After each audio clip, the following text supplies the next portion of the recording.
Good morning to everybody and welcome to Elections with Mojo Story. After 30 years of being a journalist, there's still not a moment that can beat the anticipation, the excitement, and quite frankly, the thrill of a counting day. And to borrow from the phrase of a BJP leader, this is not exit poll day. This is exact poll day. We've had some fun speculating as to what may happen with the exit poll data, but now it's time, as they say, for the real thing. The first leads should be in with us in about half an hour or less from now.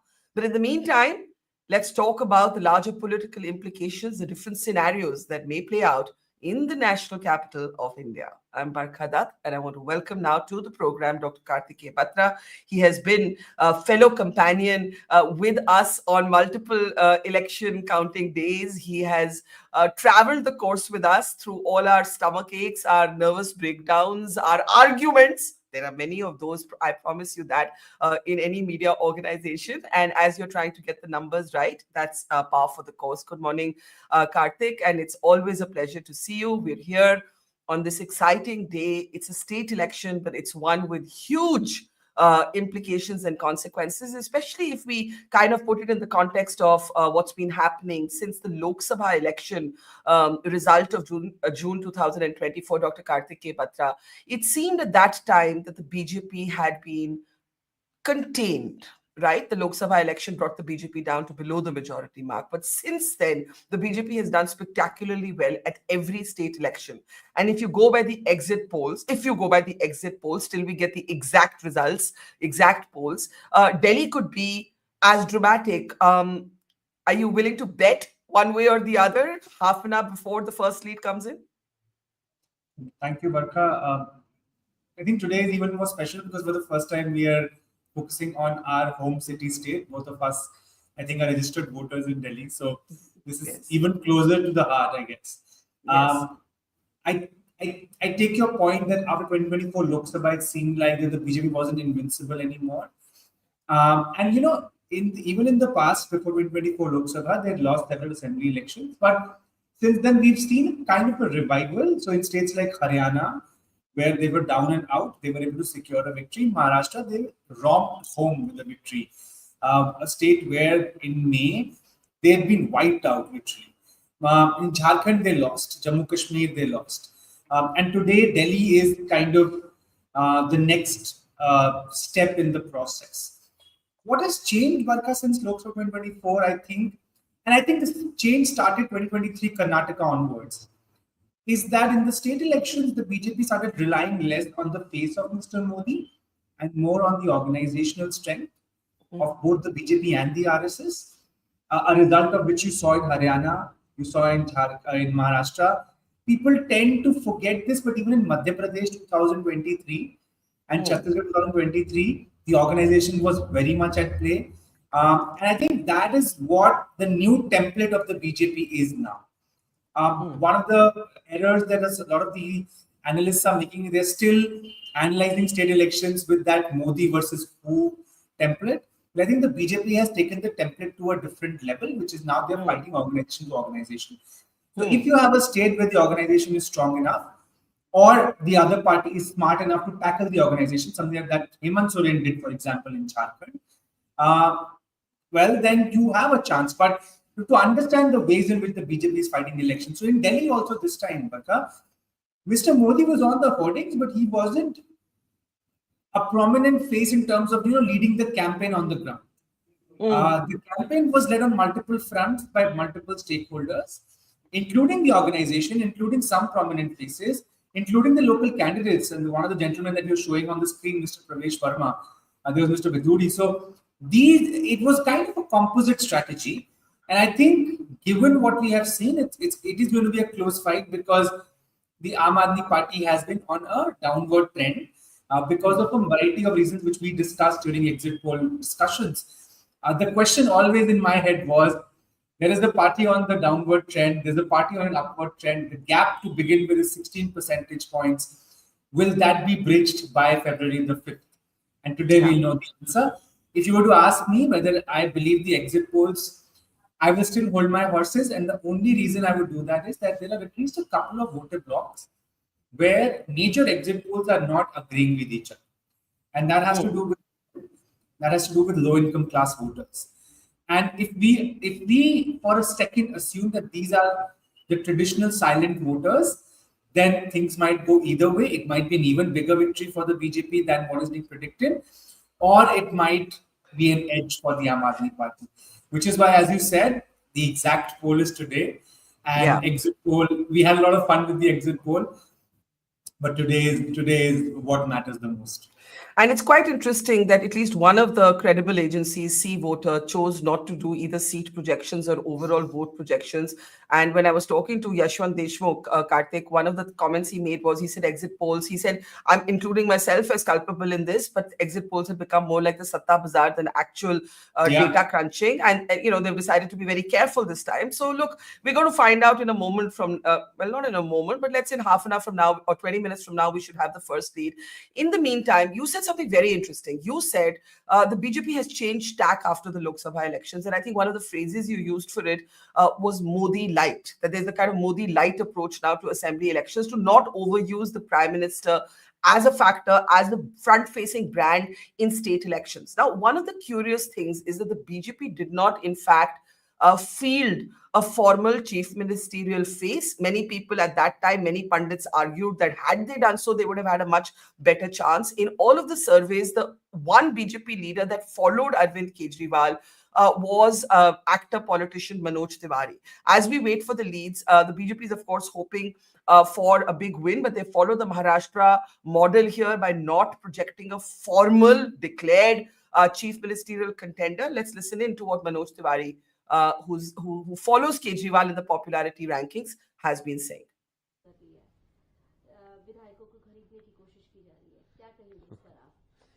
अब अभी तो पता ही नहीं कि इनके विधायक कितने आएंगे भी कि नहीं आएंगे, वो बिकने लायक रहेंगे भी कि नहीं रहेंगे, तो कल के बाद पता चलेगा। लेकिन पहले से ऐसी बातें करके पता नहीं कौन सी सनसनी फैलाना चाहते हैं, पता नहीं कौन सी साजिश को आज के अपने स्टेटमेंट के आधार पे वो आगे बढ़ाना चाहते हैं। मुझे लगता है अब आगे अपने राजनीतिक जीवन में ट्वीट पे ही मिलेंगे अरविंद केजरीवाल। अब जनता तो इनको नहीं बिठाने वाली है, जिस प्रकार का इनका चाल चरित्र और इनका नियत रहा है। रही बात हॉर्स ट्रेडिंग की, उसको हम लोग निश्चित रूप से गंभीरता से ले रहे हैं और हम इसकी कंप्लेन भी कर रहे हैं,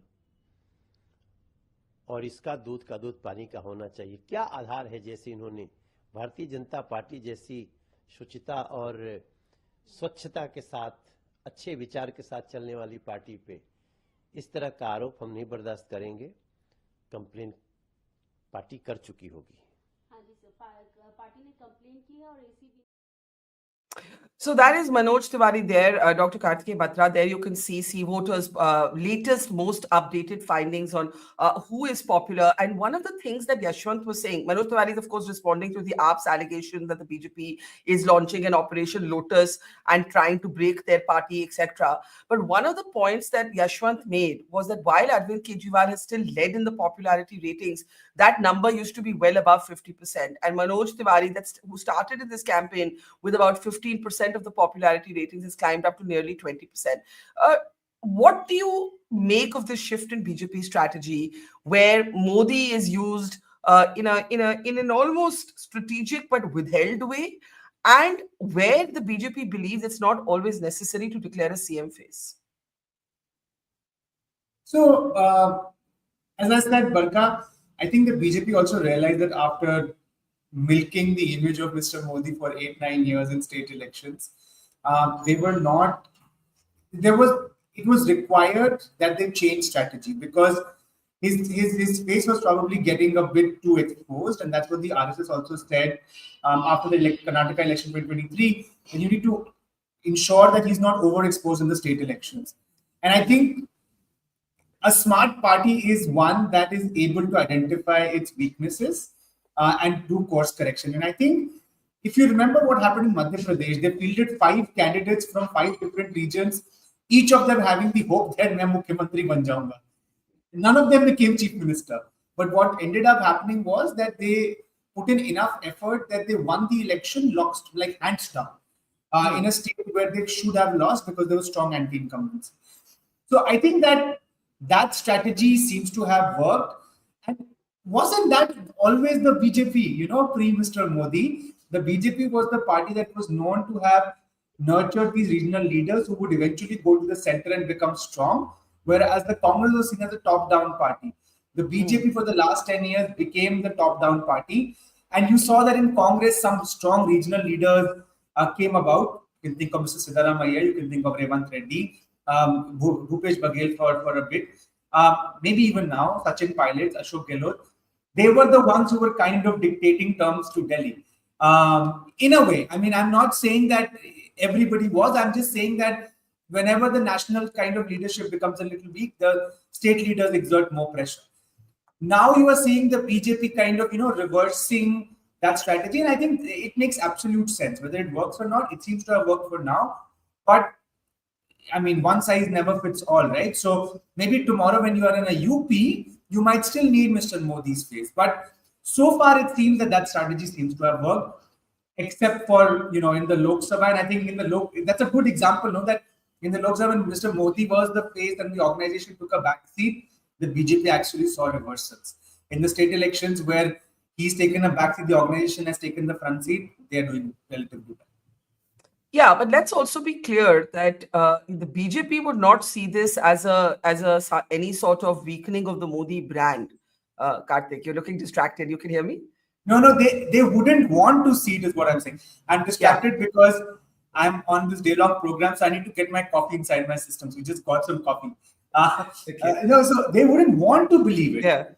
Yeah. But there is a kind of, wariness with the brand. I mean, I was traveling in Jharkhand, in Haryana, late last year.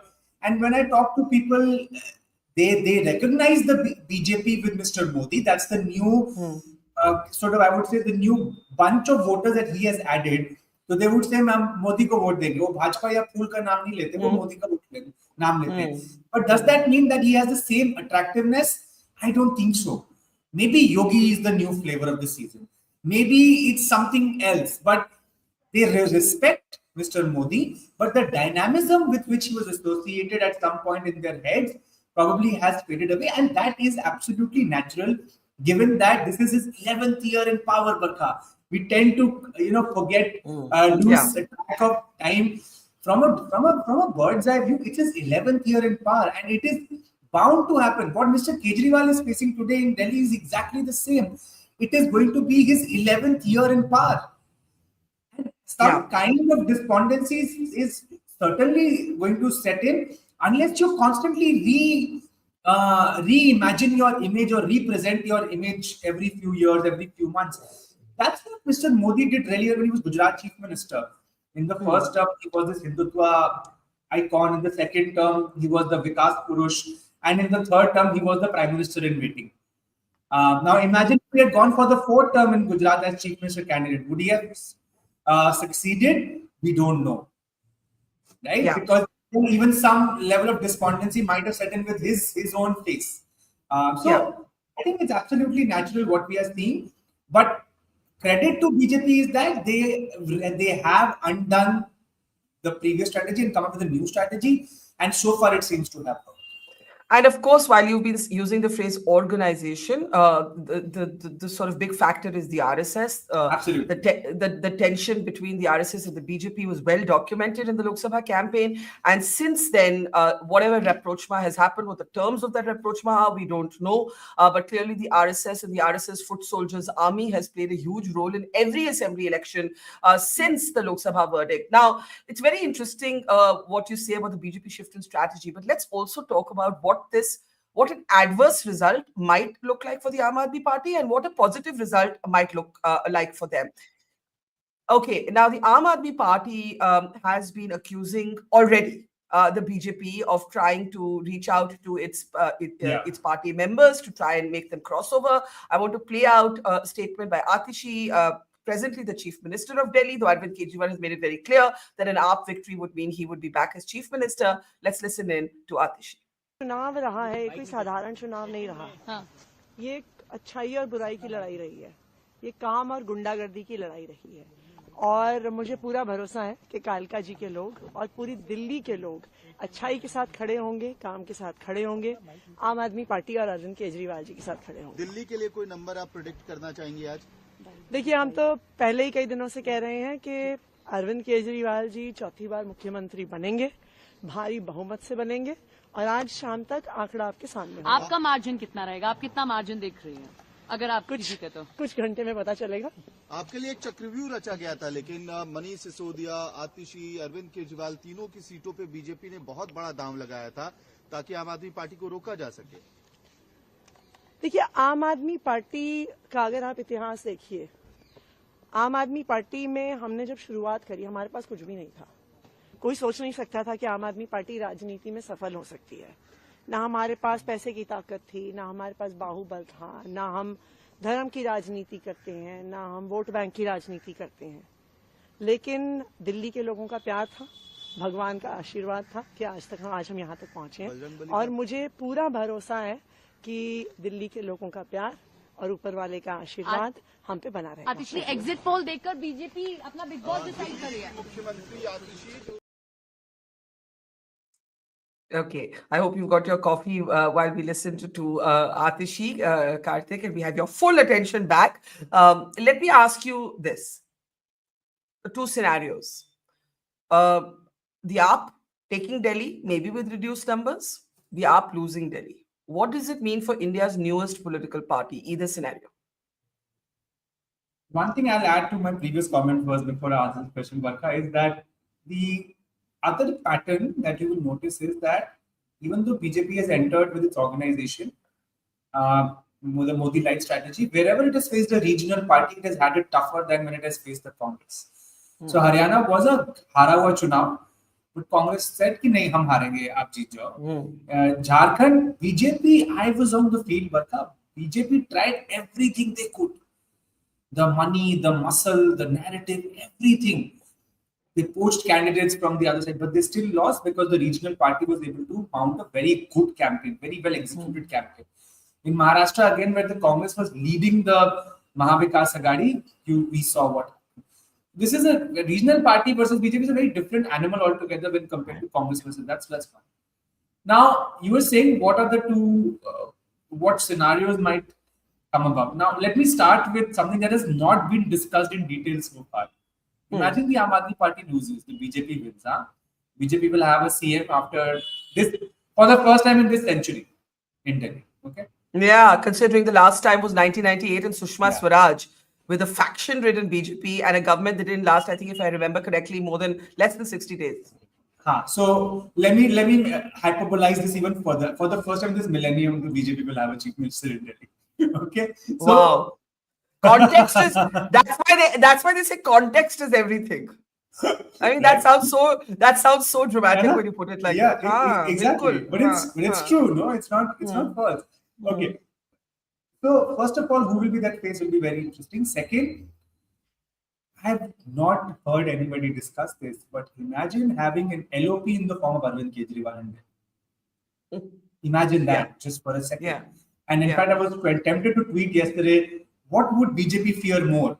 Arvind Kejriwal as chief minister again or Arvind Kejriwal as leader of opposition? I don't know. But I think from an Aam Aadmi perspective, that may not be great news because organizationally, and I've discussed this with you earlier, they will have a Bhagwant Mann who's Punjab CM, but the national convener won't be a CM anymore. What does that do to their own prospects internally?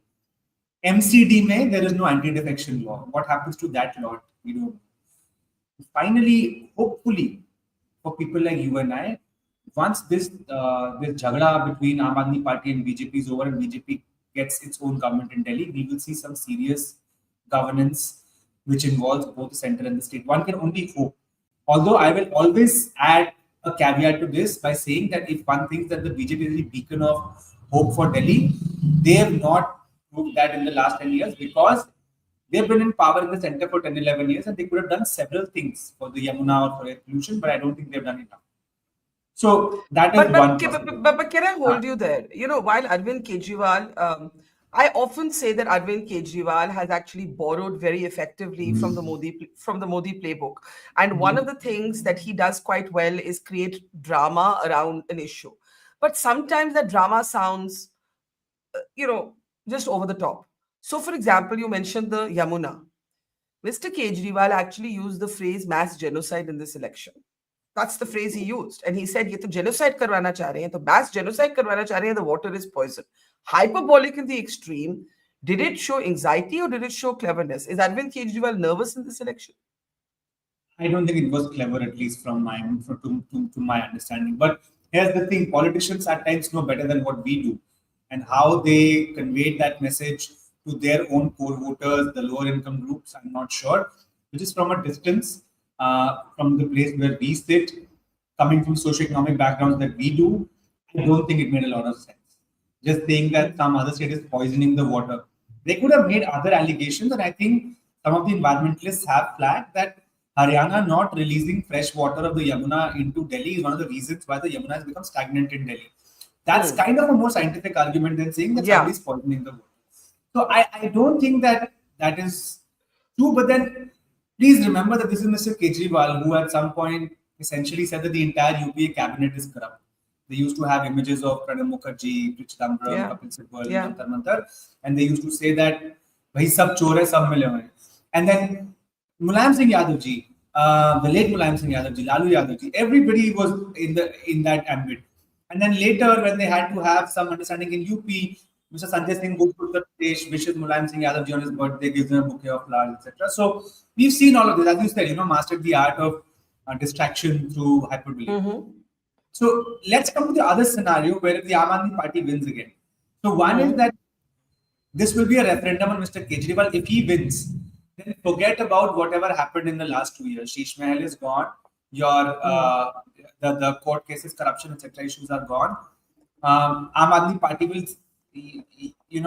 breathe easy for a bit because they've been under siege in Delhi for some time.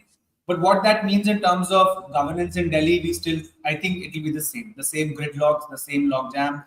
And if it's a reduced majority, will the BJP try to engineer some kind of defections? We don't know. But that will be a huge letdown for the BJP per se, that even after brewing the perfect storm for the Aam Aadmi Party and running what I thought was a very good campaign vis-a-vis 15 and 20, they've not been able to destroy the Aam Aadmi Party. That will be a letdown for the BJP's own morale, I think. And it might just again prove that regional party versus the BJP is a different contest altogether when we compare it with Congress versus the BJP. So I think both these scenarios are possible. And then what does that do to the India alliance per se? If the Aam Aadmi Party wins again, do they go all out against the Congress saying they try to sabotage us and still we've come out somehow, and that we need to have further discussions? I think in both scenarios, India Alliance will kind of have to go to the drawing board. Some questions will be asked internally. How that shapes out, I'm not very sure. But that's kind of, I think, how I see things going forward. Do you think the Congress will be rooting for the BJP silently? Honestly, Barkha, I think the Congress will be rooting for 2013 in the sense that Aam Aadmi Party emerges as the biggest party, but needs some support from the Congress. Yes, so that they can become the proverbial Baisakhi, and they can be a part of the government, but they don't allow the BJP to come in. But Aam Aadmi Party is there at 35, 36, and then Congress is 3, 4, gives that cushion to the Aam Aadmi Party. So they have a stake in the government. They can also, needle the government whenever they want to. But I don't think they would want the BJP to win here. I mean, honestly, unless it's about some local leaders who have some kind of an understanding with the BJP, I don't think the national leadership would want it. But let me ask you this: like you, there are people in the audience stream who are Delhi residents, and they are cynical. Whoever wins is immaterial to us. Delhi is increasingly becoming unlivable. Right? This is the sentiment from a lot of people who have watched helplessly as the air chokes us every winter, sends us running to hospital, shaves sometimes up to 10 years of the lives of our children.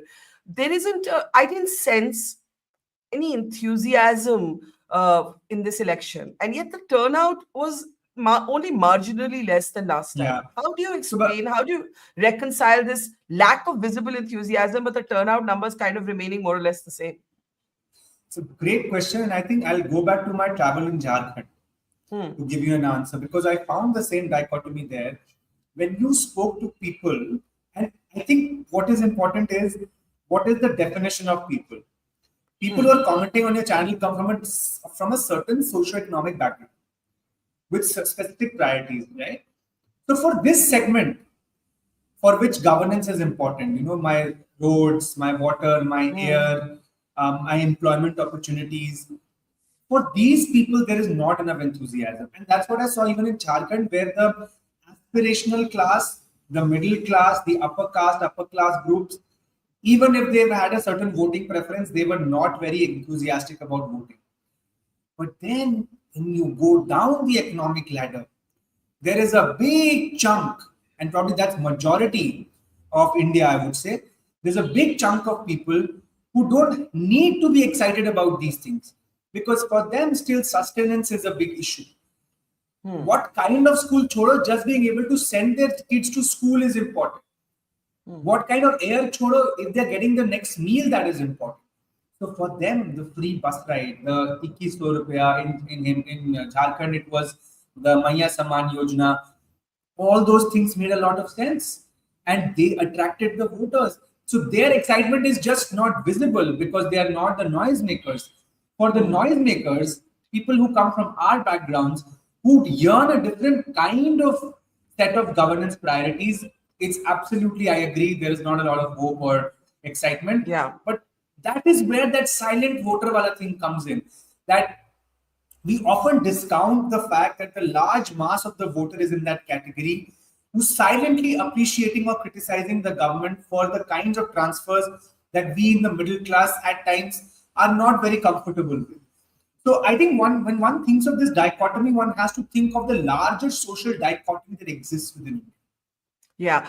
As we wait for the first leads, because it's almost it's 2 minutes to 8 a.m., I want to ask you where this leaves the Congress. I think you already said that the Congress would hope for a situation where it is somewhat needed. But let's also remind our audience that the Congress scored precisely 0 seats in the last 2 assembly elections, right? And Sandeep Dixit has been fighting, Sheila Dixit's son has been fighting a somewhat lonely battle. When I met him, I said, do you feel lonely in your own party? He said, often. And for him, this is personal in many ways. But one of the interesting points he made was that his own party, he felt, never actually owned the legacy of Sheila Dixit. Yeah. And even if you talk to Delhiwalas today, now that in some ways Kejriwal may win the election, but the romance with him is over. And people have begun to be nostalgic about Mrs. Dixit again, and yet the Congress has never really capitalized on that. Okay, they may argue she's not around anymore, so what is there to capitalize on? But where does this leave the Congress? Because look at the Congress nationally. The Congress has lost or performed poorly in every assembly election since the Lok Sabha verdict. Yeah. Every assembly election. Great question, Barkha. So there are two questions, right? One is the Congress in every assembly election, and the other is Congress in Delhi specifically. So when you talk of the assembly elections that follow the Lok Sabha, I've given you an answer with Maharashtra, Haryana, in Jharkhand. They were able to ride the coattails of the GMM, and they were able to actually register a decent performance. I mean, to be honest, to be fair.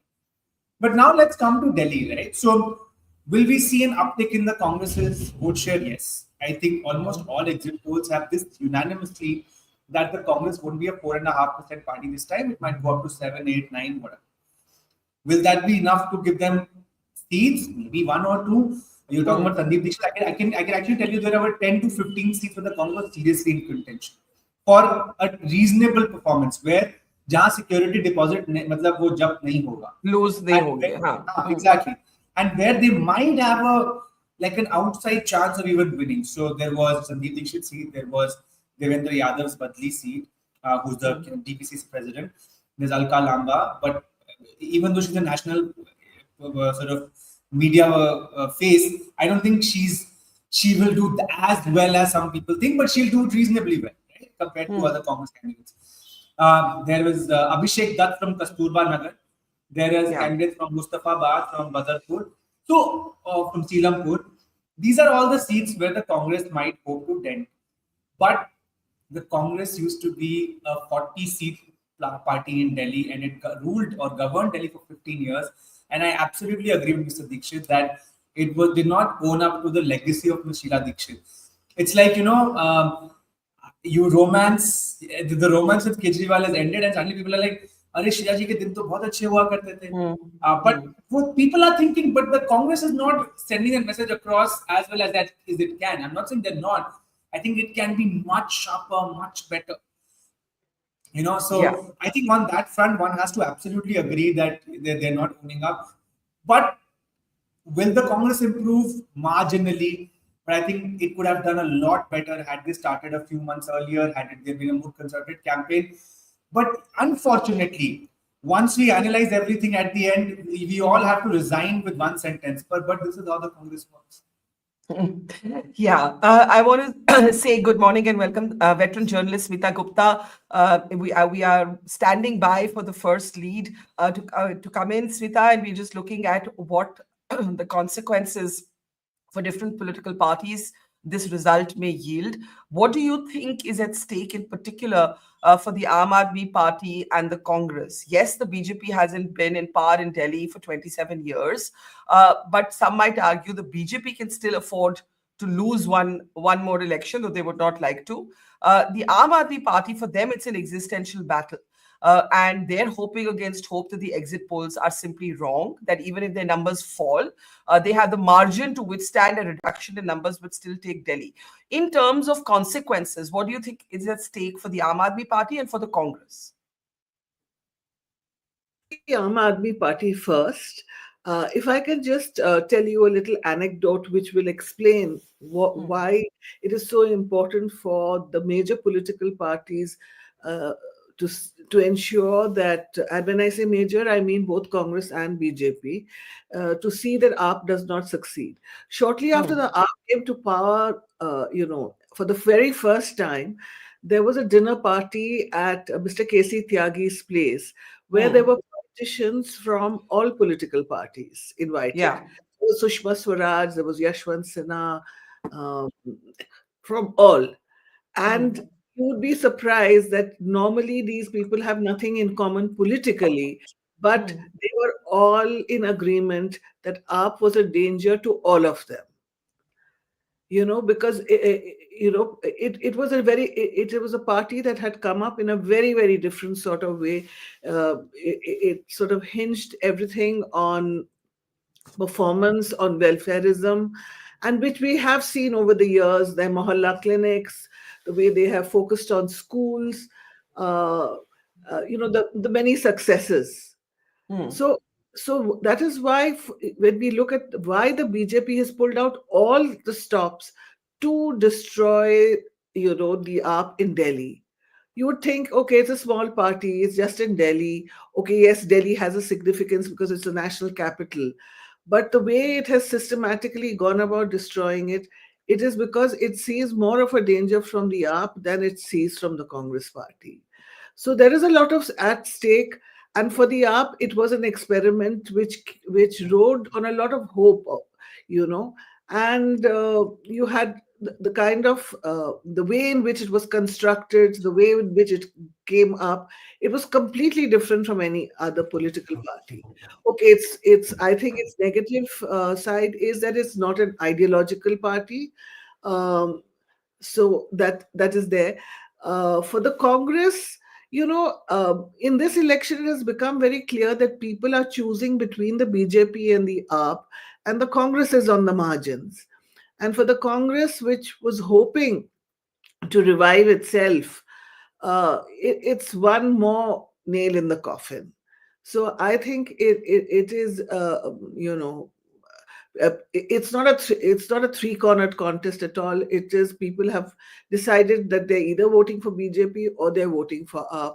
Uh, I don't think the Congress is going to do very much. And finally, this is a blow to the India. If the AAP party loses, as the polls have predicted, then it is a blow for the India alliance, because you simply cannot have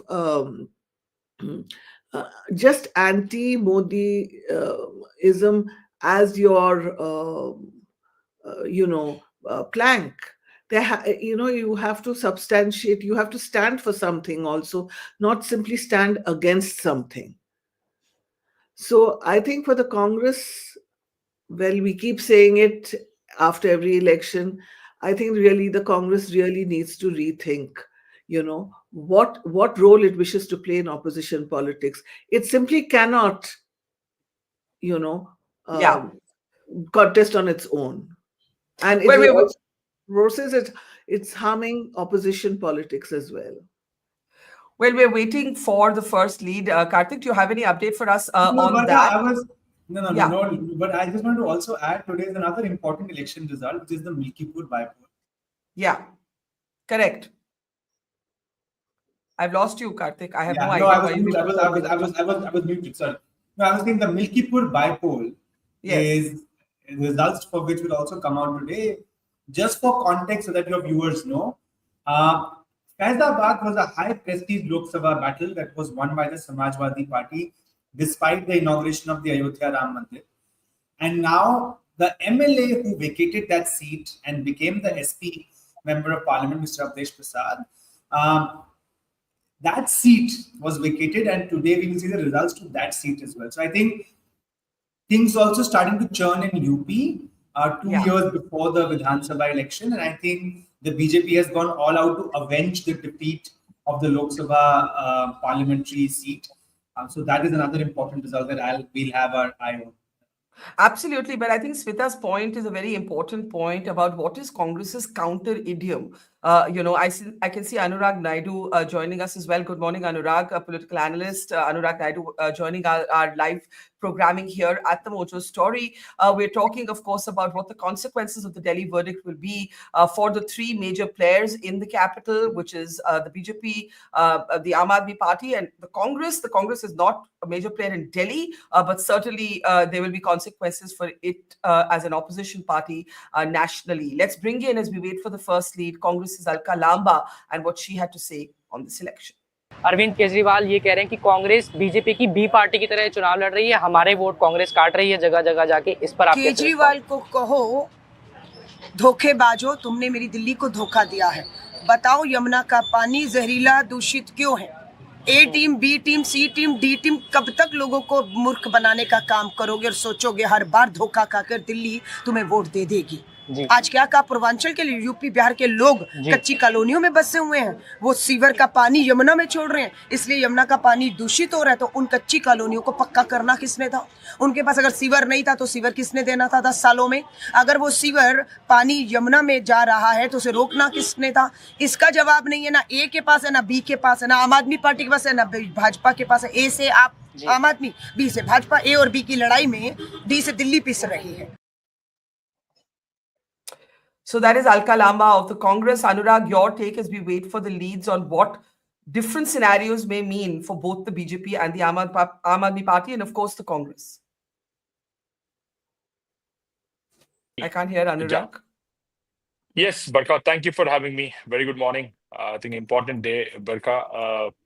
But over the last few elections, whenever I joined your show, Barkha, early in the morning, and things change by afternoon. So elections are very much ups and downs. But what I can tell you, Barkha, is it is a very, very important election for the BJP, because what I can see, being closely looking at them and talking to their leaders or the insiders, they had a relentless political machinery put, after Delhi, targeting Delhi throne for last 4-5 years, relentless every single day, and they've like literally they were breathing politics, they were talking politics. All they wanted to do is get Arvind Kejriwal out of the seat, and no, for the simple reason, Barkha, what I also believed. I've seen Delhi, and you know it much better than me, during Sheila Dikshit's time. Let's give some credit to Sheila Dikshit also. But development in the last 10 years has taken a seat. It is a very socialist government, like we all have seen in Andhra. But end of the days, there will be a point when people would expect basic infrastructure, would expect clean hygiene, would expect, I mean, Delhi is now an international city. It's a capital of a very powerful country. And that kind of, prowess that we expect Delhi to show up, we don't see it in any way. And that is where BJP wanted to come in. And then they caught Aam Aadmi Party off guard right at the time when they were drifting away from their fundamental slogan of being really Aam Aadmi to becoming a Sheesh Mahal, getting involved in the corruptions, a lot of money trail, top guns, getting inside the jail. And that's where BJP got it right. So they kept on knocking it, and they got it at the right time. And I don't see any reason. I mean, Barkha, we were also been talking about male-female voter patterns. There is also I am so sorry. The first leads are here. I know. I will have a lot of time to analyze these. Karthik, first leads are here. Go ahead, Karthik. We need the leads on the screen, please. Leads on the screen. Can we get this graphic off? This graphic is old. It shouldn't be on screen. I don't know why it's there. Yeah, Karthik, go ahead. Yeah. 4 leads out yet. So this is 4 now, and all 4 to the BJP. Of course, as I do all the time, Barkha, on your shows on counting day, health warning, very early days. These are postal ballots in all likelihood. In fact, they are postal ballots. So for the first hour or so, I would say we'll keep giving this health warning that these are postal ballots. So just take them with a pinch of salt. But leads are coming out now. They started. Now we have 5 leads, 4 to the BJP and 1 to the Aam Aadmi Party. So the Shri Ganesh has been done. Let's put it this way. And now let's wait for how things unfold over the next few hours.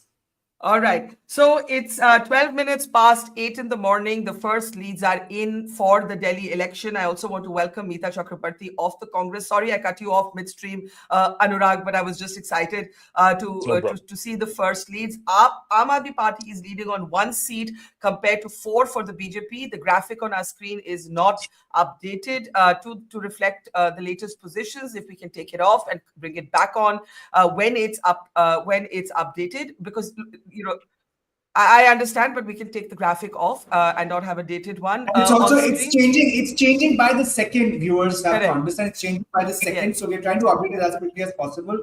Even as we speak, it's now 5-1. So BJP ahead on 5. Congress with ahead on 1. Aam Aadmi Party 1, Congress 1, BJP on 5. So I think whenever the Congress is ahead on a seat, we need to have a special notification given the Congress's situation in Delhi, because it might mean a lot more to the Congress than any other party. Yeah. Could we actually now not look at these exit poll numbers and just stay on the leads, please? I think exit polls is now old hat. Let's just have, again, to explain to our audience, sometimes you will see numbers catching up because it takes a little bit of time to update a graphic, and the leads come in faster than the graphic can be updated. 5. The BJP is leading in 5, the Aam Aadmi Party in 1, and the Congress in 1. That is what we have right now. And I want to let Anurag complete his point as we look at the numbers coming in. Valmik Naik of the Aam Aadmi Party is also with us. Namaskar, Valmik ji. Meeta Chakrabarti of the Congress is with us. There you see the leads as we know them right now. Karthik, quick comments before we open it up for political responses. So one lead that has come in is Atishi is trailing the chief minister currently from Kalkaji. But again, very early days. There's nothing much to sort of think about at this. But 8 leads out now, 5 BJP, 2 Aam Aadmi Party and 1 Congress. Health warning is these are still postal ballots, very early days. We've seen how things flip during the day, and I think this is still like very, very early in the day.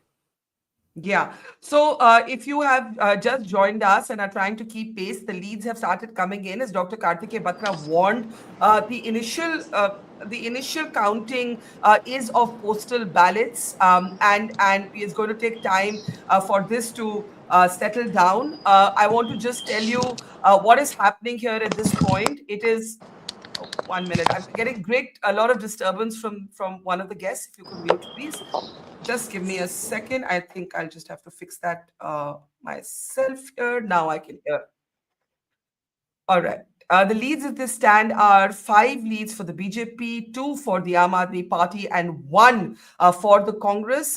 In the high-profile seat of Kalkaji, Atishi, the present chief minister, is trailing, but as Karthik said, it doesn't mean anything at 8:15 in the morning. These are just very, very early leads. These are postal ballots that are being counted. Anurag, I'm going to quickly let you complete your point. It's like cricketers practicing in the nets before the IPL match actually begins. Let's put it this way. So the 6s and the 4s they count, but not in a big way. Yeah. So, okay, Anurag, I'm going to let you, guys, sorry, but I'm going to have to interrupt all of you from time to time because our focus has to be on the numbers. So please don't mind. The shorter you keep your comments, the more we can just focus on the numbers, at least in the next couple of hours. Anurag, go ahead. Yeah, two quick points, Barkha. I think in the recent times, like I said in your previous show as well, that the voting pattern has been, is consistently very polarized in India. It continues Yeah. to be so. And the second, any party that shows a drop of more than 10%, it doesn't stop. It becomes a tsunami for the other party waiting. And second, Barkha, Congress finally did the right thing by doing what they did. And now, if you see Pradeep's numbers yesterday, somewhere close to 15 is the bottom line for Aam Aadmi Party. Congress will wait and watch for something like that to happen. It's then when Congress can really think of rebuilding the Congress if they end up getting 1 or 2 seats and Aam Aadmi less than 15. That's when Congress would really expect from this, because they have really gone out, stick their neck out and confronted Arvind Kejriwal. So they would be really watching out for the numbers that Aam Aadmi Party will end up getting. That's a very interesting thought, and I want Meeta to respond before I get Valmiki ji. Meeta, is the Congress rooting for the BJP or the Aam Aadmi Party in this election? I can't hear you, Meeta. I can't hear Meeta. I think it has to be unmuted from your side. We can hear you now, ma'am. Okay. I think it is both. Of course, we are against fighting the BJP and BJP's communal politics across the nation. But having said that, in Delhi, the incumbent is the Aam Aadmi Party. So if we are here to give an alternative political vision to the people of Delhi, and if we are here to give them better governance or remind them of the infrastructure and other forms of development during Sheila Dikshit's time, it has to be anti-Aam Aadmi Party. If we have to talk about the poor infrastructure, poor air quality, women security issues, and the list is long, and the failures of the Aam Aadmi Party, because it's a state election, it's an assembly election that we are fighting for, then it has to be, our political narrative has to be against the incumbent, and the incumbent happens to be Aam Aadmi Party. So we were very clear there. We are going to talk about development issues. We are going to talk about the failures of the Aam Aadmi Party in Delhi, because Aam Aadmi Party had been given 2 consecutive terms with an absolute majority, and they had the time and they had the space. So we had to highlight their failures. Having said that, ideologically, we remain committed to our political stand, which is against BJP in all states across the nation. Yeah. Well, the interesting news is that, again, early counting, please, I'm giving all of the caveats. Karthikeya, Arvind Kejriwal is trailing in his own seat at this point. Again, I'm saying again and again, this doesn't mean anything right now. But what Meeta Chakrabarti just said, if anyone wants to comment on that, before I come to Valmiki Nayak, that Arvind Kejriwal is the incumbent. Aam Aadmi Party is the incumbent. So the Congress is going to position itself against them. And it's interesting, who does the Congress really want Delhi to go to? Manish Sisodia is also trailing. Kejriwal is also trailing. And Atishi is also trailing.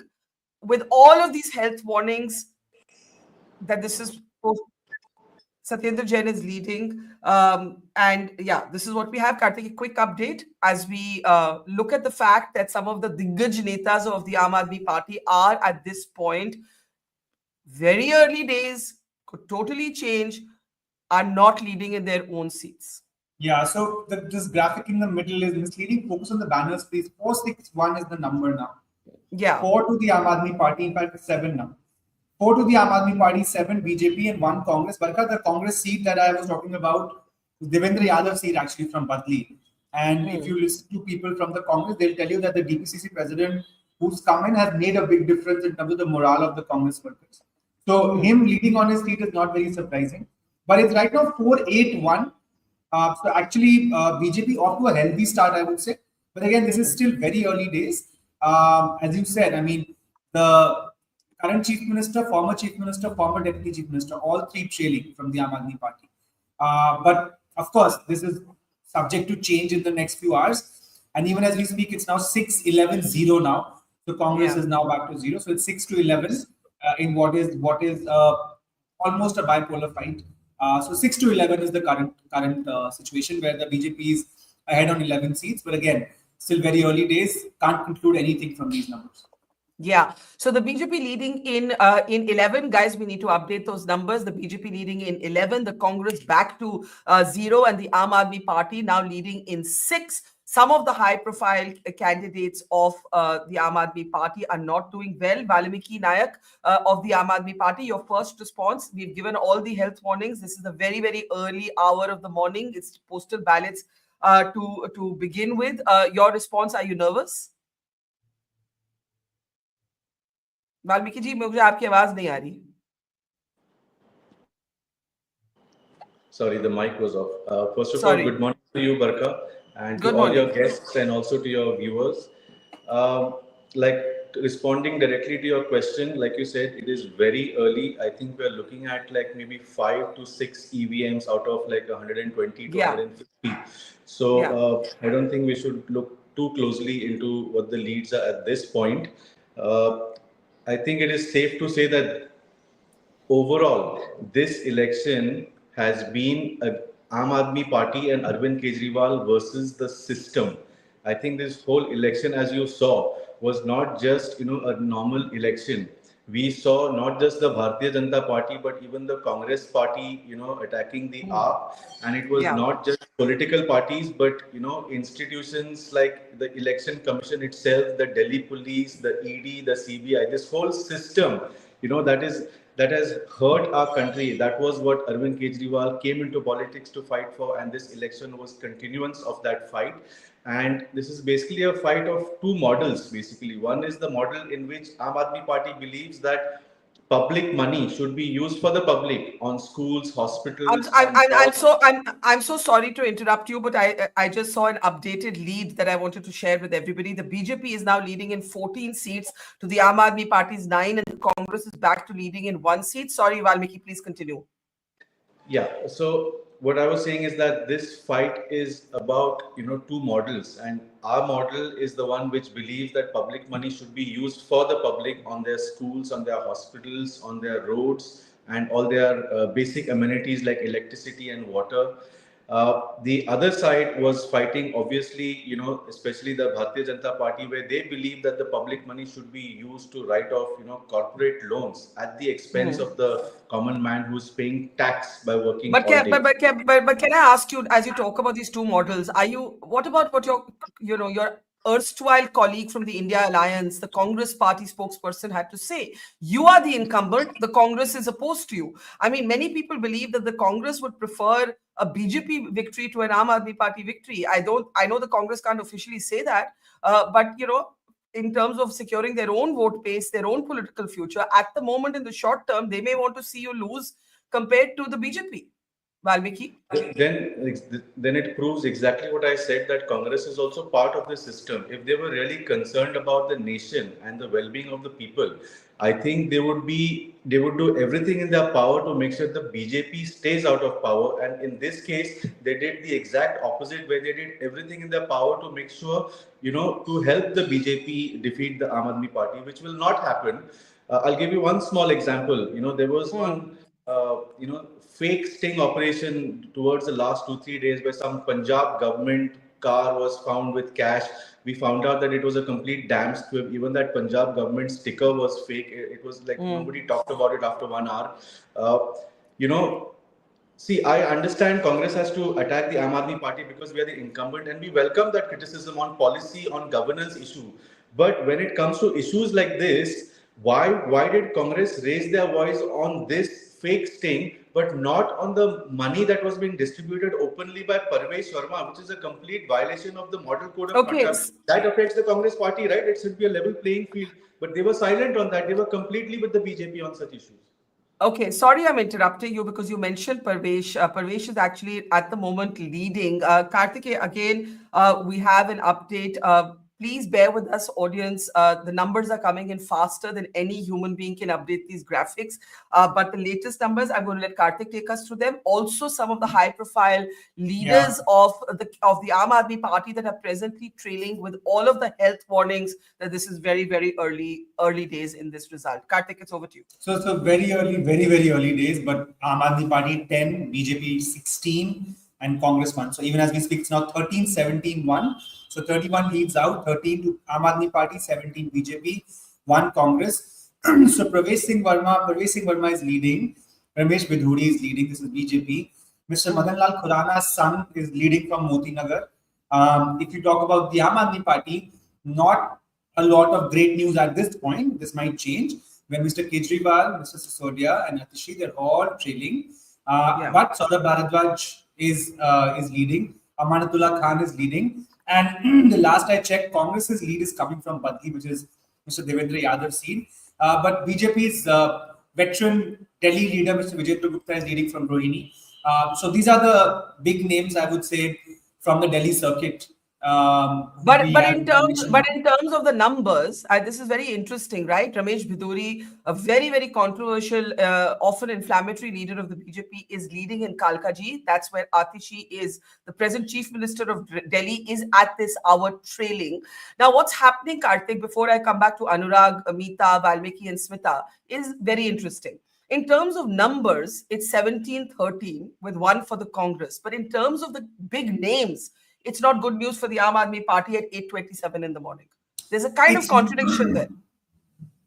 It's not. And as first of all, this is still very early days. It might very early. Yeah, very early. Postal ballots, EVMs will be counted. We don't know. I mean, I think there's another sociological kind of context here, which is that what kind of clusters come out to vote together, right? So you'll have some people who are the professional classes who will come out early in the morning to vote. So their EVMs will be different. There'll be the dehadi people who work on daily wages who will come out later in the day to vote. So their EVMs are separate. And as Anurag was saying, this election is polarized, but it is not communally polarized. It is polarized along class lines. So that makes that voting pattern even more important. If you think that the people early in the morning are going to go one side and those later in the day are going to go the other side, which is why when the exit polls came out on the 5th, and at 7 o'clock, whoever gave me the numbers, I wasn't buying them, because after 6:30, whatever voting happened, or after 6, whatever voting happened, if they weren't capturing that, given that the election is polarized on class lines, I wasn't buying it. So I think health warning, because of this, even stronger health warning. And at this point, Aam Aadmi Party 13, BJP plus 18, and Congress 1. So it is still very early days, but in these early days, I think BJP has more to be happy about than the Aam Aadmi Party. The Aam Aadmi Party could clutch at straws and say, "Hamare bill leader to jeet hi jayenge." So ye 13, let's think of it as 16 only, because those 3 won't lose. But we will see how this pans out. There's still a lot.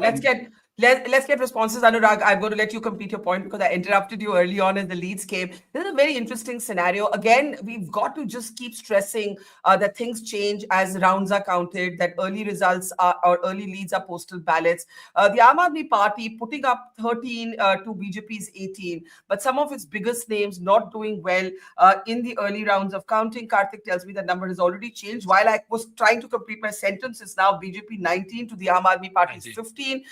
Let's update that very quickly. Please, Anurag, go ahead. Yes. Barkha, more than BJP, the Congress will be very happy today if the trends continue. And there is a reason, Barkha. There is a very strong reason. Like Aam Aadmi Party spokesperson mentioned that Congress was a part of the system. Yes, Congress is an equal part of the system like Aam Aadmi Party was in Haryana. So that is fine. Now, second, Congress, why they will strengthen and alliance? Because Aam Aadmi Party and Trinamool Congress are the two notorious guys in the India alliance.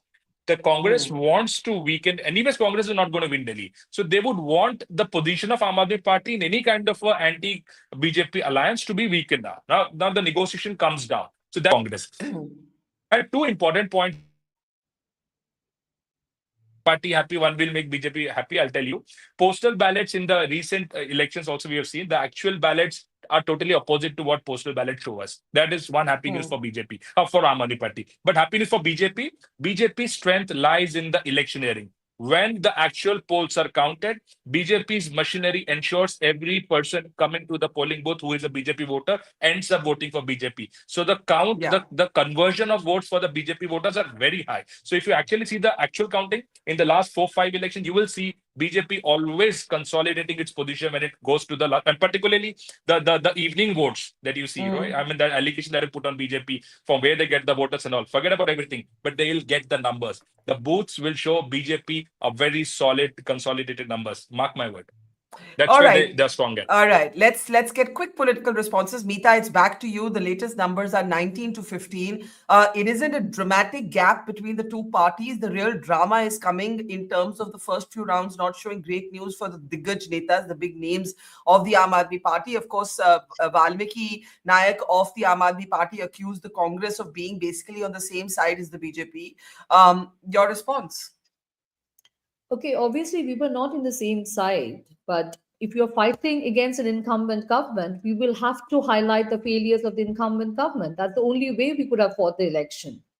And we tried to refrain from making personal remarks or personal attacks, but we only highlighted the failures of the government.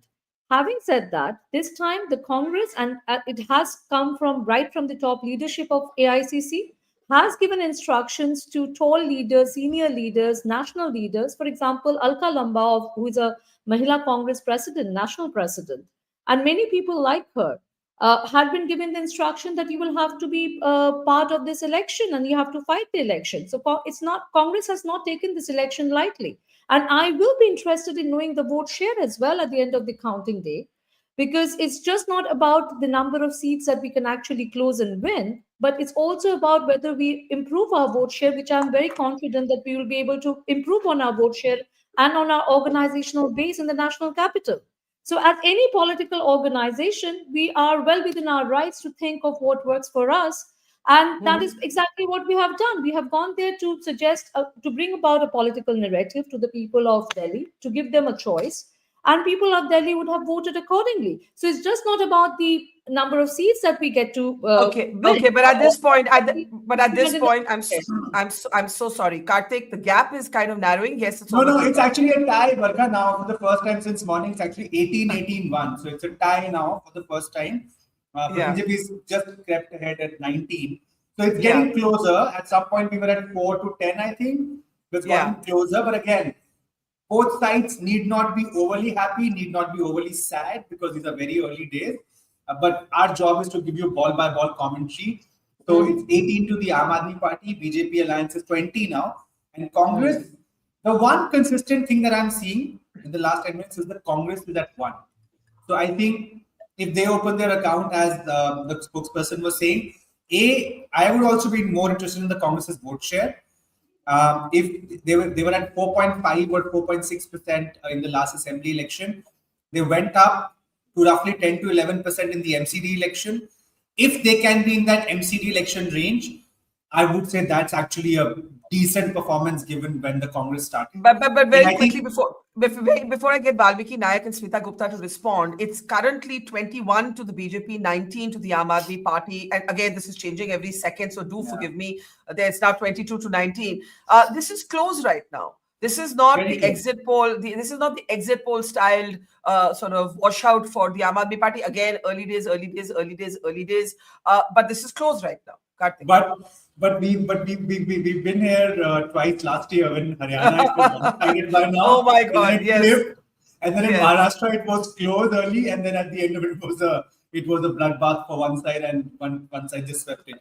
No, so I agree. It's still close. AAP 19, BJP 24, Congress 1. The gap has widened even as we've spoken in the last, I would say, 30 seconds.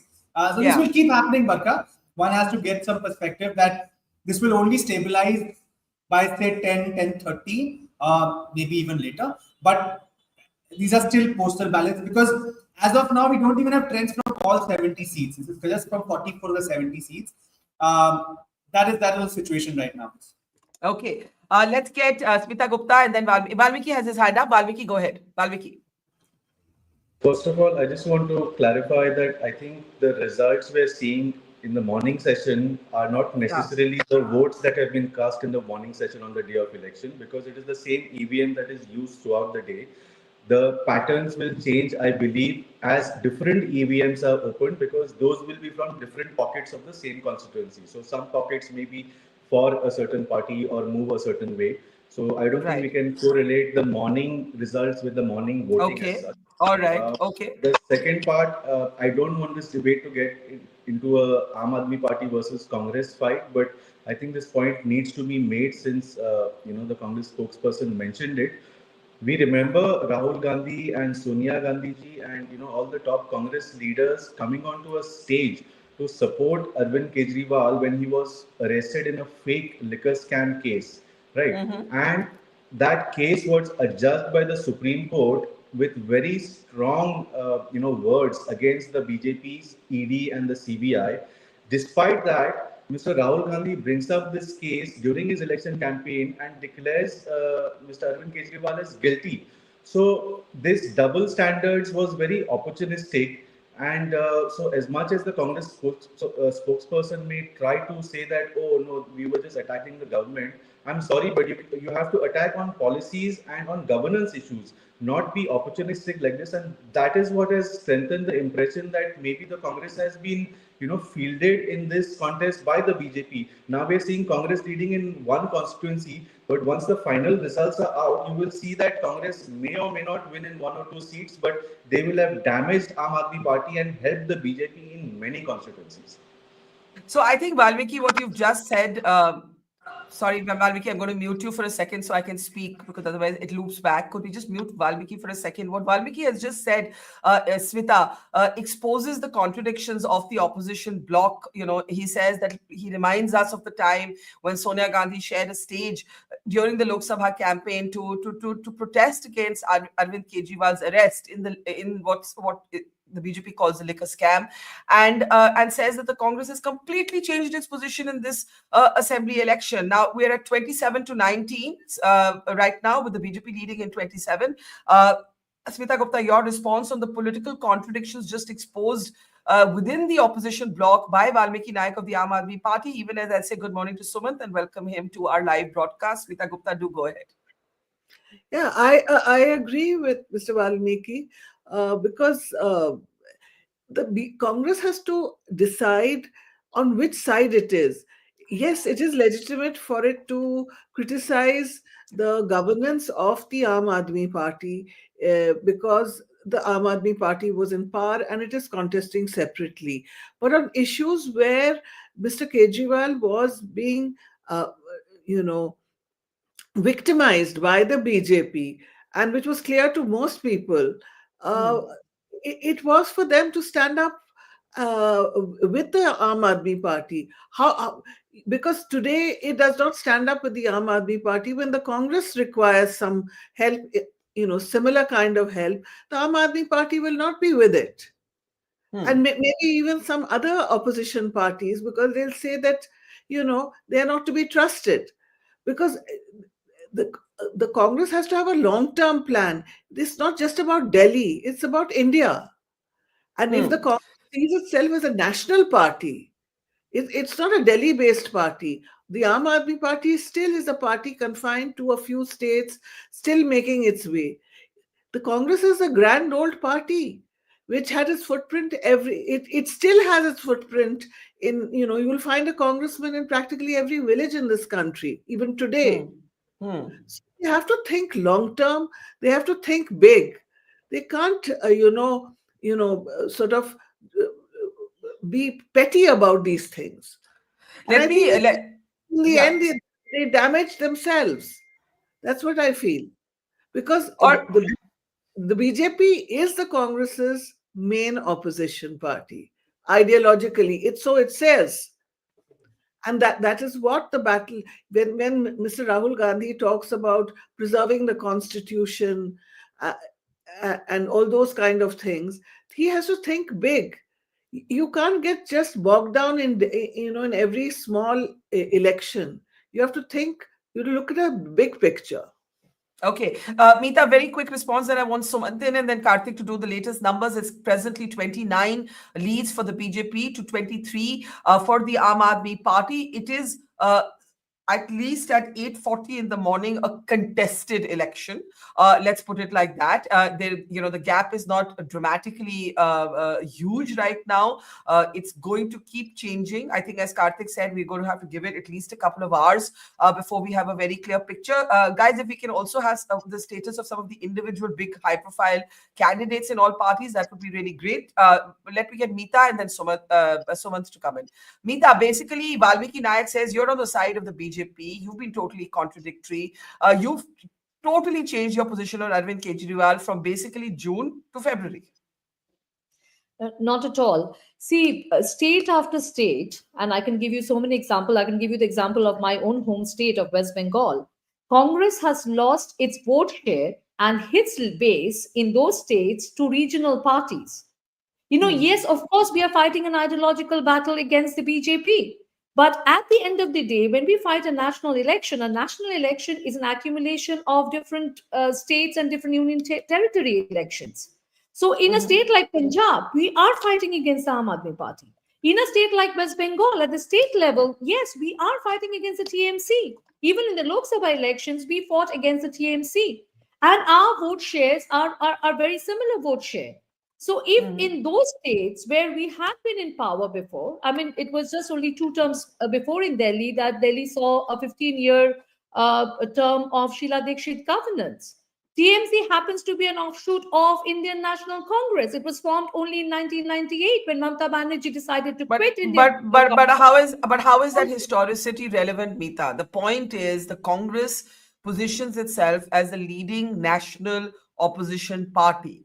As Smita said, you've That's got to why decide. we have been conceding space, but how we have been giving up space, we have been making compromises, we have been going against the state unit sentiments and against the state worker sentiments in different situations, including this last Lok Sabha elections, because we have been making compromises and have been making sacrifices. But having said that, to say that we should not participate in a state election, we should not fight in a state election with all the resources that we have, is possibly expecting, it's not politically a correct expectation to start with. We need to rebuild our organization. And yes, we are ideologically committed to fight against the BJP, which we are doing across the nation. Okay, I'll let Valmiki battle it out with you in a moment. But the big picture at this point, Sumant, if you want to come in, and then Anurag. If you have just joined us, the BJP is leading in 30 seats in Delhi, the Aam Aadmi Party in 24, and the Congress in 1 seat. The Congress's 1 seat is being spoken of because in the last 2 assembly elections, the Congress scored 0 seats. The Aam Aadmi Party is currently in the fight. It's 24 to 30. Even though the morning has not started well or did not start well for some of the high-profile leaders of the Aam Aadmi Party. That's the big picture right now. Sumant, your responses. Yeah, I think, Barkha, of course, I would not read too much into these early numbers. We'll have to wait at least till 10 o'clock for us to get a better idea. But my take on this has been consistent. And I think that eventually, at the end of the day, we are likely to see the Congress poll at least 7 to 8%, if not more. And that would be enough to damage the Aam Aadmi Party. I'll tell you where this started. This whole issue, to the best of my knowledge, and I've spoken to many leaders in the Congress Party, this problem actually between the two escalated big time at the time of the Gujarat assembly elections, where the Aam Aadmi Party decided that it was going to make a big impact, quote unquote, to sort of become a third player in Gujarat. And that was not looked upon very kindly by the Congress Party. It was much more than in Punjab, because Punjab, Aam Aadmi Party always had a little bit of a significant presence and a base in Punjab. So the Congress did not view the AAP's entry into Gujarat the way they viewed it in Punjab. And the seeds of deciding that, look, at some point they'll have to be cut to size, was sown at that time. At the parliament election, it was a do or die for the Congress Party, so they had no choice but to, lump it and go for an alliance, though the alliance didn't work in Delhi. The bottom line was, at that point, they decided that at some point it is going to be worth allowing the BJP back into power in Delhi after more than 2 decades. If they could cut Arvind Kejriwal to size. And I think if these early trends are indications, and again, it's too early, but if these early trends are any indicator of what's going to happen, I think you will see that the Congress has succeeded in sinking the Aam Aadmi Party in Delhi. I believe that will be the story of this election, whether it's going to be 7% or 8% or 10%. So you actually believe the Congress's vote share is the story of the Delhi election? I would believe that they would get a minimum of 7 to 8%. Maybe even edging closer to double digits. And if they do that, that 4% or 5%, which they've enhanced or increased from the last time. Last time I think it was 4.6 or 4.5 or something. Yeah, So just checking the exact yeah, figure. Yeah, exactly. yeah, Yeah. yeah. If I remember, it was 4 something, and if that goes up to 8 or 9, that could be the difference between this 36 and 22, the 37 and 22 that we're seeing on the screen, and that is a strategic blunder by Aam Aadmi Party.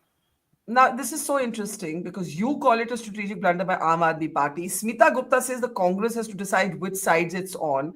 Anurag, I want you to respond to this before I go back to Meeta and Valmiki. The point is this. I think Sumant makes an interesting point that if the Congress takes about 8% of the vote share from its 4.3% last time, Sumant just wanted to pull out the exact figure. If the Congress goes up from 4.3% to 8%, the Congress basically helps the BJP win. And that's the bottom line. That's Sumant's argument. Now, the question is this. What does the Congress need to do right now? Rebuild itself slowly or keep the BJP out of power? The Congress all indicate rebuild themselves. Hello? Yeah. I think all indications are showing, Barkha, that they want to rebuild itself, and that is why Mr. Gandhi had to come out and take up the campaign. And Sumant, I totally agree with Sumant. One state, Barkha, in the whole of Hindi heartland that I agree or I believe that Congress has a reasonable base is Gujarat. And Gujarat, Congress is a reasonably strong opposition party, and they literally, butchered their future, the Aam Aadmi Party in Gujarat. I mean, if they had supported Congress, I mean, we could have seen a very close contest. At an election before, they were almost close to winning. So Congress, Gujarat is a reasonably strong base. I think this is a give back time. And Barkha, but putting one thing that I strongly believe they need to really introspect is the personal brand of Kejriwal. You cannot play with the brand. In the world of brand, the kind of penetration Aam Aadmi Party had, you cannot change your brand penetration of your brand audience every single I'm so day. sorry. You started I'm with so the sorry. Jugli Jhopri and the basic personality. I'm so sorry. Sorry.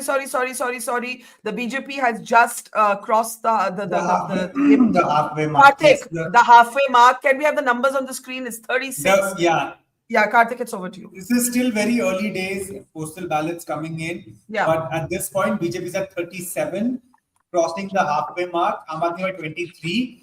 And I'm again very, very interested in the one that the Congress is getting, Barkha, because this is state consistent.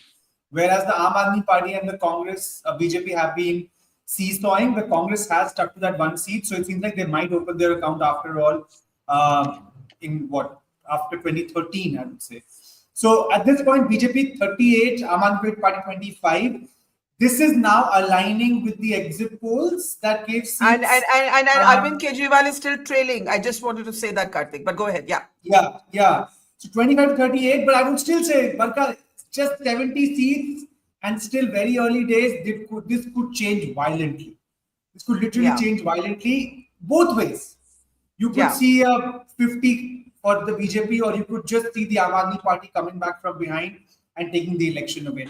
But at this point, the BJP probably has a lot more to be happy about than the Aam Aadmi Party, with 38 leads to the Aam Aadmi Party's 20. Absolutely. Let me get political responses. Valmiki, I'm sure these are very, very nervous moments, and we're attaching all the necessary caveats about this being early hours. But, do you have kind of are you sitting on your hands? Are you nervous, especially when you see the news of Manish Sisodia and Arvind Kejriwal trailing? Valmiki? In fact, this was a stated strategy of the BJP where they didn't mind if they lost this election, but they wanted to defeat the top leaders of the Aam Aadmi parties, that is Mr. Arvind Kejriwal, Mr. Sisodia, and Atishi. So we're not surprised that they spent a lot more effort in trying to defeat these leaders. But like you said, these are very early, and you cannot correlate morning trends with morning voting. As more and more EVMs across the constituency get opened, these results will change, and we are sure about that. I just want to address one of the comments that was made regarding the India alliance, or actually it was a comment made about why Aam Aadmi Party contested in Gujarat. it's a fair, accusation, but I want to remind that the Gujarat elections happened before the India alliance happened, and the Congress has been in the opposition for 30 plus years. How much more time were they expecting to be the only opposition and not let anybody else contest and give the people of Gujarat an alternative? So this was before India alliance, and I don't believe Gujarat should be included. Yes, Haryana was an unfortunate story, but also it was unfortunate because of the overconfidence of the Congress party, I believe, because negotiations for seat sharing was happening under the India alliance, but from my knowledge, Congress refused to give even 5 seats out of the 90 seats in the Haryana assembly. So when a big brother of the alliance, and I call the Congress a big brother because it is a national party, it is one of the oldest parties of India, and it should have behaved that way. But when you act very selfish and opportunistic and overconfident, this is the result, unfortunately. And in Delhi, like I said, by the end of the day, whatever seats BJP has won and the more number of seats that they have won compared to 2020 or 2015 will all be thanks to the Congress party's involvement in this election, when the entire India alliance, the rest of the parties, the Samajwadi Party, the TMC, the NCP, everybody was supporting the Aam Aadmi Party. Okay, I want to bring in Meeta, but I think I'll allow Sumant.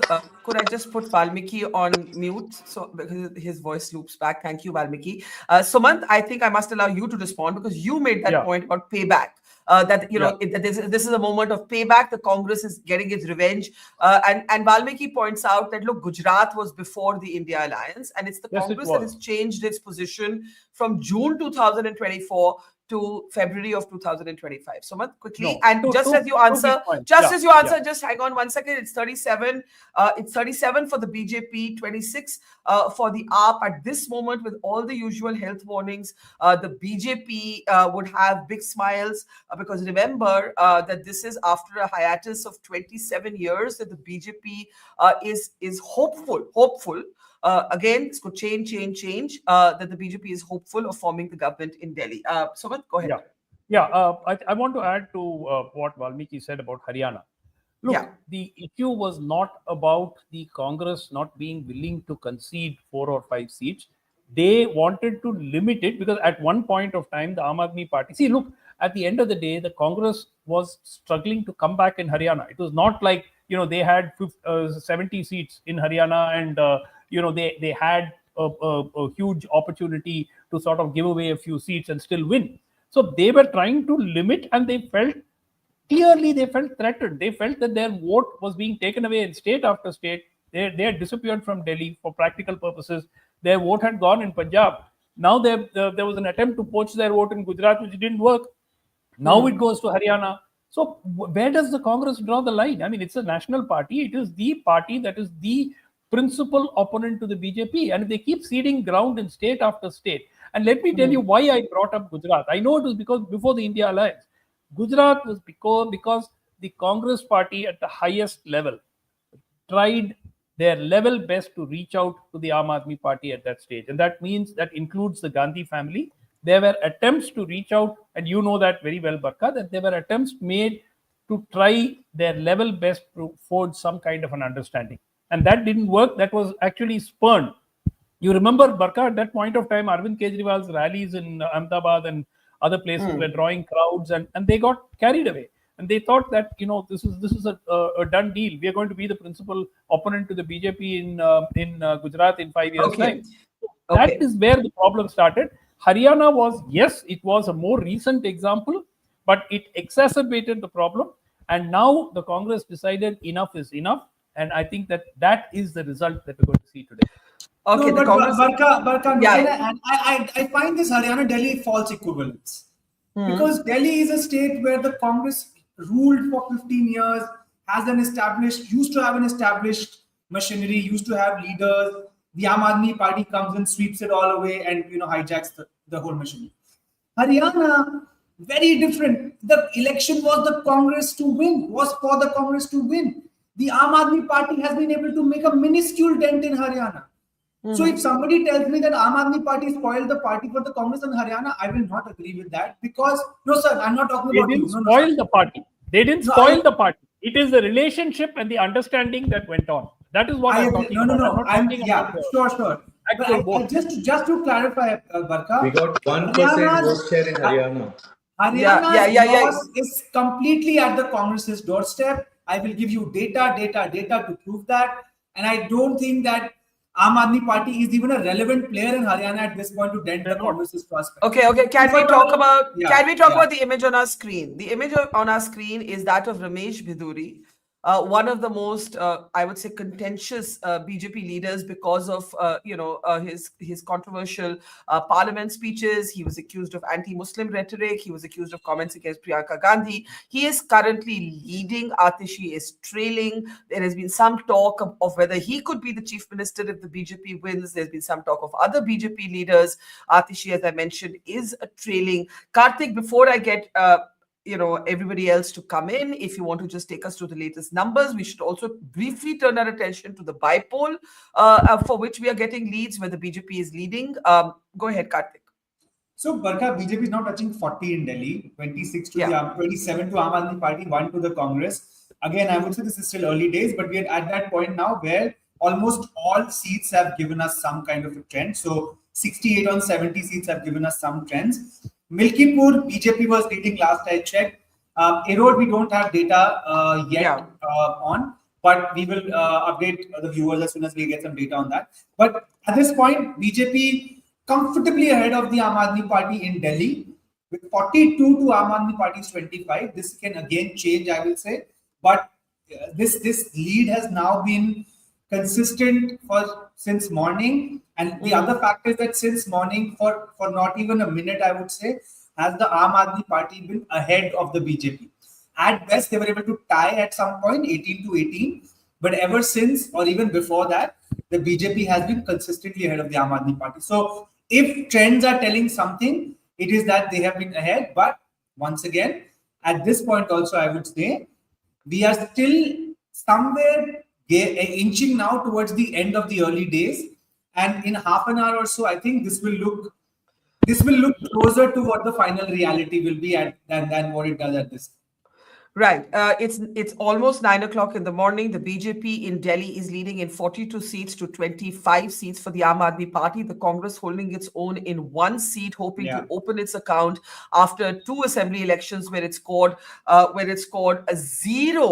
a zero seats. This is very, very, if this trend holds. And so far, as Karthik pointed out, the Aam Aadmi Party has not once been able to inch ahead of the BJP. It's been well behind through the morning. Some of the Aam Aadmi Party's biggest leaders, including Arvind Kejriwal, are trailing at the moment in their own seats with all of the health warnings attached that these are early days and we've got to wait and we'll, maybe another hour is when we'll get the final picture.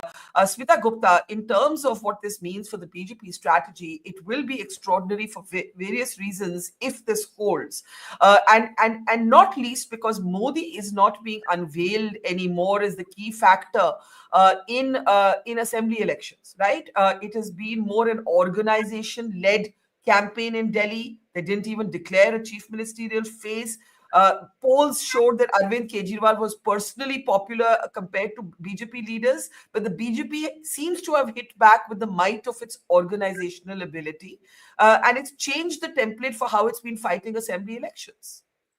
Smita? Yeah, well, winning Delhi is always politically important, especially since for the BJP, which is ruling at the center, for it also to be running Delhi will be very, very important. It also means that the Aam Aadmi Party, which came up, more than 15 years ago, as a kind of new kind of party, if it can be defeated in that place, it will be politically significant, much more than if Delhi was located somewhere else. And yes, what you said about the organizational machinery, but that goes for the BJP in any part of the country. For the BJP, it will be very, very significant, and especially if it is also accompanied by the defeat of Mr. Kejriwal, Atishi, and other senior leaders of the Aam Aadmi Party. That, for the BJP, it will be a huge, huge triumph. Also, it comes on the back of Haryana, Maharashtra. So, in a way, it kind of begins to compensate for its results in the Lok Sabha when, the BJP, though it came back to power, there was a huge political setback for the party. Okay, I'm going to have to welcome our new guests to the stream. I can see Nalini Singh, veteran journalist, with us. Zainab Sikandar is with us. She's been with the RLD. She's also a political analyst, and of course, Valmiki Nayak of the Aam Aadmi Party continues to be with us, as is Sumant Raman and Smita Gupta, also veteran journalist. Dr. Kartikeya Batra. It is 1 minute past 9. Okay, Sumant, I believe Sumant has to leave. So, Sumant, thank you, and we'll see you again later in the day. I'm also leaving. Okay, thanks, Smita. Thank you so much, Smita and Sumant. Thank you. Take care. Karthik, it's over to you. Let's get the latest position of the numbers. The BJP doing, I would say, at 2 minutes past 9, extremely, extremely well. There's Rajiv Pandey of the BJP. Good morning, Rajiv ji, namaskar. But Karthik, quick take us through the numbers, and then I'll get reactions from Rajiv, Nalini, and Zainab. Yes. No, so Barkha, just what I said like 5 minutes back, that consistently the BJP has been maintaining a lead over the Aam Aadmi Party. And so far since morning, the best that the Aam Aadmi Party has been able to do is to tie at some point with the BJP. But at this point, BJP comfortably ahead with 42 to 25 of the Aam Aadmi Party. The one positive for the opposition is that the Congress has been holding on to that one seat since morning consistently, I would say. I would still say that this is still, we are now coming towards the end of the early days, but still early days, I would say. So this could change. And why I say so with even more caution is because in Haryana and Maharashtra, we have seen things change drastically after the first hour or so of counting. So I would still not conclude anything except that at this point, if there is one party that is happier than the other, it is the BJP. And I think in that order, BJP, Congress, and Aam Aadmi Party.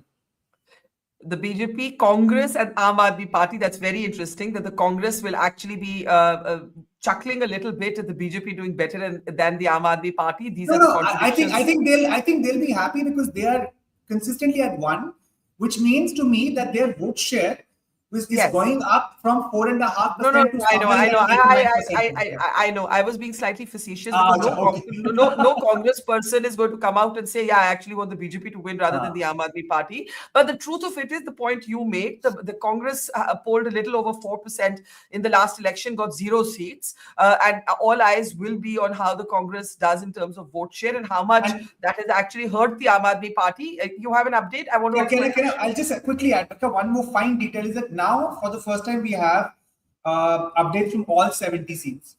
We have leads from all 70 seats, some very early, some maybe not as early as the others. But Aam Aadmi Party 26, BJP plus 43, and Congress.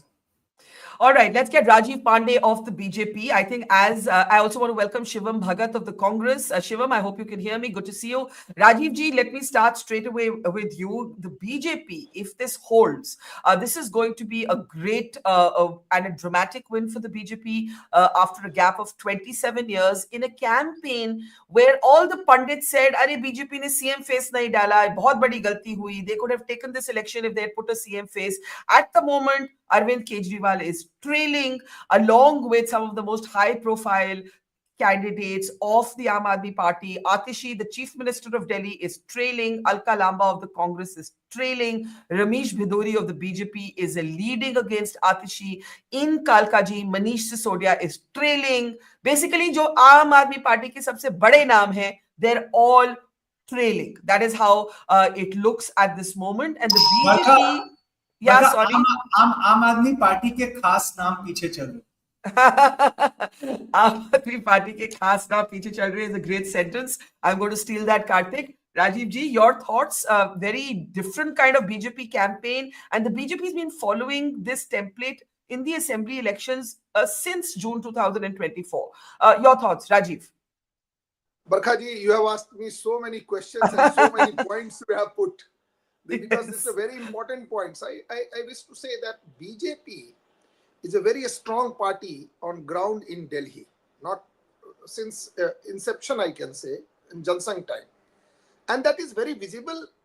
Even Aam Aadmi Party was forming government in all three elections, 14, 19 and 24. We succeeded in all Lok Sabha seats. We are getting more than 50% vote, 52% vote in Lok Sabha. So people are for BJP in Delhi. Then what was the reason for Aam Aadmi Party winning two elections in a very big majority? BJP never lost votes, but Congress party vote shifted to Aam Aadmi Party. What was the reason? I do not think it was only the reason that Congress and they aligned together. The basic issue was that Arvind Kejriwal, because of Anna Andolan, sold an idealism, and then when the people realized this, he told everybody that I am not a normal politician. Whatever he said, I will just say one line and then you will understand. Whatever he said, he did ulta, completely opposite. Like I'll tell you, Barkha ji, BJP, Jan Sangh, and before that, many people may not be knowing, Praja Parishad. Actually, first political organization was Praja Parishad in Jammu and Kashmir. They fought for Jammu and Kashmir. Then Jan Sangh, then BJP. Praja Parishad, Jan Sangh, BJP said, we will remove Article 370. Okay? And just imagine, in a party comes, BJP, a leader comes. Just for example, I am showing that how Aam Aadmi Party has become the completely opposite. No, we will ensure that Article 370 is restored. It is as bad as that. Aam Aadmi Party, whatever they say. He said, I will drive in Omni, that Neeli car, Gloucester, which is very difficult to maintain. I'm a lawyer, so I know what all cars, how much money you need. My friends are buying that how to maintain. So from Neeli car to Gloucester, from 2 BHK to 60 AC Bangla. So what I'm saying, people have realized that we have committed error. The bigger issue is, Barkha ji, that people were thinking that one leader has come. And second point, right, I feel whatever Kejriwal has done in life, he has not completed that. Like I'll tell you. First of all, he took a seat of IIT, but he did nothing as an engineer. If suppose I am a lawyer, I'm a law graduate from Delhi University, public university, I paid only 6,000 to become lawyer. So I should participate, I should go in legal field and do some legal work. So he didn't do that. Then he became IRS. Then every time he was on leave. He didn't do anything as an IRS also. Then he became politician. Except Bayan Veer, nothing, he did nothing. So two elections, people thought, oh, he's saying. But can I ask you, Kejriwal, you have given your critique of Kejriwal on the BJP and the BJP shift in strategy. Since the 2024 verdict, the Prime Minister has been used more sparingly in your assembly elections, right? More sparingly. I think that's the word I'd use. Not ki unhi ko pura campaign sambhalna hai har state ka. And the RSS seems to be back in full force. Would you agree with these 2 points, Rajiv ji?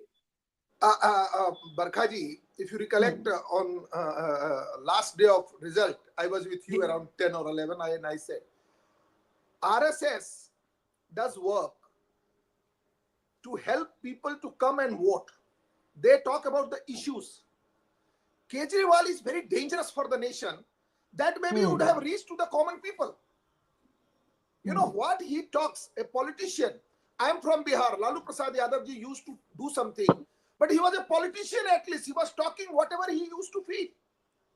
He did a lot of work in first few years, like equality and all. Then he became corrupt to the core. The Kejriwal issue, phenomena, now it has reached, and maybe RSS, because it is a ground level organization, they talk about all issues. They do different kind of, social transformation. They do, like people are saying, drawing room meeting they do. Yeah. People come. If I am a pracharak, I'll go to Barkha ji place, I'll have a cup of tea. I'll discuss with Barkha ji. Barkha ji, this is happening. What do you have to say? Later on, Barkha ji will decide what is right, what is wrong. RSS never tells that do this or do that. Okay. They bring the issue on fore, and I think that has happened in Haryana, that has happened in Maharashtra, and that has happened in Delhi also. And third point, which I want to say, last point, the people who are, I am very sad for one thing. Politicians can be from BJP, can be Congress, and can be from Aam Aadmi Party. The problem is there are some so-called journalists are also have joined parties. They are not, till yesterday somebody was saying, no, Kartike Batraji is here. I have been with him on one YouTube channel several times. Still that person is not, even CSDS Lokniti survey, even after CSDS Lokniti survey, he was talking the same. He is my friend. I'll call him maybe today evening. Why are you wasting your time here? Very, very sad. Thank you, ma'am. Thank you. Okay. Lalli ji, namaskar. Nalini ji ko namaskar, Rajiv ji de rahe. Namaskar, Pandit. Okay, before I get Nalini and Zainab to come in, Karthik, very 30-second update on the numbers. I want to welcome Sunny Ahluwalia of the Aam Aadmi Party, Shivam Bhagat of the Congress to respond to what Rajiv Pandey of the BJP just said. But Karthik, very quick update on the numbers, please, and the key seats. Barkha, nothing has changed, I would say, between the last update and now. It's 25 Aam Aadmi Party, BJP 44. Consistently now for some time, BJP has been north of 40, and Aam Aadmi Party has since morning not crossed 30. I would say now, as we approach 9:30, 9:45, the Aam Aadmi Party would be getting more nervous, and the BJP's confidence will solidify. But I'm still saying we have been bitten, not just in Haryana, but also in Maharashtra. So I will still hold my conclusions. I think at this point, I will continue to say between the two parties, the BJP will be the happier.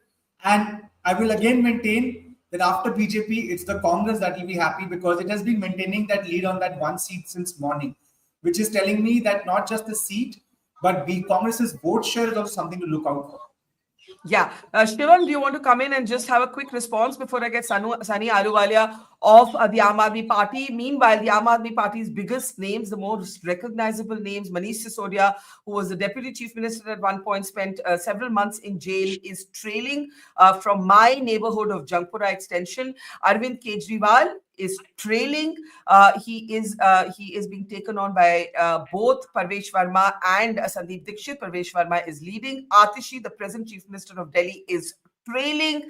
And as Karthik pointed out, the gap now between the BJP and the Aam Aadmi Party has held for more than an hour. The BJP is 44 seats to the Aam Aadmi Party's 25. The Congress holding its own in one, hoping to open its account after 0 in the last 2 assembly elections. Shivam, quick response. Good morning, Barkha ji, and good morning, everyone. Good morning. Barkha ji, it's still early days. I think only 1% of the votes have been counted till now. But seeing these trends were seen by the Congress party long before the results have come.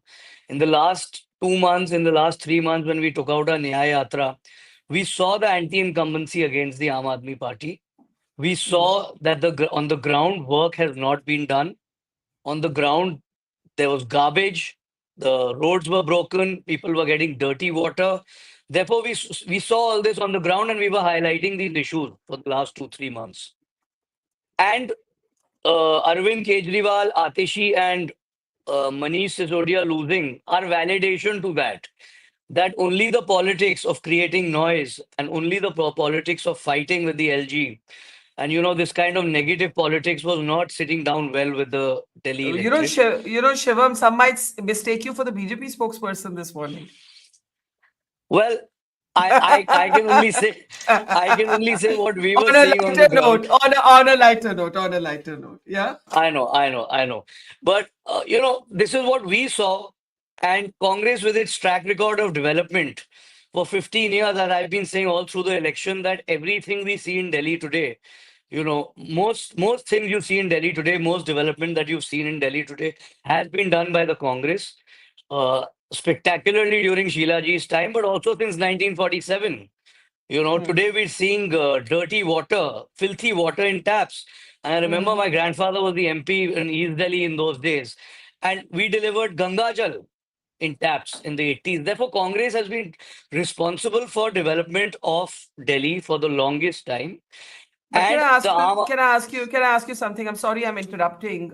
I'm sorry I'm yeah, interrupting you, Shivam. please go ahead. But very quickly, would you want would you be secretly relieved that the Aam Aadmi Party has lost? Like, if in terms of identifying who you'd want to win less, who would that be?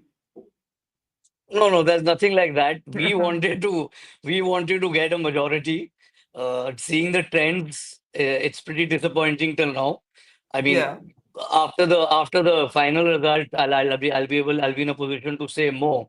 yeah, But all we yeah, wanted was to increase our seats and increase our vote share, because, as yeah. I said, we are responsible for most of the development in Delhi in the last since independence. But Okay. seeing the early trends, it's disappointing till now. But let's see, it's still early Yeah, days. let's see where the Congress vote share in particular ends up. Sunny Ahluwalia, very nervous moments for the Aam Aadmi Party. While we're not calling the election, because as Karthik said, pehle jaldbazi mein kuch nahi karna. This trend has held for more than an hour. Aam Aadmi Party has not outpaced the BJP for even one round of counting. Your biggest leaders trailing in consecutive rounds, they've not inched ahead. This is terrible news for the Aam Aadmi Party. Barkha ji, neither Ji, we are scared of Bharatiya Janata Party nor their co-partner Congress, as you acha. rightly said. See, this was a competition between Arvind Kejriwal and between the Bharatiya Janata Party, Congress, Election Commission. This was this competition, and things Hmm. are very clear. What are the things there? Things is that there is a fight between the right and the wrong. There's a fight between the corruption and the honest people. Hmm. BJP spokesperson was saying that they used to say we will come in blue car. What are these really the agendas or manifestos of Bharatiya Janata Party? What they Hmm. have done for last 10 years for Delhi, being their 7 MPs, what they have given to Delhi? But Sunny Nothing. ji, Only you have to convince the lieutenant. people. Na. Sunny No, ji, no, you have no. to convince. If you No, no, lose Barkha Delhi, ji. you have not been able to convince the people of Delhi of this argument, na. Barkha ji, एक in minute, next Rajiv ji, 30 एक minute, हाँ, minutes, हाँ Barkha ji, ji, in next 30 minutes, you will ji, see the change in your tally. And Aam Aadmi okay, Party, okay, hmm, It will be just reverse what you are showing. hmm, There is अच्छा, no doubt what kind of politics Bharatiya Janata Party does. There is no doubt how they hmm, purchase people, how their washing machine is working, what kind of agenda they have for the country. If they have some problem, they always say double engine sarkar. Then they will say free ki revdiyan. They are following our formula. They are also giving the revdiyas now. They are also hmm. following us. They are following our manifesto. First they used to say nahi free nahi hona chahiye. Middle class ka paisa hai. Now they are giving the same thing, Barkha ji, to everyone. What is the Okay, difference now? okay, They are Sunny following ji, our manifesto. so you, Number two. yeah, okay, Just all right, okay, just let me complete. okay, Number okay, two, hmm. whenever they say that double engine sarkar, what is double engine sarkar? Is this a danger to federal system? Is there a federal democracy in the country? So wherever the government will not be elected for Bharatiya Janata Party, they will have that lieutenant governor who will rule. Every bureaucrat has to report to him. The chief minister will not be in the office. The chief minister will not do anything. Chief minister cannot do the transfer. Chief minister cannot do anything. So this is kind of political scenario Bharatiya Janata Party creates. It is Okay, very clear. Sunny Ji, If the center, Barkha ji das, Sunny, if the center, in the center, if you there is have to Bharatiya interrupt Janata now. Party, then they should Just always one give line I all want the to say states to the something. Bharatiya Janata Party. Okay, There should be no okay, need of sir. democracy. Dictatorship will work. अरे sir आपने कहा है आधे घंटे सब उल्टा हो जाएगा बट अभी तक की जो पोजीशन है the BJP is now leading No, 48 no, seats to Barkha ji, या just one madam Rajiv line. Ballot paper Barkha ji, है, just one Barkha line. Ji ballot गलत Barkha ji, पेपर just है. one line. अभी ये क्या What बात I'm करते हैं? ये तो saying, धमकाते हैं. ये लोगों को अच्छा ठीक धमका है के तो वोट्स लेते ठीक हैं. है इनके साहब, पास है क्या? इनका ये सिनेरियो सब क्या आप है? इन्होंने 10 साल में क्या करा दिल्ली के लिए? ये बताएं. आपने सर करा मेरा क्या दिल्ली अनुरोध के है, लिए? कौन सा आपने अच्छा गवर्नमेंट मेरा सनी जी हॉस्पिटल बना दिया? अच्छा कौन सा स्कूल में दे दिया? जी सनी जी अभी तो नंबर्स की बात करते हैं अब इलेक्शन खत्म हो गया है सनी अभी जी, जो आंकड़े सनी हमारे जी, सामने हैं उनकी बात करते हैं हाँ Rajiv very quickly because Barkha ji, Nalini and Zainab only haven't got to only one speak line, yet yeah only one only line one please line, only yes one line. yes Barkha ji, he was saying wait for half an hour. yes While talking, the number changed from yes 40 to 44 to we have become 47. It had gone up to correct 48. So let's wait for half an hour. Sir Only अभी तो one line. Picture बाकी है, अभी तो trailer देख रहे हो आप, अरे यार, पिक्चर क्यों बाकी है, बोल रहे वेट हो? करें, वेट अच्छा करें, अच्छा कुछ अच्छा मत अच्छा चलिए। घबराओ ना। अच्छा सर ओके मैं कुछ और राज कह रहा हूं। मैंने जो राजीव नीली वन कार लाइन वाली बात की है आप ना, राजीव कार जी वाली क्या जो मैंने बोलेंगे? सनी जी अच्छा दिल्ली सनी जी पुलिस उनको सबके लिए बोलने तो बोलती दो। है, अच्छा सनी जी दिल्ली पुलिस जी बोलती तो है इनके लिए। अच्छा सर सनी मैं क्या जी कह रहा हूं, हाँ सनी जी आज प्लीज हम बात कर रिलैक्स। रहे थे, we were हाँ talking about what had changed the Delhi election. I am not saying that that is the issue.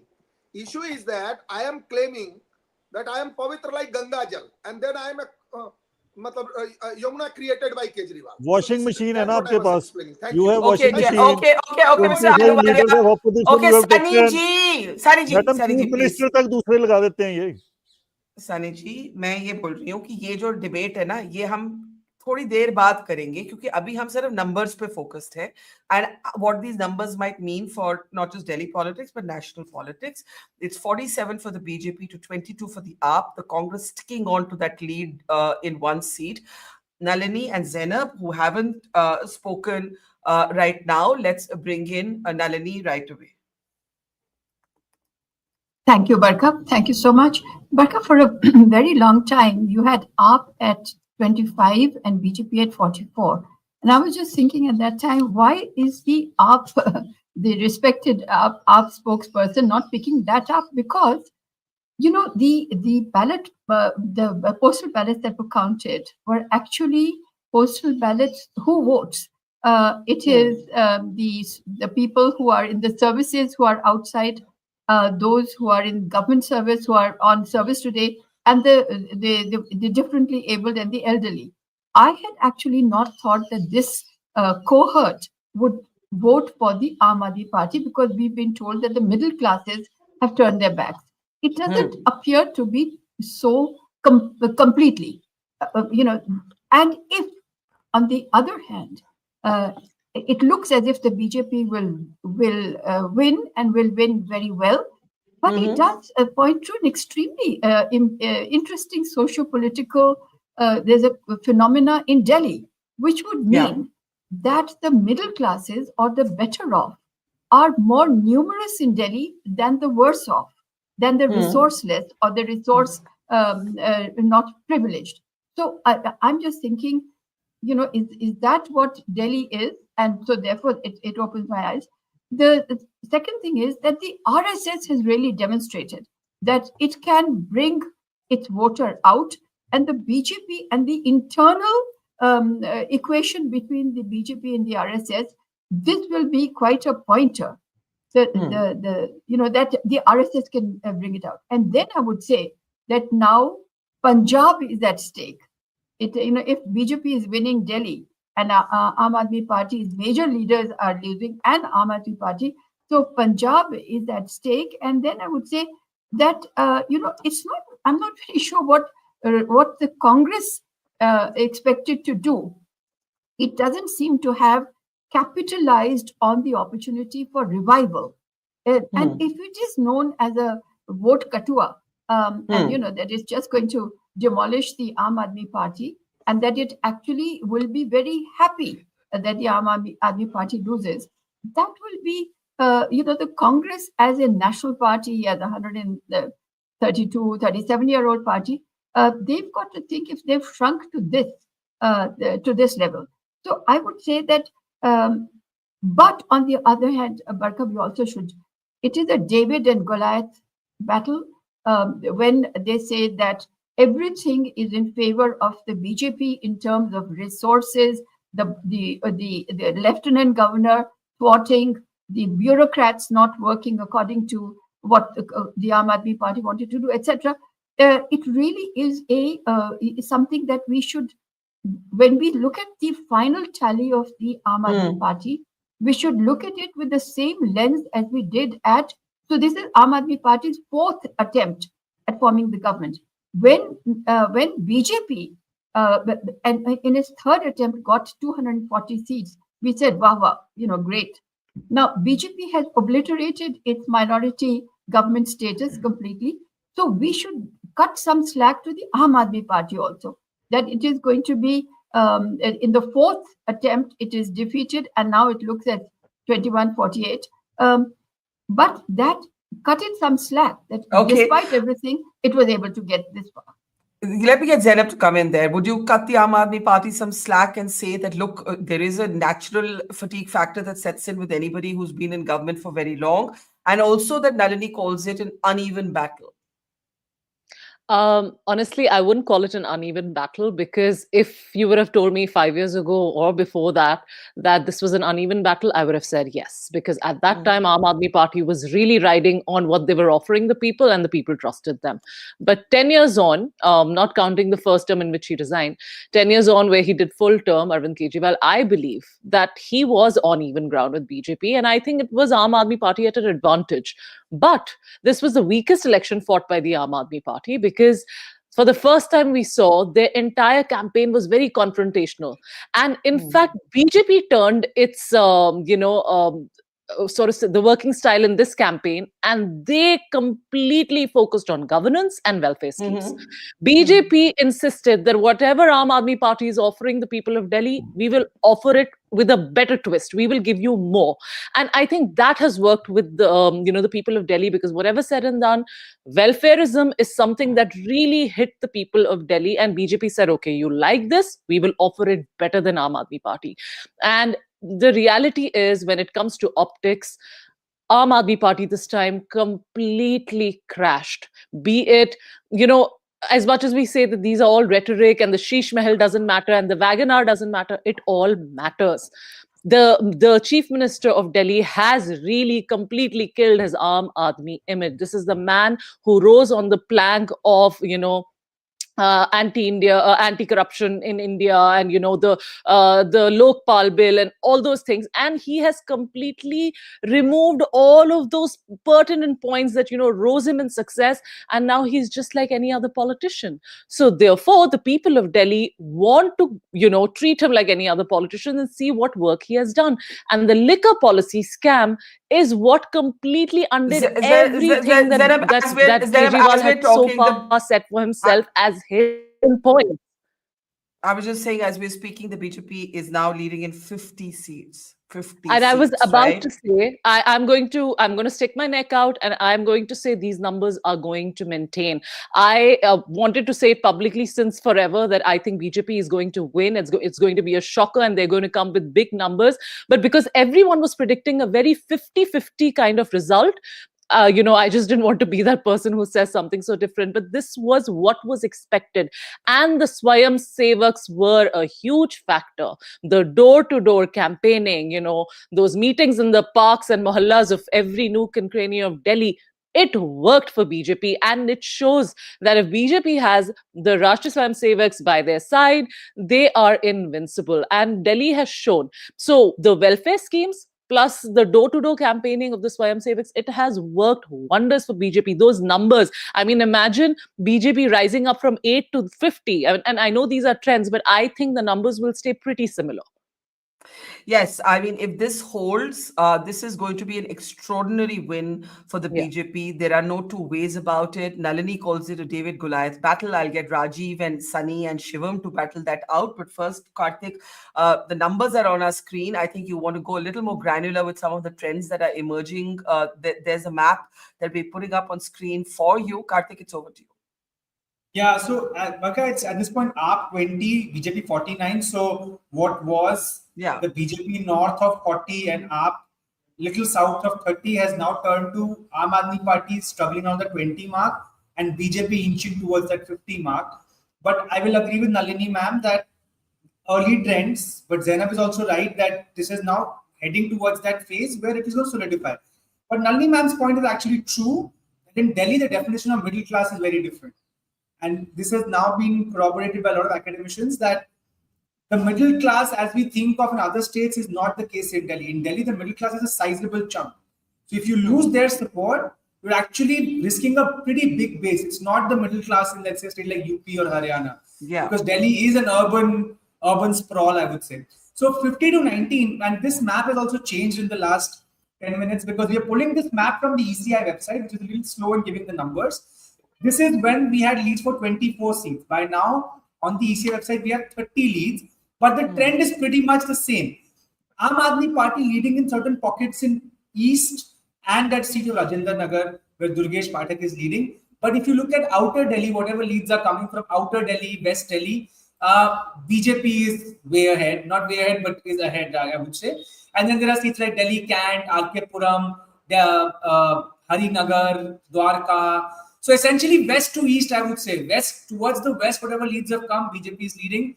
Whatever Aam Aadmi Party is holding on to is coming from the east, or this one seat from Rajendra Nagar, which I would want to call Central Delhi, because that's close to where I come from. And also Greater Kailash, where Saurabh Bharadwaj is leading. Okay. All right. Let me bring in Rajiv ji, Sunny ji, and Shivam ji in that order. Rajiv ji, I'll start by asking you how much of this is to do with the budget. A lot of the exit pollsters believe that there was a very clear post-budget bump. Barkha, sorry. One quick data point. Parvesh Verma is leading Mr. Kejriwal by 74 votes right now. 74 votes. Okay, that's tight. That's tight. I mean, it's expected to be tight, but yeah, that's why we are cautioning the viewers to not extrapolate this as yet. Yeah. Because if it's 74, you don't know, right? So Mr. Pandey would want that this should go up to 7,400, whereas the Aam Aadmi Party would want that this should go towards Mr. Kejriwal. So, this is going to keep changing. But Mr. Gopal Rai and Mr. Durgesh Pathak have been leading consistently since morning, and so has Mr. Saurabh Bharadwaj. But the other three khas cheharas of the Aam Aadmi Party have been trailing. Yeah, and it would be interesting. I'm just, in fact, writing to my producers to take out their margins as well. So let's look at by what margin Manish Sisodia, Atishi are trailing, by what margin Parvesh Verma and Ramesh Biduri are ahead, by what, but yes, could Kejriwal lose his own seat? At the moment, as Kartike Batra tells us, Parvesh Verma of the BJP is leading by only 74 votes. But let's see how this plays out. The fact is that party-wise, the BJP is now at the 50 mark, and the Aam Aadmi Party has fallen below 20. Rajiv, I was asking you about the post-budget bump. Sorry, Rajiv ji, go ahead. Yeah. Barkha ji, if you see the analysis, people are saying that only it has benefited to the people who are earning 7 to 12 lakhs. Actually, that budget provision was not for Delhi election. It is for the economic consumption and saving. So let's not go into that. Delhi people, the only issue which I find that data changed, apart from the work of the organizations, that a liar can lie 2-3 times, but not all the time you can lie and make fool to the people. People have realized that whatever he's saying, he's doing completely opposite. You understand one thing, Barkha ji, the larger question is that Kejriwal is such a person that when he was appointing new CM, he did not appoint any ground worker like Gopal Rai. He was the biggest leader. He put a person who was nobody. One line I want to say that Arvind Kejriwal used to say, I am anarchist. I am that. So people have realized he's a threat. He's an urban Naxal. He himself said, I am anarchist. What is the meaning of anarchist? So people of Delhi are very sensible people. They realize, oh my God, they are voting for BJP 777. They realize this anarchist, we cannot keep this anarchist in Delhi if you want to become a developed country. And Congress party never claimed that I am an anarchist. No party in this country, even RJD. They may be corrupt. But what I'm saying, a party, anarchist is more dangerous party than a corrupt party. A corrupt party, new leader will come. Rajiv, do you think the Aam Aadmi Party is more dangerous than the Congress party? If you ask me personally, I am saying any party in this country, if you want, I can list the name. I don't want to go into that who is more. What I am saying, you can recollect when Captain Sahab was CM of Punjab. I have highest regard for Captain Sahab. He was a Congress CM, but he was a nationalist. What he said? He said, if this man is coming in Punjab, what he will destroy Punjab. This was the statement of a Congress CM. Ma'am, Barkha ji, you must be aware what of course. He was a CM of Congress party, not BJP, ma'am. Later on, he was removed by Congress party. I don't know for what. And then I am predicting two things today on your channel. right now counting is going on. We should wait for 1 hour, but I want to predict one thing. If this continues like 48-21, Congress party and BJP will fight next election neck to neck in Punjab. Aam Aadmi Party will not be there in fray. They will be fighting elections, but the fight will be between like BJP and Congress. In Delhi also, next election will be between BJP and Congress. People have realized, you see the language, what even Aam Aadmi spokesperson is saying on this platform. Did I say anything? He is saying, Constitution, after 6 p.m. we will discuss this Constitution. You are with whom who are saying I am an anarchist, and he is claiming I am an anarchist. Police should have booked him at that time, claiming to be an anarchist. At that time, he was showing I am honest, but later on it realized that he is the most corrupt politician in this country, even more than Lalu Prasad Yadav. The most corrupt. He will, like Lalu Prasad Yadav is a convicted criminal. Mr. Kejriwal will remain lifetime as a convicted criminal in all these cases. But Rajiv ji, just I am predicting 3 things. I am predicting, madam. 1, Aam Aadmi Party, if BJP win 48 seats and Aam Aadmi 21, Aam Aadmi Party will cease to exist in Punjab and Delhi. And second point, Mr. Kejriwal will remain lifetime as a convicted criminal. These 2 points I am saying, just record this, ma'am. Whatever I said in the last election, in the last meeting with you on the last polling result day, that has happened. I think about Delhi, I said Delhi BJP is winning. Now I am saying 2 things. You just note down these 2 things will happen. 1, Kejriwal will be lifetime as a convicted criminal, like Lalu Prasad Yadav. Now he will be a convicted criminal because matter is pending in appeal. In 6 matters, he will be convicted in all these cases because he has done. He thought that I am a IRS. I will use the law. I will not sign. He doesn't understand basic legal understanding. Then I am sitting in Bombay and I can commit crime in Bihar and Uttar Pradesh. He thought that I will not sign, so I will not be held accountable. But Rajiv ji, 4 cases. Rajiv ji, 4 cases. Thank you. Yeah. No, I'm saying you made a very interesting point about the ripple effect on Punjab. It's a very, very important point, and we will discuss it in a moment with Sunny ji and with Shivam ji. But on a lighter note and a not so lighter note, Omar Abdullah, the chief minister, has tweeted, "Aur lado aapas mein," with a meme. So it's a lighter note, but it's also a true comment. Kya hua, Rajiv ji? Kya hua? No, BJP is getting around 50% vote, ma'am. So this is not internal fight. Together we would have defeated. No. Acha, you're saying that Congress or Barkha, he may be. So I was going to interrupt anyway because I think this opposition unity issue will have to be taken in perspective. It only matters if the mandate is really fractured.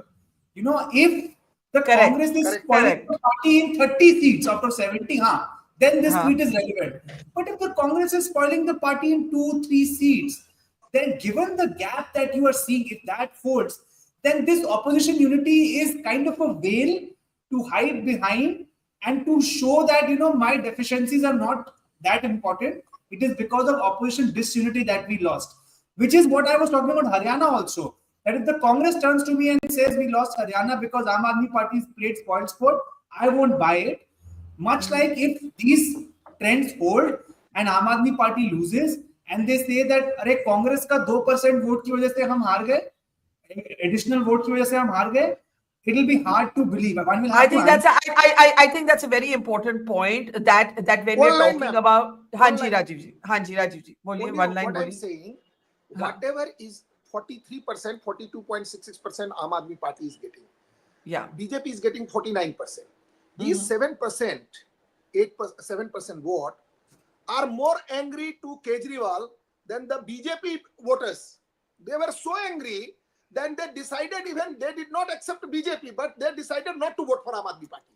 So against Aam Aadmi Party, there are, if you see, more than 53%, 54% vote were very angry to Aam Aadmi Party because they realized that this party is destroying Delhi.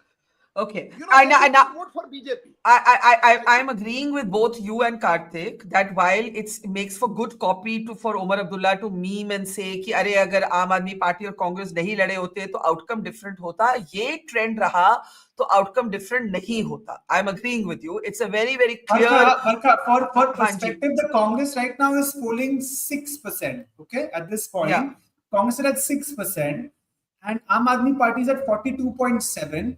And BJP 49.21. But remember, even at its worst in 2020, Congress was at 4.3%. So the Congress's jump is merely 1.6 percentage points. Even if I add that entire vote to the Aam Aadmi Party, that will not touch the BJP's current vote share. So, I mean, all this analysis, we're just paving the way for what we will discuss eventually. For all we know, in the next 30 minutes, things might change dramatically, as we've seen in Haryana and Maharashtra. But if they don't, and if somebody comes to me that because of opposition disunity, we lost Delhi as an Aam Aadmi Party supporter, then I will want to discuss this in a little more detail with some nuance. That, look here, can you tell me exactly what you are basing this argument on? Yeah, but I will say that while you're absolutely right in terms of the numbers, in terms of kind of national politics, what the voter sees is a very disunited opposition. What the voter sees is a very organizationally cohesive BJP that has now shown that it can win without Modi front-facing every battle that it has to fight. That should worry the opposition even more, because it is still easy to fight a face, but it is very difficult to fight an organization, given that no other national level party has an organization as robust as the BJP. Yes, some regional parties have very robust state level units, but if you want to, especially in the Hindi heartland, where the Congress is the main competitor, can they fight the BJP organization to organization? I'm not so sure. So I think there is another nuance we picked up there. Whether this Modi light victories are more a source of worry for the opposition than the Modi heavy victories were, I would want to say yes. Okay. I might be wrong. Rajesh, just hold on. I want to bring in Nalini, Zainab. I think we lost Sunny. He'll rejoin. Shivam, quick response to what we're seeing so far. Marginal increase in the Congress vote share. The BJP at the moment looks like it's really romping ahead. Shivam? I would still say it's early days, because 3.6% of the vote has been counted till now, as from what I'm seeing. But if these trends continue, I mean, it's very disappointing for the Congress, of course. We were fighting, and I think it's the Congress. Someone else might reap the benefit of our work, but it was the Congress which has raised the issues of Delhi this election. The BJP was merely firefighting and responding to Kejriwal's narrative. It was the Congress, it was Sandeep Dixit and our leaders, who brought out the issues of water, of bijli, sadak, pani, as they call it. And those are the real issues faced, real issues faced by the common man. What vote share for the Congress would make you feel like, all right, we're at least back in the fight? What kind of vote share would make you feel that wasn't so bad? See, we were expecting to reach about 17 to 18% vote share realistically. But anything above double digits, would be a respite. But having said that, if it doesn't translate into seats, it'll be quite disappointing. But as for the Aam Aadmi Party, look at their arrogance still. Look at the spokesperson. They are still not accepting that, yes, we have not been able to work on the ground. Mr. Kejriwal went on saying all through the election that the Congress is irrelevant, and he, tried to make the narrative. And look at the result. The people have, so far as the trends are going, the people have spoken handsomely against the Aam Aadmi Party as of now. And I truly believe that this is a survival. This is a battle for survival for Arvind Kejriwal and the Aam Aadmi Party, because they are in now only going to remain in one state. And there also, there is huge anti-incumbency against them. Even in Punjab, no work has been done on the ground. And this politics of just merely promising freebies and, taking advantage of the vulnerabilities of the poor, and not showing any development and not showing any capital expenditure and no new schools. has hurt the Aam Aadmi Party, and this is not the style of politics that Delhi wants, and I don't think this is the style of politics the country wants in 2025. You know, people want development; they don't merely want freebies. Okay, let me bring in at this point Nalini and Zainab, and then I'll come to Sunny Anuvalia. Nalini, you called it a David and Goliath battle, but the fact is that Kejriwal began to seem to a lot of people. He was a middle class icon when the Aam Aadmi Party was birthed, and today it is lower income groups evidently who have backed him, while a lot of other groups in Delhi have actually moved away. Uh, you know, why David Goliath? Why not also acknowledge that Kejriwal made mistakes? He lost his shield. Barkha, I think I would just say I'm looking at as a one-time snapshot, not at the causality of what caused him to become corrupt, etc. I'm looking at a one-time snapshot, and yeah, if an organization has the main people in jail, the ones who have formed the party and then gone astray, etc., but they're all in jail. I think that it affects a lot of the functioning of the party. So then there is another. So they're the only ones who are actually standing up to our largest party in the world, as well as somebody who's got a charismatic leader, not only one leader but many leaders, but an outstanding charismatic leader, etc. Money, resources, the agencies, whatever. So it does appear to be an uneven battle. And I'll just leave it at that. But and I'm not looking at what caused it, what went astray. I don't think, when I've spoken to those who are not as prosperous, and I don't want to, let's call them with low resources, they are not they're not talking about its corruption. They're not talking about Sheesh Mahal. They're saying that देखिए जी गए थे, हमें बिजली मिली है, पानी मिला, हम, and the free bus rides, as well as in the Delhi hospitals, they certainly got some treatment. But I'll just say in brackets, I will be so happy when the BJP introduces Ayushman Bharat in Delhi, because then the ones who really deserve, who really cannot afford health facilities, will go to the AIMS and get medicines and get vaccinations, which are 5,000 rupees per vaccine for those who go with kidney failure, etc. So, I think that it is very easy to say that today, the BJP is doing everything right. Look, another party also did something right, which resonated with some important resourceless people in our city. The second thing I would say is that the Congress party, and I was talking about this mysterious reasoning and strategy, it's possible, but it'll be very interesting to know where the Muslim vote went, and whether it is true that the Muslims, that there was a slide from the Aam Aadmi Party to the Congress, as well as what is called, and it is now, I should not be saying this, but the Dalit vote, because we are saying that it's class, not caste, but where the Dalit vote went. Yeah. Did they also abandon the Aam Aadmi Party and go to the Congress party? Yeah. But maybe Karthik has more data on that. But yeah, no, Nalini ma'am, just so that we get some perspective on the numbers before we sort of move further. So we've been discussing how trends will switch, and for the first time since morning, Mr. Kejriwal is now ahead on his seat. So this is why we have been cautioning against any interpretations from the data that we're getting. But at this point, again, BJP leading on 48, Aam Aadmi by 21, Congress 1. Now, you also saw some stats on the screen, which were the vote shares, which are coming from the ECI, which is lagging in terms of the speed. So there is some mismatch, but that's because you're picking up from two different sources. This map, for instance, is showing us the seats leads from the Election Commission website. And again, as I was saying, there's a west-east divide. West Delhi, more towards the saffron, and whatever the Aam Aadmi Party is picking up is towards the eastern side. In 2013, if we recall, when Aam Aadmi Party debuted with a spectacular number of seats in its first election, it was again a very west-east divide that led to the result that it did, where the BJP swept the western part of Delhi and Aam Aadmi Party did well on the eastern side.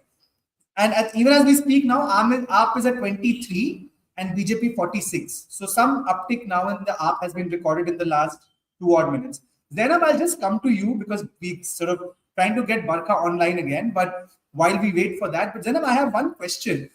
And let me just put this on a more optimistic note, given that we are all sort of kind of a part of that young aspirational brigade that wants to discuss issues, real issues. Would you at least give the Aam Aadmi Party credit that they were able to force the BJP to abandon the communal pitch of 2015 and 2020 and talk of issues this time? Because for me as a Delhi voter, I actually felt that although belatedly, and although I also blame the BJP having been in center with all 7 MPs now for the 3rd term for not doing enough, but for the first time, I think in the last 3 assembly elections, we saw, at least we did not see an overtly communal campaign, and we saw that issues were discussed, and that probably dented the Aam Aadmi Party more than anything. Your thoughts on that?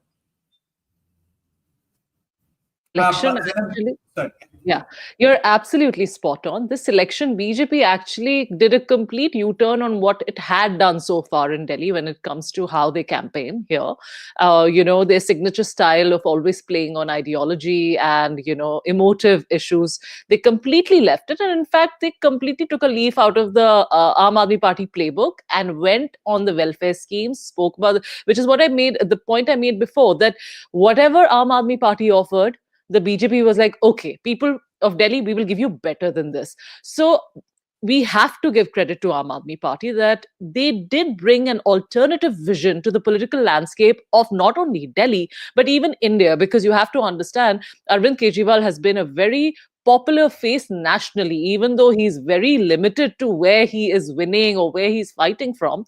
But there's not a single child in the corners of India that doesn't know who Arvind Kejriwal is. So he made sure that he became the so-called Nayak of Indian politics, and he came about with this alternative form of politics where governance was at the forefront, welfare schemes were at the forefront. We often use this lexicon, freebies, but fact of the matter is, welfare schemes are actually what India is all about. We pay our taxes and we expect that our government who we elect, gives us back that money, in ways that will benefit the society as a whole. So Arvind Kejriwal basically the great disruptor, you would say. Absolutely. He was the great disruptor. And I think that is what worked against him this time round, because he himself dissolved his own image of this Nayak, who's here in the Indian political landscape, offering a completely different alternative to what the other politicians had so far done. He put healthcare on the map of political landscape, something no one spoke of. He brought out education. He made sure that, the children of New Delhi had the best educational tools and, had the best educational spaces, and they worked on it, and people loved them for it. Yeah, Zainab, even as we speak now, it's 25-44-1. So there's been an uptick in the last 5 minutes. Barkha is almost back. Saniji, before Barkha takes over, I have one question. Zainab ने अभी सही कहा बिल्कुल कि एक कहीं से बहुत शोर आ रहा है. Can we mute? हाँ, सनी जी, आपसे एक सवाल है कि जैनब ने अभी बिल्कुल सही कहा कि आम आदमी पार्टी एक ऑल्टरनेट विजन लेकर आई गवर्नेंस और वेलफेयर का. मुझे लगता है एक जगह जहां इस बार फंस गई आम आदमी पार्टी कि गवर्नेंस में 2 तरह की हो सकती है, एक इंडिविजुअल ट्रांसफर बेस्ड और एक होता है जिसमें आप एक एस्पिरेशनल क्लास को केटर करते हैं, जहां पर आप एक लॉन्ग टर्म पर्सपेक्टिव लेकर आप उस इलाके के हवा पर, पानी पर, रोजगार पर काम करते हैं. आपको लगता है कि आपकी पार्टी ने एक फ्रंट पर अच्छा काम किया, चाहे वो फ्री बस राइड हो, चाहे वो फ्री बिजली हो, पानी हो, लेकिन जो दूसरा फ्रंट है जो एस्पिरेशनल क्लास से संबंधित है, मिडिल क्लास से संबंधित है, वहां कहीं चूक रह गई. और अगर आज आप जीत भी जाते हैं तब भी मुझे लगता है कि अगर वो चूक हुई है तो उसको मानने में कोई गलती नहीं है, पर अगर आपको लगता है कि वो चूक नहीं है तो मैं आपसे सुनना चाहूंगा इस बारे में. See, whenever we are working, so we divide the systems. Today, we are happy that everybody is saying that for the first time in Delhi, the BJP never brought polarization in Delhi. 1. Number 2, BJP is also on the same page now. They are giving the same social welfare schemes what we used to offer. So this is also, if these people are going to improve in all these states, then I am telling you, we are the professional people. We will go back to our work and we'll let them work for the country. If they are going to do good work, our main aim, our main objective is to welfare of the state. You rightly said, BJP convinced middle class that you are paying the tax and they are giving the benefits to the lower class. You rightly said that. And definitely, for that only, Arvind Kejriwal ji said that there should be lesser income tax, there should be no taxes on the middle class, and the same things was followed by the Bharatiya Janata Party in the current budget. Definitely, we have to work, and we don't believe that we are all right. We have to improve every hour, every minute, every day, and we are going to do that. Number two, the main discussion was there that this will have ill effects on Punjab as well. Though now Arvind Kejriwal ji is also leading, Manish Sisodia ji is also leading. What BJP was saying that they are not leading, they have done bad, they have done this, they have done that. See, if they will discuss the real issues, we will be happy. Madam rightly said that for Ayushman Bharat in Delhi, you can see what is happening to the Ayushman Bharat. If they can work good, we have no problems. We have no ambition in politics. We definitely came to change the system, and we are successful in doing that. Whatever the results may be, the things will change. I am again repeating, the Congress people are saying Congress people is indirectly trying to help Bharatiya Janata Party. They have done in other states also, and they are doing same in Delhi also. They are the B team for the Bharatiya Janata Party. I am not here to discuss anything. You, Barkha wants me to talk about numbers. We are talking about numbers, and we are leading now, and the things have changed. And in next 2 hours, things will change because people of Delhi are still standing with Arvind Kejriwal, and this thing will be clear by 2 p.m. Can we come out of this? I'm not even able to actually see anybody. Can we come out of this? Yeah, there. Zainab, I know you have to leave soon. Let me bring you in for a final comment. Mr. Ahluwalia seems to have said that, look, if this is the result, we'll all work together. We'll encourage the BJP to do good work. But some of the early personal reverses for Manish Sisodia, Arvind Kejriwal seem to have been stemmed. But again, this is changing round by round and count by count. Your take, Zainab, before we let you go. This is my personal opinion. I will be shocked if Manish Sisodia doesn't win. I will be actually shocked, and I will be shocked if Arvind Kejriwal ji doesn't win. So I'm pretty sure these two are winning, but let's see. As for how Congress worked in this entire fray, I actually agree with Umar Abdullah ji's tweet. The reality is that perspective is everything, optics is everything in elections and in politics.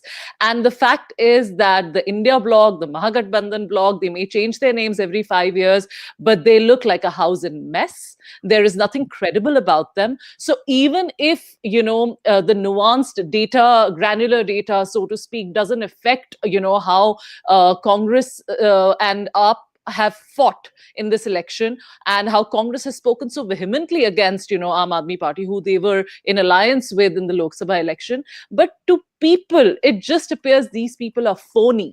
It looks very, the whole alliance, the India bloc alliance looks very phony. It looks very fake, and people will not buy it. So even if there is no actual result on ground, but, the larger ripple effect is that, people don't trust such alliances. They have no credibility. They have no trust. There's a huge trust deficit in the entire opposition, amongst all the opposition parties. They come together for Lok Sabha, and then in state elections, they bicker like enemies from forever. So I feel personally that, the India bloc is a mess, and they need to really work on this so that they don't, eat into each other's votes, even sort of optics wise. And those are really my last comments. And as far as I see this BJP taking this election. Right. As of now, 42 for the BJP, 27 for the AAP. Arvind Kejriwal, after trailing all morning, is now leading in his own seat. But as Karthik had pointed out, that is something that is changing round by round. Manish Sisodia was trailing. He's back to leading. However, Atishi, who is currently the chief minister, the incumbent chief minister of the Aam Aadmi Party, continues to, however, trail in her seat. Rajiv Pandey, let me bring you in for a last comment before we let you go. Rajiv ji, please go ahead. Nalini ji, I think 3 times he has said because of being in power, BJP is winning. BJP has lost in Jharkhand. So don't say all these things. It is the people who decides. In India, nobody can hack election. Don't worry. That because of the resources and also the Jharkhand, we were having the same resources what we are having in Delhi or in Maharashtra. We are having the same resources in Telangana and Karnataka. We lost. What I am trying to say, the real issue is, one is about the organizational thing, Barkhaji, which you have discussed. The second important point is that Kejriwal has created some myth about him. He used to think that people are, मैंने लिख के दे दिया जी, हो जाएगा. He's like, he's an anarchist. You see his face also. He looks like urban Naxal. People have rejected because of that. That's my take back. My take is BJP has wider support in Delhi that you can see in all elections. In all Lok Sabha elections, you can see what kind of BJP is getting support. The issue is Kejriwal was trying to say that I am doing something, I am transferring something, DBT and all these things. People realize that he is making fool and that's why he will lose election today. That's my take back. All right. Let me come out of this. I don't know if Karthik is actually there. I can only see Rajiv ji there. Thank you, Rajiv ji. Let me actually bring in Nalini. I want to also welcome Abhijit Iyer Mitra to this live broadcast now. At the moment, could I have the numbers on the screen? I'm waiting for the numbers. The BJP is leading in 42 to the Aam Aadmi Party's 27. I see Dr. Dharinder Tayar of the BJP joining us. Good morning.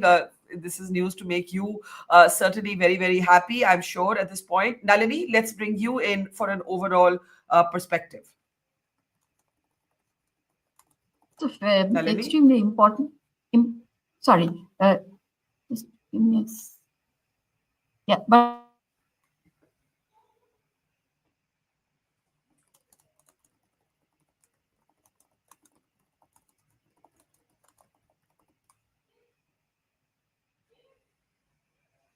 I can't actually hear Nalini either. Barkha, can you hear me now? Yeah, I can hear you now. Can you hear me? Yes, I can hear you. So I just want to say lots of important points have been made. One of them is that we are talking about real issues. So we as citizens of Delhi should not only look at the governments that we are getting now, we should always also look at what we are culling from this entire exercise, extremely bitter, sometimes vicious, and occasionally sensible campaign. So, you know, what we are delighted about, I'm sure you are too, is that the muddas, the issues have shifted from G20 and a kind of strident nationalism and Vishwaguru and religion to now, water, schools, health, free bus rides, etc. So, the Barkha, I think in that respect, whoever wants to take the credit, we should be okay. But we should hang on to this, the gift that we have got from this, that we can talk about things that are happening in Delhi. And in terms of religion, I think the BJP, one would have to say there is a Kumbh going on, and whatever, if there was an echo, or if those waves were splashing the BJP's campaign shores. But I would say one thing, that the Aam Aadmi Party, and I'm no spokesperson, in fact, I'm an extreme critic of the Aam Aadmi Party, but I would say that they did not present themselves as unduly pro-Hindu or anti-Muslim. And at the same time, they communicated by not participating in CA or not saying anything about Bilkis Bano, or not saying anything about Rohingyas, etc. So they kept their distance. I don't know if that's the right thing for a political party to do, but that the result is that we did not have an extremely divided, bitter campaign on religion, because we have Christians also living in Delhi, Parsis, etc., and of course Sikhs. So for that, I am grateful, and I'm grateful for the fact that the issues swerved from these national, international glittering issues to the fact that our water is dirty, our pollution, which of course no party has taken seriously, but at least we are somewhere near about. So this is what I would say. But looking at your numbers again, I was very impressed by the fact that in the postal ballots, I'm sorry to say it again, that some of the middle class actually voted for the Aam Aadmi Party, which means that of course, the 12 lakh rupee exemption limit would have definitely worked. And the middle class is discerning, and they are very vocal, and they would have not only decided to vote for the BJP, which is tried and trusted in their eyes, but they would have also affected a lot of people. The Purvanjali vote, for instance, will affect the election in Bihar. So if it is going the BJP's way, which I think it is, then I think that BJP also has something to look forward to in Bihar. But all, if you take everything together, if your figures today are that, look at the vote shares, which are actually the Aam Aadmi Party and the Congress together exceeds the BJP's vote share just now. I'm not saying that the Congress should not fight on its own, but that is the reality, that the BJP has attracted half of the city, or a little less than half of the city, but the other half of the city has gone to other parties, Aam Aadmi Party, Congress Party, and others. And the others are, 1/3 of the Congress Party already. So, BJP should still a little bit be concerned that the people of Delhi have not bought into them lock, stock, and barrel.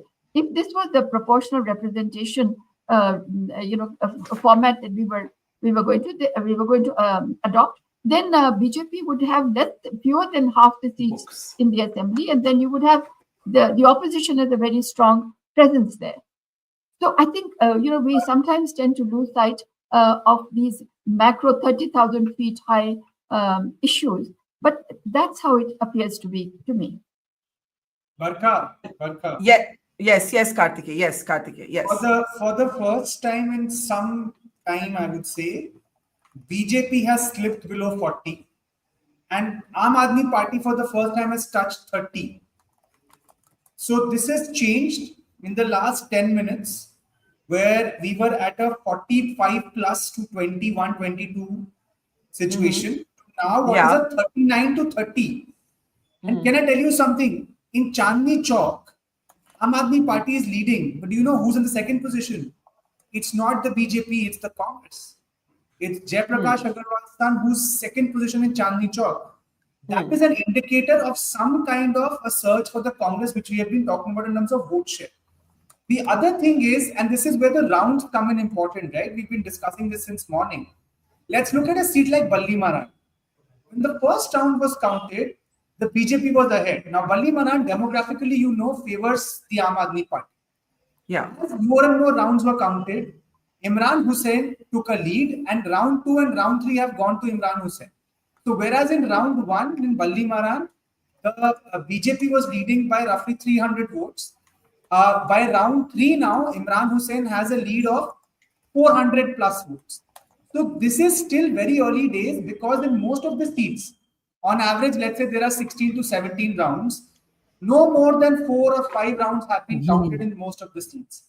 And things are changing very quickly now. So we are now in that stage where it's going to get decisive in the next few minutes, I would say, or in the next half an hour.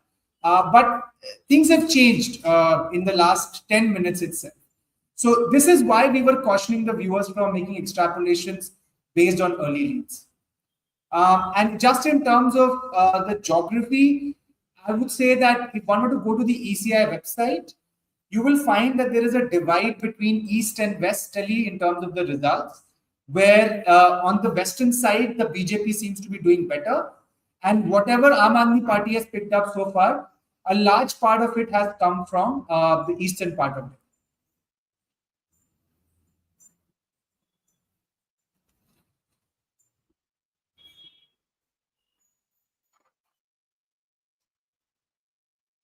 So ECI now reporting that BJP leading on 42 and Aam Aadmi Party 27.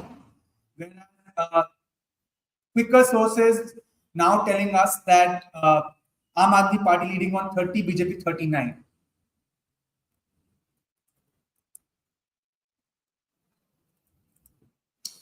So at this point, as I was saying, that the ECI is telling us that there are 42 leads for the BJP, 27 to the Aam Aadmi Party, and there's a clear east-west divide where the BJP is leading on the seats in Western Delhi and Aam Aadmi Party on the eastern side, whereas the source that is giving us quicker updates is telling us that BJP plus leading on 39, Aam Aadmi Party 30. But things have quickly sort of changed in the last few minutes. Abhijit, you've been looking at the trend since morning. What are your initial thoughts, even as we wait for Barkha to join? The first thing is, there were literally no statewide issues. The BJP was fighting this at the booth level. Every union cabinet minister was given exactly 2 MLA seats to manage. And you could see there was a shift. The internal polling had shown till about 7 days before the election, they were only winning 25 seats. That's when they actually got into the game, a 7-day turnaround period. Every union minister gets given 2 MLA seats. And the people they focused on is extremely interesting. They went down to the booth level and fought it at the booth level. Why? Because they felt that, in the general election, the same people who are voting BJP in the state election are not. And they focused exactly on those houses. And when you break it down street by street, ward by ward, it becomes fairly easy to figure out who voted BJP in the general election and who voted, and the same people who voted AAP in the state election. They focused completely on them. The second reason I personally feel was a big fillip was the tax breaks. And the tax breaks are particularly important because people don't realize, when we say Juggi Jhopdi, Delhi Juggi Jhopdis are not like Dharavi. They are fairly posh Juggi Jhopdis in some parts where, apartments can cost up to 1 crore and a half and things like that. There is a salaried class that live out there. Middle level management sometimes live in these Juggi Jhopdis. They're urban villages, right? You look at places like, Arjun Nagar or Humayunpur, for example, or the Juggis around. Abhijit, that's true for the older parts of Delhi. The sprawls that have come out on the outskirts, you would kind of say that they are different from. So what you think is correct, that there are these urban villages which have come around. They've actually benefited from the real estate appreciation in those areas. But there are these urban sprawls in both the eastern western side. You have the Bhavanas, the Kiraris, you have the Stilampurs of eastern Delhi. Those are, I think, two different kinds of demographies, wouldn't you say? They're two different kinds. The thing is, even in those places, even though gentrification, as we understand it as an urban phenomenon, hasn't happened, there are still salaried individuals who live out there. It's quite surprising to see some lower to middle level management people, in fact, living in those, urban sprawl areas. Quite a few of them. So, Delhi, I guess, generally because of being the seat of government, has a inordinate number of salaried class. But then your focus on services in Noida and Gurgaon and the amount of commute that happens between the two sides means that the salaried class is very, very important out there, right? So that was the second fillip that happened. I think these are the two main trends that I've seen. Fairly smart of the BJP to go down at the booth level, not contest this on Modi's image or Modi's name, not project a leader. And that turnaround was particularly impressive. And notice even the freebies, they were waiting for AAP to finish announcing its freebies and then start announcing their own freebies. But even those freebies didn't really make too much of a difference. It's the tax relief that made the real difference, because you're not taking anything away. You're just telling people you can keep your money. I think that was very interesting. The third aspect in all of this is the way, literally every polling agency that the BJP has was brought into the fray. It wasn't given to any one company. It was, they were literally put up in competition to each other to cover all the blind spots out here. And in certain areas, of course, the RSS was also in play, but not across the board. It's very interesting. Fourth is the fact that Asaduddin Owaisi has caused some serious damage out here. He failed to cause damage, say, in West Bengal, but here he has gone in, and in Okhla, in the 7 Muslim constituencies out here, he has caused some very significant and serious damage. Amanatullah Khan is going between leading and trailing. Normally, it should have been a fairly clean sweep for him. The very fact that he isn't able to sweep shows you the kind of damage that Asaduddin Owaisi has caused. Fifth is, I'm not going to call the Congress the B team of the BJP, but, even that 1.5% increase in the vote of the Congress vote share has led to a significant deterioration for the BJP. And the most interesting in this is there are only 2 constituencies I'm really following: New Delhi and Okhla. Okhla because of Amanatullah Khan and Asaduddin, and New Delhi because it's 2 ex-chief minister ke bete, Pravesh Verma and Sandeep Dikshit versus Arvind Kejriwal.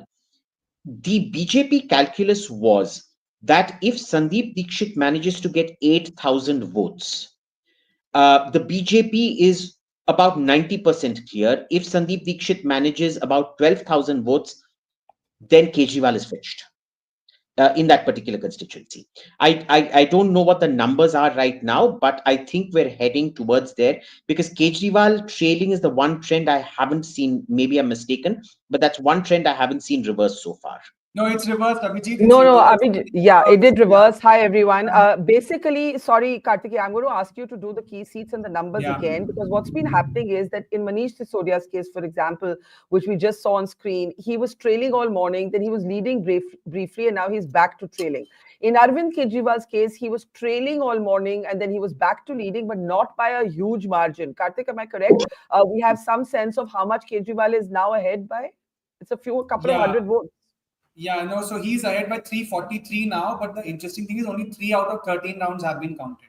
So I'll quickly summarize this for you, Barkha. It's now the Aam Aadmi Party, which had shown some spark in the last 15-20 minutes. They had reached 30, now they're back to 27, BJP 43. The one major development is the Congress is now back to 0. It had been holding on to that 1 seat of Badli, I think, since morning, but it's now back to 0, but that might also change. So it's 43 to 27. Congress is getting 0. But Abhijit's point of vote share, actually, Congress is not gaining by 1.5 percentage points. It's actually at this point at roughly 7%, which would be a gain of 2.7%. So it's 6.8. That's a gain of 2.5 percentage points from the previous Vidhan Sabha election.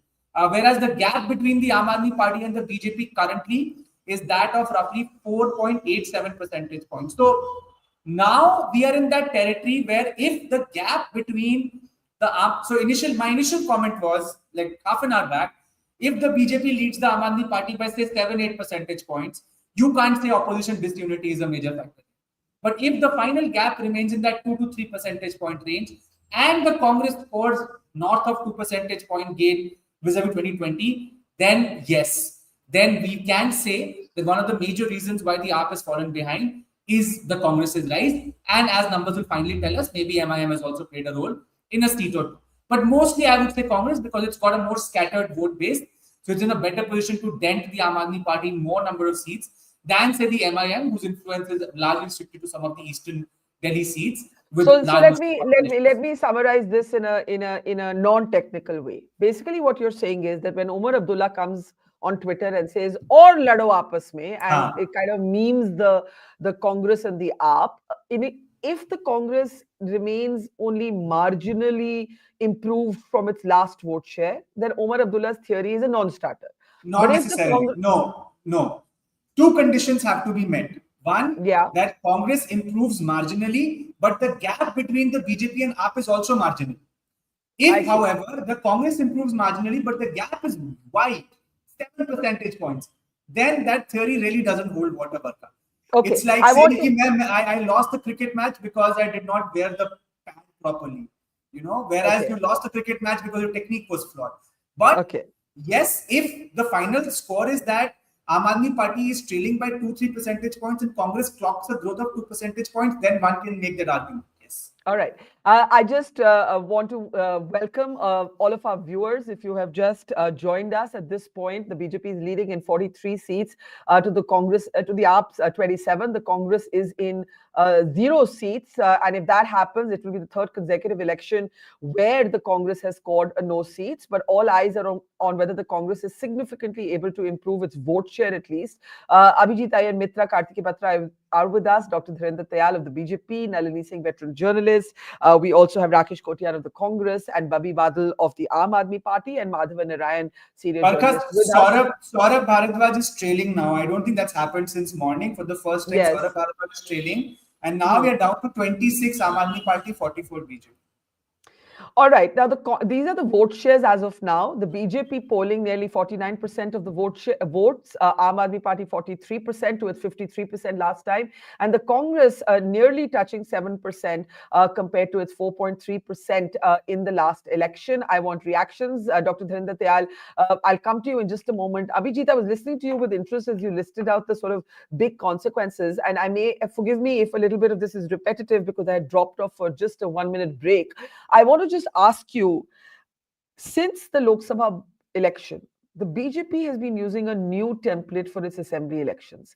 And what it seems to involve is using Modi sparingly and the RSS in full might.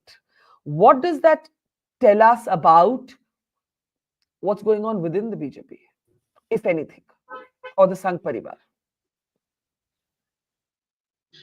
It tells us that, first of all, the BJP was a 130 to 140 party without Modi. It became a 272 plus party, we thought, only because of Modi, but it turns out it cannot be a 272 party without the RSS. So it's Modi plus the RSS that take it over the 272 mark in the general election. Modi discounted that in the 2024 general election. He is not going to make that mistake ever again. Which is why the RSS is back in full steam. They're the ones who turned Haryana around. They're the ones who turned Maharashtra around. Haryana literally, victory snatched from the jaws of defeat. Very slender margin. The RSS has been very strategically deployed in Delhi. They've not been deployed in all the seats, but they were deployed in some seats. So this is point one. Point two is that they've realized that, state elections can't be won on Modi, Sabka Saath, Sabka Vikas, Vishwa Guru, and all these national talking points. The sort of dichotomy. I think Sheila Dikshit was probably the best chief minister we've had in Delhi. But I think she was also unfairly she paid the price for the aura of corruption that was seen around the Congress at that point of time. That was one of the cases where I think the national wave hit the state elections. But I think we're now back to where state elections and central elections are divorced. The BJP has absorbed that. And if you notice, neither Maharashtra nor Haryana nor Delhi were ever fought on Modi's promises or anything like that. It has been fought at an extremely local level, very clear micro targeting of constituencies and voters. In Delhi, very specifically, I can tell you, Brahmin voters were very specifically targeted. People don't realize that something like 90 to 21% of Delhi is Brahmin votes. The second community that was targeted was the Jats, who are again about 19 to 20%. Kartike, correct me if I'm wrong. I don't know the exact figures, but it's somewhere around that part. And these two are traditionally constituencies that have not been in conflict, at least in Delhi. And there was, of course, a much more finer micro detailed targeting that happened. So they've gotten away from this Modi messaging to very, very local messaging in the elections. I think it is a good change. It is here to stay. And you can see the results. I mean, the proof of the pudding is in the eating. Yeah. So talking about those leads, Dr. Tyal, let's bring you in. There will be ripple effect if these leads hold and if the BJP forms the government in Delhi after 27 years. The last time the BJP was in government in Delhi was in 1998 with Sushma Swaraj leading a ill-fated, I think, 52-day government. There will be a ripple effect on Punjab. I'm imagining that there will be. The Aam Aadmi Party's main challenge, and it's already flagged that perhaps anticipating defeat will be to keep its people together. As a Punjab-based BJP leader, Dr. Tyal, what do you see? What's the story you see in these numbers? No, so thank you, Barkha, one for having me here. And interesting part is that two, three things. One, that from the time I was on a couple of other debates also, and more or less, I think now the ifs have been dropped. So, what we just heard also was that, these are reasonably finalities, and we are in the government there. To talk about ripple effects, for example, Karthik is writing to me in the chat saying we're not calling this election yet because हम लोग कई बारी इस वो क्या कहते हैं ना, once bitten, 3 times bitten, 3 times shy. Once bitten भी क्या. So we are being careful, but certainly the AAP has not raced ahead of the BJP at any point. That's what's important to say. There hasn't been one round of counting where AAP has been in the lead. So it's not been going up and down. Yeah. Just to add to Mr. Tyal, why we are saying that is because if you look at the data on the ECI website, so far the most number of rounds that have been counted across countries is 6. And the average number of rounds would be 15, 17, 20. So I would say that 1/4 of the counting has happened at most. And in some seats it's even less. And even the leads right now are slender both ways. So this could go either your way with 50 plus, or we might be in for a closer contest. That's the only reason why we are being a little conservative at this. Yeah. Okay, Dr. Tyal, but let's assume that the BJP forms the government in Delhi because certainly the lead of the BJP is handsome and has held all morning. Go ahead, Dr. Tyal. Karthik, I completely understand this. I mean, it is not final till the last vote is counted. But please don't deny me my joy. So, so that is what I was talking about.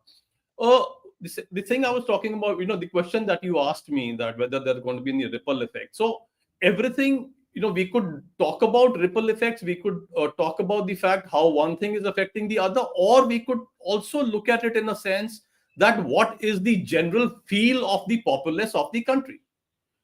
How is the country thinking? We could say that we won the mayor election in Chandigarh a few days back. That has had some impact on Delhi. We ourselves were saying so, that even that would have an impact in Delhi. And or just now we heard Nalini saying that the Purvanchali vote will get affected, and this will have an impact in Bihar. But I think the good part is that I would want to also look at it. Yes, the ripple would be there, but I would want to look at it as that overall we are doing something good for the country. Mr. Modi is delivering. I mean, the budget has just shown that to us, that this is a government that cares. You've given away 1 lakh crore and still you are saying that I'm going to reduce the fiscal deficit, which means corruption is low. It is not, things are not being siphoned off, and people are recognizing that. The credibility is high. I mean, what has worked in Delhi, I would say the credibility that a party which came into power with the slogan anti-India corruption, people felt they were the ones who were going to fight corruption, today are actually fighting for the right to be possibly the most corrupt party ever in the history of Indian politics. So that is what has happened. About 41% of the Aam Aadmi Party candidates have serious criminal charges against them. And these are the people who had said we are coming in to cleanse the politics of the country. So possibly and rightly, it is what the BJP is doing, what it is delivering, what Mr. Modi is doing, that the people are recognizing, and that is where we are getting the support of the of the Can people. can I get Babi Badal and Madhavan and Mr. Kotian to come in? But before that, the BJP's Delhi leadership is now talking about not just the confidence of forming the government, but also what might happen to Kejriwal after that. We had a BJP leader earlier on the program saying that the Aam Aadmi, it will be the end of the AAP, and Arvind Kejriwal will remain now a convicted criminal, that there will be no tears shed for him. So there's serious questions to ask about what happens to the AAP now. But let's just play out what the Delhi BJP chief is saying. Let's take a look. रुझानों का स्वागत करता हूं, लेकिन साथ ही कहता हूं परिणाम आने दीजिए। परिणाम पे हम बताएंगे आपको। दिल्ली की जनता ने एक वर्डिक्ट दिया है भ्रष्टाचार के खिलाफ, और विकास का मॉडल जो माननीय प्रधानमंत्री जी का, उसको सलाम किया है। मुझे रुझानों से ऐसा लगता है, और लगातार हमारे भी उद्देश्य यही था कि अरविंद केजरीवाल उन मुद्दों पे बात करें जो दिल्ली की जनता के हैं। वो गरीबी, जो टूटी हुई सड़कें, उससे भाग रहे थे, गंदे पानी से भाग रहे थे, सीवेज के ओवरफ्लो से भाग रहे थे, शीशमहल शराब पे जवाब नहीं दे रहे थे। तो हमने इन्हीं मुद्दों पे चुनाव लड़ा, जनता उस पर अपना फैसला दे रही है। दिल्ली का मुख्यमंत्री दिल्ली का ही कोई बच्चा होगा, आप भी हो सकते हैं, ये भी हो सकते हैं। हमारे लिए ये विषय बहुत मतलब गौण है। हम ये मानते हैं केंद्रीय नेतृत्व करेगा, हमारे लिए दिल्ली का विकास सर्वोपरि। हमने पूरा एजेंडा दिया है आपको, कि दिल्ली में जितनी विकास की योजनाएं माननीय केंद्र सरकार की थी, वो जो रोकी हुई थी, उसमें आयुष्मान योजना है, वो शुरू करना है। हमें दिल्ली में विकास को लेकर जो आगे पानी के हर घर नल से जल देना है, सड़कों का विकास करना है, यमुना के प्रदूषण पे काम करना है। दिल्ली में इतने काम है कि 24/7 लग के काम करना पड़ेगा। हमने पहले दिन कहा था कि जिस दिन भारतीय जनता पार्टी का गठन होगा, उसी दिन सभी घोटालों की जांच के लिए SIT का गठन होगा। Well, the BJP has begun celebrating, even though Kartikeya refuses to call the election. The BJP has called it for itself. These are the celebration shots that are pouring in. I love those shades. What's with that? Anyway, sorry, I got a bit distracted because they were rather compelling. Just before I go to Babi Badal, Abhijit, is this a new template for how the BJP is going to fight elections, or are they just going to adjust and shift gears state by state?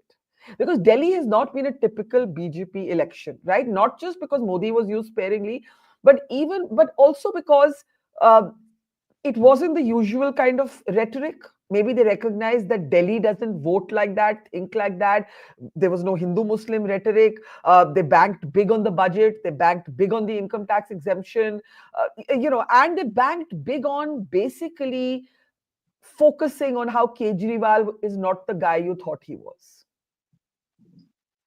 I think the Kejriwal focus was a lot less, at least in the ground campaigning I saw.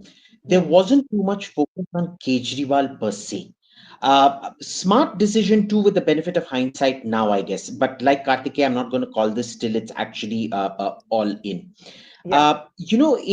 In Haryana, there were also tactical mistakes made by the Congress, which I would blame for a lot of what went wrong for the Congress in Haryana. Specifically, the sort of over-Jatization of their campaign, which led to counter polarization happening with all the other communities. But of course, the BJP played it very smartly to cash in on that counter polarization, right?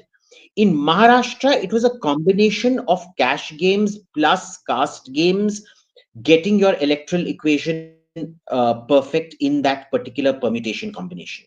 In Delhi, what I realized was, and Delhi is the only state I can talk about because I've seen these campaigns up close properly, was that it was persuasion.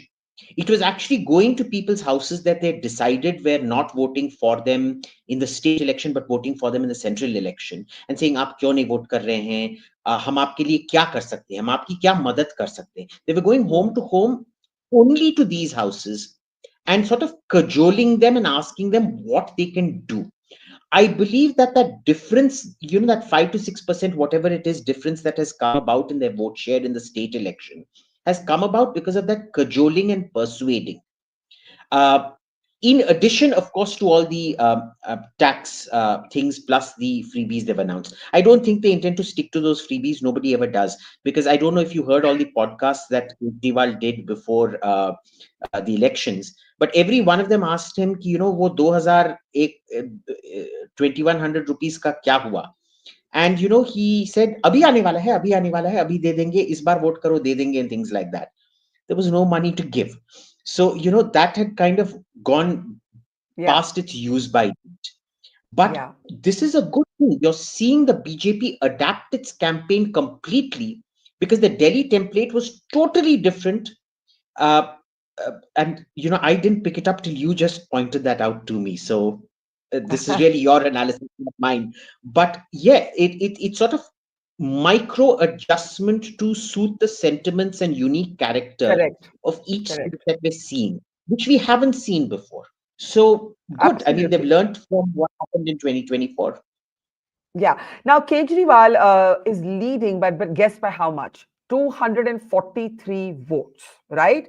So this is how. 223 actually. 223. Okay, 223. That's already changed. Can we correct the banner, please?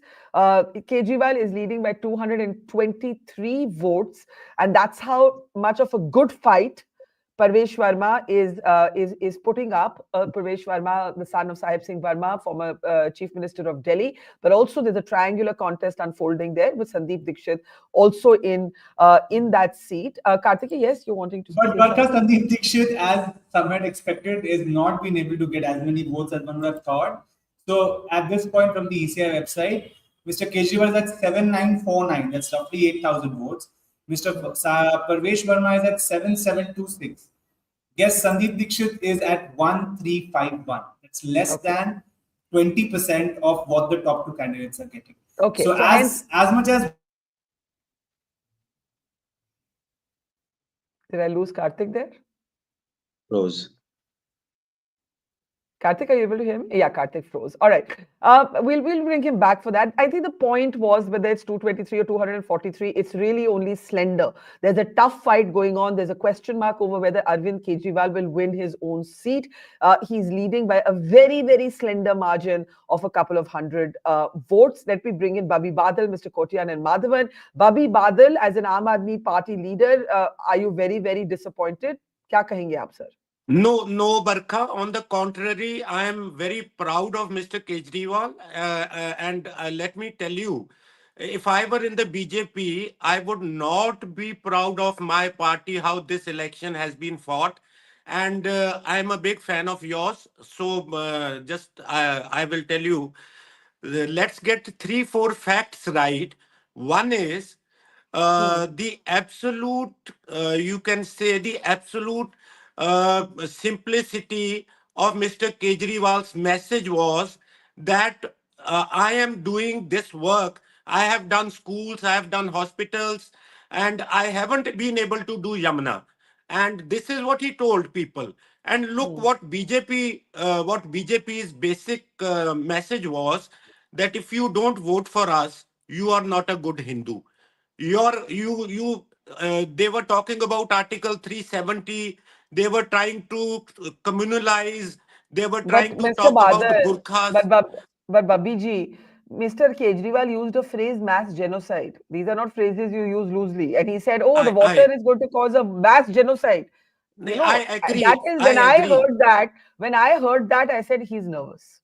Because aise kaun baat karte hain? Barkha ji, I agree. We went a bit far on that. But let me tell you, ammonia levels were rising in the Yamuna. So it is not as if we concocted the story, we made it up, or we used it for propaganda. It is not like that. Actually, ammonia levels rose by 700%.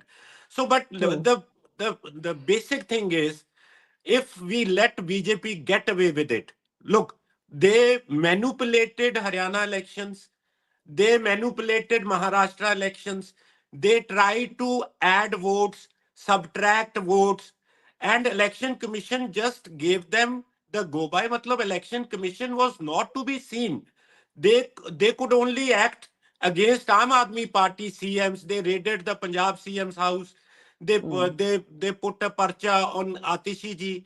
So I think constitutional posts and positions in this country are under serious threat.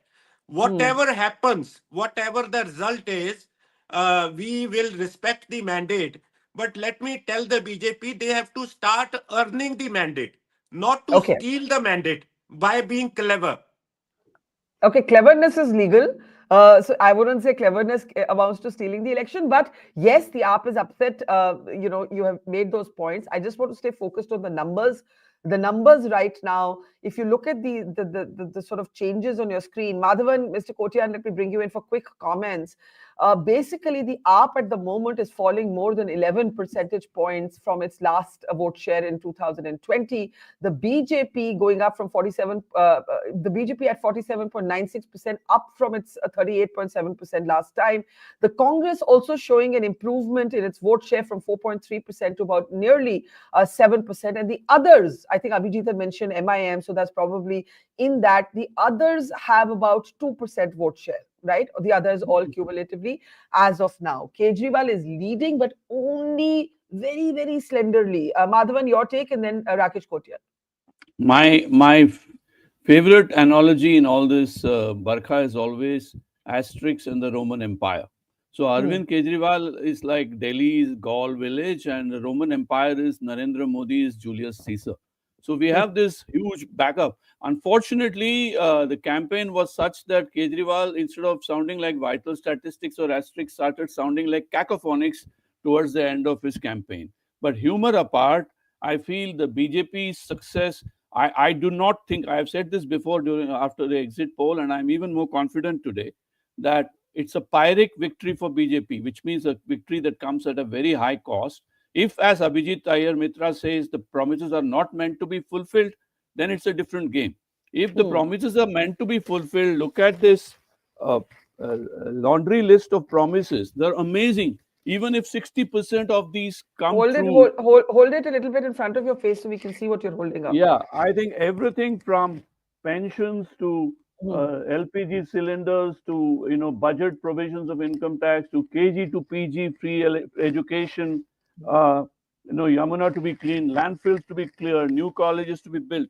I mean, this is amazing, Barkha.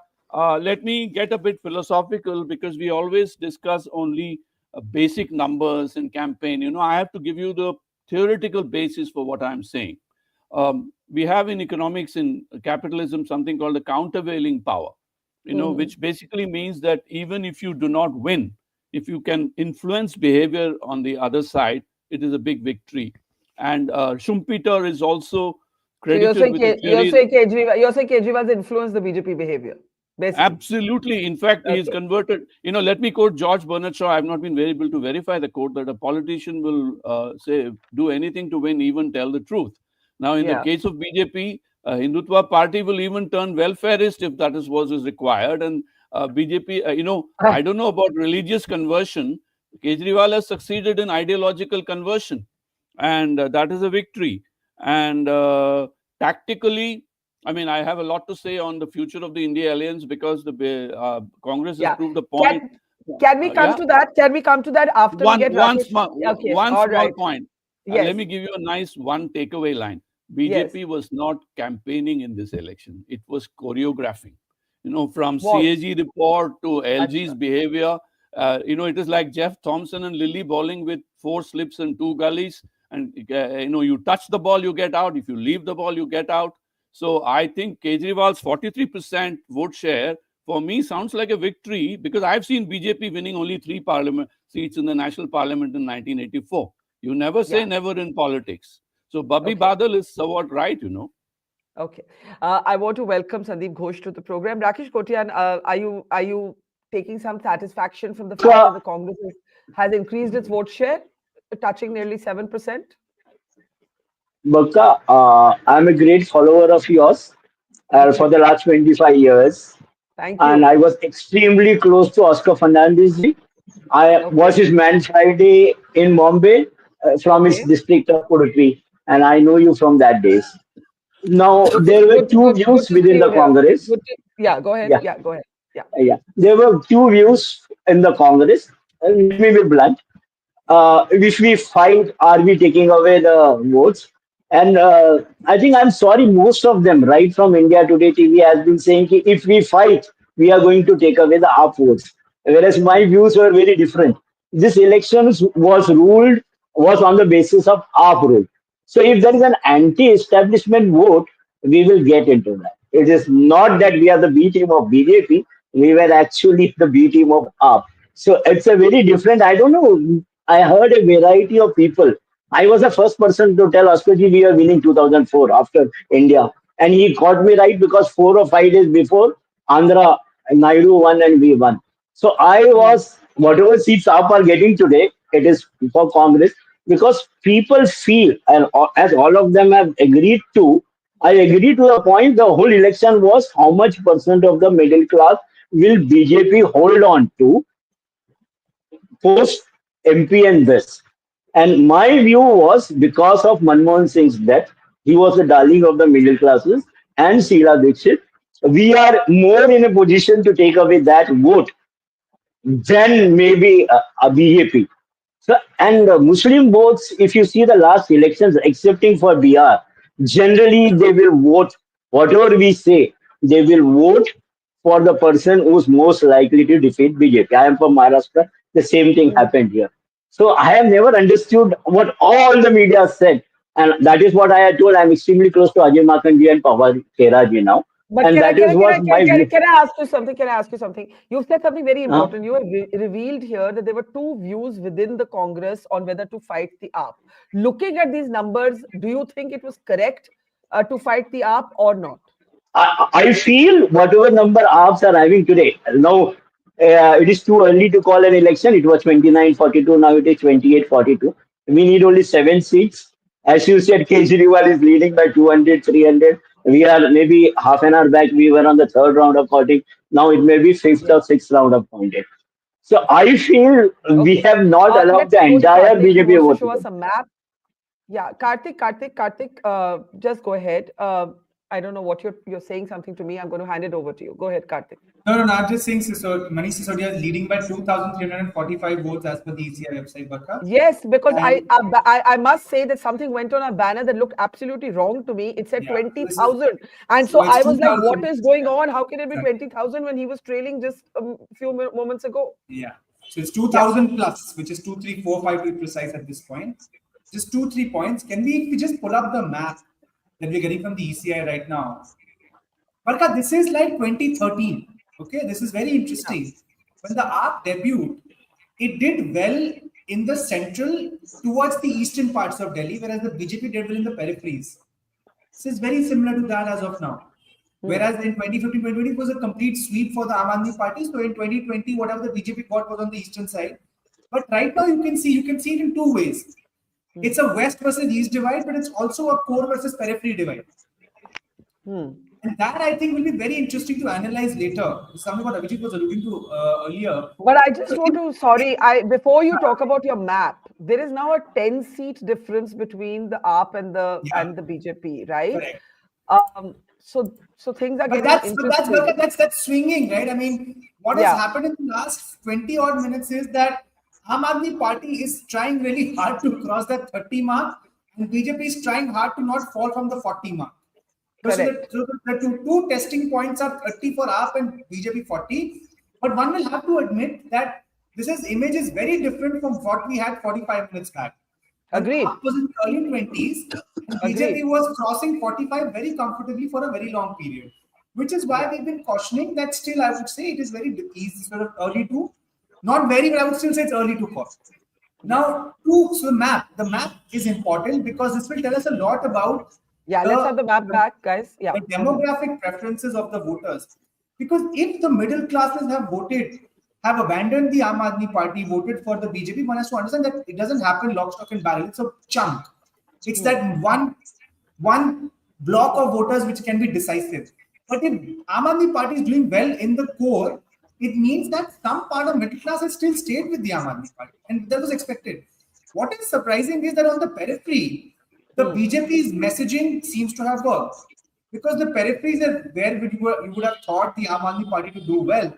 Now, whether it is because of their messaging on the welfare schemes, whether it's the Jat consolidation because Parvesh Verma was de facto somebody taking on the chief minister.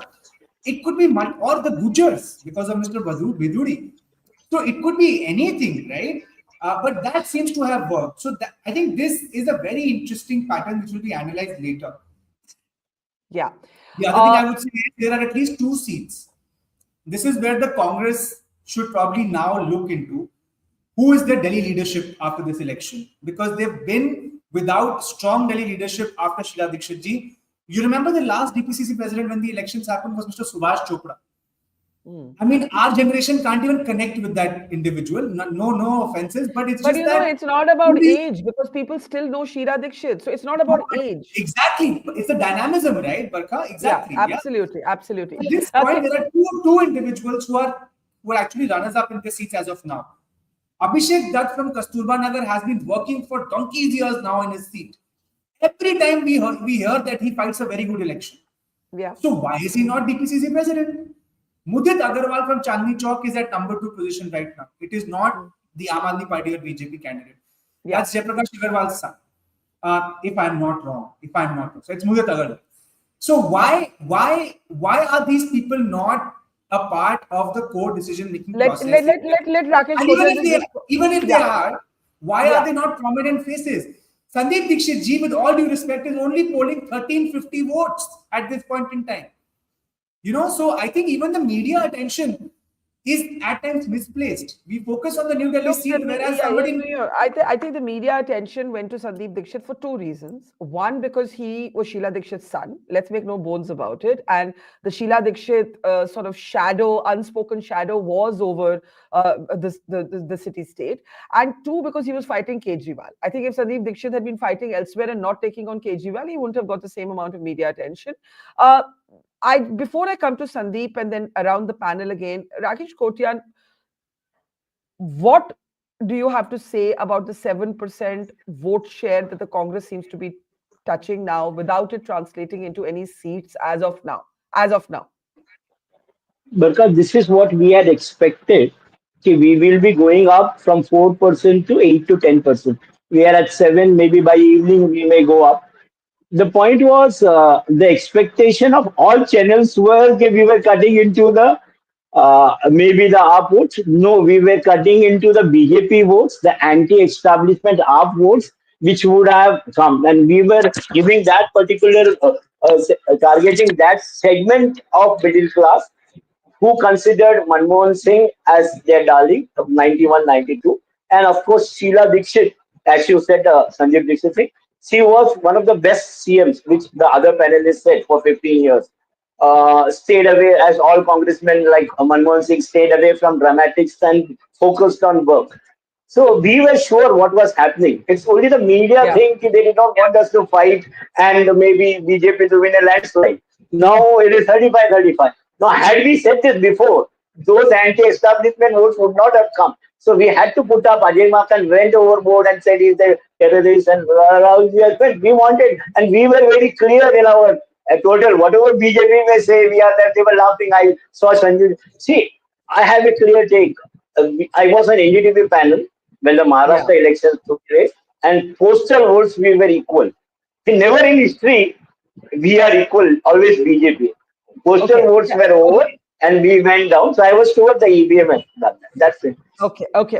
Now, basically, I want to say, I'll play out what Barkha, one more example of misplaced media. So I agree with your Sandeep Dikshit point, but another misplaced point of attention was Alka Lamba's seat. Okay, she's securing 10% of the votes that the leader is securing on that seat, Kalka ji. I think she's still trailing, but she's securing 1,500 votes to what the leader is at the Ramesh Baduri right now. At this, so my point is that the Congress needs to push forward these people, the Abhishek Dutt of the world, who've been fighting these elections really hard, and they should be the face of DPCC. We've not had one concrete face of DPCC since 2013. In 2019, in the Lok Sabha, Congress actually did really well because in 5 out of 7 seats, if I'm not wrong, they came back into the second position. And that was because they got the old guard back to contest the seats, including Shilaji herself. There's a lot to analyze about what ails which party, but at the moment we just need to remain focused on the numbers. Half an hour ago, the gap between the two parties was way bigger. Now the BJP is leading in 40 seats and the AAP in 30 seats. Many of the high-profile candidates of the Aam Aadmi Party, it's going up and down for them, including Arvind Kejriwal and Manish Sisodia, who are now leading, but by slender and small margins, right? So we've got to see how this all ends. Arvind Kejriwal is currently in the lead, but when we last checked, it was by about 240 odd votes. Manish Sisodia was leading by 2,000 votes. Atishi, the Chief Minister of Delhi, it should be said, is still trailing. Before I come to Sandeep Ghosh for his first comments, Ramesh But Bideri I'll just add one more point, that if you look at the leads right now from the ECI website, the BJP's leads look more solid than the Aam Aadmi Party's leads. Explain that. In terms of the margin right now, the BJP's leads are coming on seats where the margin is pretty substantial, in the thousands. And in terms of the number of seats where they're leading by hundreds, the AAP's proportion is higher. So my point is, the AAP's leads are more tenuous than the BJP's leads right now. Yeah, I think that's a very important point. Now, what did Priyanka Gandhi Vadra say when she was asked about how the Congress might do in Delhi? Take a look. I don't know, I haven't checked yet. This says that it's a weak seat for BJP. And what do you say? BJP clear victory, 15 seats. I haven't seen the results. Just writing.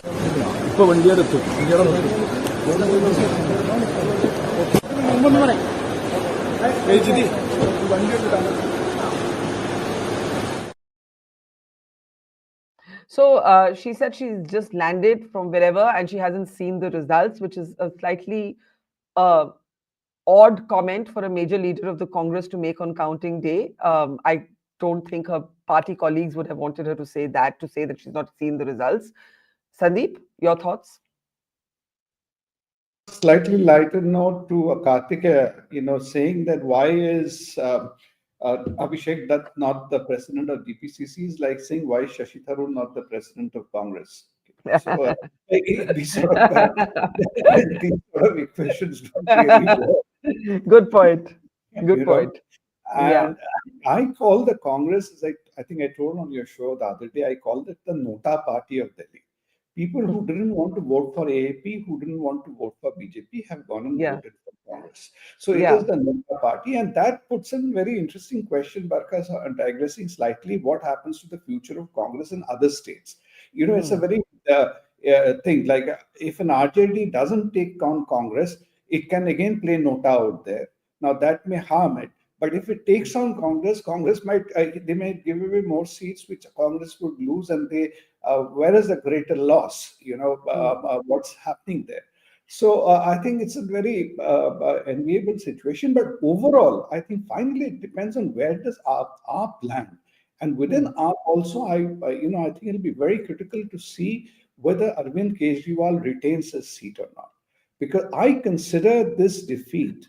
Oh my God, Kejriwal is trailing right now by 255 votes. He was leading by just about as much couple of minutes back, Sandeep. Sorry to interrupt you. But this will be very narrow, Barkha. Those of you who are Karthikeya who've been following Delhi elections sometimes goes down to the wire in number of constituencies. So it's too early to call that as yet. But assume a big if Arvind Kejriwal loses, how is it? How AAP is going to unravel? Because my own assessment is, amateur as it may be, Arvind Kejriwal was earlier the whole and soul, the only face of AAP. But over the years, to some extent, the other leaders have relatively improved their image within AAP. Arvind Kejriwal has not been very kind to people like Manish Sisodia, etc., when they were put behind bars, and they have developed their own equity. And if Arvind Kejriwal loses his grip here, I don't know how this is going to. What is the spillover going to be? I think it's an excellent question. Kejriwal is currently trailing by 225 votes to Parvesh Verma of the BJP. Another excellent data point from Karthik is that for the BJP, all leads are greater than a margin of 1,000. For the AAP, 7 out of 30 leads are smaller than a margin of 1,000. So the AAP is on a stickier wicket even in its leads than the BJP. Those are excellent points. I want Nalini. I think Nalini, we'll take a last comment from you. What this means for brand Kejriwal, you see, and what it means for the Congress. again, the gap has widened a bit. The BJP is now leading in 41 to the AAP's 29. The Congress is in 0 with a gain in vote share. Nalini, you might be muted at your end. Can you unmute yourself at your end, please? Yeah. Barkha, about the Congress, there is what can one can only call it magical thinking. If we keep going to Dr. Manmohan Singh ji's passing away, Sheila Dixit ji's. I mean, all this seems to be something which is in the realm of where normal people can't understand how they're thinking. And you're right that they really have to do a real analysis. On their template should be some very hard facts. But coming to the BJP, if we are talking about Pravesh Verma as being a kind of suggestion for Chief Minister, what is interesting for us citizens to know is how his declared income went up 7 times in 5 years. That would be something that we should definitely pursue like hounds, because if he's now, it looks as if he will be the Chief Minister. We really need to know that. We were talking earlier about the RSS's, the fact that it went from door to door, and the BJP really leaned on the RSS this time, as it did in Haryana, and targeted targeted going from door to door. So I would say, therefore, now the BJP new president will be somebody close to the RSS. That seems to me as something that we should be looking at. And in the list that Madhavan, in the ad that Madhavan ji showed to everybody, he read out a few things. I'm not sure that air pollution was one of the things that the BJP is guaranteeing. And why would we would hound Mr. Pravesh Verma for his legal income having gone up 7 times? We should also now hound, if necessary. Okay. What about air pollution? Okay, Nalini, thank you. Thank you. We're going to let you go for the moment. I'll also say thank you to Rajesh ji. Rajesh ji, just before we let you go, very quick 30-seconder. What number or what percentage of vote would satisfy you as a Congress leader? Because you said there were 2 views on whether to fight the AAP. Yeah. The view was from the different AAP party constituents like Samajwadi Party, TMC, and we should not fight. And our view was very clear: we are fighting and taking away the expected middle class vote, which would have otherwise swung away to BJP. BJP was trying, and we were trying to get into in between that. The whole election was whether BJP can hold on to the votes which it gets incrementally during the national elections. And it goes back to AAP. And we were very sure, and that everybody was sure, there is a huge anti-incumbency of AAP. So how much of that can we prevent going to BJP because of our middle class? One was Manmohan Singh Ji and one was Sheila Dixit. The reason why Sandeep Dixit was there is to cash on to the Sheila Dixit's image of 15 years. So we were clear we are doing very well, miss at least doubling our vote share, and that was our this thing to increase our vote share and to prevent BJP from coming to power. We have our internal wranglings in India group, and we will have. They want Mamata Banerjee with 40 out of 540 to come and lead. So we cannot go to TMC and say we have 5 seats and allow us to lead Bengal. So that will happen, and we will find it out. That is our internal wrangles, and we'll take out. BJP can be happy. I will give them a warning as of now. Eknath Shinde, what they have done, Nitish Kumar will be shifting 4 months before.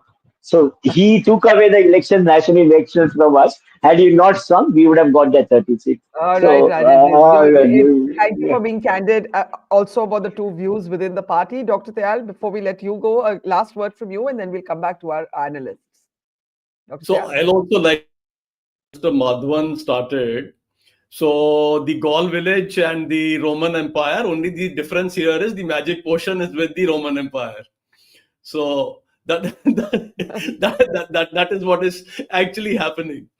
So now typically, what has happened, what I feel is what has happened, if you analyze the Delhi poll percentage prior to Aam Aadmi Party, like 2012 or so, you would find there was a big jump in the poll percentages after Aam Aadmi Party came in. Now, what we're wondering, what's gone wrong today, I think it is that poll percentage, those people who'd come in with Aam Aadmi Party, who with the Aam Aadmi Party no longer being the Aam Aadmi Party, nothing about Aam Aadmi about it any longer, they are the ones who've deserted the party, and that is where we have also seen a fall in the poll percentage also. You know, you've come in and now suddenly you've sworn on your kids and everything, and today you have sheesh mahals and you are not going to get out of your Wagonars. All that is gone, nothing arm about you any longer. So I think that is where what has happened. The other thing which he mentioned, or Mr. Madhavan mentioned, is that possibly AAP has impacted BJP and BJP has become welfareist. I think Antodaya is something which is ingrained in our constitution from day one. And if the vaccines were given out, if 80 crore people are being given food, so on and so forth, let us not just look at that micro Delhi. The other thing, if he says, do they really intend to fulfill those promises? Yes, we intend to fulfill all the promises. We've been fulfilling all our promises. And the last thing which I would leave, or before I leave, I would want to say, where I'm a little disappointed, I have been waiting till now. I don't know how much longer before the EVMs get blamed. So we are all waiting. I don't know what is keeping Aam Aadmi Party. Thank you so much for having me on the show. Thank you so much. Thank you. See you later in the day, Dr. Tyal. Thank you so much. Madhavan, I know you have to go as well. Let's get a quick last word from you before I introduce some of our continuing guests and some of the new guests who are joining us. I think Arvind Kejriwal is not famous for introspection, but this is a moment for him to introspect. I think I was just joking that, this election showed that Congress, I was having a good laugh when the Congress man said that he was out to defeat BJP because the Congress was nowhere in the sight. Its purpose is to actually have a practice session for the India Alliance, because if you look at what happened in Kashmir, where Congress was happy to ally with the National Conference. In Haryana, Aam Aadmi Party showed something to Congress, and this was payback time in Delhi. So that would bring a sobering effect on the India Alliance leaders, and it might have its impact on Bihar. And Arvind Kejriwal, as part of a fielding team, as I say, now that he's in the opposition, will have to go that extra mile, because you're calling the election. We haven't called it yet. But I've called it because I was going to joke that Kartikeya deserves a job in the election commission because he was sounding pretty bureaucratic. I think his own data, his own data is abundantly clear that the BJP is winning this seat. The margins, I would be keenly watching which are the seats in which Congress played dirty with for Aam Aadmi Party. I would be also looking at what it means for the India Alliance, because the sobering effect of, you pinch me in Haryana, I will pinch you in Delhi. Let me draw a cartoon for you, which is to say, झाड़ू तब तक नहीं चलेगा जब तक हाथ उसे पकड़ेगा नहीं. So this is something that Aam Aadmi Party might want to introspect on. But as of now, I see Aam Aadmi Party delivering very well on the ground, being very sprightly and energetic, but they lack a sense of introspection. Congress likes to introspect, but is highly tactical in its strategy. I think this was a tactical election for Congress, not strategic. Bihar would be strategic. So I will be watching Bihar more carefully, because Bihar, so all that, there's much more. Like I always say, I would like to leave with that one-liner, picture abhi baki hai mere dost. As far as national politics is concerned, Aam Aadmi Party will have to now learn to field and hold BJP accountable for all this. Okay, Madhavan, thank you. Going to let you go. I want to welcome our guest. Abhijit Iyer Mitra is still with us. Sandeep Ghosh is still with us. Madhavan, I'm going to say bye to you now. And Kartikeya is also joining back in a moment. But Sugata Srinivas Raju, author, journalist, welcome to the program. Nimi Rastogi of the Aam Aadmi Party, Ashwini Shahi of the BJP, Dr. Pooja Tripathi of the Congress, and Kartikeya is back with us. You missed Madhavan calling you a babu. He said Kartik's own data shows he should call the election. What's he waiting for? Are you calling it? Not calling it. Not calling it yet. But I'll just add to what Madhavan said. Yeah. And this is something I told you in the morning as well. Yeah. if BJP did not like Arvind Kejriwal as chief minister, if he wins the election and he's the leader of opposition, what would have BJP feared more? BJP Kejriwal as CM or Kejriwal leader of opposition? Because make no mistake, if that happens, we actually might have an opposition which might hold the government accountable. Unlike the last two terms where there was no opposition in Delhi. Okay. All right. Abhijit, my producers just told me you may have to hop off. So let me get a quick last word from you. I have two questions for you.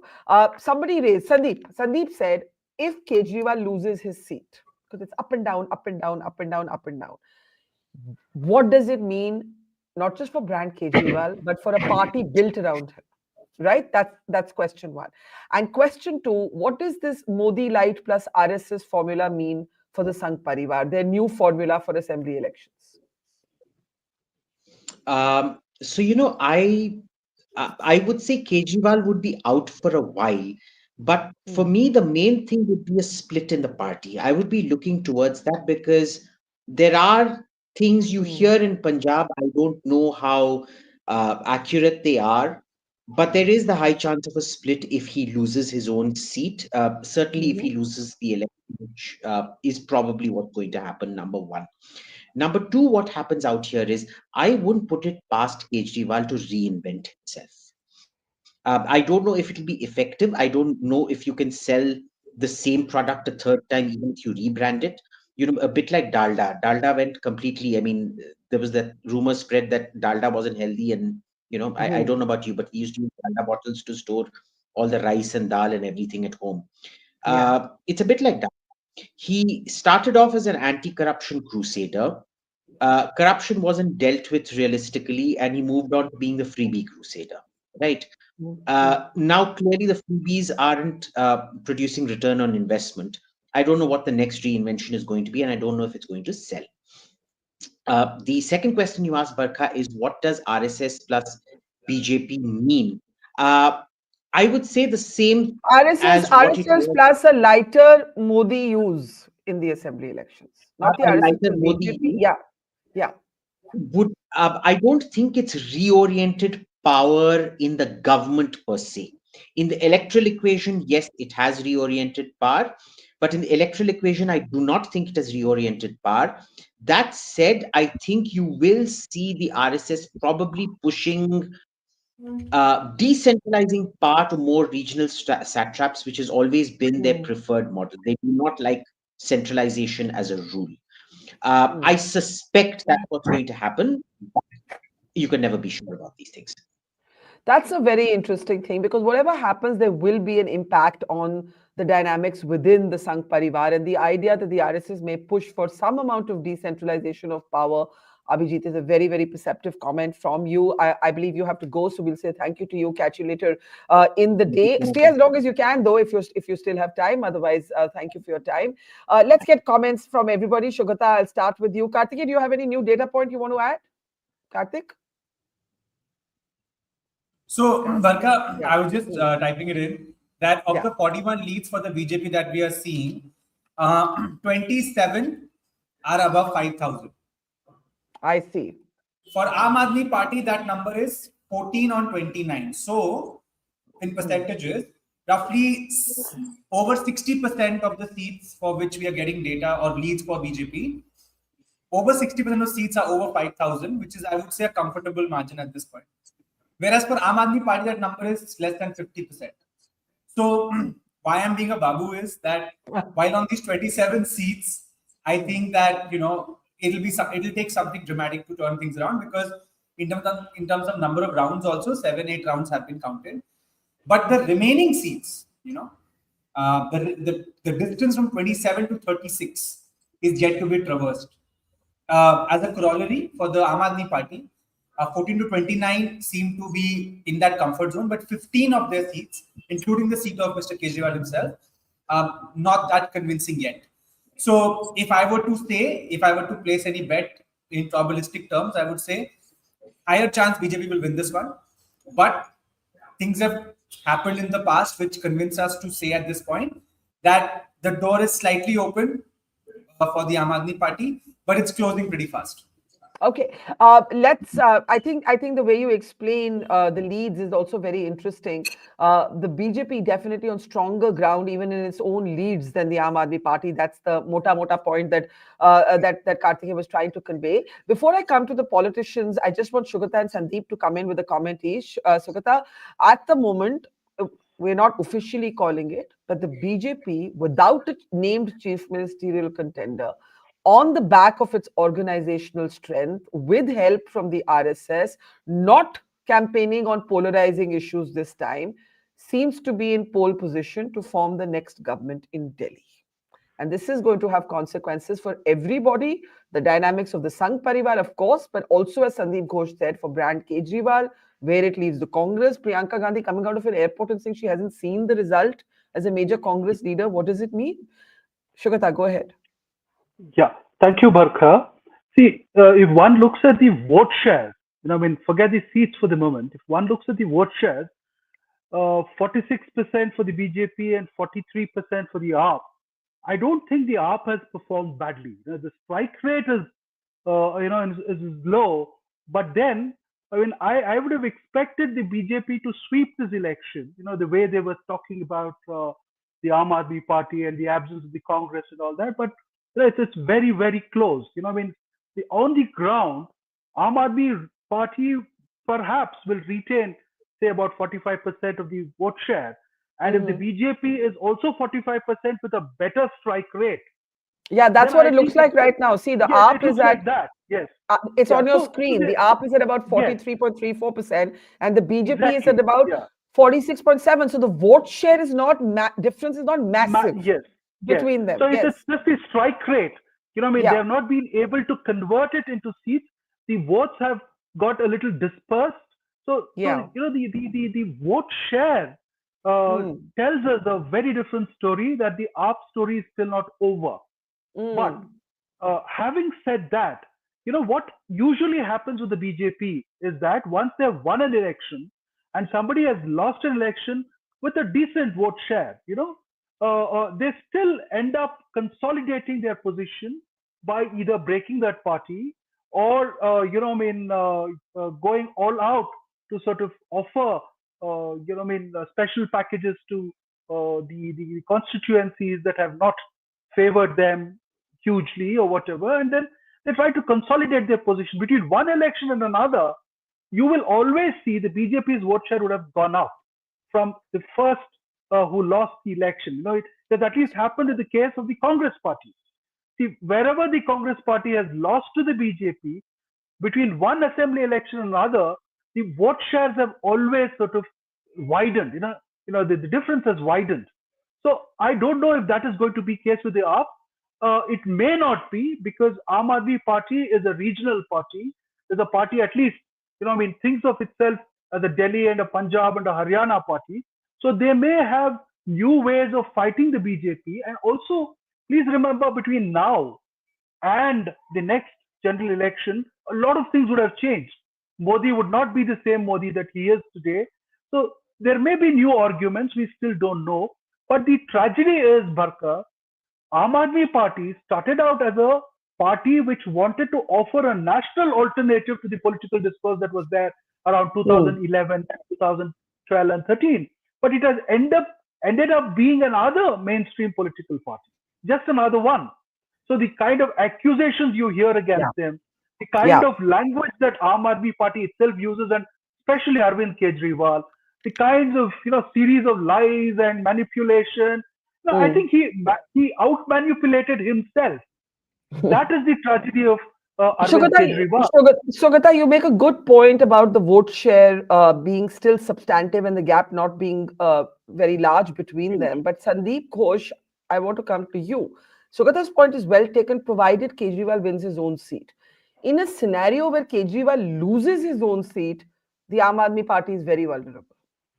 Despite the fact that the vote shares as they stack up, are not radically different between the BJP and the AAP. Sandeep? Sandeep, can we unmute him?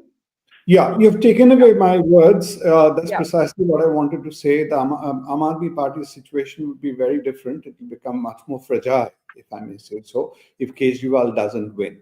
And he's that's trailing.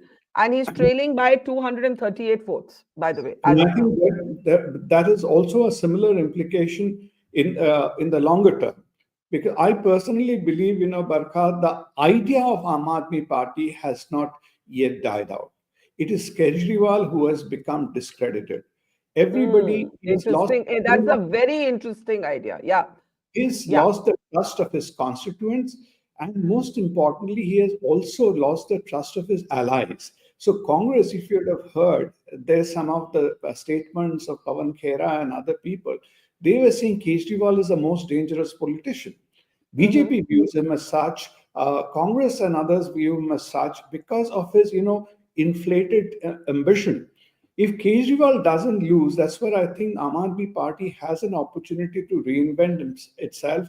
If it becomes, applies a reality check and tries to become a regional party rather than having this aspiration of becoming the next prime minister of the country, etc., and then I think it has a better chance of reinventing itself.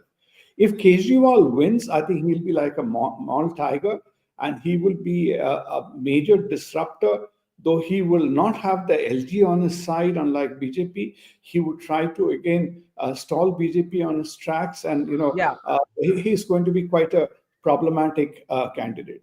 Now, this vote share percentages is very interesting because Kartikeya would know the composition. It's very interesting. Like I saw one analysis which shows AAP still retains a higher women's vote, which normally is the swing which changes. So, the composition of this voting percentage is very different. So, still, I don't think still the final outcome will change. But it becoming a fight to the wire is entirely possible. All right. I really have to go to Ashwini, Pooja, and Nimi now. Kartik, so make it short, brief. Yeah. Kartik, no, Barkha, I think that even if Aam Aadmi Party gets 43%, it's a solid party, but the perspective is not that today. The perspective is the slide is from 54 to 43%. So I think that despite having maintained a decent level, the slide is huge. It's 11 percentage points, roughly 10 percentage to 11 percentage points. 8 percentage points of which is going to the BJP and 2 percentage points to the Congress. So when we started this election, the gulf was always wide. I don't think a lot of us thought the BJP will ever be able to sweep the election because they had to cross a lot of this gap. They've been able to do it, it seems, which is why you see 48-27, because the starting point was really high for the Aam Aadmi Party. So again, the levels might look good for the Aam Aadmi Party, but the decline is really sharp. Right. I think that's an important point, Sugata, since you were making that point about it's the fall. Let me bring in Ashwini, Pooja, and Nimi now. Nimi, first to you. It looks at the moment as and that moment seems to be holding a fall from the 53% to about 43%, 10 points there from the last election. Now, certain amount can be attributed to anti-incumbency, but if Arvind Kejriwal loses his own seat, that will be a big knock for your party. Your response? So, Barkha, first of all, few corrections. AAP is not a regional party; it's a national party. Second, AAP is not splitting. It is not affecting Punjab's prospects. Third, Arvind Kejriwal is not going anywhere. He's going to remain the supremo of the party. And fourth thing is all the jive, sarcasm, jokes, and the cartoons. That is like trivializing AAP's strength and also the challenges that it has faced this time after having ruled Delhi for 3 times, when every other agency and every other force and all the power and might and goons and all the tricks up the sleeves of BJP, they have used to crush this party, to victimize this party, and to paint a very poor image of this party and stick the wrong narratives in the mind of the electorate. So we have fought well. Okay, but are you not disappointed? Aren't you nervous that Arvind Kejriwal, whom you call the supremo of your party, may lose, Nimi? Aren't you nervous? See, when you're out in the election, you may win or you may lose. So you have to accept both the probabilities. No, we are not nervous. No, this graphic is wrong. Can you please take it off? Yeah, sorry, go ahead. We had a mistake on the screen. I wanted to correct that. Yeah, party is strong. party is strong, and even while Arvind Kejriwal stayed in jail for a false allegation, the party still survived and thrived. And when he came back, he took from there. So party is not just one person. It is the blood and sweat of lakhs and lakhs of party workers, the ordinary karyakarta, people like me, people who have very high esteem of being Aam Aadmi Party's crusaders, because we believe in its policies, because it's a good governance, few unique government model, and incorruptible parties, despite whatever the opposition say. So AAP, Aam Aadmi Party, is here to stay, and AAP has changed the narrative. We will call it out every wrongdoing in politics. We will call it out every wrong game. At the moment, as Karthik informs me, Arvind Kejriwal is trailing by 238 votes, and Parvesh Verma, I'm reading out what Karthik has written, he'll say it for himself. Parvesh Verma in 2025 may become what Kejriwal was in 2013. But Ashwini Shahi first, and then Dr. Pooja Tripathi, and then we'll come back to everybody else. Ashwini ji, picture khatam nahi hai, लेकिन box office का trend साफ नजर आ रहा है. Let's put it like that. 42 leads for the BJP to Aam Aadmi Party's 28. And to put this in context, the BJP had 8 seats last time. So the jump we're talking about is from 8 to 42 as of now, without a CM candidate declared. Ashwini ji. जी बरखा जी, आज जो और है अभी trend को देख एक minute आपको याद दिलाना चाहती हूँ कि आपने एग्जिट पोल के दिन कहा था, और मैंने आज वो लाइन बोरो की. आपने कहा एग्जिट पोल तो एग्जिट पोल है, एग्जैक्ट पोल में हमारा और भी बेहतर परफॉर्मेंस रहेगा. तो लाइन अच्छी लगी तो याद दिला रही हूँ आपको. जी बरखा जी, आपको धन्यवाद और बधाई भी. जो ट्रेंड आ रहे हैं लगभग 11:30 हो रहा है. 1-1.5 घंटे के बाद जो है ये सारी चीजें लगभग क्लियर होनी शुरू हो जाएंगी. मगर इस ट्रेंड को देखकर ये लग रहा है कि दिल्ली की जनता ने एक अराजक, भ्रष्ट, झूठे व्यक्ति को दिल्ली से हटाने का फैसला ले लिया है, और वो सामने दिख रहा है, रुझानों में दिख रहा है. और उसके बावजूद देखिए, जो नई दिल्ली की सीट है उसमें भी आगे पीछे चल रहा है. भी 283 वोट आपने दिखाया. तो अरविंद केजरीवाल जी का पीछे होना, शीला दीक्षित जैसे व्यक्तित्व को उन्होंने हराया है. वो जादूगर बनकर उभरे थे, लेकिन आज उनका जादू लगभग समाप्त सा. आप लोगों ने अभी, कार्तिकेय जी ने कहा कि वो समाप्त नहीं हुआ है और अभी चलता रहेगा. संदीप जी ने अभी कहा कि आइडिया, संदीप जी, अराजकता का आइडिया हिंदुस्तान को पसंद नहीं आया और नहीं आएगा. ये आइडिया जो था दिल्ली की जनता को बेवकूफ बनाने का था. इस धरती का जो हिंदुस्तान जो है, हिंदुस्तान की धरती पर दिल्ली दिल है, वहां की जनता को साफ हवा नहीं दे पाए, साफ पानी नहीं दे पाए. बिजली की बात करते हैं, वहां भी कितने झोल हैं. अस्पताल बना नहीं पाए, स्कूल बना नहीं पाए. ये सब चीजें इस झूठ से उकता गई थी जनता. और बार बार एक चीज को कहते हुए कि कांग्रेस, अब देखिए आम आदमी पार्टी और कांग्रेस 2 पार्टियां यहां हैं. कांग्रेस तो समझ नहीं पाई कि आम आदमी पार्टी के साथ जाएं या विरोध में रहें. आज रिजल्ट देखिए क्या स्थिति है. उसको कोई नुकसान नहीं हुआ है. मैं ये देख रहा हूं कि कांग्रेस को कोई नुकसान होता हुआ मुझे नहीं दिख रहा है. 0 थे 0 हैं, आज उससे आगे नहीं. शुरू में तो शायद 1 सीट आगे कहीं आए हुए थे जी, मगर ये 42 सीट और 28 सीट ये बता रहा है कि हम 8-9% वोट शेयर में आगे बढ़े हैं और वो 8-9% नीचे आए हैं. इसका मतलब कि दिल्ली की मिडिल क्लास जनता को 12 लाख रुपए की वो चीज भा गई कि भाई चलो अच्छा है, मिडिल क्लास के लिए भारतीय जनता पार्टी सोचती है. मोदी जी की गारंटियों पर उनको भरोसा हुआ.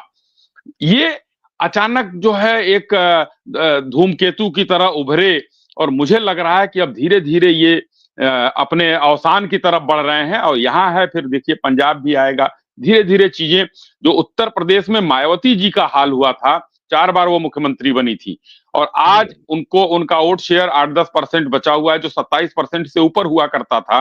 वही स्थिति आम आदमी पार्टी की इस समय दिल्ली में हो रही है. देखिए, मैं ये कहूंगा कि 8-9% गिरे हैं, लेकिन अगली बार जनता झाड़ू लगा देगी, पूरा साफ कर देगी. जनता ने उस झूठे आदमी को, जो अपने बच्चों की कसम खाकर दिल्ली की जनता के सामने आता है, और जो व्यक्ति विद्यालय की जगह मदिरालय खोलता है, तो ये दिल्ली की जनता को एक्सेप्ट नहीं था। फिलहाल इन रुझानों के लिए आपको और देश की जनता को, दिल्ली की खासकर जनता को धन्यवाद। मोदी जी को उनकी गारंटियों के लिए धन्यवाद। आने वाले 1-1.5 घंटे बाद, 1 घंटे अभी तो अब आधे घंटे आपके साथ ही हूं, लेकिन उसके बाद भी शाम तक ये नतीजे जो है, रुझान नतीजों में बदलेंगे, ये आशा ही नहीं विश्वास है जी। ओके, पूजा जी से पूछूंगी to respond to both the AAP and Ashwini ji की 1 सेकंड निमी कि 0 पे थी कांग्रेस, 0 पे ही रह गई. Yes, some vote share improvement going up from 4.3 to about 7%, which is on the screen, not as of now being able to convert it into any seats at all. Pooja, yet I think the Congress might be privately happy at the defeat of the Aam Aadmi Party because your vote base possibly was the same. And how do you see what we are seeing? The BJP, I'm not calling it, but the BJP is in position to form the government. I don't know when Karthik will give us permission to call it, but this is what we see right now. Barkha, I haven't called it yet. I've been on panel since 8 a.m. But BJP looks for a comfortable, crawling towards the comfortable win. And let me congratulate the whole Bharatiya Janata Party, their Delhi unit, for for actually going to form the government. Yeah. Can I take off my Congress spokesperson hat for a one minute and somebody who is young and who is keen into politics, who looks at politics from the close quarter? It's very easy to come back from a lost elections. It's elections and politics is all about losing and winning, but it's very difficult to come back from the lack of credibility, from the loss of credibility, and that's what has happened to Arvind Kejriwal today. The results show it. In spite of giving freebies, or in spite of announcing Pujari Samman and Mahila Samman, when what Delhi electorate saw through, what the people of Delhi saw through, that this government has been of somebody who has been of lies, deceits, talk about corruption, talk about liquor scam, talk about unfulfilled promises. And I think Arvind Kejriwal hasn't been in a position till now. And it would be interesting to see him how he handles being an opposition leader. I'm hearing you, and I sense a relief that Kejriwal is not going to be chief minister. As a Congress person, you sound more comfortable at the idea of a BJP government than of an Aam Aadmi Party government. Be honest, you took off your Congress hat. So I'm asking you, Sach batao, are you more comfortable with the idea of a BJP chief minister than Arvind Kejriwal? Pooja? Barkha, let's be honest, I'm not very happy, seeing somebody glass is half empty, our glass completely empty, and somebody glass is half full will make us happy. It's not the case. Congress needs to work very hard. Sheila ji delivered a glorious Delhi government in her 15 years tenure. We could not convert that. But what I see here, I'll repeat what Pawan Khera ji, our chairman, media department, said, that people like Arvind Kejriwal are a mockery to democracy. People like Arvind Kejriwal, they are the reason why people lose their faith in Andolan-led government, in somebody's, a government that comes out of streets, that comes out from the people, by the people, for the people. And that's what I'll accuse Arvind Kejriwal of. Yamuna, and there may be failed promises. But you didn't answer me. Are you happier at the thought of a BJP chief I would not minister? be happier. I would have happier if Congress had performed better. We would have got some seats. Okay, all right. Nimi 30-second response, and I want to go back to Shugata, and Karthik has the बरखा जी एक line बोलना चाहता था आपकी इजाजत जी बोले आपसे, और कार्तिकेय भाई से एक निवेदन है कि अयोध्या नरेश को भी दिखाएं, जो आज से जो है वो एशियाड के अप्पू बन गए हैं, उनके बारे में भी थोड़ा सा एक न्यूज चला दें तो ज्यादा अच्छा रहेगा. अच्छा, ओके कार्तिक प्लीज. सुबह से मिल्कीपुर को ट्रैक कर रहे हैं शाही जी, और मैंने पर्सनली 3 बार अपडेट किया है व्यूअर्स को. ये ऐसा बस हुआ कि आप अभी आए हैं, बट हम 3 बार अपडेट सुबह से कर चुके हैं. इट्स ट्रू अश्विनी जी, आप हमारी पुरानी फीड चेक करिए, लेकिन दोबारा भी अपडेट जरूर दिखाएंगे जिसमें BJP. Ji. I just want to step in with some information why we are not calling it yet. Okay, it's all good to say the trends are stable, percentages are good, but the micro details matter if we want to call the election. So, for example, let's take where the BJP is leading. I see a bunch of seats where the BJP is leading with margins which are in the thousands, but where counting is just 20% done. So let's look at the seat of Badli. BJP leading by 3,900 votes, but counting has only been done. 4 on 20 rounds are completed. Mundka, 4,000 votes is the lead for the BJP, but the number of rounds counted is 6 or 25. If we then go down to Mr. Biduri's own seat, although he's leading by 2,800 votes, less than half the counting has been done. So if we look at, it's a small state, just 70 seats. For the Aam Aadmi Party to go from 26 to 34, 35 will take a flip of 7 to 8 seats. And round 2 as well, right? Where the Aam Aadmi Party is leading, there are some seats where the counting has not been more than 25 to 30 or 40%. So till the time we don't get some solidity on that front, we will not call the election. We don't want to give you wrong information. Fair We enough. might give it Fair slow, enough. but we won't give you wrong information. And Ashwini ji के लिए मैंने मिल्कीपुर का latest data निकाला है. Please अगर हम banners पे भी डालें, BJP is leading in Milkipur by 28,679 votes. So that is the latest update from the seat of Milkipur. Sandeep, are you wanting to come in? Just go ahead, Sandeep. Sandeep, are you muted at your end? Because we can't hear you, please. I didn't have really much to say at this stage, Barkha, except that, the whole comment about, I think that was perceptive about our Congress friend being happier with BJP being on the seat, though I can understand she would have been happiest with Congress. But that, as somebody said on another channel, that's a magic scenario or magical thinking. But that apart, I think this is everybody. There will be, you see, I don't know what your friend who had said that after the 2015 election that Delhi is one big family, everybody is smiling at each other in Panchil Park. What kind of reaction would be there tomorrow? But I think there will be a sense of relief. Even if your pollution doesn't go away, I think there will be some degree of relief if the Aam Aadmi Party doesn't come back to power. Let me bring in, I'm having a little chuckle there. Let me bring in Nimi. You needed a response, and then Sugata and Karthike. Yes, Nimi. Nimi, are you muted? Difference. Now, yeah.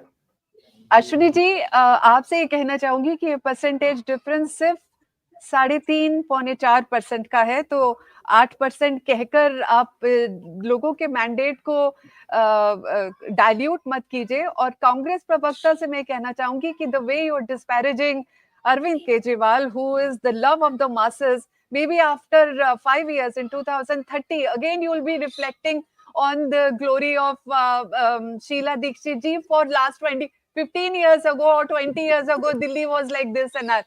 Don't just say by words, do something. Politics is about hard work. You got to slog every day in and out. Not by saying fancy words about mass leaders, you can make any inroads.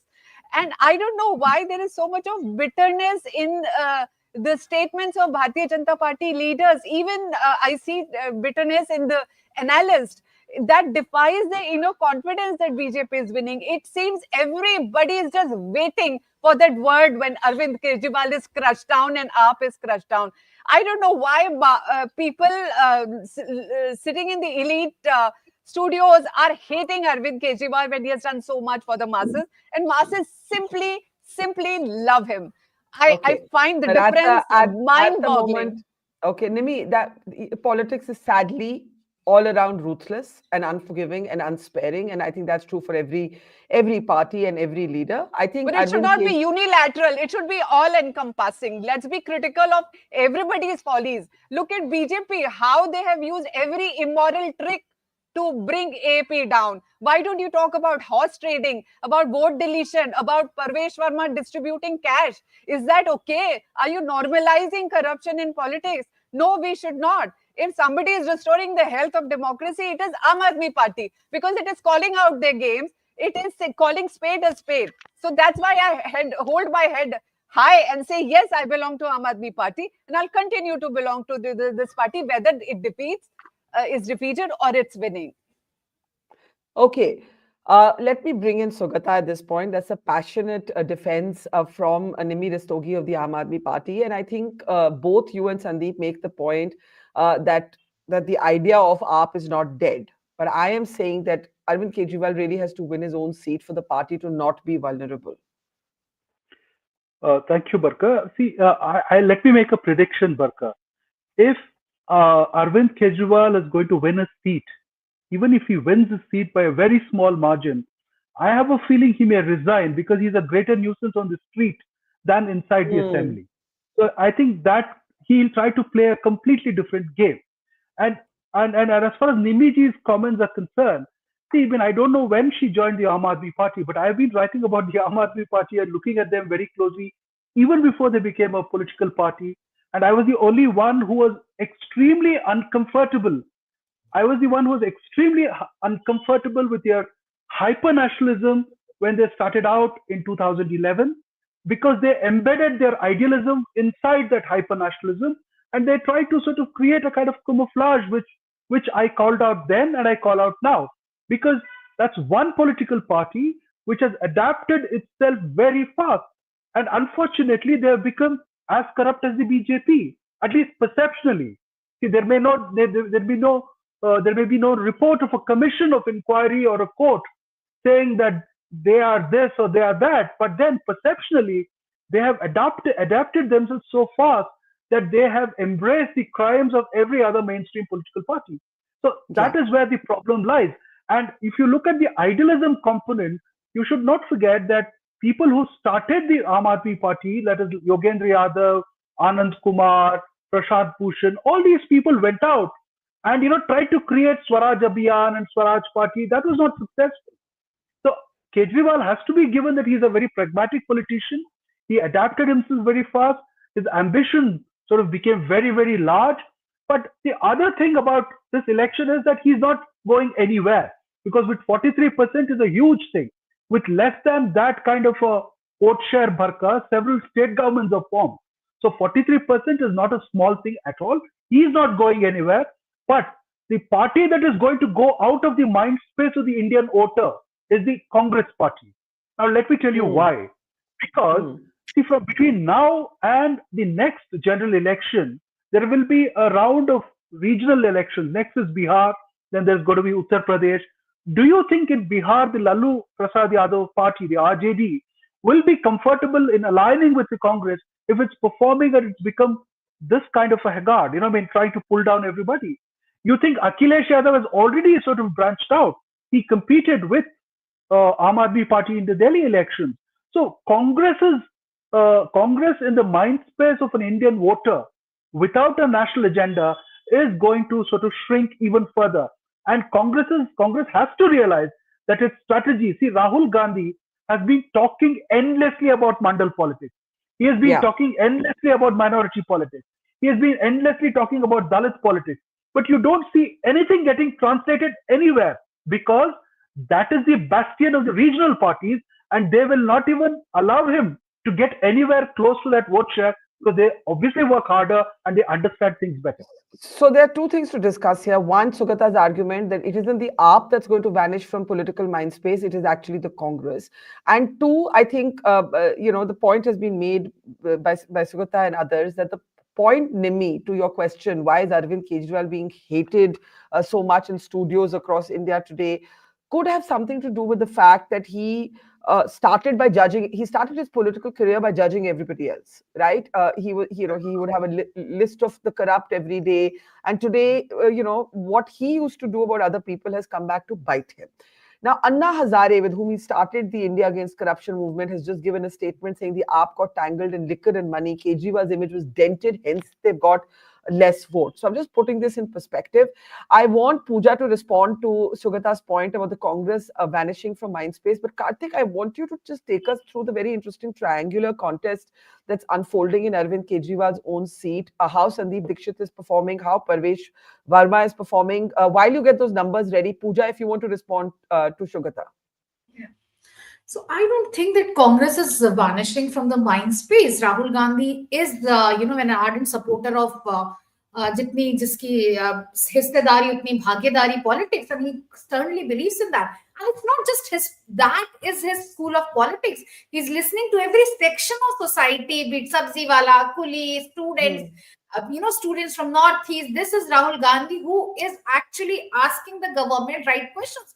from the Adani corruptions to anything, the mistreatment by the government, the mistreatment by US government to the illegal immigrants. So saying that Congress will vanish, I think it's too far-fetched a comment. We are in a very strong, formidable alliance with RJD in Bihar and the next elections in Bihar. And as Akhilesh Yadav may have supported Aam Aadmi Party in everybody's free to their democratic space. But in Lok Sabha 2 days back, he said कि हम कहीं नहीं जा रहे हैं, हम कांग्रेस के साथ खड़े हैं. So when it comes to Akhilesh Yadav, when it comes to Bihar regional politics, and this is where we stand. We are in a very, very strong alliance with the RJD, and we are very, hand to hand with Akhilesh Yadav. Okay, Sugata wants to respond, and then Karthik has some fresh data points for us. Sugata? No, Barkha, I just want to draw your attention to a tweet by Omar Abdullah. Yes, today we morning. showed that. We showed that in the morning, Yes, and Karthik yes. didn't So, agree with it. Can we have the tweet? Can we have the tweet up, please? Yeah. Correct. So that's the thing about the India alliance. Yeah. So you can't see friendships and alliances, Barkha, are not subject to political expediency. That is exactly what has happened with the India alliance. So India alliance, the regional parties do not have a national kind of imprint, so they align with the Congress. There's the tweet. There's the tweet. Yeah. Omar is memeing. Right. But please remember that Omar is also a part of the India alliance, and he is basically doing memes on the AAP and the Congress. Yeah. Yeah. So in the national elections, the regional parties make use of the Congress, and the Congress is not allowed to make use of the regional parties when it comes to assembly elections, because that's their only turf. So the logic just does not fit. The Congress should develop a pan-national agenda instead of borrowing a Mandal argument here, a Mandal argument there, a minority argument here, a welfarist argument there. I don't think the Congress has a larger kind of a plan. They're moving from one crisis to another. They have become reactionaries in the sense that they respond to crisis and nothing else. Yeah, I think Pooja will respond to that, but let's just get some fresh data points from Karthik first, looking at, in particular, Arvind Kejriwal's seat, and then zooming out. Yeah, so Barkha, so at this point, even at this point from New Delhi seat, Parvesh Sahib Singh Verma is leading with 430 votes. 8 on 13 rounds have been counted. Now, the gap is 430, and Sandeep Dixit has polled 2,800 votes. Yeah. That's an important piece of statistic to juxtapose against.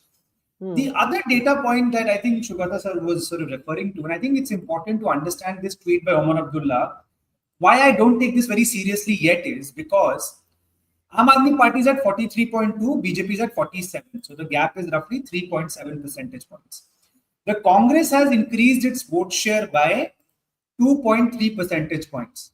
Okay, so even if that entire vote of the Congress were to go to the Aam Aadmi Party, hypothetically, even then the Aam Aadmi Party would have lagged behind. Maybe their seats would have gone up.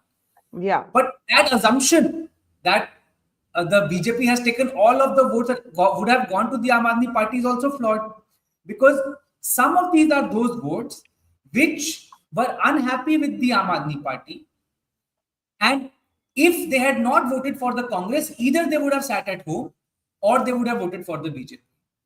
So I will still not buy this argument till the time it goes down to the wire where the difference is 1 percentage point. Karthik, what about Mustafabad, which is where the BJP has a big lead?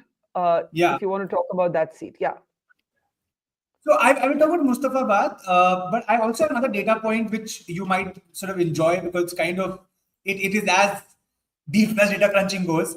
At this point, there are 6 seats where the Aam Aadmi Party is leading by less than 5,000, so slender, where counting is less than 50%. So I would still count those 6 seats as shaky. But the number of those seats for the BJP is 12. There are 12 such seats where the BJP is leading by less than 5,000 votes, where the number of rounds counted has been either less than or equal to 50%. So we are in that territory where some things might switch here and there. In terms of Mustafabad, BJP, this is a sure shot BJP seat now. And again, if you tell me that that's because the opposition vote has been split, I'm not buying it, because Mohan Singh Bish of the BJP is polling 63,000 votes. There are 3 Muslim candidates after that: Adil Ahmed Khan from Aam Aadmi Party, Mohammad Tahir Hussain from MIM, and Ali Mehdi from Congress.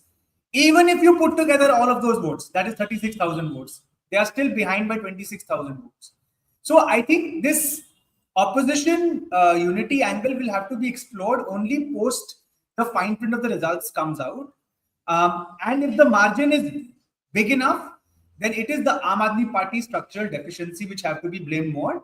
But if the margin is very slender, and you see that the Congress has pushed up its vote share by something that is close in that range, then yes, one can say that probably an alliance might have made sense. Ashwini ji, before Dr. Pooja responds, sorry, Sugata, you had a question or a comment? Care. I can't see. The vote share that Karthikeya is very positive about. There's an increase in the Congress vote share. See, usually what happens is, Barkha, 6 to 8% vote share pushes a contest where the number one party will have to look for an alliance partner. It has happened consistently. See, let me give you an example. 2013, when Yediyurappa took 6 to 8% vote share in Karnataka with his new political party, the BJP was reduced to 30%, and Congress was 33% and formed the government. So Yediyurappa was seen as causing the damage. Here, the 6% that the Congress is getting is a default thing. It is not a strategic thing. See, if they had done it strategically, if that 6 or 7% was a strategic damage in seats, then they would have been a player in the game. You know, I mean, they would have, Aam Aadmi Party would have needed the Congress to form a government. It's something like that. So this is a default game. This is not happening by design. So that's the point. Okay, but Karthik, before we get into this, I think Mustafabad has attracted the kind of attention it has because it's a Muslim-dominated seat where the BJP is set to win. And, there will be a lot of discussion on that. Yeah, but I mean, so one will have to then look at Mustafabad Assembly constituency, compare the results from 2020, and then see, because right now the lead is huge. I mean, I'm going back to the 2020 results, and that's when Haji Yunus of Aam Aadmi Party got 98,000, Jagdish Pradhan of the BJP. But am I right? Are we right in saying that it's a seat with 70% Muslim population? I will have to check the numbers for that, but I can't. But I mean, it's definitely a Muslim-dominated seat, it seems. So if 70% is the Muslim population of Mustafabad and the BJP wins it, see, typically sometimes the BJP's good performance in in seats with strong Muslim populations is explained by they ran a polarizing campaign and the Hindu vote consolidated. In Delhi, there has been no polarization in the campaign. It's been a very different kind of campaign. No. But there has been covert polarization. It's not been overt. But 70%, but if 70% Muslim population and that polarization theory doesn't work, it means a sizable number of Muslims have voted for BJP. I don't know what that number is, so I will not speculate. Second, at this point, Mustafabad has polled 10 on 20 rounds. Okay. 10 on 20 rounds. So 10 rounds are still remaining. Having said that, at this point, the BJP looks very comfortably ahead. But if I were to go by the numbers from last time, BJP got 78,000 votes even last time. And Aam Aadmi Party got 98,000. At this point, Aam Aadmi Party is just getting 24,000 right now. And none of the other candidates is getting anything beyond 4,000. So they're just another 10,000. Okay, I want to just... It's like we are still waiting for the second half of the voter base to come in, and that's when the final picture will fructify. I understand very briefly on Kejriwal's New Delhi seat. If Sandeep Dixit has polled 2,800 votes, is he now a factor that stands between Arvind Kejriwal's defeat and win? Again, Barkha, this is exactly what I'm saying. Because Sandeep Dixit was doing door-to-door campaign in the high-rises of New Delhi seat. Imagine who is their natural party for those people. And Sheila Dikshit ji has this connect not just with the lower classes of Delhi, but also the middle and the upper middle classes. So how does Sandeep Dixit get his vote? The symbol part of the vote comes from the lower income groups, which are the Aam Aadmi Party's voters. But Sandeep Dixit's own appeal, I think whatever appeal there is, maybe limited, maybe huge, will cut across those class lines. So I will not say that this 2,800 is damaging only AAP. Yes, I can say it might be damaging more AAP than the BJP, but it is not as simple as that. Okay, let's get political responses now. Pooja, to you first. Sugata's point about it isn't the AAP, but it's the Congress that is going to vanish from the political mind space. The Congress having lost or underperformed every assembly election since 2024 June. Go ahead. I think we definitely have lost, and we definitely are not in a good shape right now. But we will rise, and we are working hard for it. And as far as saying कि Congress would have gone into alliance or ये vote percentage would have gone to the Aam Aadmi Party candidate, I think that's too much, too easy a data interpretation to go with, because we are not an NGO, we are a political party, and that's why we are fighting in the same political sphere. Always expecting Congress to have a large heart and give and give and give into the alliance politics does not work that way. We were fighting Delhi elections, and we were fighting in elections against an incumbent government. Umar Abdullah ji has just tweeted, huge fan of his wit and humor. And would Umar Abdullah ji would have fought J&K elections with Mehbooba Mufti and Engineer Rashid? No. So that's why every political party is vying for its political space. You cannot accuse, to Congress, because it's the biggest alliance partner, to just let go of their vote percentage, whatever it made. We could not convert it into votes, but we gave a very respectable fight. And I think I'm proud of the fact that we were in the game, and we will definitely rise from. And saying that Congress has vanished from the mind space, as I said earlier, I think it's too far-fetched to come in. Congress will return back. Congress is taking up every national, pan-national, and every agenda that's that where BJP is flailing, where BJP is not promised to the nation, and we will see better days.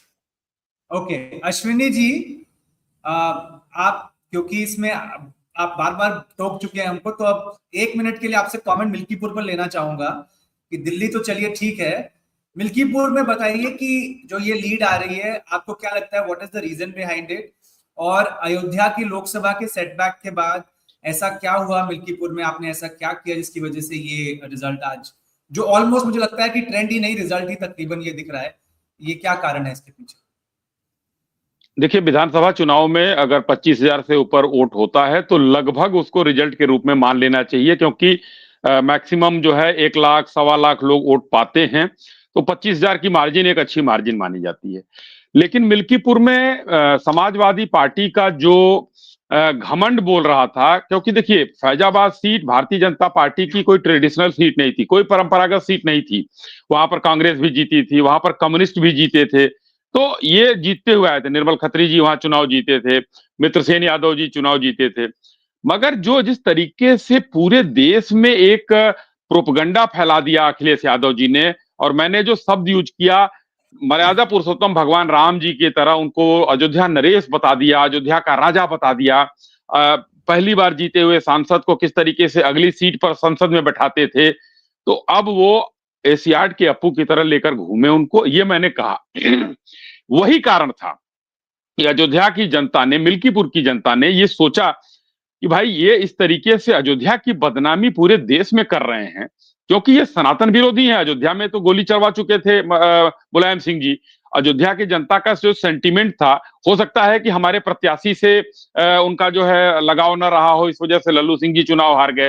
Bharatiya Janata party से कोई दुराव नहीं है, आज पता चल रहा है उस चीज का। तो उस भूल का जो प्रायश्चित एक तरह से कहिए, वहां की जनता ने सोचा, जिस तरीके से इन लोगों ने एक अभियान चलाकर अयोध्या को बदनाम करने की कोशिश की कि वहां से सामान न खरीदो, वहां से ये न करो, इन लोगों ने पूरा प्रोपगंडा फैला दिया था। अयोध्या मंदिर से ज्यादा बड़ा प्रोपगंडा फैलाने की कोशिश की थी इन लोगों ने।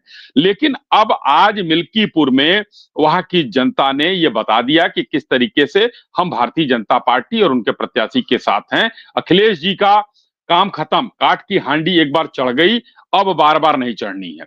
दूसरी बात मैं कह रहा हूं कि अभी मुस्तफाबाद का हम लोग जिक्र कर रहे थे, आप लोग जिक्र कर रहे थे, और वहां पर 38,000 से आगे है हमारा प्रत्याशी। मुस्तफाबाद में 70% मुसलमान वोट हैं। आप याद कीजिए, अभी पिछला उपचुनाव उत्तर प्रदेश में हुआ था, कुंदरकी सीट पर 65% मुसलमान हैं।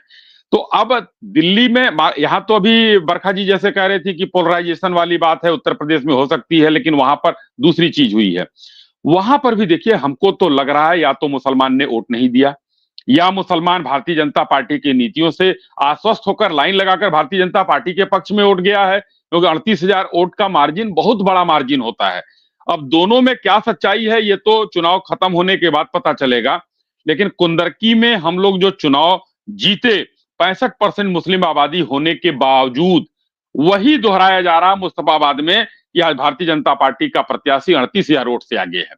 अश्विनी जी, मैं एक चीज संशोधन कर दूं। मुस्तफाबाद में मुस्लिम पॉपुलेशन जो रिपोर्ट है वो 40% है, वो 70% नहीं है, फिर भी एक बड़ा नंबर है, बट 40% है।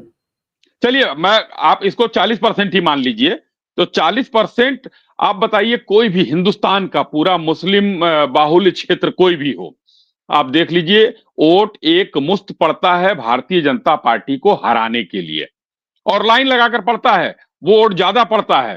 तभी ये लोग हल्ला करते हैं कि बुर्का उठाकर जो है जांच होती है, ये होता है, कुछ फाल्स वोट भी पड़ता है, जो भी हो।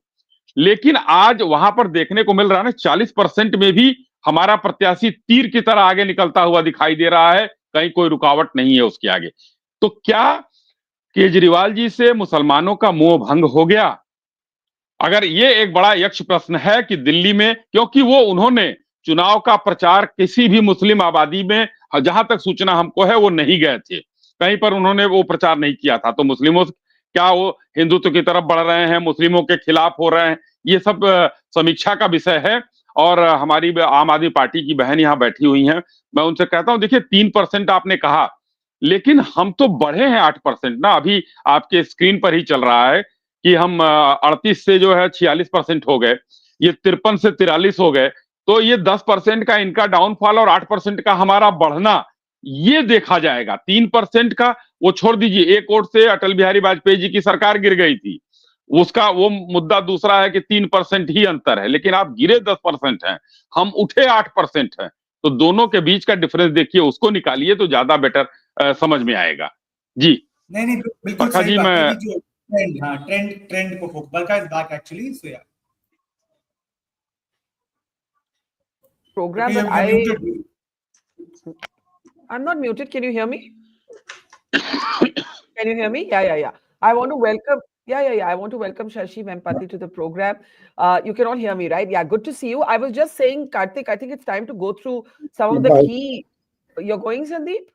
Are you leaving us? I thought you wanted me only until now. Thodi der raho. I'm also seeing Nilanjan with us. Nilanjan, welcome. I just want to say that Kejriwal is trailing by 1,000 votes at this point.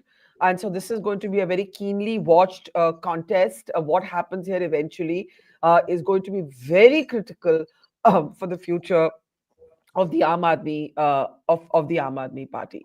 Now let's get comments on what we're seeing so far. Sugata, I know you have to go. Let's get a last word in from you. Sugata, go ahead.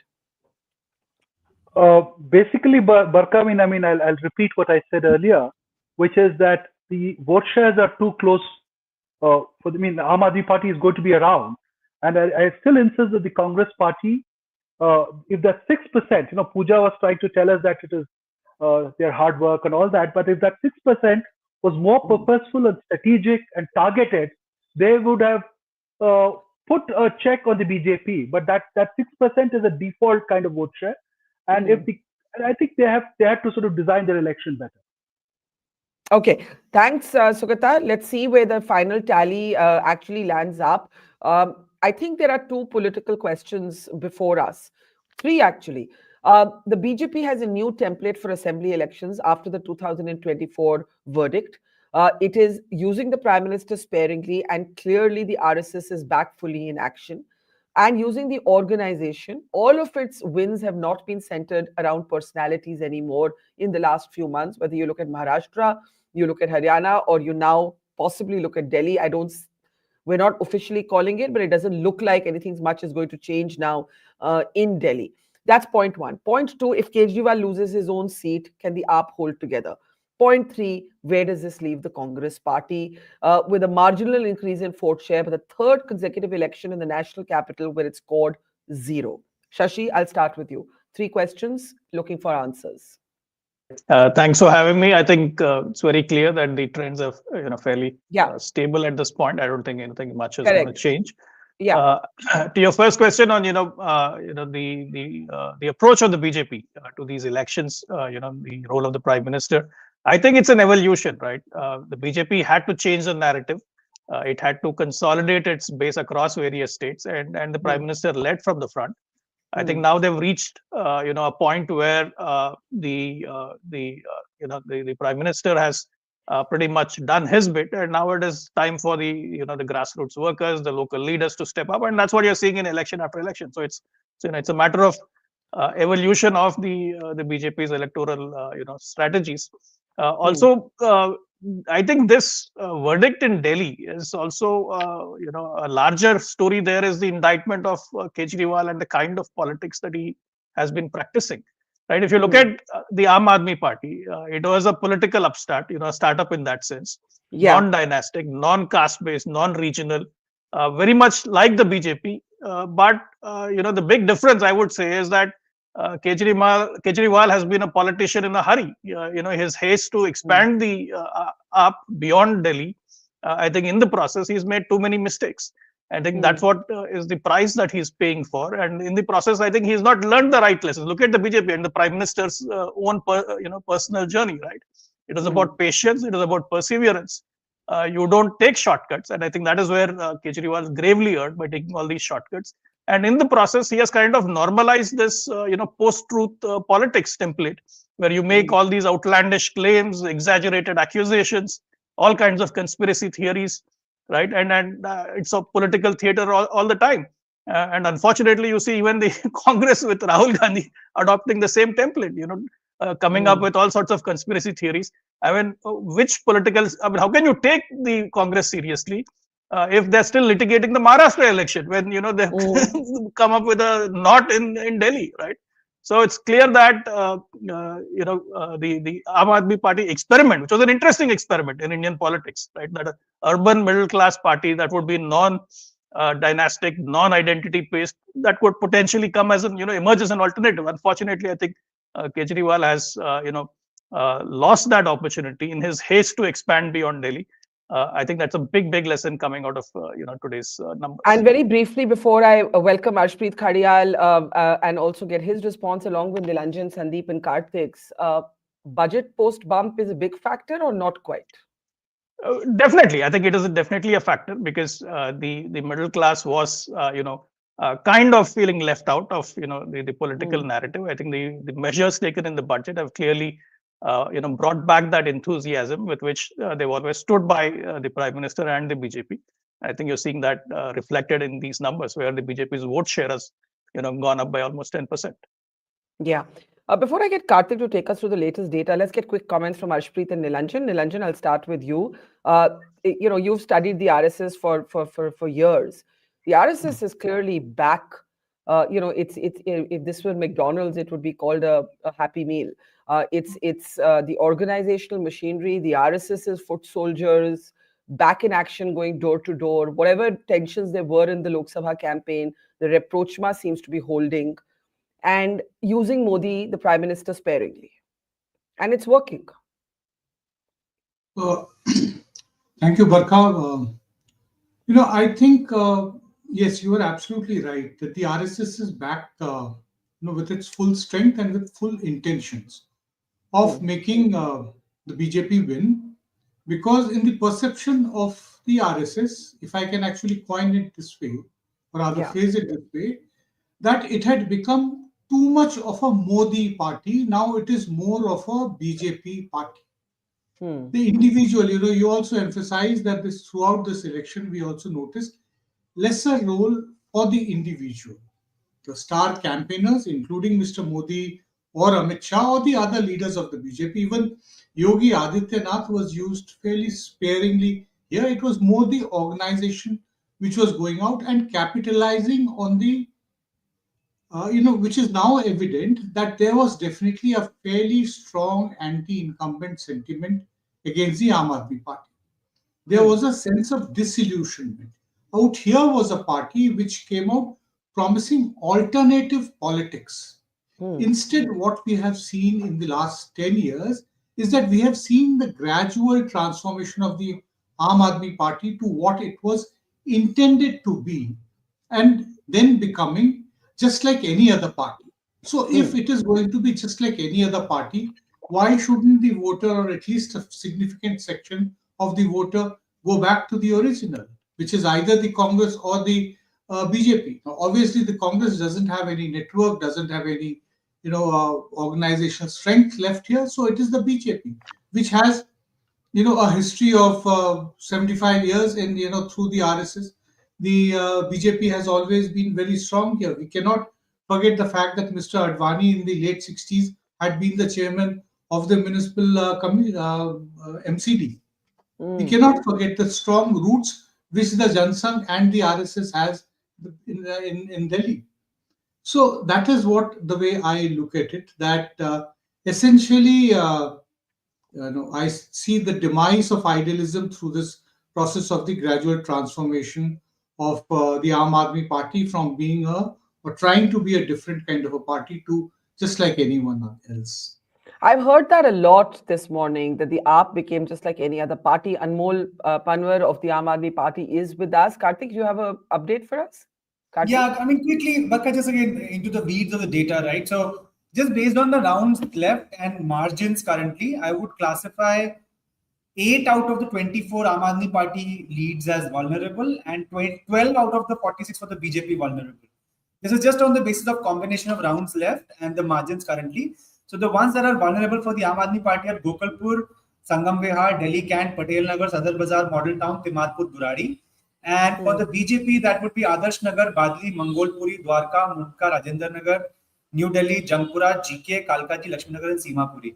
So these are the seats where the margins are less than 5,000 and the rounds left up still roughly 50%, let's say. So possibly some churn might happen. But I mean, of course, not all churn will happen on one side. So in an ideal scenario, this is random.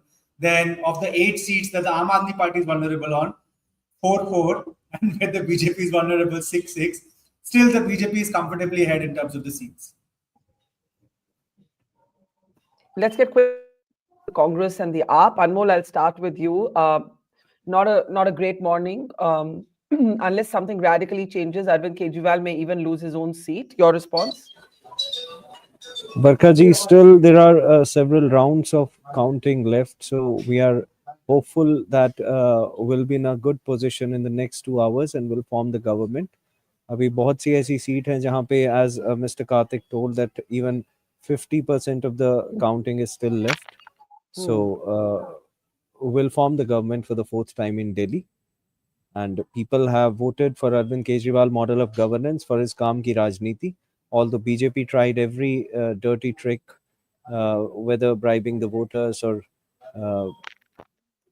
resorting to hooliganism and marking inks on the fingers. But still, we are hopeful. Can I ask you before I go to Arshpreet, if you do lose, you are hopeful, but if you do lose, would you blame the Congress? See, it is for the people of Delhi, whether they want to choose Kaam Ki Rajniti or they want to choose the BJP's Gundagardi. And we should not blame Congress or any other party. It is our responsibility to reach out to the electorate and let them know our vision, our future plan, which we think we have done to the best of our ability. So now I think we should leave it to the voters, let them decide. Well, Arshpreet, while Anmol has not blamed the Congress, a series of Aam Aadmi Party leaders through the day have basically been accusing the Congress of being a kind of accomplice to the BJP. Arshpreet, are you able to hear me? Yes, I am clearly, Barkha. Go ahead. Yeah. What do you make of these numbers? Yeah. See, number one, the biggest setback here is for the Aam Aadmi Party, because the Aam Aadmi Party had started their politics from Delhi. They were the incumbents before, and now they have been ousted. So one, the Aam Aadmi Party should stop calling themselves a national party and start calling themselves a regional party, because that is what they are. And very soon, they will not even be able to call themselves a regional party because they are heading towards the end. This has happened in Delhi. The only state that they're left with is Punjab. In Punjab, We all know what's been happening. The similar things that were promised in Delhi have also been promised in Punjab. 1,000 is still due to be given to women, and many other promises. Big hollow promises, never ever delivered, never touched upon. And then Mr. Kejriwal even admitted them. So number one, this is the end for the Aam Aadmi Party. There will be no comeback. And when you say it's the end, Punjab when you Aam say Aadmi it's Party the are very happy when about you this. say it's the end, what do you mean? When you say it's the end, what do you mean? When I say the end, it is the end. No comeback from here. And when I say it's the end of the Aam Aadmi Party's hollow promises, the Aam Aadmi Party's U-turns, they say we'll not take security, we'll not take bungalows, we'll not take cars. They built sheesh mahals of 53 crores. They said we'll not do corruption and then we'll show zero tolerance. That corruption, Delhi liquor scam happened, and their entire leadership, including the CM, the deputy CM, the minister, their MPs, all of them went behind bars. And then the orders came of the Honorable Supreme Court that he won't be able to go to the CM residence, he won't be able to go to the Secretariat, he won't be able to sign any file. And now, Barkha, he will not be able to do that ever. And Mr. Kejriwal admitted to the fact that he could not clean Yamuna despite his promise. He admitted to the fact he could not provide clean water to every household. He admitted to the fact that he could not make the roads of Delhi like the roads of Europe. Everybody in Delhi remembers and recalls the times of Sheila Dikshit ji when the roads were spectacular, when they were built, the over bridges, the pollution was in control, the garbage disposal was in control. And at the end of the day, the leaders of the Aam Aadmi Party's Punjab unit are very happy about this. They think, because they know how much interference the Delhi Aam Aadmi Party used to show, how many leaders, how many people from Delhi used to come reside in Punjab. But Mr. Khadial, can I ask you, are you quite delighted that the AAP has lost? Well, I am not delighted. The people of Delhi are delighted.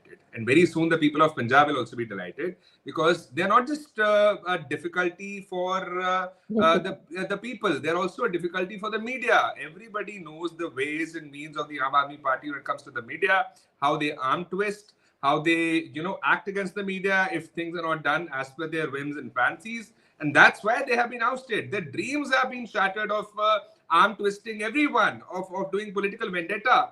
The things that happened in Delhi, for example, a car that was seized which had liquor, which had cash, which had Aam Aadmi Party's pamphlets. The Punjab CM's residence, Kapurthala House in Delhi, was raided by the Election Commission. Mr. Kejriwal making an outrageous claim. Yamuna is being poisoned by a sitting government.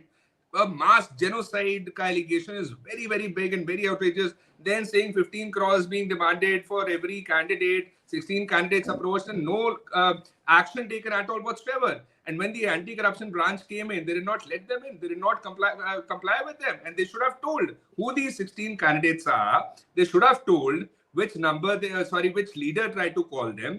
They should have ensured that a DDR be registered. And they should have ensured in Punjab, when they leveled similar allegations, that somebody should have been caught and somebody should have been pushed behind bars. But nobody was brought to justice. In Punjab, they made similar allegations. ये हुआ, हमारे MLAs को खरीदने की कोशिश हुई. And they keep on doing this because the Aam Aadmi Party is accustomed to playing the victim card, is accustomed to taking sympathy. काम तो है नहीं दिखाने को, they have no work to show. काम है नहीं दिखाने को. That's why they come up with these false things, false statements कि ये candidate को approach कर दिया. Approach वहाँ होती है जहाँ पे people are ready to be approached. Number one. And number two, their senior most leaders are trailing. Mr. Kejriwal, Atishi ji, Saurabh ji, and all of that. I really want to know what Bhagwant Mann ji is feeling right now. Is he happy? Is he sad? Is he extremely happy? Because we all know how now that Mr. Kejriwal can't stay free, he'll most probably be eyeing towards Punjab's chief minister's chair, and might as well want to replace Mr. Mann. We don't. That's quite a theory. That's quite a theory. It is, and everybody knows how hungry Mr. Kejriwal is for power, for CM's chair. When the order, he was behind bars, he did not let go of the CM's chair. He wanted to control everything from behind bars. He wanted to take the meetings there. He wanted to dictate everything from behind bars. And when the order came of the Supreme Court that he won't be able to go to the CM office, then he gave in. So now Mr. Mann's chair is in danger. Mr. Mann must be happy that Mr. Kejriwal is losing, but maybe unhappy that he would be eyeing his own chair now. So it'll be very interesting political affairs coming in the future. Looking forward to that. My God, that's quite a theory, and we hadn't thought about that. That Arvind Kejriwal will now want to be Punjab Chief Minister. He's not going to be able to sit without power, and will he make encroachments on Bhagwant Man's post? I will get Anmol to respond, and Shashi and everybody else also. But Karthik is raising his hand to say that he has a fresh data point. Karthik, do go. No data point, Barkha. But just to chime in on this, you've been kind of asking almost facetiously since morning to the Congress people, are you happy with this result? I mean, how delighted is Mr. Khadia? Yeah. So I think there's a finer point there. I said people are delighted. ठीक है एक ही बात है. There are two levels at which the Congress will be responding today. I think the state leaderships of Delhi and Punjab won't be very unhappy. But at the national level, I think you will find a different mood. Because national level priorities are not coinciding with state level priorities in these two states. I think that's a distinction to be made. So you get a national spokesperson versus you get somebody from the state team, you might find some different responses. I think that's fair. I think one of the Congress leaders spoke to the two views within the Congress, and also what the strategy should be. But listen, guys, this is a very interesting thought. And I want Anmol to quickly respond to it. If Arvind Kejriwal loses his seat or AAP loses Delhi, will Mr. Kejriwal eye Punjab? Will he want to displace Bhagwant Mann as Chief Minister, as the Congress spokesperson alleges? Anmol ji. Barkha ji, first of all, it's not going to happen that Arvind Kejriwal ji will lose New Delhi. We are very confident that he'll win. And secondly, the Bharatiya Janata Party and Congress, we saw that how they have worked in collusion in Delhi. They are, in fact, two sides of the same coin. And with the help of these agencies at their disposal, this battle which Arvind Kejriwal ji is fighting is not easy. The whole government machinery, whether it's ED, CBI, Delhi Police, and Election Commission, along with the BJP and Congress on one side, and Arvind Kejriwal ji was fighting for the rights of people of Delhi, for their basic necessities. He's on the other side. तो बड़ा मुश्किल संघर्ष है, system से लड़ रहे हैं अरविंद केजरीवाल जी, और न डरे थे, न डरेंगे, न झुके थे, न झुकेंगे. और we are not here for any vote bank politics or for power. We are here to serve the people of our country. Okay, let's now open this up. Sorry, Shashi, I'll start with you. What are the consequences of this election, which seems headed the BJP's way, though, with all of Karthik's health warnings that more counting of rounds has to take place, but in pole position because the gap has only widened, not closed? What would you say? What are the consequences for national politics, for brand Kejriwal, for what may happen in Punjab, for the state of the Congress party? By the way, the latest is that Parvesh Verma is leading by 170 votes. And yeah, Kejriwal is trailing by 1170 votes is the lead, to be precise. I'm so sorry. I read that wrong. That's my mistake. Four rounds of counting are left. So 9 rounds have been done out of 13. 4 rounds are left. At this point, Parvesh Verma has secured 19,267 votes. Kejriwal is at 18,097 votes. And Sandeep Dixit is 3,113 votes. Very interesting. So is Sandeep, if this was not a triangular contest, what would have happened? Karthik? But I have given you the answer that I don't think Sandeep Dixit I have to keep asking. No, I have to keep asking as the numbers keep changing. I've always said on shows before the election, the Congress will get 2 kinds of votes, symbol-based and candidate-based. Symbol-based votes will dent the Aam Aadmi Party more, but the candidate-based votes can cut either way. So some part of Sandeep Dixit's vote would have also been the vote that might have either been secured by the BJP or the disenchanted vote from the Aam Aadmi Party, which would have either not been cast or would have been cast towards the BJP. At least some part of it has to be that. But yes, a larger share might well be that of the Aam Aadmi parties. All right. So this is the latest. Arvind Kejriwal is now trailing by actually 1,100 votes. Parvesh Verma of the BJP is leading by 1,170 votes. Shashi, the question still holds. There are consequences for the AAP, for the Congress, and even for how the BJP styles its campaigns, given how the last few assembly elections have gone successfully for them with a new blueprint. In the Congress, I think the implications for the Congress are very clear. It has become a joke. It has become a non-serious party. It is litigating past elections. It has no roadmap or a plan for how it intends to revive itself. I think, and it's so, the few remaining allies are going to desert it. I think we've already seen that with AAP not wanting an alliance in Haryana, the same thing in Delhi. You've already seen Umar Abdullah has been making consistent remarks on the state of affairs within the India alliance.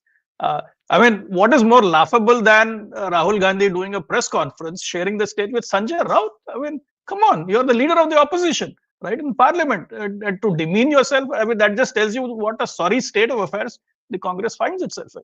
And that to litigating an election which is already several months past.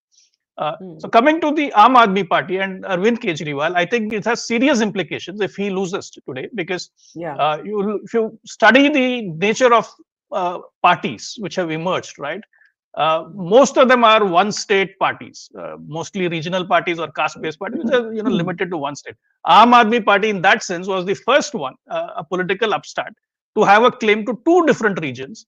And I think all of that rested on the so-called national appeal and the moral authority that Kejriwal has been able to exert.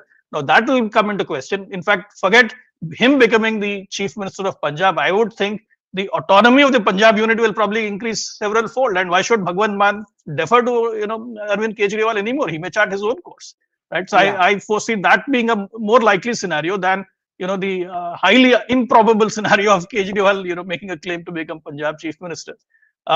Also, that has implications for the kind of alternatives that are likely to emerge for the BJP at this point in time. You don't, that way AAP had this, appeal of, being a potential urban middle class party, and I think that space is now open for new claimants to build build up a new movement. I think that's an excellent point, that AAP rose or was born from an essentially middle class backed anti-corruption movement, and today the AAP has clearly lost the middle class, at least anecdotally it seems that, and the data will probably bear me out. Karthik, you want to tell us about the Diggaj, or what you were saying in the morning, ki Aam Aadmi Party ke khas neta and their misfortunes this today, almost all of them are trailing currently, Sisodia, Atishi and Arvind Kejriwal. Do comment, and then I want to come to Sandeep and Nilanjan. Yeah.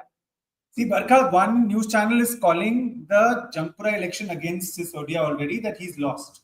But I'll tell you what the election commission data is saying, and that channel may not be far from reality, but because we're tracking the election commission data, we'll just do that. Yeah. After 8 rounds of counting out of 10, Manish Sisodia is trailing by 636 votes from Jampura. Here, the Congress candidate is a relatively popular candidate, Farhad Suri. And he's polled north of 6,500 votes. This is one seat where probably you might say that had the candidate not been that strong from the Congress's side, Sisodia might have won. So, but at this point, 636, this could go either way, 2 rounds left. But as I said, one channel is calling it against him. From the Kalkaji seat, Ramesh Biduri is leading against Atishi, the current chief minister of Delhi, by a lead of 1,911 votes. And here Alka Lamba has polled 2,758 votes.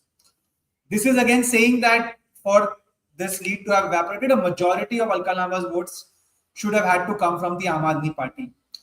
I'm not very comfortable making any conclusion on this seat, but the Jampura seat looks like one of those seats where the Congress seems to have dented the Aam Aadmi Party. This is interesting. So that is one seat where definitely the Congress's decision to go it alone is hurting the Aam Aadmi Party. But let's not just go it alone, Barkha, giving a relatively strong candidate because he's locally well known. They haven't put up a cosmetic token candidate, and it's had an impact. Sandeep and Nilanjan. Sandeep, big picture. You said a little while earlier the idea of the AAP isn't over, right? What happens to the idea of the AAP now in a scenario where Arvind Kejriwal and Sisodia, let's imagine for a moment that Atishi, Manish and Arvind Kejriwal lose. I'm not saying it will happen, but look at the numbers. Atishi is trailing by a little over 1,900 votes. Manish Sisodia is trailing by 700 or a little under 700 votes. Arvind Kejriwal is trailing by more than 1,000 votes. This is the current situation. Now imagine if we see a scenario where all three of these high-profile leaders of the AAP lose? What is the idea of the AAP then? Let me clarify this banner. This breaking news is being sourced from a different source, which is called the election against Sisodia. Just to Yeah, you clarify, just said, and we are following the EC right now, so we should take it Exactly. off and not call it. Please take it off, guys. Yeah, thanks. Take I it think off. there is a difference between Sisodia losing and Atishi losing. I'll come back to it in a moment. But I think Arvind Kejriwal losing will lead to a meltdown of the AAP in a very, very big way. And it'll manifest, as Shashi was saying, even its implications in Punjab has to be seen. First of all, if Arvind Kejriwal loses and AAP loses, you will see a bit of what you're seeing in Maharashtra of the Shiv Sena UBT to Shiv Sena Shinde kind of drift or a float happening, definitely. I was very, very, shall I say, I wouldn't say amused to hear Ashdeep lashing out against AAP and Arvind Kejriwal. Just see the amount of negativity this man evokes, not just from his political opponents, but his former allies. I was seeing another picture where Kumar Vishwas was dancing. You think of Swati Maliwal, you think of the kind of comments that Prashant Bhushan and everybody makes about his former allies makes about him. This man has really managed to alienate a whole lot of people. And that's where I come between Manish Sisodia and Atishi. I personally think Atishi is really nobody other that had it not been for Arvind Kejriwal. Manish Sisodia might say that, you have done me in. I was doing a good job. I was running it. You just abandoned me. You threw me under the bus, sent me to jail, all the rest, and I still have something in me. So people like Manish Sisodia and others may try to, in some form, reinvent up if Arvind Kejriwal is eliminated.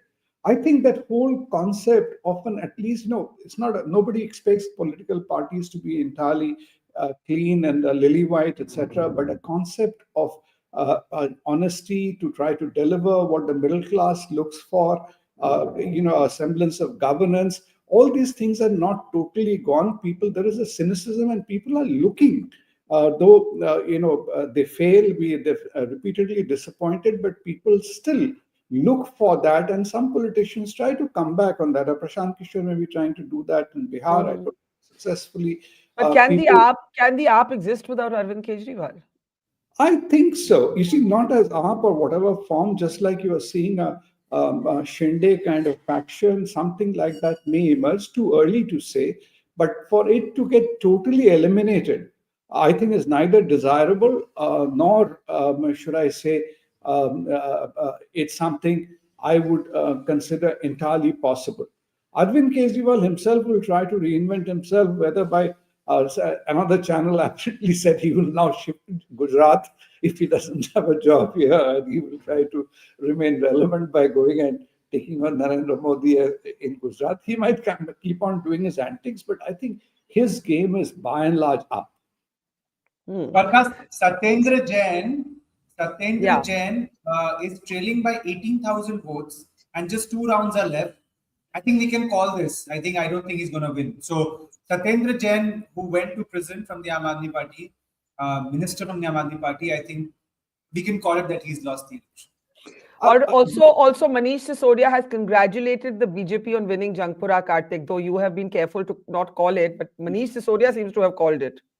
Yeah, so that's what I'm saying, that because these guys have more intelligence at the booth level than we have sitting wherever we are, but we have to just go by the data that we have.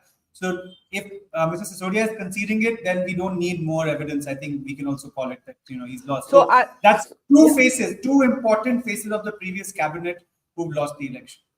Yeah. But I had only one more point. While I agree with everything Shashi has said, I had said that before also about Congress's relevance, the lack of it. But I think Congress had done a right move of not aligning with Arvind Kejriwal. I think, then its organization, for whatever it's worth, would have been totally wiped out of Delhi. Now, even with, they should have got a higher, slightly higher percentage of votes. But now, if they want, they have a chance of, to some extent reviving in Delhi, and you need another party in Delhi. If had they gone into an alliance and that seat trade-offs, etc., Congress, whatever semblance of presence they have in Delhi would have gone. To that extent, I think whosoever decided to fight and stay separate wasn't a bad idea. Though it sounded when Dr. Pooja said we are not an NGO, it was music to my ears. A lot of people think that they have become an NGO and speak to. But yeah. I didn't hear that. Whose bite would you like me to play? No. I said when Pooja said that we are not an NGO. No, I heard you, Sandeep. My producer tried to say something to me, but I'm not able to hear them at all. Go ahead. But Arshpreet, Sandeep was making the point that he was vastly amused at how you were lashing out at Kejriwal. So more questions on that coming up. But first, Nilanjan and Shashi.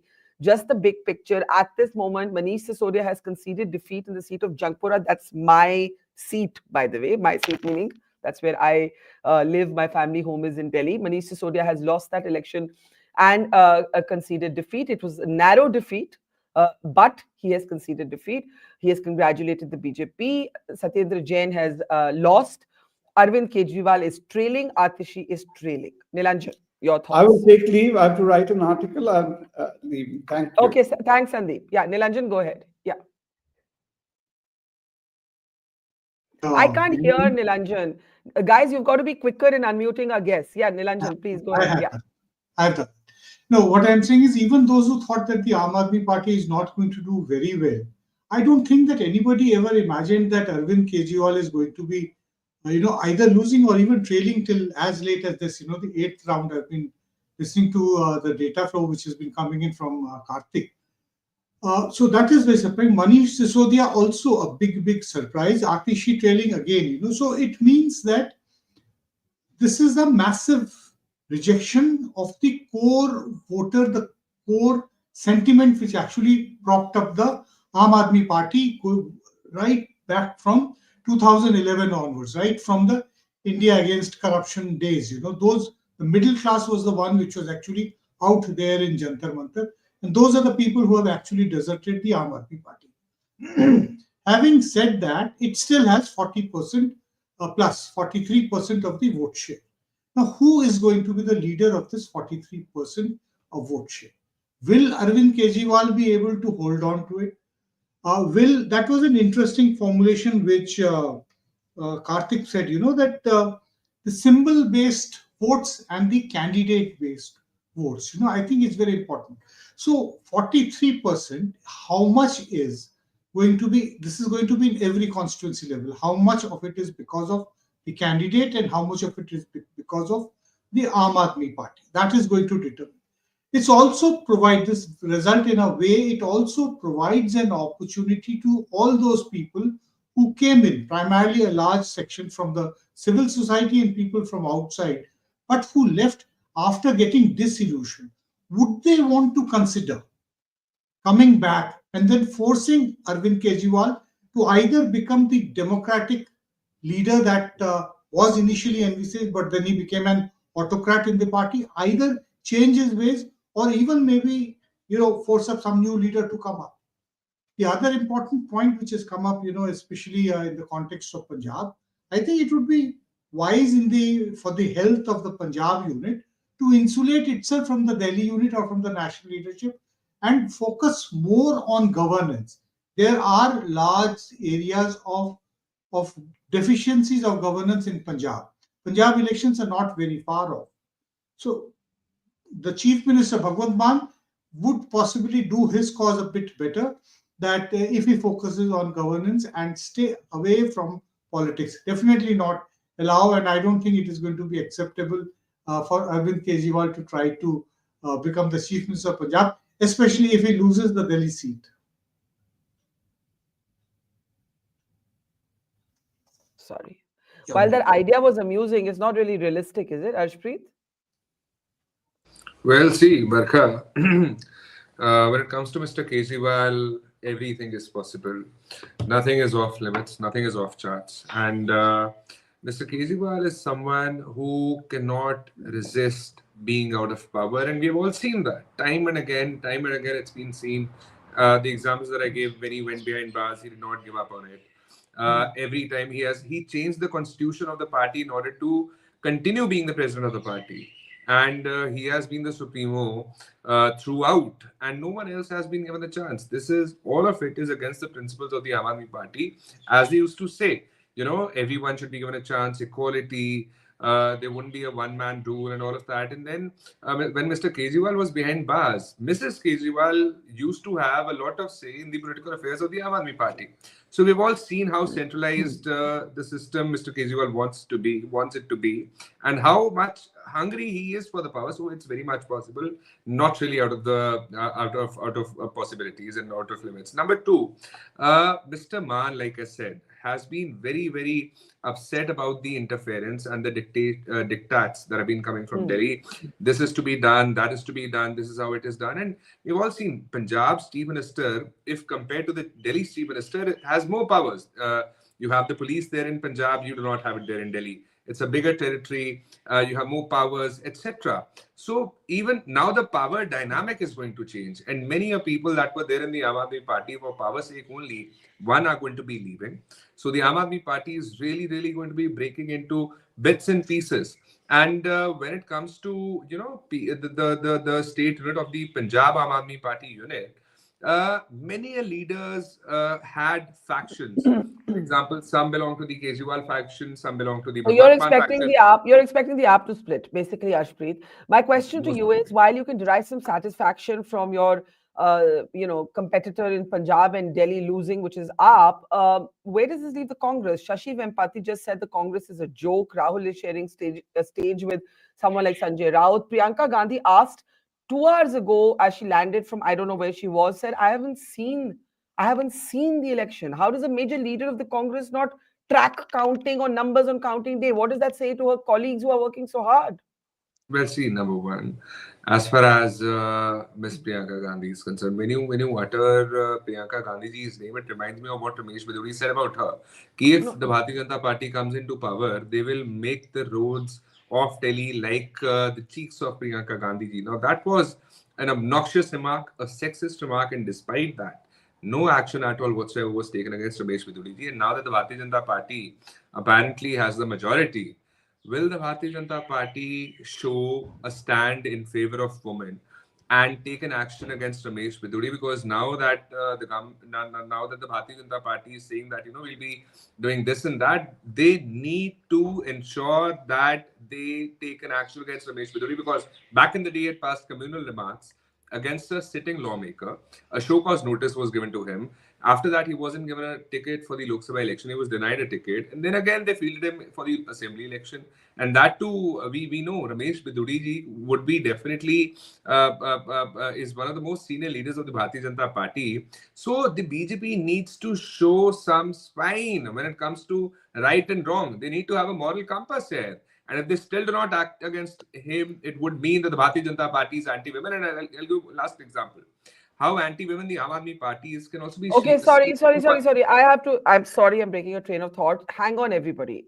Arvind Kejriwal is trailing by almost 2,000 votes at this point. Manish Sisodia has conceded defeat. Anmol has a tough job today being on channels like ours, platforms like ours, to still show passion or conviction. Let's play out what Manish Sisodia said as he conceded defeat. The top leaders of the Aam Aadmi Party losing or trailing behind in their constituencies. Take a look. विधानसभा का चुनाव हम सब कार्यकर्ताओं ने मिलकर बहुत मेहनत से लड़ा। जंगपुरा के लोगों ने, जंगपुरा विधानसभा के लोगों ने भी बहुत प्यार मोहब्बत सम्मान दिया, लेकिन 600 वोट से लगभग 600 वोट से उसमें हम पीछे रह गए। तो मैं जो कैंडिडेट जीते हैं उनको बधाई देता हूं और उम्मीद करता हूं कि जंगपुरा की समस्याओं को वो हल करेंगे, जंगपुरा के लोगों की जितनी भी चीजें हैं उनको हल करेंगे। बाकी तो अब बाकी देखते हैं। सर काफी टफ फाइट रही है, कैसे देखते हैं, कहाँ चूक हो गई? नहीं, अब चूक तो आपको बताएंगे एनालिसिस करके। All right, so Manish Sisodia there conceding defeat. But at this moment, Karthik, are we calling the New Delhi seat? Are we saying that Arvind Kejriwal has lost, or are we still being overcautious and waiting for basically the EC to call it? Yes, he's Barkha, now trailing by 3,000. He's now trailing by 3,000 votes. So, as per the Election Commission website, he is trailing by 3,000 votes. and 11 rounds are done. So that out of the 13, 2 rounds are left. Typically, in any given round, roughly 5,000 votes are counted. So if one were to imagine that in the next 10,000 odd votes, can 3,000 odd be recovered? It is a mathematical possibility, yes. But given that he's been trailing now for some time, I think that it is in that direction. But given that the election is so keenly contested, Barkha, especially the New Delhi seat, I will not want to call it till the time I see some confirmation from the Election Commission. Many have reported it already that Mr. Kejriwal has lost. I know. Let's say Kejriwal is Just look at how much of a hurry he is in terms of calling Kejriwal. Everybody is. Everybody is in a hurry. Harshpreet, you Yes, and Aam Aadmi Party had become a threat to democracy. They had become a threat to the media, a pillar of democracy, and everybody was well versed with it. No matter what people say, this is a fact that the media was being arm twisted, that the people were being lied to, that the people were being taken for a ride. That's why people are happy. We are only fascinated by your passion against Kejriwal, which clearly is bigger than your dislike for the BJP. That's all. No, see, it's a khadiyal. So of course I'll talk about Kejriwal, right? So all I'm saying is that the people were really done with what he was saying. The outrageous claims like of a mass genocide, that a sitting government is doing. Yeah, that was a crazy comment. Or unnecessarily saying that candidates are being poached. And what they did in Amritsar election, there was a mayoral election that happened in Amritsar. There was no voting done allegedly. And so many things have happened which have undermined the democracy, the constitution, the law. Therefore, people have spoken. And this is the biggest setback for the Aam Aadmi Party. It was their high command. It was where they started from. They had government here. So the Aam Aadmi Party needs to accept that you've been rejected and this is the end for you. Okay. This is the end for you. Karthik is not letting us call the Arvind Kejriwal election. However, we can say Arvind Kejriwal is set to be defeated in his own seat of New Delhi. Let's say that he is set to lose New Delhi. Absolutely. Okay, so that's it. And one more data point: the margin at this point by which he's trailing is less than what Sandeep Dixit has polled. Is less than. Correct. So Sandeep Dixit has polled more than the margin. So that means Sandeep Dixit has hurt him. Possibly, yes. But if you were to say, has he lost just because of him? No. But he has hurt him. Arvind Kejriwal. Let Anmol come in on that. Anmol, Sisodia has conceded. Atishi is trailing. Satyendra Jain has lost. Arvind Kejriwal is set to lose. That is the entire top leadership of the Aam Aadmi Party basically defeated in Delhi. Basically, Barkha, where did Anmol go? Where did Anmol go as I was asking him that? Where did Anmol go? We just lost him as I was asking him that. Yeah. That is roughly the entire podcast team that he was carrying, that Kejriwal ji was with carrying. him. Yeah. The entire team. Yeah. Yeah. So as Karthik said, AAP's khas leaders all defeated. Okay. Anmol, I feel bad for Barkha you. ji, I think, in a democracy, the people's vote is supreme and we humbly accept it. We fought with all our strength. We were up against the entire BJP machinery, but we fought with honesty. And we accept the people's decision, whether in power or not. We will remain the voice of the people and will keep working for them. Ye keval ek election nahi tha. That this was a movement. For the first time, a party stood firmly against the BJP and fought for the people. We are not the ones to give up. ये लड़ाई और ये संघर्ष जो है ये जारी रहेगा. लोगों के लिए हम लड़ते रहेंगे. अगर कोई ये मानता है, if someone thinks कि भाई आम आदमी पार्टी खत्म हो गई, तो ऐसा बिल्कुल नहीं है. हम व्यवस्था परिवर्तन के लिए आए थे. We are here to stay and we'll keep fighting for the people of Delhi. Thanks, Anmol. And I want to say to you that I think spokespeople like yours have a very difficult task in moments like this. So I really appreciate, you're not running away from the debate. You're staying through a moment of defeat. That's the hurly-burly of politics. Ujjwal Deepak of the BJP is with us. Namaskar, good to see you. And congratulations, we are officially, Karthik, we're officially calling the election. Yes? I think Barkha, there's very little left now to discuss unless something really dramatic happens in the last few rounds in some of the seats. I think the BJP is coming home to a victory in Delhi. So I'm just looking at the margin. So Adarsh Nagar, 4 rounds left, but 7,500 is the margin. Rithala, the margin is 27,000, just 2 rounds left. If you look at seats like Mangolpuri, 6,000 is the margin, 1 round left. This is for the BJP, by the way. Rohini, the margin is 27,600, 4 rounds left. Shalimar Bagh, they won because 29,000 is the margin, all rounds are done. Shakur Basti, 19,000 margin, 1 round left. Srinagar, they have won clearly. Wazirpur, 4 rounds left, 11,000 is the margin. Model Town, 3 rounds left, 7,700 is the margin. So, all in all, the BJP's leads are on the higher end. And in most of the seats, it seems that, let's put it this way, in a number of seats which is very close to the majority mark, their lead is comfortably in the thousands, and a large number of rounds are done. So based on that, I think we can say that BJP is all set to win Delhi, unless some last minute theatrics happen, the likelihood of which is very, very small. So here's the breaking news. The BJP is set to form the government in Delhi after a gap of 27 years. The last time the BJP was in power in Delhi was in 1998. The BJP has pulled this extraordinary win off without declaring a chief ministerial contender and with actually a new template, a new blueprint for winning assembly elections, using the prime minister sparingly and clearly using its very, very powerful organizational machinery as well as the support of the RSS. The people who may be happiest at the BJP win are not the BJP but the Congress. You have seen Arshpreet Khadial literally whistling at the defeat of the AAP. AAP's top leaderships have lost or are trailing. Manish Sisodia has been defeated. Satyendra Jain has been defeated. Atishi is trailing. Arvind Kejriwal is set to lose. We're just waiting for maybe a couple of rounds more to call that formally. Loses is spelled wrong. Meanwhile, on our banner, if we can correct that, Ujjwal Deepak, let me bring you it. All smiles, yes. And I have to give special points to Anmol for sitting through a moment of defeat with a smile on his face. So well done, Anmol. Ujjwal ji. Barkha, thanks for the congratulations. First of all, we're so happy. We're so happy that Kejriwal's wall has fallen. Kejriwal's wall has fallen. The woke politics has fallen. The con man has fallen. The fraudster has fallen. I was listening to Honorable Anna Hazare ji on a TV channel. Can I play that for you? We've been wanting to play that and we have it too. Just give me a second. Let's play what Anna Hazare said about BJP, about the Aam Aadmi Party defeat. If we can please play that. मैं पहले से बताता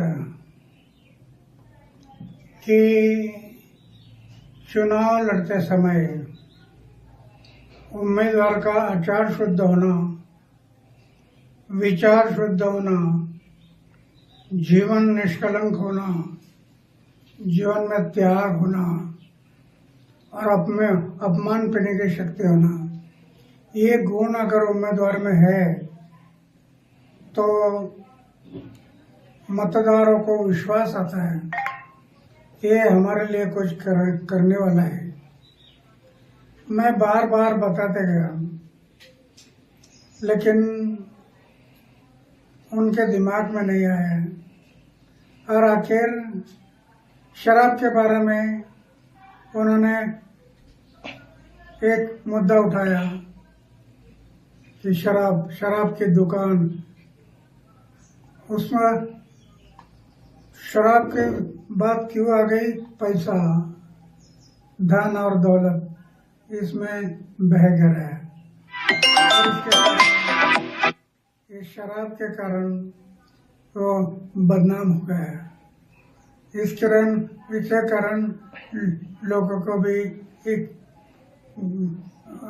मौका मिला कि ये चारित्र के बारे में बोलता है और दूसरे बारे में शराब की बात मैं पहले से बता रहा हूँ। आचार को शुद्ध रखो, विचार को शुद्ध रखो, उनके दिमाग में नहीं रहा और इसके कारण आज वो इलेक्शन में हार गए, कम वोटिंग है।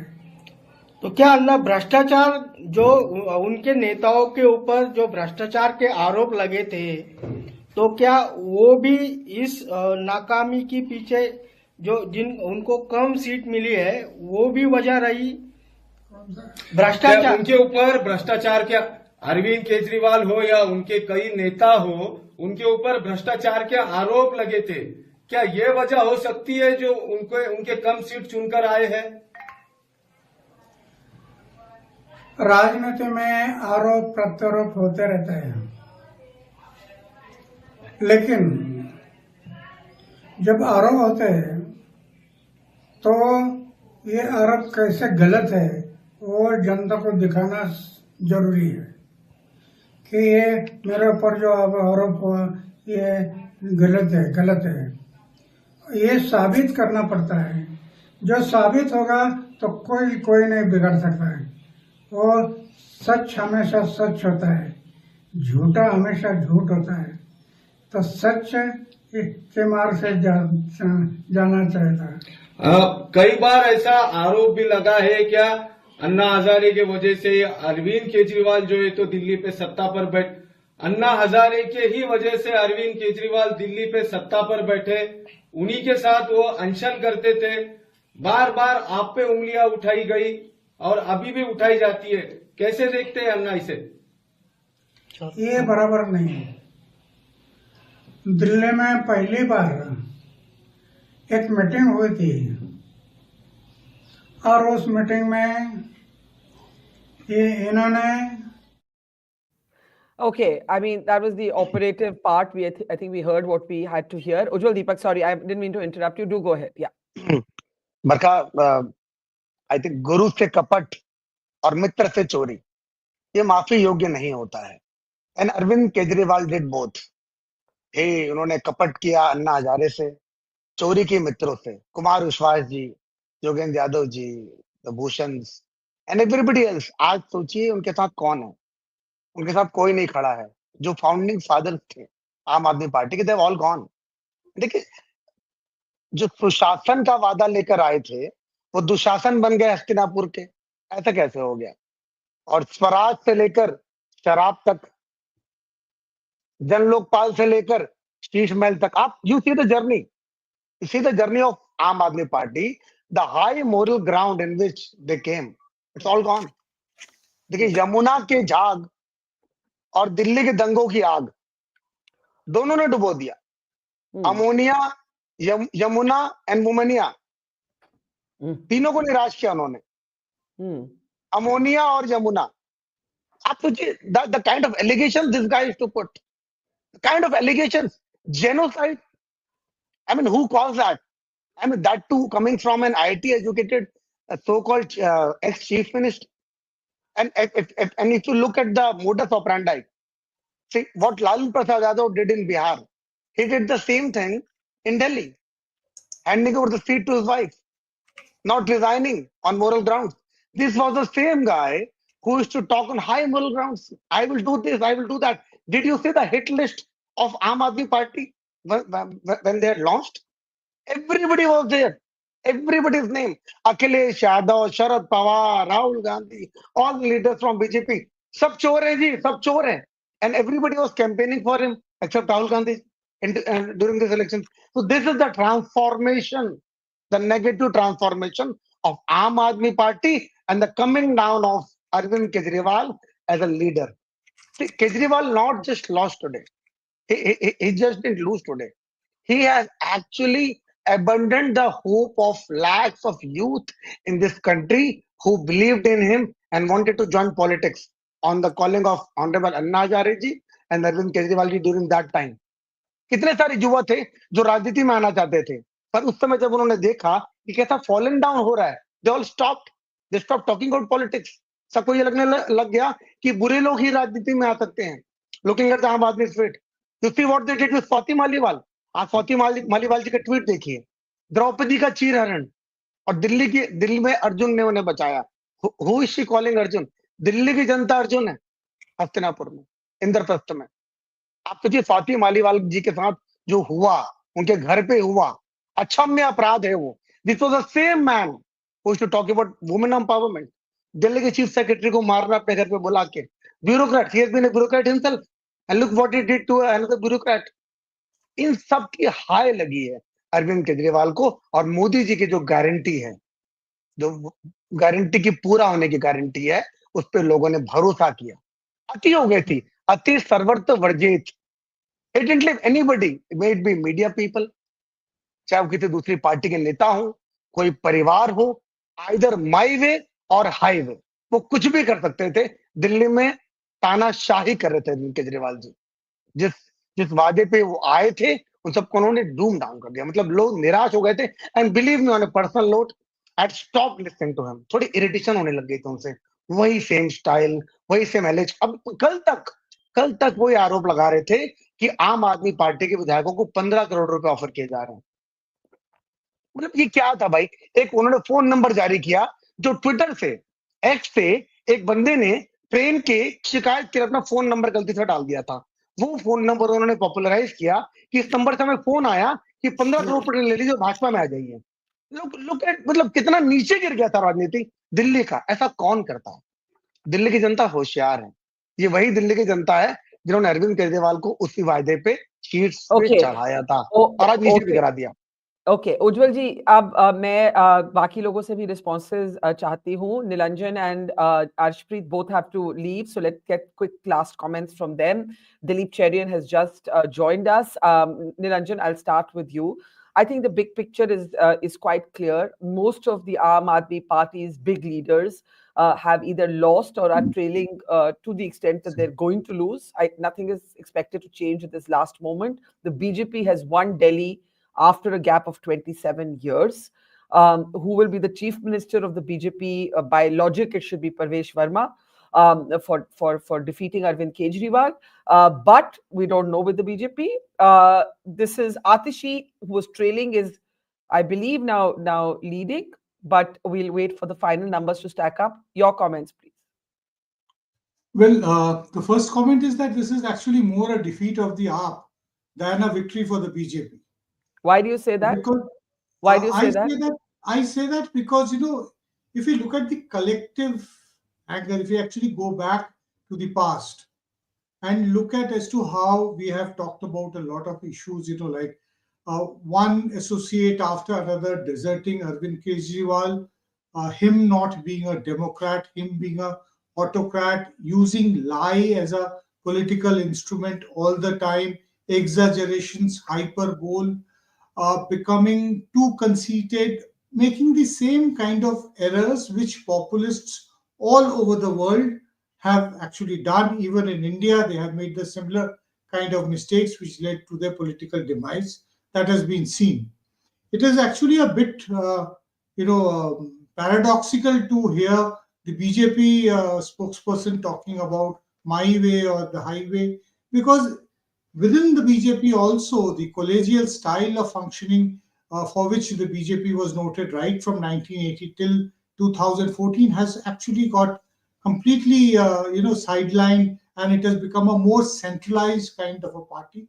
So I think that the Delhi elections offer, lessons for any leader who tries to move away from the democratic and a consensual style of politics. That is what I think is very important takeaway from the Delhi elections. Okay, Nilanjan, we're going to say thank you to you at this point. Yes. Who's trying to come in? Hang on. Arshpreet has to go. Yes, Karthik, I know you have an update for us. BJP has won Delhi. Arvind Kejriwal has lost his seat. Manish Sisodia has lost his seat. Satyendra Jain has lost his seat. Go ahead, Karthik. Yeah, so that's the recent update, Barkha, because a lot of the channels had already called Arvind Kejriwal's loss, but now ECI has given us the latest update. So after 12 of the 13 rounds have been counted, Mr. Kejriwal is trailing by 3,789 votes. I think we can at this point call that he's going to lose this election, unless something dramatic happens. So I would say that he's lost it. Then at this point, the other update that I'm going to give you is that somehow Atishi, the current chief minister, she's come back from behind and she's now leading by 989 votes. So for the longest time she was trailing. That's when we were kind of having a laugh about the fact that the entire podcast team that was around was kind of trailing, but Atishi seems to have bucked that trend. But Satyendra Jain is lost. Manish Sisodia has lost. Kejriwal is set to lose. And Let's just call it. Yeah, I'm calling it. yeah, None of you will call it. So let me call it. This is, Arvind Kejriwal has lost his seat. I'm calling it. Go ahead. Yeah. And Atishi is leading in what is a very tense election because 2 rounds left and she's leading by only 989 votes. Okay. The big picture is this.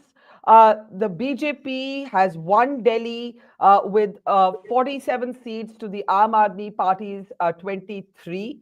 Arvind Kejriwal has been defeated in his own seat. Yeah, that's the big story at this point. His former Deputy Chief Minister, Manish Sisodia, has been defeated. Satyendra Jain has been defeated. So all of the 3 Aam Aadmi Party top leaders who actually spent time in jail, rather than there being any sympathy for them, all 3 of them have been defeated. Coming in from the rear, Atishi has managed to hold on.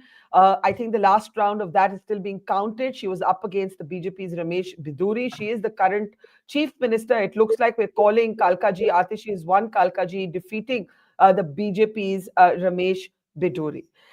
This is the big story right now. The BJP making history in Delhi. The Congress, there's Arvind Kejriwal, who's lost. Can I please come back to my panel now as we look at? We can take these key constituencies on the share screen, please, if we can. Let me introduce our guests and the new guests joining us. I see Tavleen Singh. I see Dilip Cherian. I also want to welcome Ashutosh Ranka of the Aam Aadmi Party. Kartikeya and Shashi are, of course, with us, and Mahima Singh of the Congress are with us as well. All right, let's get first comments. Kartik? Any fresh data points? Not really, Barkha, except that the vote shares that have come in at this point are Aam Aadmi Party 43.3%. That's a drop of almost 10 percentage points. BJP 46.75. That's a jump of almost, I would say, 8 percentage points.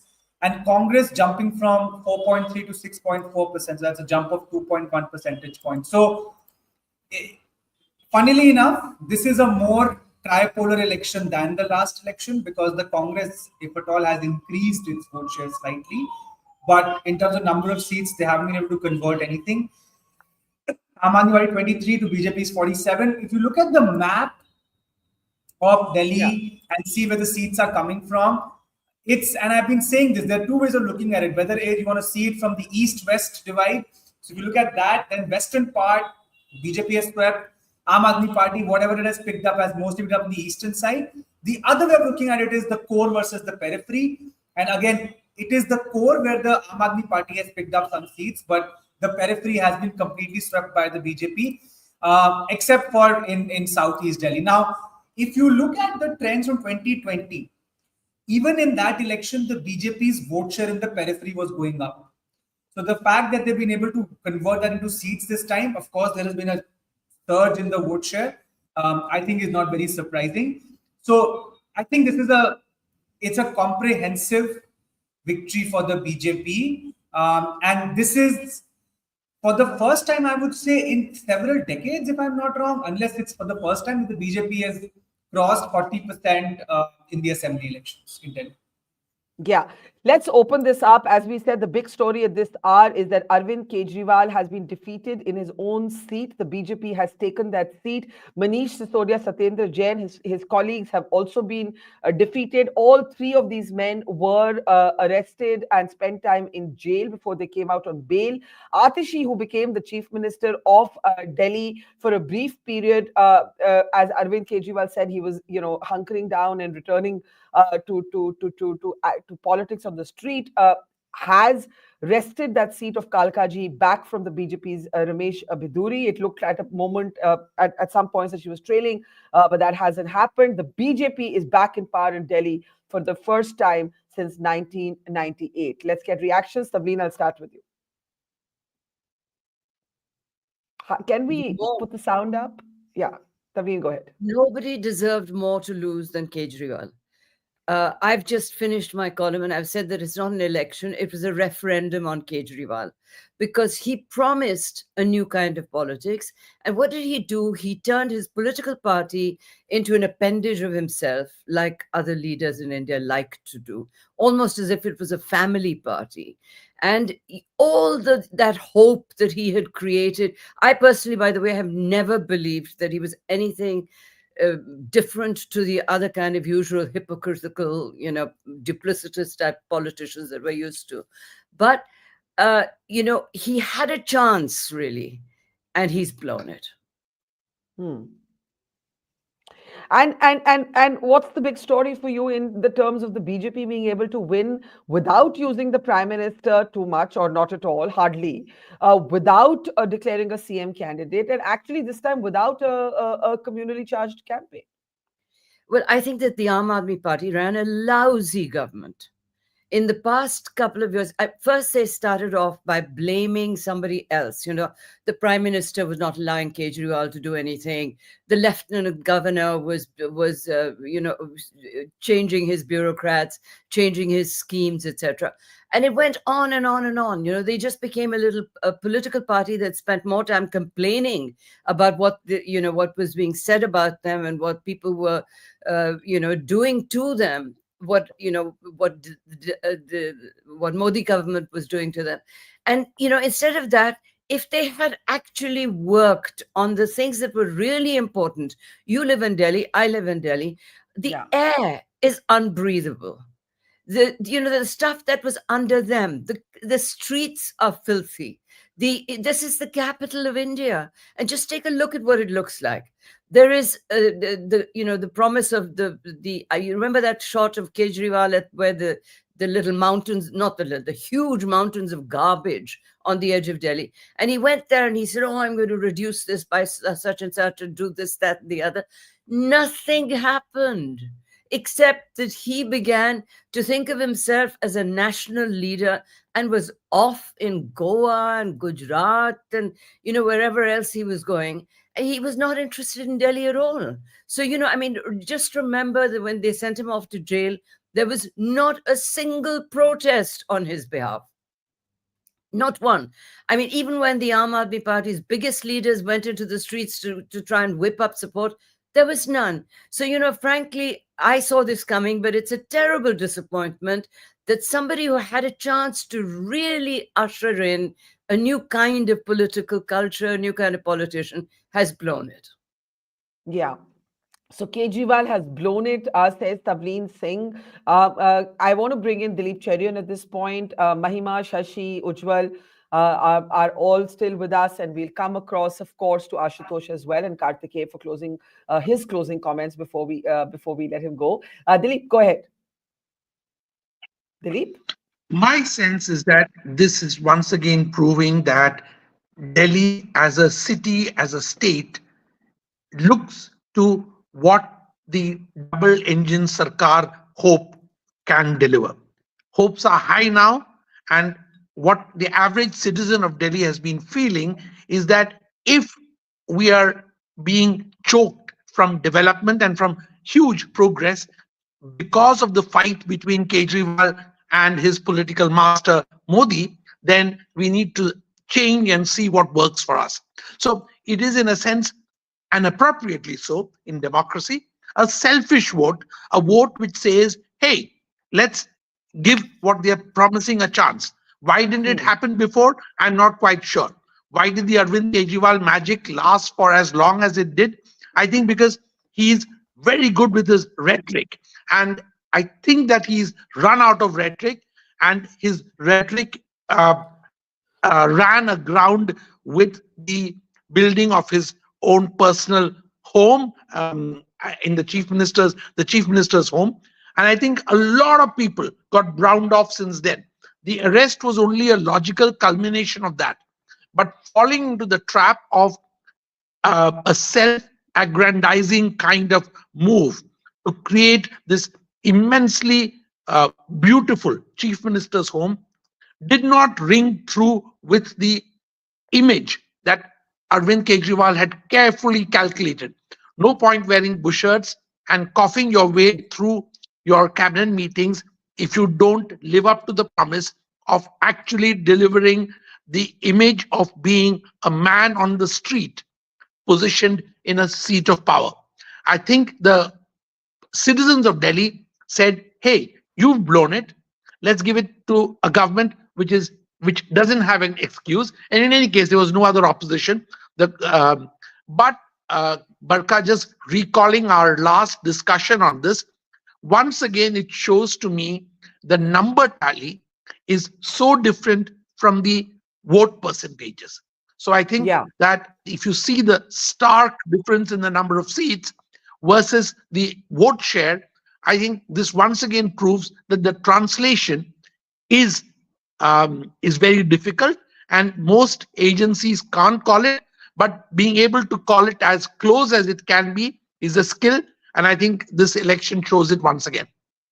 Yeah, I want Karthik to explain that. No, Barkha.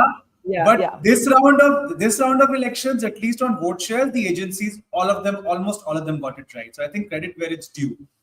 Not in terms of seats. I mean, there were wide ranges. Vote share is what I'm talking about. Yes, vote share, yes, I'm glad you got it right. Yes. Exactly. So I think credit where it's due. This time around, at least on vote share, the agencies were spot on. I mean, Let's within just the bring margin in, of error. let's bring in Ashutosh and Mahima for brief comments, and Shashi and Ujjwal are also with us. Ashutosh, obviously very disappointed. Of course, I mean, this has been a disappointing result. Notwithstanding the fact that for the last 2 years, we were fighting not just with the BJP, but also with the might of all the investigative agencies. We were fighting with Godi media. We were fighting with the muscle power. Literally, for the last 3 months, we were fighting with the Delhi Commission and the Delhi Police and the Election Commission, who were hand in gloves. So it was a tough election. It was a well-fought election. As you can see in the vote share, the difference is still not much. We still managed to get 44% of the votes. But all said and done, we accept with all humility the mandate given by the people of Delhi. It's the same Delhi which got us into existence. It's the same Delhi which gave us 67 seats in 2015. It's the same Delhi which gave us 6 seats in 2022. So if they have decided to choose BJP over us, we accept that with all our humility. We'll come back stronger. We'll continue to serve the residents of Delhi. We'll sit in the opposition, continue to raise issues which still, the common people suffer with, and we hope to come back stronger. Ashutosh, what do you think went wrong for you? I mean, Barkha, this is too early to, put into those analyses. Literally a few hours ago, we were confident of pulling it off. So I think a lot needs to be analyzed, a lot needs to be introspected. Were we wrong in our electoral strategy? Were we wrong in our campaign? Were we not able to pass on our message the way it should have been?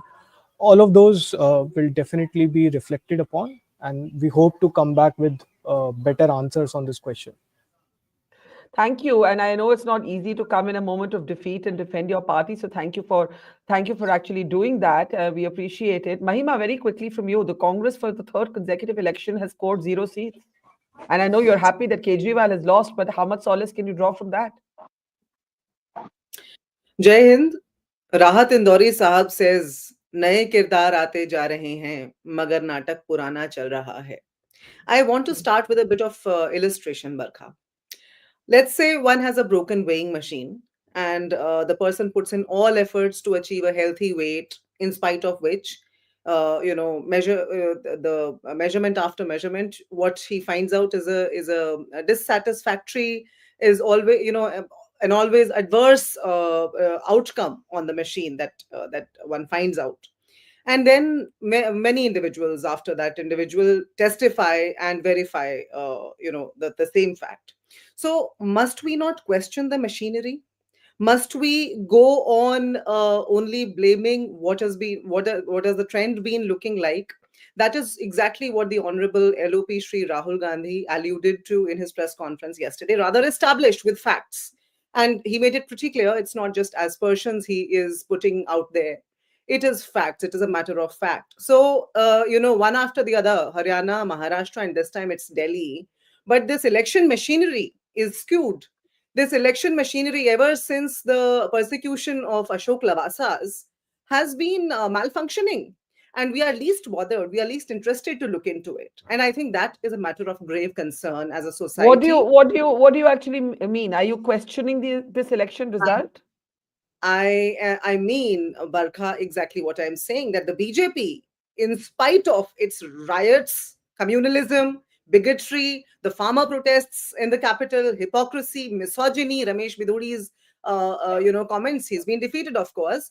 But you see, in spite of all of that, in spite of the unconstitutional electoral bonds, and the voter of Delhi is quite smart, quite intelligent, in spite of their intrusive attitude where they imposed the GNCTD Act on the UT of Delhi, I would say in a wrongful manner, and the Aam Aadmi Party's opportunism, fakery, corruption, and their myopic vision of how Delhi should be has, I would say, see the BJP's victory, especially, is quite shocking, because it rather points towards where are we headed as a society.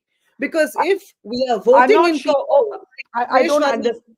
like Sarvesh Verma, who are distributing cash for vote, then you see, as a people, we are to be questioned. We need to really introspect. That is where I am in what I'm indicating to the Eagle team of the Congress Party, the newly formed Eagle team of the Congress Party will look into the statistics of Delhi itself, or Delhi as well. But if you look at Maharashtra and the three questions, very relevant questions being raised by Rahulji yesterday, I think it explains it all. How come, number of voters that were added to voter list in the last 5 months exceeded the total number of voters added over the 5 years? How come the the victory margin in, let's say, for an instance, Kamathi, one constituency, is exactly proportional to the number of voters added? How come the total numbers of votes cast are exceeding the total number of adults in Maharashtra? And these are the questions we should be pondering over before analyzing another state's result. And I think that's exactly where the problem lies. We are going, you see, Hindi mein kehte hain, aage daud, piche chhod. We are going on chasing newer questions, but we are not pondering over the very heart of the whole problem. But Mahima, the Aam Aadmi Party humbly accepted the result, which you are refusing to do. The Congress has failed to open its account for 3 consecutive elections. 3 consecutive elections, you've got 0 seats. Now, you see. Who are you blaming for that? There is no denying of the outcome. But as I said, the individual goes on weighing himself on the machine or herself on the machine, which is rigged.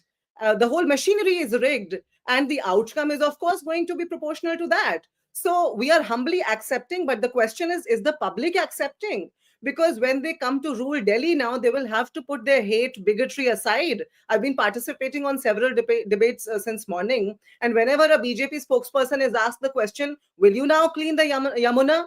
They have no answer to it. They keep on, going around the conundrum because there's no straightforward answer to that. We were talking about air pollution just now. Is only the incumbent government in Delhi responsible to that? We talk about law and order in Delhi. Is only the incumbent government responsible for that? Law and order is in the state, in the hands of the center. And yet the BJP has not answered. In the last 5 years, we have seen the state of law and order deteriorate. The national capital region turn into national crime region. Yet, you see, we have voted in a party that has been evading those questions, only gaslighting with the Aam Aadmi Party, putting up a slugfest. Also, at the very end of the campaign, they even stooped down to say, we'll continue all the public welfareism schemes of the Aam Aadmi Party. So okay. Either there is a problem with the society or there's a problem with the election. I have to humbly, okay. So this is the Congress, as a Congress leader, you are questioning either the people who have voted or the system that allows this, according to you, right? One of the biggest mistakes that any politician can do anywhere in the world is to judge the voter. Hillary Clinton did that with those who vote Trump. Guess what? Trump is back, right? Like there is a lesson here. Sorry, I'm not in politics. I'm not in politics. I'm not in politics, but I don't believe in judging the voter. You cannot judge the voter for the voter's choices. You have to judge I am judging the your machinery. failure to communicate. My What do you mean by party, no, what do you mean by no, that? Barkha, What do you mean it by would that? be wrong to say. It would be wrong to say that the Congress party is judging the voter. I have very much said, I have established with an illustration, we are judging the machinery. We are trying to bring your focus and the country's focus to where the fault lies with a set of facts. Now, if we keep on looking in the other direction, then we'll be in for the joke will be on us. Okay, I will have the panel respond to this, but I know Kartikeya, you have to leave. So let me get a closing perspective from you, and then we'll open up.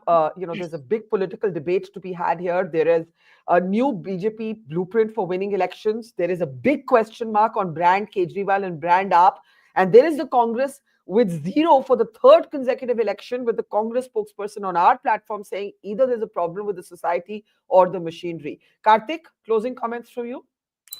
So I'll talk with two different hats. One as an analyst, the other one as a Delhi voter. As an analyst, I think that the Aam Aadmi Party clearly missed the trick this time around, and the BJP mounted a very multi-layered campaign. The new template you're talking about, I think a lot of the parties and analysts are still stuck with the pre-2023 Madhya Pradesh template for state elections. After 2023 Karnataka, the BJP has started decoupling Modi ji from the Vidhan Sabha elections. And in the Lok Sabha election, when he was the face and the RS took a backseat, the BJP suffered losses. So this is a new strategy where organizational strength matters more than the face. And I think opposition parties will have to come to terms with this. The Congress, despite its modest gains, does not seem to have made a big impression. I think they fought a much better election than last time. The candidate selection was much better, but they should have started much earlier. And they should probably have. And their consistent failure to cash in on Sheila Dikshit ji's legacy, I think, is one of the biggest gaps in the strategy. This is from a very dispassionate place, having been a Delhi voter myself. As a Delhi wala, now to the BJP spokesperson, with folded hands, I request. There is a lot of governance issues that are pending in Delhi. We've had enough of the governor CM Tamasha. I also blame the BJP for not doing enough for Delhi, despite having 7 MPs for the 3rd time in the Lok Sabha. Despite having their LG, despite having taken so many powers on the state government. Now that you have the chief minister, you have the center, do get to business. Delhi deserves better in terms of governance, in terms of welfare, in terms of priority. We are an aspirational nation. So we want a capital that reflects that aspiration. All of us do. And I don't think that there can be any deviation from this consensus. There shouldn't be. Absolutely. Kartik, thank you. You've been with us since 7:30 in the morning. You must be exhausted. Thank you so much. We'll let you go now and catch up with you later.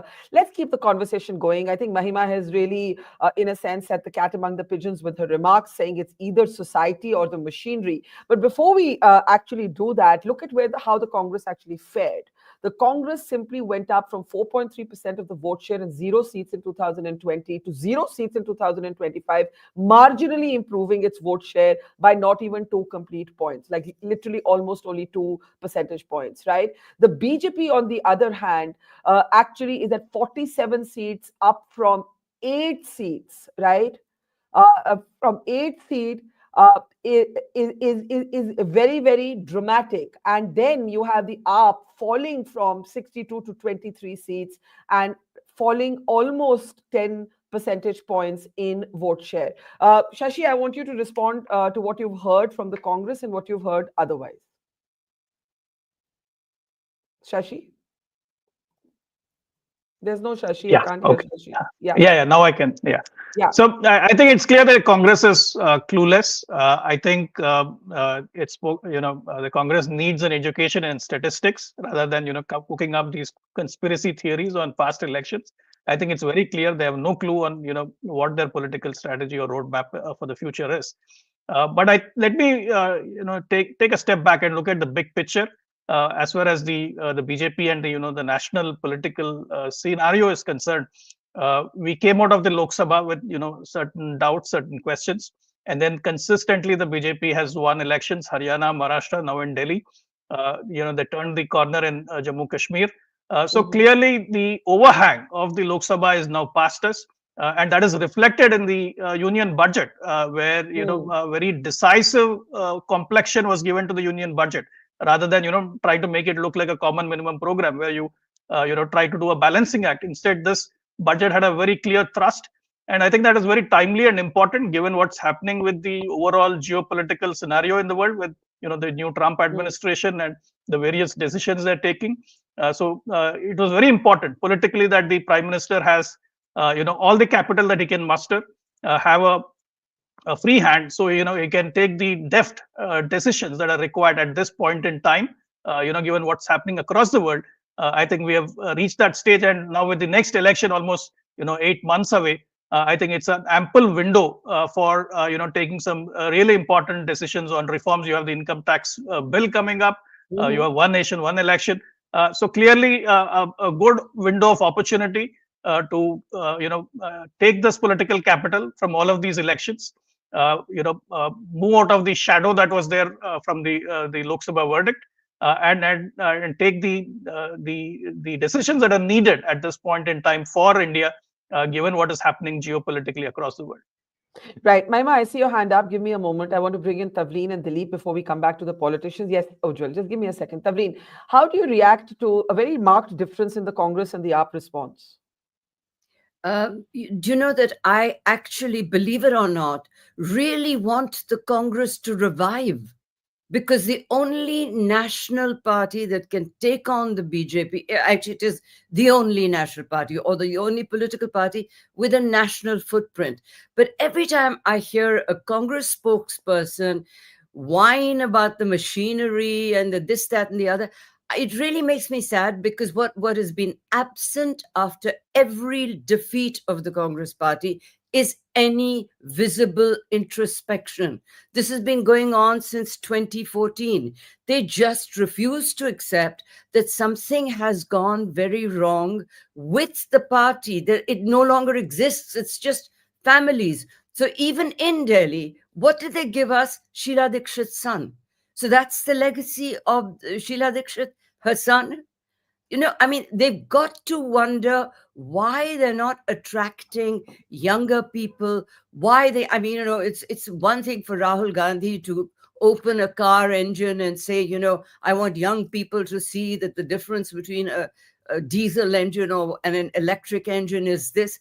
That's not good enough. What are you doing? Where are your boots on the ground when election time comes around? To me at least, I didn't see the Congress workers anywhere. I saw Congress rallies. There were, if Rahul Gandhi or Priyanka Gandhi was there, I saw, those. But where are the Congress workers? And, I've been saying this till the point that I'm actually tired of saying it, but the Congress party has to stop blaming the world and really sit down and try to understand what has gone wrong. Because, when you talk about the machinery, only when you lose, that really isn't good enough. Okay, the BJP lost, 60 seats in the Lok Sabha election. And there was a humbling. They were immediately back in there. And, I really don't want the BJP to be the only political party in India. That's a terrifying thought. But the BJP did immediately start to wonder what it got. And they won Milkipur. I think they won Milkipur. Huh? Yes. They win because when they find that mistakes have been made, they rectify them.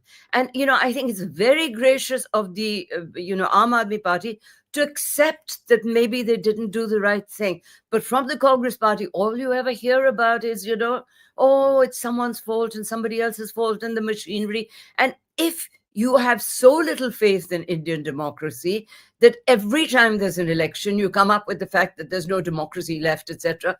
Why are you contesting? Why don't you become, an NGO or something like that? But, I say that very sadly because we need the Congress party to revive.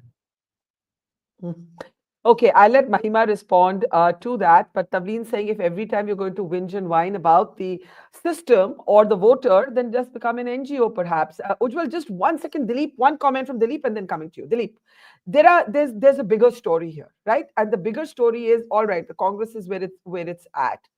The BJP has a new blueprint. And the AAP, which is India's youngest political party, I don't know if Ashutosh is gone, but if India's youngest political party, may not have a future because Arvind Kejriwal may not remain in control of the party. And there have been leaders from Punjab suggesting that this is going to have an immediate consequence for politics in Punjab. What do you think, Dilip? I think the government of Punjab is likely to go in the next 6 months. If I'm anything of a political analyst, I think Really? that disruption is going to happen anyway. But more importantly, I think why AAP lost is because it has taken away the hopes of people who thought that there was an alternative to the Congress, and that there was the possibility that there would be another party which would come up and be a kind of national, harbinger of change. The damage, as I said, as I'm repeating what I said last time, the damage began with the opulent construction of a chief minister's home, and then with the uncovering of the scam around liquor. So, Arvind Kejriwal's personal image has got shattered. And as an image engineer or as an image guru, I can tell you one thing, that the fact that the BJP opted not to use the Prime Minister frontally in this campaign also worked for the benefit of the BJP, because the voter of Delhi is crucially aware of the fact that the Prime Minister cannot rule over the minutiae of what Delhi's decisions are likely to be, and that you need a chief minister, an elected chief minister, who can actually give a semblance of some direction, not the lieutenant governor who's never elected. And they wanted this kind of change. And I think the image of a party that recognizes that politics comes first, the citizen matters, and that everything that needs to be done needs to be citizen-centric, was an advantage that the BJP used to win this election. And the fact that they had 3 or 4 potential chief minister candidates in the fray was also an advantage, that they were able to show that the party has enough cadre depth to be able to toss out at least 2 or 3, if not more, potential chief minister candidates from among their victors. My question for you, Dilip, before I go to Ujjwal and to Ashutosh and to Mahima, is this. What does this mean for dynamics within the Sangh Parivar? Because using the Prime Minister sparingly and the RSS in full force and the organizational machinery, the BJP has revised, and Tavleen spoke to this, and I think Shashi said the overhang of the Lok Sabha verdict is gone. The BJP has readapted to what happened in the Lok Sabha. I think the RSS has shown its hand as being powerful, and that's a powerful message. And you will see the continuum of that message in decisions which will happen around politics over the next few months. I'm not going to say anything more. I'm not going to specify anything more. I know that you would like to ask more questions, but broadly, all 3 victories, Haryana, Maharashtra, and Delhi, are actually victories for the fact that the BJP's backroom boys, i.e. the RSS, have asserted themselves and have shown their capability of getting boots on the ground, as we say, something that the Congress has simply not been able to do. And the Aam Aadmi Party's boots on the ground were inadequate and just didn't have a leader to help match that. Right. Let's get the politicians in now. Ashutosh, I'll start with you. Do you agree with the Congress? There's a very big difference in how you reacted and the Congress reacted. You said you conceded it and you learned from it. The Congress blamed the society or the machinery. No, I would see at the end of the day, Janta Loktantra mein sarvopari hai. If it is the same voters, it is the same Delhi which got us into existence in the first place. It is the same Delhi that ensured that we got 90% of seats in 2015, we got 90% seats in 2020. So if at the end of the day they have decided to go with BJP, we will all humility accept that. We'll continue to serve the people of Delhi. That never goes away. We are a party which came because there were issues with the way politics was being done in the country. Those issues still remain. we do, of course, see the fact that at least in Delhi today, we are talking about issues that matter. That in itself is a huge victory for the politics of Aam Aadmi Party, for the politics of Arvind Kejriwal. Having said that, were there mistakes that we made in the way? The results say so. So we'll definitely go back to the drawing board, understand where we went wrong, and we'll come back stronger. That I can promise you on this channel. Thank you. I must thank you for your humility and your very sort of sober responses. It is to be applauded. Mahima, it's quite different from your response. I'll take your response and then go straight to Ujjwal Deepak. I have a bunch of points to respond to, Barkha, so I hope you will allow me a fair opportunity. And I mean, in an uninterrupted manner. And I mean, if you have any Please cross be quick. questions, Please be quick. Go ahead. Yeah, go ahead. Go ahead. but since I've been raising my hand every time, so there are a bunch of points. Now, first of all, I was listening carefully to Miss Parveen Singh, and I am very I mean, it's reassuring to hear that she's hoping for the Congress to come back, and I must assure her that the Congress will, and with a bang. Now, to say so, let me just say that, as she pointed out, that after Lok Sabha elections, Modi has been working, BJP has been working, and how? Let me remind you, after Godhra, when Mr. Modi was asked a question, what would he do differently? He said he would manage the media differently. After Lok Sabha, if that question was to be put up to him, what would he do differently? He would do machinations in the election commission and the election machinery. And that's what we have seen happen. That's what we've seen in Maharashtra. That's what we are pointing out to. If somebody is looking away from the fact, I raised my hand earlier with one of the other panelists who was very frivolously saying that, we are cooking up stories. We have put out facts. The Honorable Leader of Opposition, Shri Rahul Gandhi, has put out facts. Now, let me just simply say, Barkha, that if at the bottom of a building there is termite, and every time there's an issue, you keep on saying, oh, polish differently, or build a block differently, or build a wall differently. No, it's termite. You will need to eliminate the termite. That's the one What is stop. the termite? What is the termite? Please define the term. No, 1 minute. Please define. Can you define the termite? What or who is the termite? Let me tell you. There are bunch of questions facing the Election Commission of India today. And to say so, the number one question is, Model Code of Conduct was applied, and the Delhi during the announcement for Delhi elections, the election commissioner said, well, there will be no announcements pertaining to Delhi in the budget. What do we see after the Model Code of Conduct has been implemented? We see on the first page of the newspapers, Modi Sarkar ka Delhi ko uphar. What is that? And the ECI is sitting quiet, looking in the other direction. We see that in the month of December, Punjab Haryana High Court gave an order, a direction to the Election Commission of India that please provide the necessary data that has been sought by the petitioners within 6 weeks. What did the Election Commission of India do? They went ahead and gave a recommendation to the central government in collusion with the central government within 2 weeks, let alone 6 weeks. Within 2 weeks, amendments were made to the Election Commission rules, as a result of which now the data that you flash on your shows, you will not be able to do that any longer, because the voter, the common public, cannot seek relevant data, the CCTV footage, the webcast that are needed to do away with all the aspersions. And lastly, let me just complete this one. Earlier, there used to be voter numbers put out, but now there's only voter percentage, and there's a whole big question mark on that one. So that is the termite. We need to eliminate that. Ashok Lavasa's persecution, investigation of his 5 family members, investigation of his wife for questioning of his wife for 5 hours without a woman present in the room, and then he came out clean, and then he's been further humiliated, how we've seen. And ever since, no CEC has dared look in the eye of this government. Modi did it right. Modi did it differently with the ECI. Modi added more voters to Maharashtra so that this time the election will be his. That is what the Modi government is doing. So basically, if I had to summarize, you are basically questioning the electoral process. Absolutely. Every bit of it. Ujjwal Deepak, do respond. Because we have a similar kind of questioning of the Milkipur. There's somebody calling, I don't know who's calling.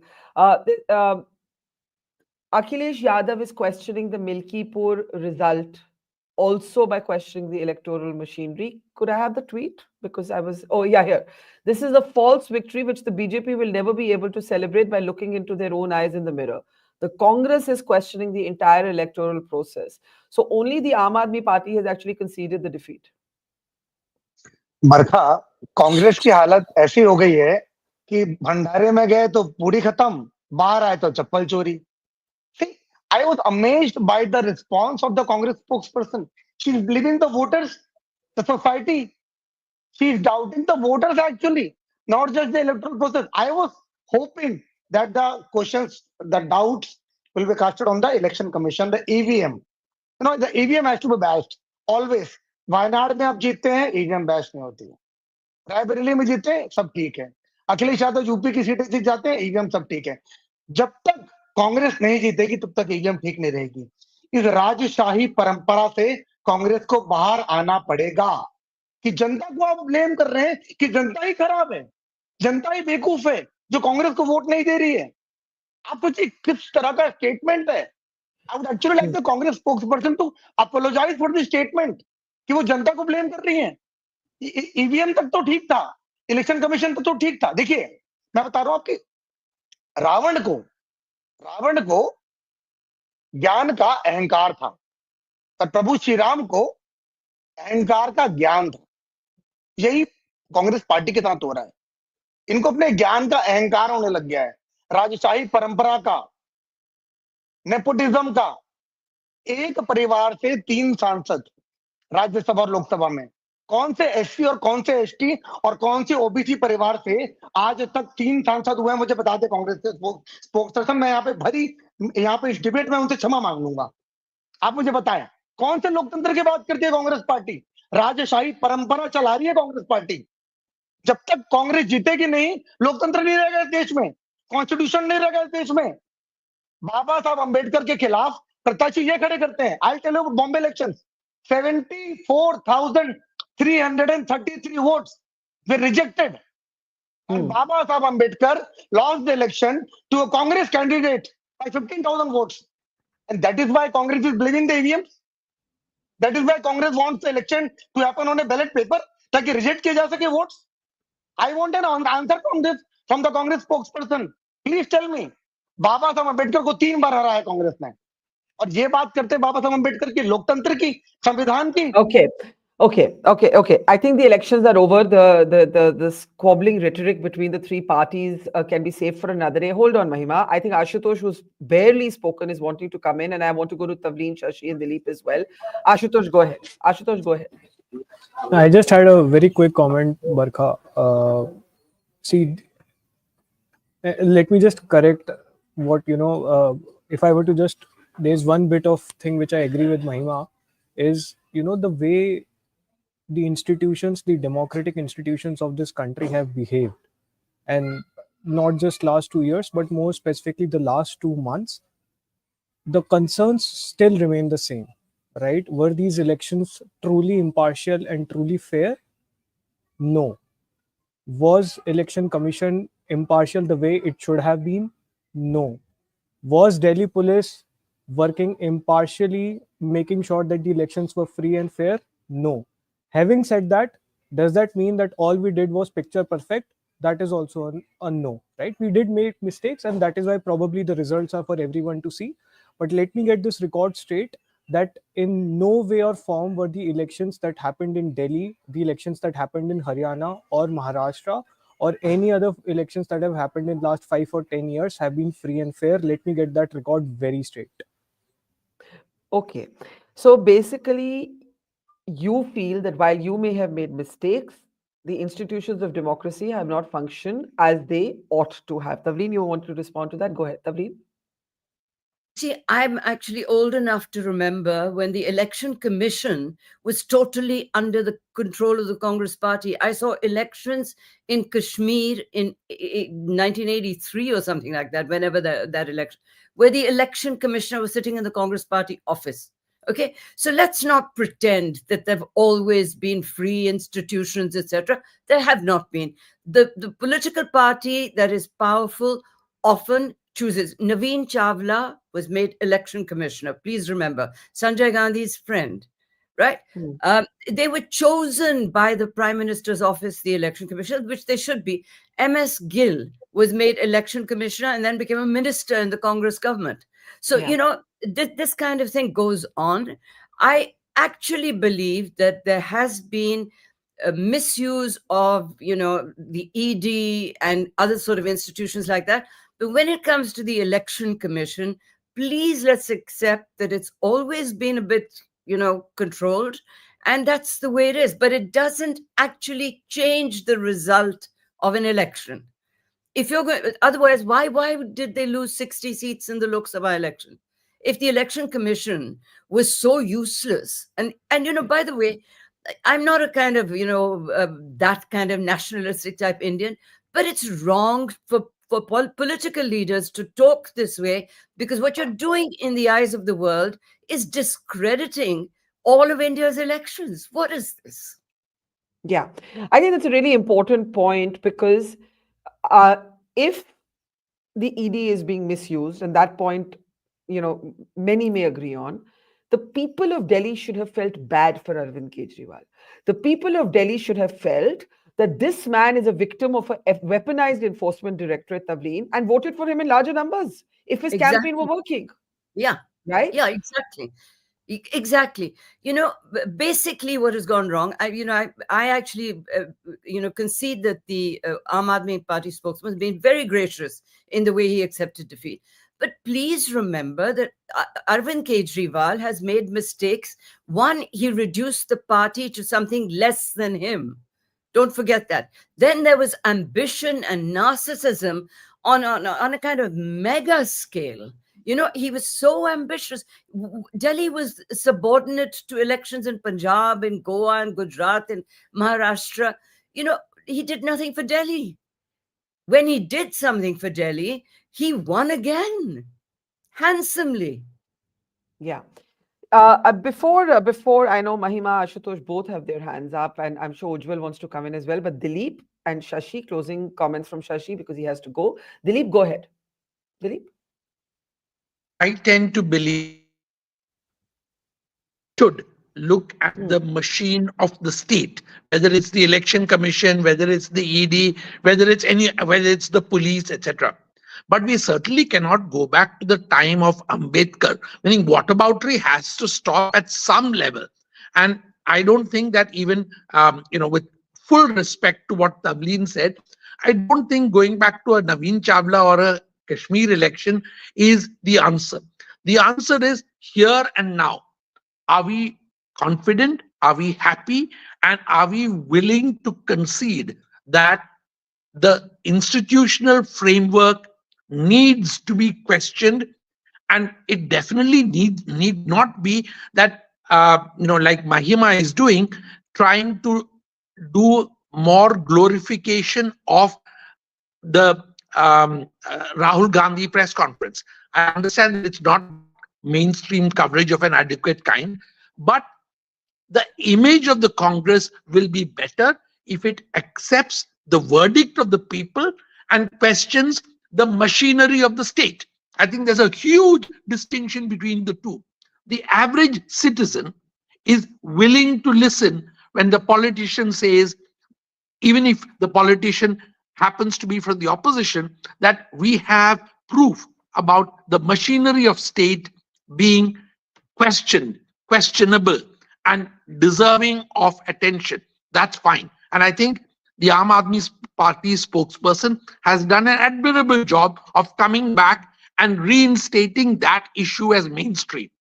But the image of leaders is what actually defines elections. So Mr. Modi's leadership, Mr. Modi's ability as Prime Minister to lead from the front on all matters, even his election rallies in Delhi were substantial enough to give a huge number of voters the feeling that this is what we want to do this time as citizens of the capital. But I think that unless the leader can prove himself to be capable of leading from the front, and Kejriwal, not just because of the liquor scam, but as I said, we are forgetting that the Sheesh Mahal thing stuck to him right through. And people are not willing to forgive that when your imagery was something else, the basis of which he won 2 elections. Okay, let's get final comments. Shashi Vempati, please go ahead. Shashi. Yeah, okay. So I think first on the whole issue of election commission and the integrity of the process, I think the if you look at the different verdicts in different elections that have happened over the last many years, clearly it is the pendulum has swung in different directions. So while there can be process improvements, and that should be a continuous thing, and people should continue to demand improvements in process, I don't think you can put a question mark on the integrity of the election commission or the overall electoral process in India. I think it's absurd, and I don't think it does any good for the mainstream political parties, especially the leader of the opposition and the principal opposition, to undermine Indian democracy or India's institutions in this manner. When we do an admirable job in the manner in which we conduct elections, when you look at the mess that the US has had and other countries have had. Coming to what's happening with Aam Aadmi Party and Kejriwal, I think clearly big question mark on whether he'll be able to hold the flock together. What about his stature as the unquestioned leader? I think the future of AAP is something that clearly is open to debate. But at a macro level for the country, I think one of the messages coming out of this election, and of course the series of decisions that we've seen, is that the urban politics is going to matter more and more. Urban voter is going to matter more and more. If you look at the state of our cities, look at the mega cities, for example, Bangalore with its traffic issues, every big city is going to have to grapple with civic issues. Local urban governance is going to become a very important issue. And if the Congress and the AAP and the other parties really want to put up a challenge to the BJP, I think that is where they need to focus on, not on these stupid conspiracy theories which they have made themselves a joke out of. So that would be my take. So looking forward, I think the urban India is going to be a big matter of focus in the next few election cycles to come. Yeah, absolutely. Ujjwal and Mahima, 30 seconds each as we start wrapping up this hour of our programming. Ujjwal, Deepak, please go ahead. I tweeted a few days back that I've always appreciated Arvind Kejriwal's position as a leader of opposition. And that's what he did during being the chief minister also. He was always opposing. He was always against somebody. He was always blaming. I'll be glad to see him working on the streets again, doing dharnas, doing pradeshans. But I'm also worried about Punjab, as Dilip said very rightly, that there will be disturbance, there will be disruptions in Punjab. And Arvind Kejriwal might also want to be the chief minister of Punjab. And, you never know, because he has high ambitions. And Bhagwant Singh Maan should be worried. That's what I think. Yeah. Mahima, do go ahead. And that's an interesting thing to talk about after that, Punjab, for just a few minutes. But do go ahead, Mahima. I have two historical citations, and then I will, come to the point. One is, you see, the emergency. Indira Gandhi's regime was threatened with ballot se nahi, bullet se. And that is when she was pushed towards it. I'm not justifying the step, but I'm just saying that even after the emergency, it was the public mandate that defeated her. We got defeated then. We got defeated in 2014 when to say so, as per Ms. Tavleen Singh, the election commission was in our hands. So we allowed in that way 2014 to happen. We allowed the BJP to exist when they had merely 2 MPs. Then the blame is on the Congress, rightly so, on Pandit Nehru, as Modi likes to do it always. Now, to come to the point, Barkha, I would rather say, because your whole show, I have participated on your shows election after election. You would remember my stances. And this is no time for pleasantries for us. We would rather do right than appearing to be right. And that is what we are doing. Election Commission of India is not sovereign. The public of India is sovereign. So we will raise questions. You or any of your panelists may answer the question and tell us, was that ad on the front page of newspapers, in spite of the model code of conduct being implemented, saying Modi Sarkar ka Delhi ko ubhar, was that justified? Is the number of votes cast more than the number of adults in Maharashtra? Is that right? And that is as per the data issued by the Election Commission of India. Now, if somebody goes on to say that we are glorifying the Honorable LOP or we are cooking up stories, They may suit themselves, but we shall continue to raise vital questions, and we shall do so until democracy is fully restored in my wonderful nation. Mahima, the only thing I'd say before I take, comments from Tavleen and Dilip and Shashi is that if people should buy into the argument you're making, people meaning the voters, right? So if Who you knows feel whether they're buying or not, Barkha? One second, one brief intervention. I hail from Haryana. I was on the ground in Haryana election. Not even the BJP believed that they have won when the result actually came out, because the election, because a 10% gap in the provisional voter turnout data and the data that came out days after. You are a senior journalist, Barkha. You would remember in the history of India, when has that gap gone above 1 or 2%? Those who are talking about the machinations of the election commission with the government also should point out, when have they seen such flouting or such heckling of families of CECs like Ashok Lavasas? Do you remember, Ms. Tavleen Singh? Do you remember any of the other panelists? Please enlighten us.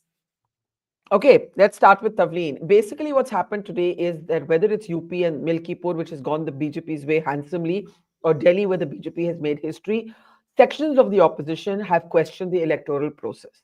That is what it is. That's the bottom line. Tavleen. Well, they should be very specific then. They should come out with specific charges. Now, I mean, I don't agree with Rahul Gandhi's analysis on Maharashtra, because I live in Maharashtra, and what made a difference, what pushed the whole thing, was that Ladli Behna scheme. Until then, in Maharashtra, there was a different mood. So, everybody has a right to their opinion, but I really think that the Congress party must accept that they actually are not, and they're not here to judge the election commission, but to try. Oh no, stop! Don't keep putting up your hand every 2 minutes. I mean, listen instead. Listen. Just try and listen. You have obviously, Barkha asked you a very important question. You keep nodding your head the other way. Now, the point is that if what you're saying is true, then in Maharashtra, wouldn't there be some revolt against the election? Wouldn't there be people in the street saying, I didn't vote for this?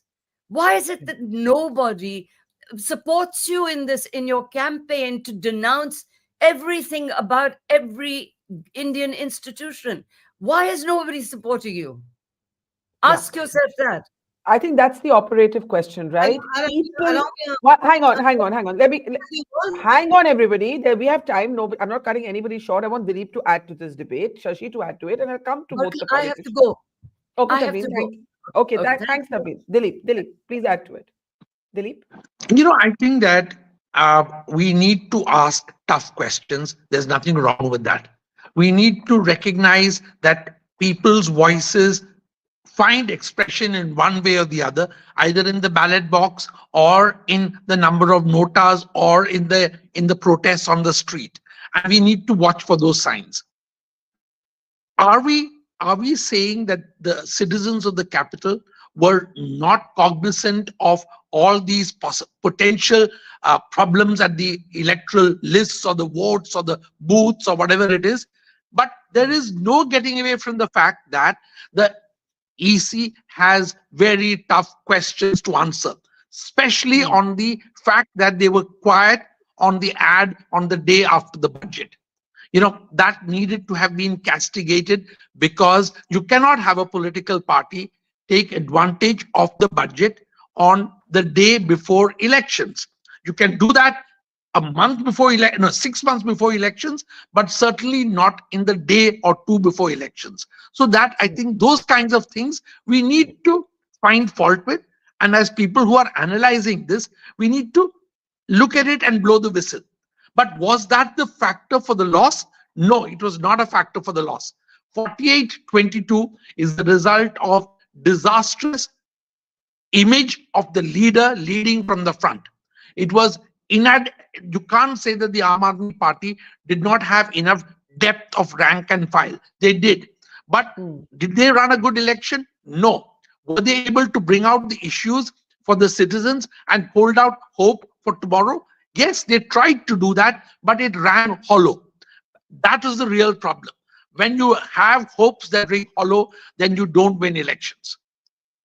I think you made the critical distinction, and I want Shashi's response before the two politicians get the closing words, between the people's verdict and always interrogating the state. Every citizen has the right to interrogate the government of the day and state institutions, not the state as in the Indian state. Let me clarify before a Rahul Gandhi allegation is made against me. What I mean is that everybody has the right to say, my media should work better, my courts should be more efficient, my election commission should work better, my agencies should work better. That's democracy. But that doesn't mean that you disrespect how people feel. And if indeed people are feeling cheated, as Mahima alleges, then that anger would reflect in some form. And it doesn't seem to. Nobody, as Tavleen said, is out on the street saying hi to the Election Commission, hi to the ED, which means that either they don't agree with this or it doesn't bother them. Shashi, your response. Yeah, no, absolutely. I think you nailed it. I don't think we should be questioning the wisdom of the Indian voter. I think the Indian voter is perhaps more wise than all of us pundits put together.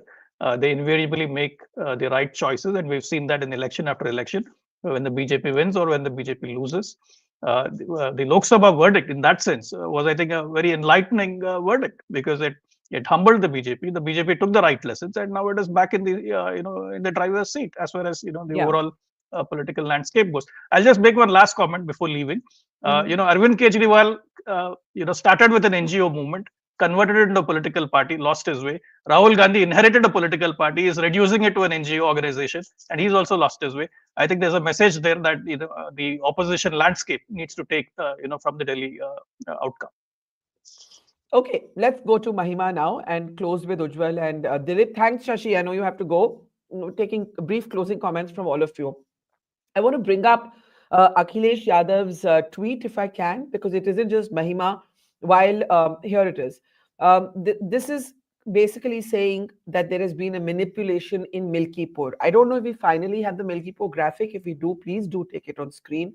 Where the BJP has won that UP by-poll, and Akhilesh Yadav has, like Mahima Singh, questioned the electoral process. Ujjwal, Deepak, I want you to respond.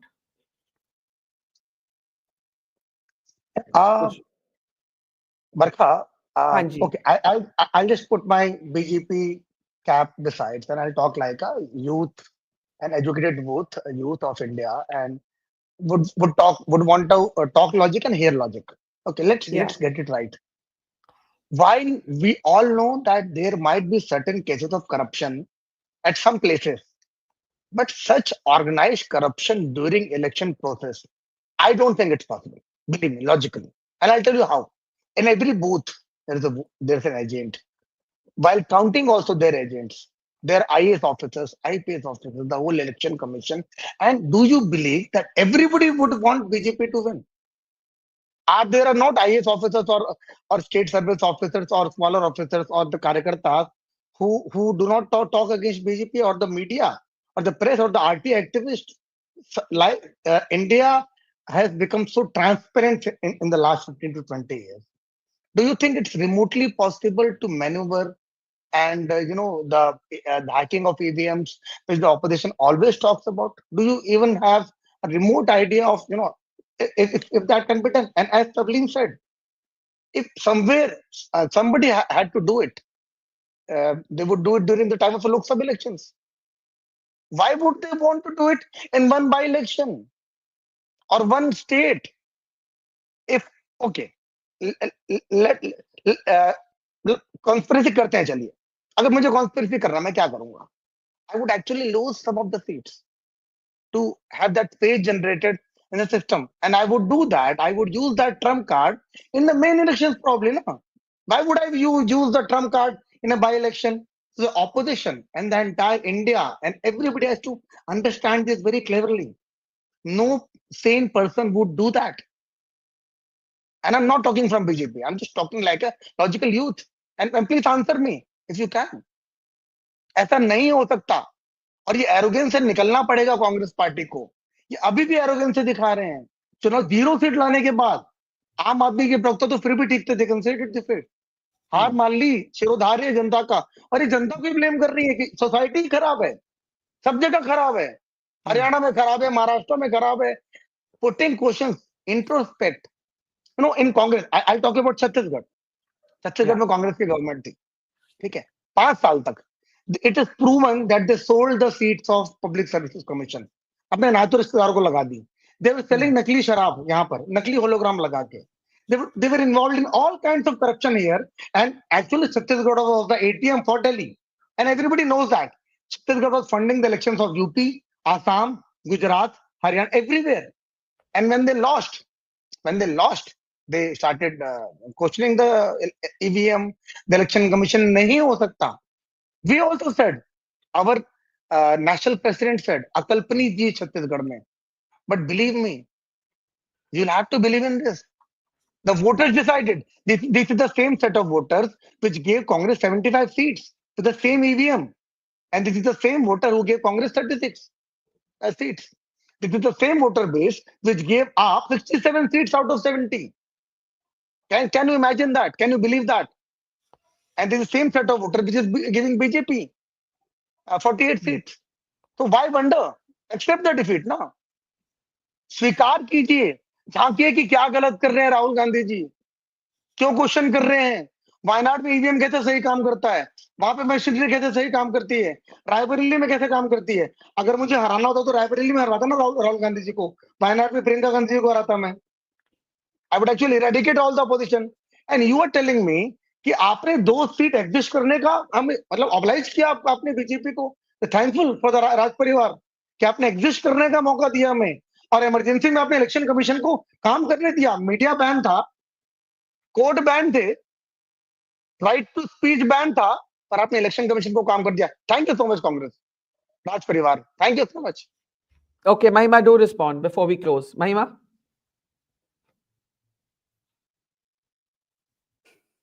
Yeah, again, Barkha, it's been a long monologue by the BJP spokesperson. Please allow me a fair opportunity to respond. You see, the BJP spokesperson does need a lesson on arrogance for sure, and I will give a brief one. He is talking about emergency because I referred to it, and that is a chariot that the BJP very gleefully rides upon. Let me just give him a small citation. After the emergency was over, not only did Indira Gandhi ji lose election, and miserably so, but she went on to give interviews to not only Indian media, but to international media, and they are available on public platforms. Unlike Mr. Modi, who was questioned by one learned journalist on Godhra, and he drank some water and said, "Dosti bani rahe," the famous interview. You see, that is arrogance. And then that journalist has actually chronicled his agony thereafter till date, how Mr. Modi has sidelined him, and yet he continues to thrive. That is arrogance. Now, the BJP, if they've learned this lesson on arrogance, let me refer to some points I was noting down earlier when Tavleen Singh was speaking. Unfortunately, they're not on the broadcast with us anymore. But she was asking, about why are the people not on streets? I will refer to one village in Maharashtra and Bangladesh. Maharashtra, Markarwadi, the village where people wanted to do mock voting. It doesn't happen everywhere, Barkha. People are caught up in their own conundrums created by this government. ये document जमा करा दो, वहां जाके वो form भर दो, ये आपको गारंटी मिलेगी, उसके लिए ये कर दो, आधार कार्ड लिंक करा लो, सब्सिडी मिलेगी. सब्सिडी 2020 से बंद है.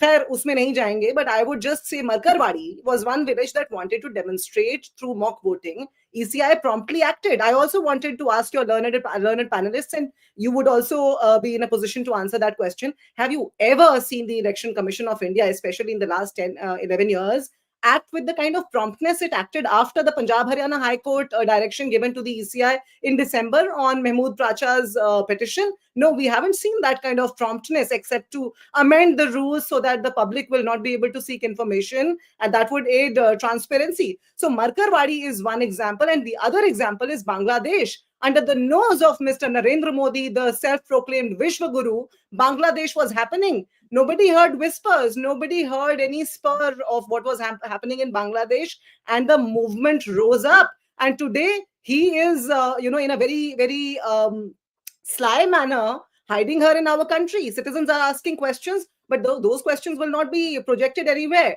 because there's a whole propaganda. So these are some very vital issues that we must ponder over. I would have been very poised. We have acceptance. Mr. BJP spokesperson was talking about acceptance. Acceptance is the Congress is one of the strongest virtues, and that is why the BJP rather exists. That was once banned by Sardar Patel. Let me not remind you that Sardar Patel, when he banned them, calling them forces of hate and toxicity. So you see, it is because of the Congress that Jan Sangh continued to exist in spite of colluding, in spite of conspiring Baba Saheb's defeat. He was talking about Baba Saheb. Let me remind, Jan Sangh was responsible for Baba Saheb's defeat in Mumbai, whereafter he was still made the law minister by Pandit Nehru. These facts are on record. Mr. Spokesperson of the BJP can please acquaint himself and enlighten himself, also about humility and arrogance. So I'll leave you with those points to ponder over, Barkha, because we are living in unusually dire times. We really, really need to look within as a society. And I think as fraternities of media and of political parties, political regimes, because you see, not far is the day how GNCTD Act was imposed on Delhi. Who knows what will be imposed on the country. 400 पार के बाद क्या करना चाहती थी भाजपा? इनके अपने सांसदों ने, अनंत हेगड़े ने, ज्योति मिर्धा ने बता तो दिया था. सो लोग सब जानते हैं. और लोकसभा के बाद मोदी जी ने क्या मैशिनेशंस किए हैं, that is also for everybody to see. Media तो बदल नहीं पाए थे गोधरा के बाद. 20 साल के बाद क्लीन चिट तो ले लिया. Okay. I think you've had as much of a monologue, if not longer, than Ujjwal. I'm going to now, by the clock, give both of you a minute each to make your points, and then we're going to close. Ujjwal, it's over to you. But I'll talk about Aam Aadmi Party. Believe me, I am amazed in the way the lies spoken by the Congress spokesperson. So I wouldn't like to. I wouldn't like to. Now let him speak. I would not like to engage with her. The way she is making comments, the way she's making allegations, allegations from the society that the society is bad, that they didn't vote for Congress, and I'm sure Congress will have to pay a price for that. I'll rather talk about Aam Aadmi Party. See, as I said while my opening comments, the Kejriwal wall has fallen. The wokeism has fallen. The woke politics has fallen. He came for a change and he got changed. So Delhi's Janata is very hoshiyar, very smart. They're very politically active also. The most politically active people in the country maybe after UP and Bihar. But yes, Delhi is intelligent. They know जिनको अर्श पे पहुंचाया उनको फर्श पे पहुंचा दिया अरविंद केजरीवाल को. Kejriwal should learn a lesson, and not just Kejriwal, all such people who are making false promises. See, my advice, my unsolicited advice to all the political parties: don't make a promise if you can't honor it by yourself. If you don't have the budgets within your state, don't make that promise. Congress did the same thing in Himachal. They did the same thing in Chhattisgarh. They did the same thing in Karnataka. They're not able to pay. They're not able to pay to the people. I'll tell you a very interesting incident which happened in Chhattisgarh. We made a promise of 1,000 rupees to women as Mahatari Vandan. You know what the Congress government did? They immediately came with a plan of, they had already released their manifesto. Even after that, they had a supplementary manifesto stating that they will give 1,250 rupees to women every month. 25% increase than what we had promised. You know what happened? People didn't believe in them. You know why? Because Congress had not honored their earlier promise of a liquor ban. In fact, they did not get into the liquor ban, but they sold illicit liquor in the state officially from the government-owned shops. They didn't pay women what they promised in the election. So people know, people understand whose promise they need to believe in. And these are the same women who would bargain for a 5 rupee or 10 rupee. So there was a 25% hike by the Congress, but they still didn't believe in Congress. The same thing has happened in Delhi. If you remember what Arvind Kejriwal, in a recent interview, what did he say? In Punjab, they had promised 2,000 rupees per month to women. And when the journalist asked him that you have not started delivering, he said, even if we start delivering 2 months before the election, it is fine. So when you're making a promise, write very clearly that Okay. 2,000 rupees. They'll be given 2 months before elections and not I'm for so entire sorry, 5 I'm years. out of time. I have to move on to my next segment. Mahima, you want a 15-seconder there? I really have to move on and say thank you to both of you now. Please. Yeah, Mahima? We do understand the BJP spokesperson's helplessness, because what would he say to the RSS ban by Sardar Patel? So that is there. But now we surely would like the BJP to work on people's issues that they have promised to deliver upon. We really do want them to take a dip in Yamuna couple of years down the line once they've done the cleaning, like the Ganga. So all the best to them and all the best to Delhi voters. Okay, Mahima and Ujjwal, thank you for a spirited debate. Thank you so much. Both of you do take care. All right, we're going to move on now. We are looking, we'll allow Ujjwal and Mahima to go. If you have just joined our broadcast, the big headline is the BJP returning to power in Delhi after a gap of 27 years in a dramatic win. A win which has seen, as somebody joked this morning, the Aam Aadmi Party's caste leaders all defeated, including Arvind Kejriwal, the face of the party. Arvind Kejriwal, Manish Sisodia, Satyendra Jain, Somnath Bharti defeated. Atashi managing to hold on, beating the BJP's Ramesh Biduri in the seat of Kalkaji.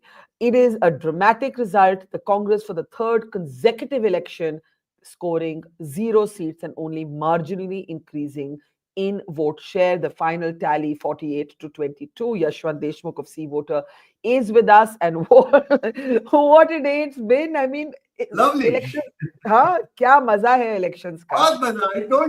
I told you that if nothing goes, I mean, in that odd thing that BJP is going to have a lead of 4%, and that's precisely their lead is. So I am happy for that. And by the way, the Barkha, whatever the structures of the income group and that we discussed that day, look precisely how it has. I mean, so the man of the match for me is Nirmala Sitharaman. Forget about Delhi and forget about everybody else.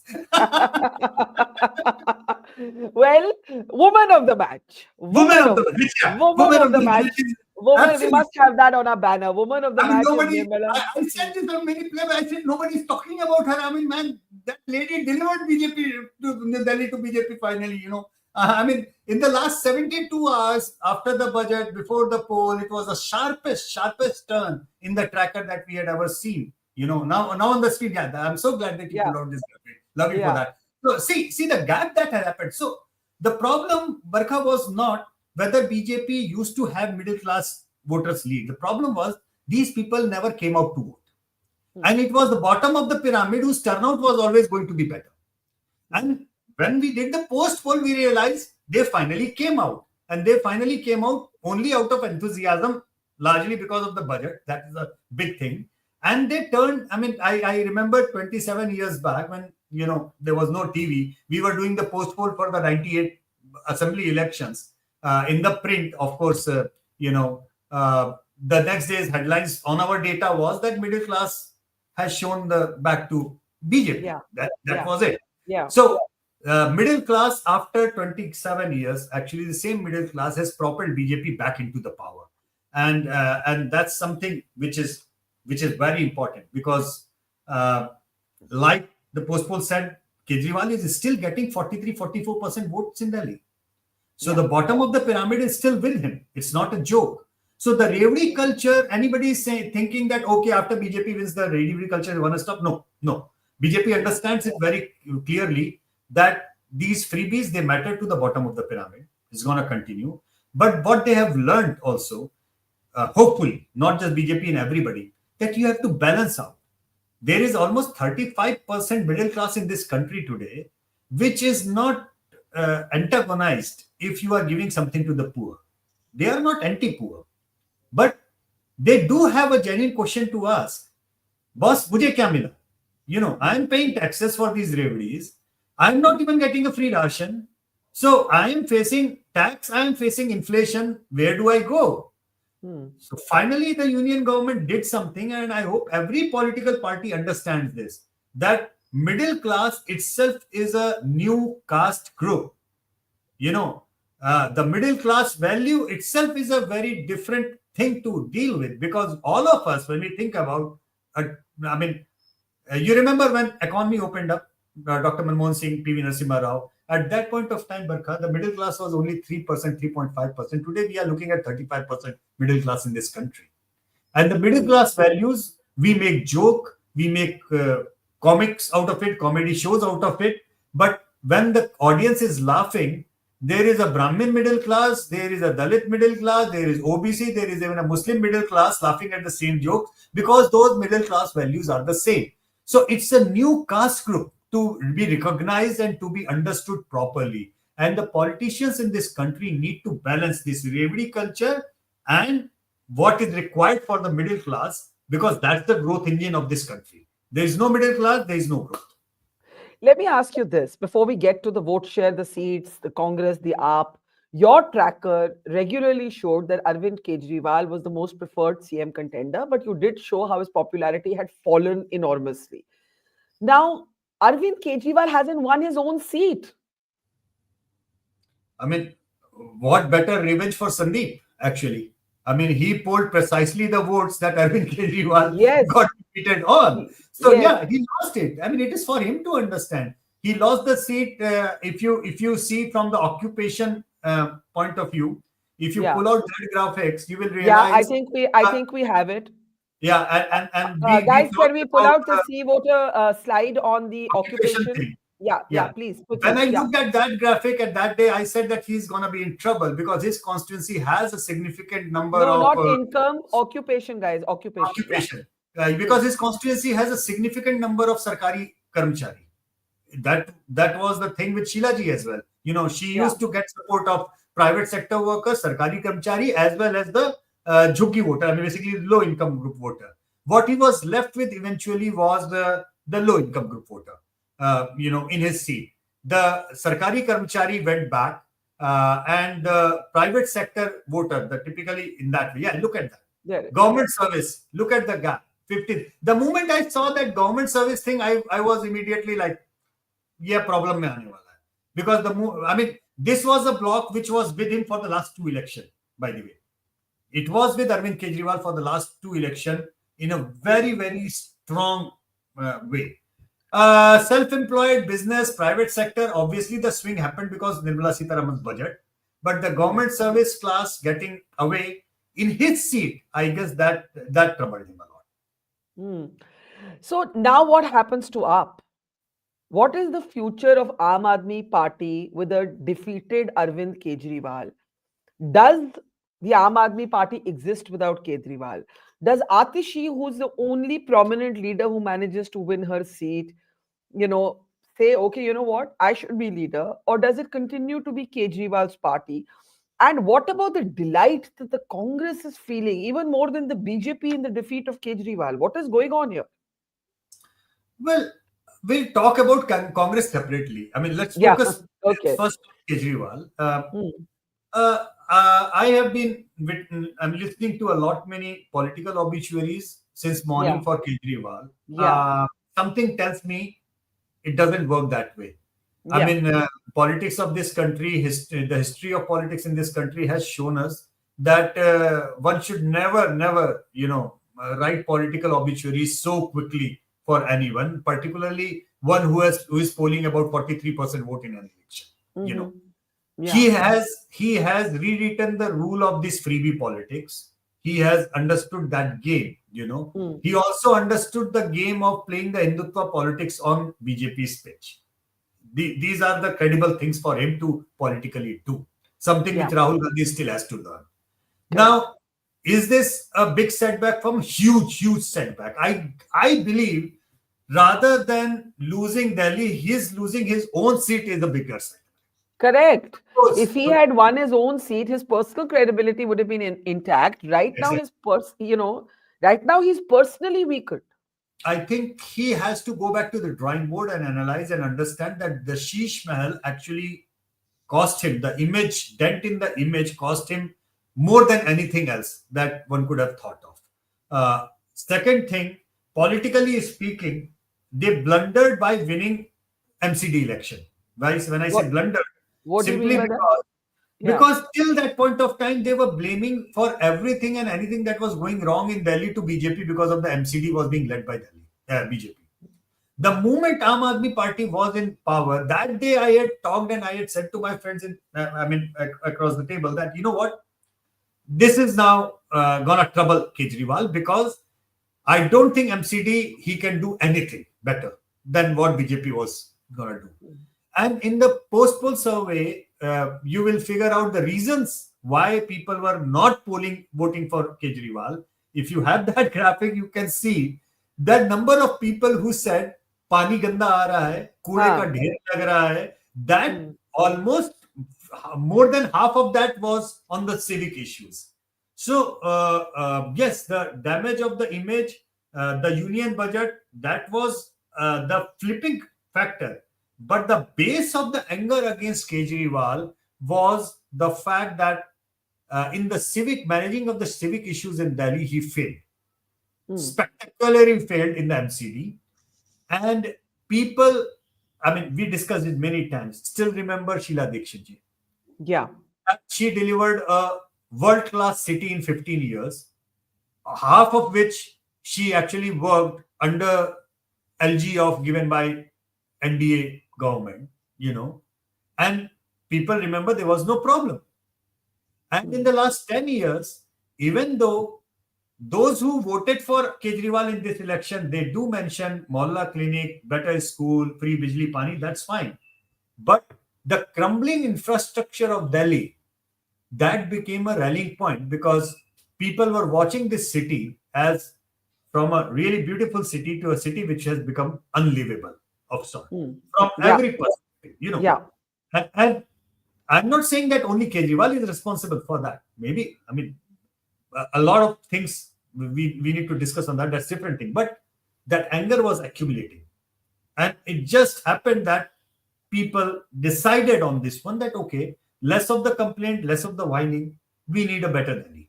So, so that way, I don't think Kejriwal is gonna anywhere as such very soon or like that. Kejriwal is gonna remain there. He will go back to the drawing board. I think he should go back to the drawing board. He should realize where he has hurt. He should say. But will he be?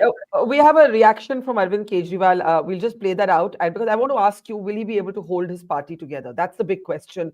Or will the BJP's last mile sort of, let's just go in for the jugular, be that if there are people in the AAP willing to cross over, let's take them. This is what Arvind Kejriwal said. नमस्कार। आज दिल्ली के चुनाव के नतीजे आए हैं और जनता का जो भी निर्णय है, जनता का जो भी फैसला है, उसे हम पूरी विनम्रता के साथ स्वीकार करते हैं।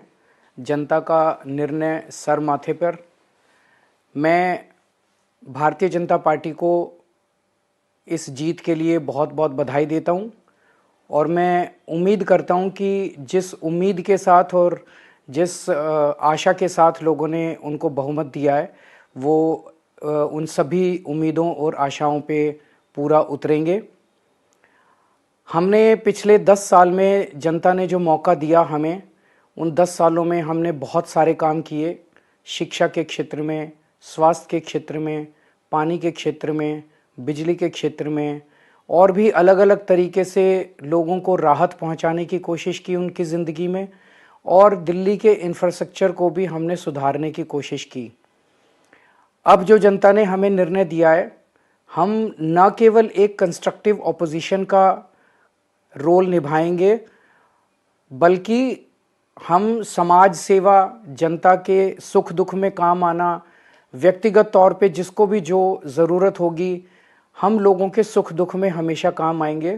क्योंकि हम राजनीति में कोई सत्ता के लिए नहीं आए, हम राजनीति को एक ज़रिया मानते हैं जिसके ज़रिए जनता की सेवा की जा सके, जिसके ज़रिए लोगों के सुख दुख में काम आया जा सके। वो काम हम करते रहेंगे और हमें आगे भी इसी तरह से जनता के सुख दुख में काम आना है। मैं आम आदमी पार्टी के सभी कार्यकर्ताओं को बहुत बहुत बधाई देना चाहता हूं। वो बहुत शानदार। Now, I find a marked difference between Arvind Kejriwal's response and at least the response of Congress spokespeople we've been talking to, who are now questioning, some of them are openly questioning the election machinery, the electoral process. The AAP has actually conceded the result quite maturely. Actually, I'm surprised. Honestly speaking, going by whatever reason whatsoever in that way, I was expecting not so gracious acceptance. You know, so he has actually handled that very maturely. I hope everybody does that. You know, correct. Because at the end of the day, Barkha, it remains. I mean, one should not question the process. One should rather look at what has gone wrong with his or her own policy or the way one has proceeded. This is the same city he won twice, unprecedented mandates. Today, also to his credit, he managed to poll quite a significant vote. I mean, BJP checkmated. And by the way, Congress played a perfect ally with the BJP, right? And going forward, what to look out for? Watch out for Punjab, because now that Congress and the BJP's interests are aligned, I'm expecting some fireworks in Punjab. It will be very difficult for Punjab to, hold on in a very comfortable way for him to hold on. But I'm expecting Arvind Kejriwal to actually invest himself big time in Gujarat.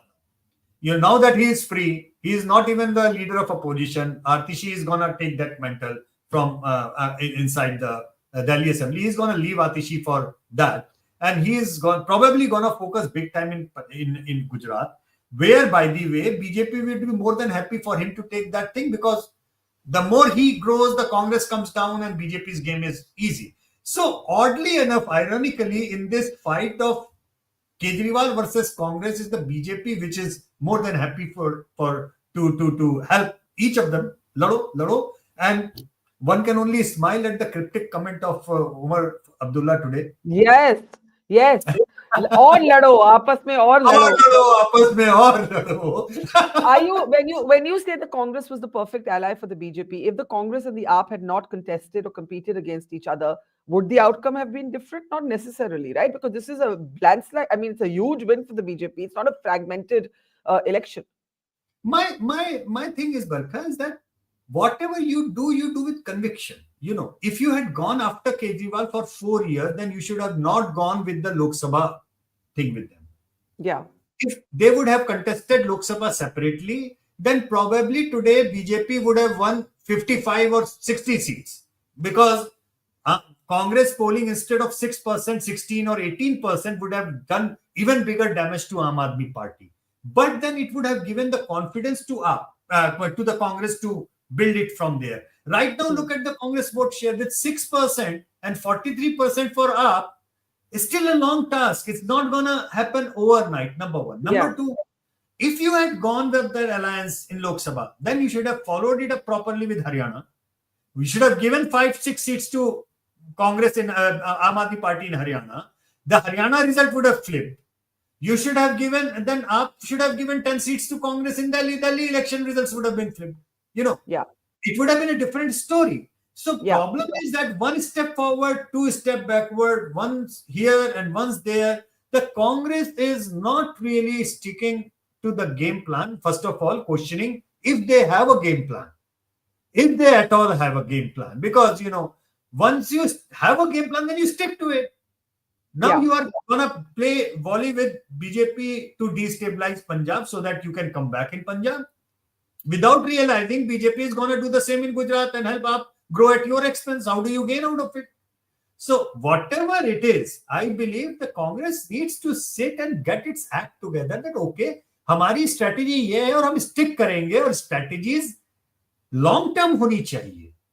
Hammer it down for next 5-10 years that, okay, this is my strategy and I'm going to stick to it. Initial few years, as I mentioned to you the last time, Sheila Dikshit ji, when I was talking to her last time before we lost her, she was very clear and she was been saying that Congress cannot resurrect in Delhi until and unless we actually thrash Aam Aadmi Party out. Let the BJP win by default couple of times, doesn't matter.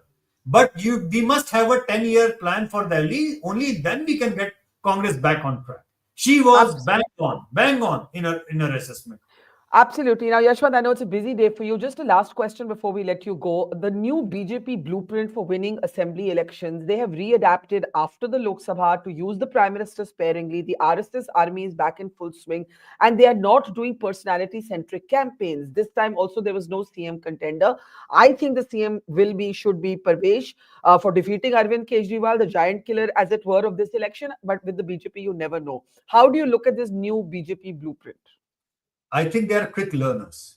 You see, they went on to the basically from JP Nadda's comment of that we do not need RSS to a complete Sangam Sharanam Gachami.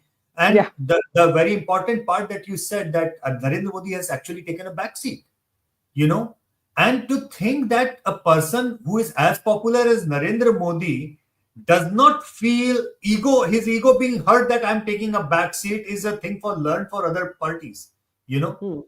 You play the match keeping in mind what works for you. You may have a Sachin Tendulkar in your team, but if the situation arises and demands, then you send other person to open. Correct. Right? So that doesn't mean that the Sachin Tendulkar's weightage goes down or his track record goes down. What matters is that his team is winning. That's what more important it is. I think BJP has learned that trick faster. And I also want to say this, Barkha, that 2024 Lok Sabha election was over-analyzed. Everybody who was reading way too much in the 2024 Lok Sabha verdict. Now, please sit back quietly, look into the results again. And what I've been saying all along, it was a blip in the radar. It was an aberration. Whatever the gains opposition made, it was more because of internal problem of the BJP rather than the actual strength of the opposition. You know, got it. And unless that is taken into account, I do not think that any bigger challenge or any big challenge is in near future is gonna come BJP's way.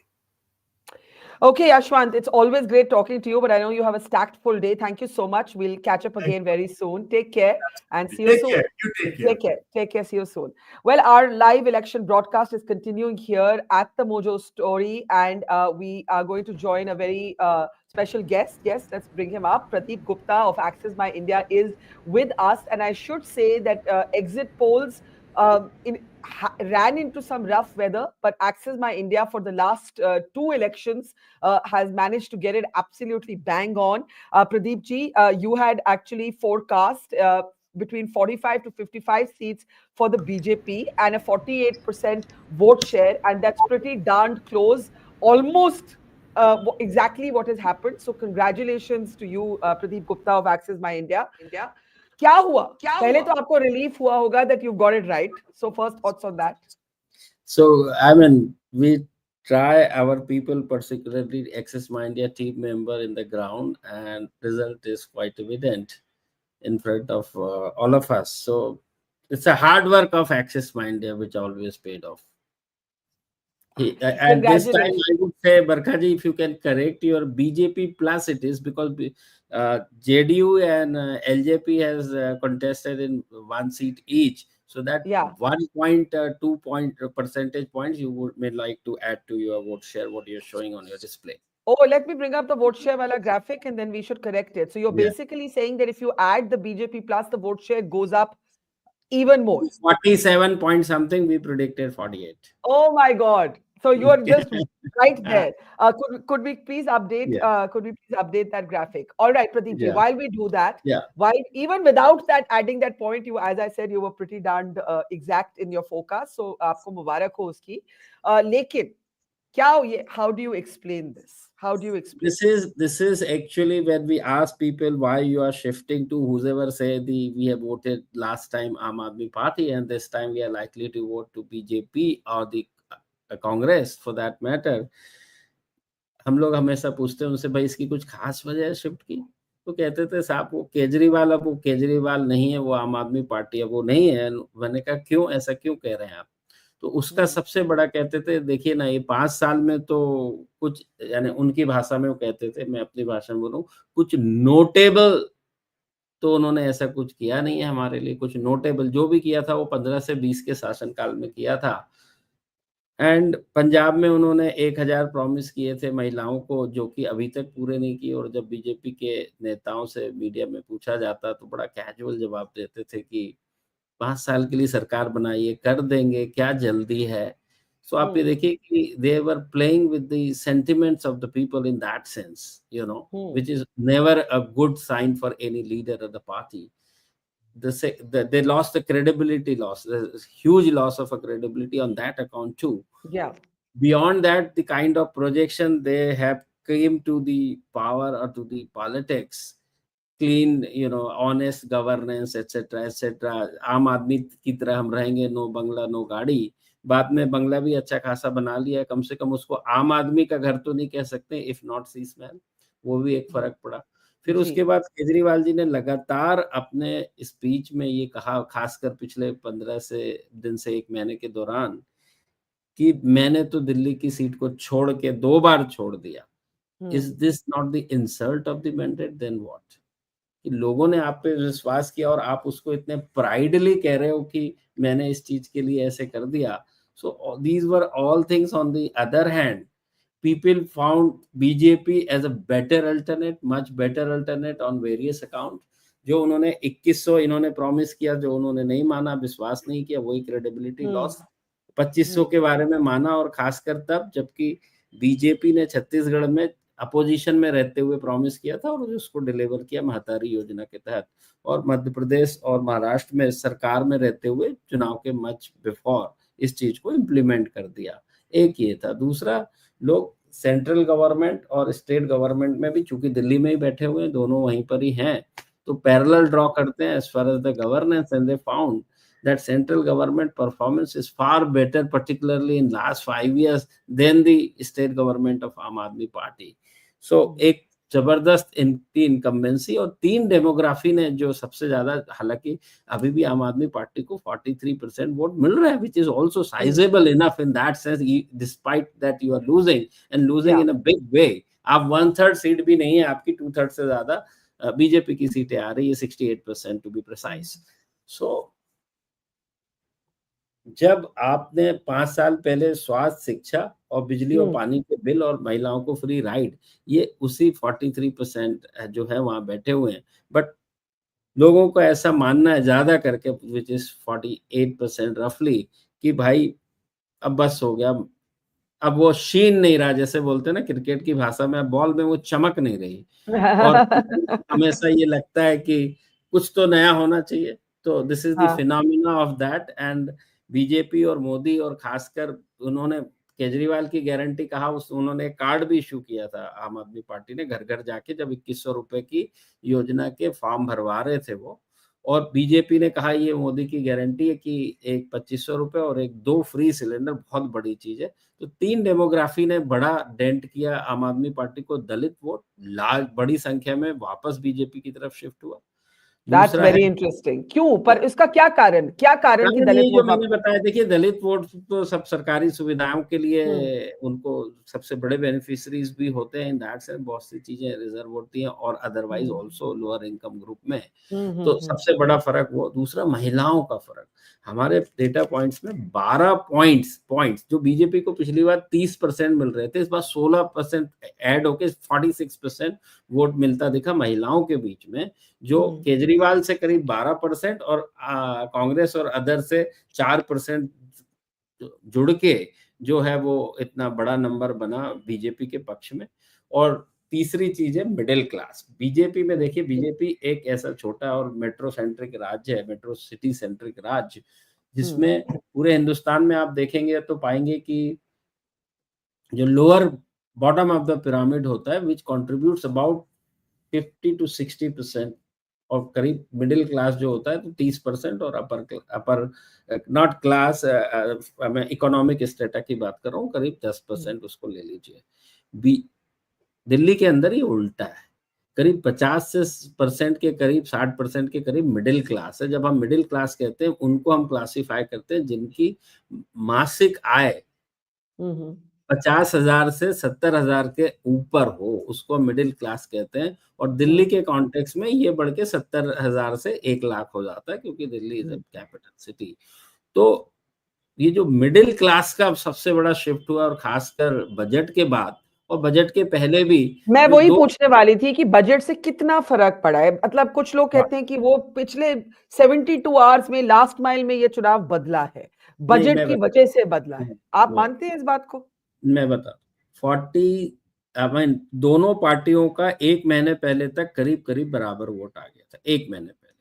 उसके बाद BJP ने जब ये 15 दिन पहले योजना लाई, उसके पहले नहीं लाए थे, उसके पहले वो तमाम दूसरी बातें कर रहे थे। खासकर लोगों को तो यार हमारे अकाउंट में क्या आ रहा है, लोगों को उससे मतलब होता है। तो 15 दिन पहले जब उन्होंने ये लेके आए 2500 रुपये और गैस सिलेंडर फ्री, 2 सिलेंडर, तब जाके ये 1 से 2 पॉइंट्स बढ़ गया।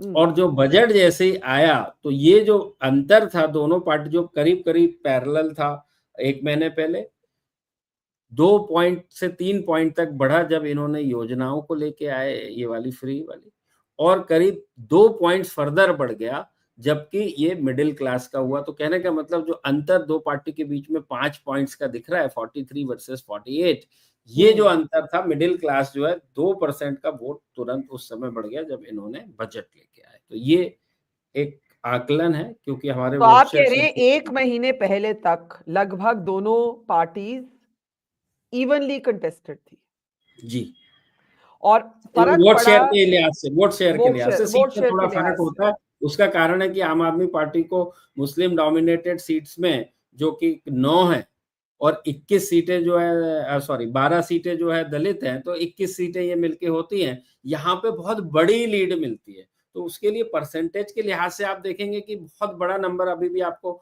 आपकी स्क्रीन पे 43.7 दिख रहा है, बट वो उन्हीं केवल कंसोलिडेटेड 9 और 12 सीटों से आ रहा है। उसके उलट जो है वो बड़ी संख्या जो है करीब 49 सीट्स की है। वो 49 अपने आप में बहुत होता है, जहां पे कि इसलिए अंतर देखिए बीजेपी का कितना ज्यादा आता है। तो मैं आपसे ये पूछना चाहती हूँ कि बजट बम्प रहा, उनकी योजनाओं की जो उन्होंने अनाउंसमेंट की, उस स्कीम्स का बहुत बड़ा फर्क पड़ा। लेकिन आपने एक बड़ी इंटरेस्टिंग बात कही, आपने कहा कि केजरीवाल का केस ऐसा था कि जैसे क्रिकेट में कहते हैं बॉल में जी वो चमक नहीं रही। तो बीजेपी ने सीएम कंटेंडर नहीं डिक्लेयर किया, ठीक है।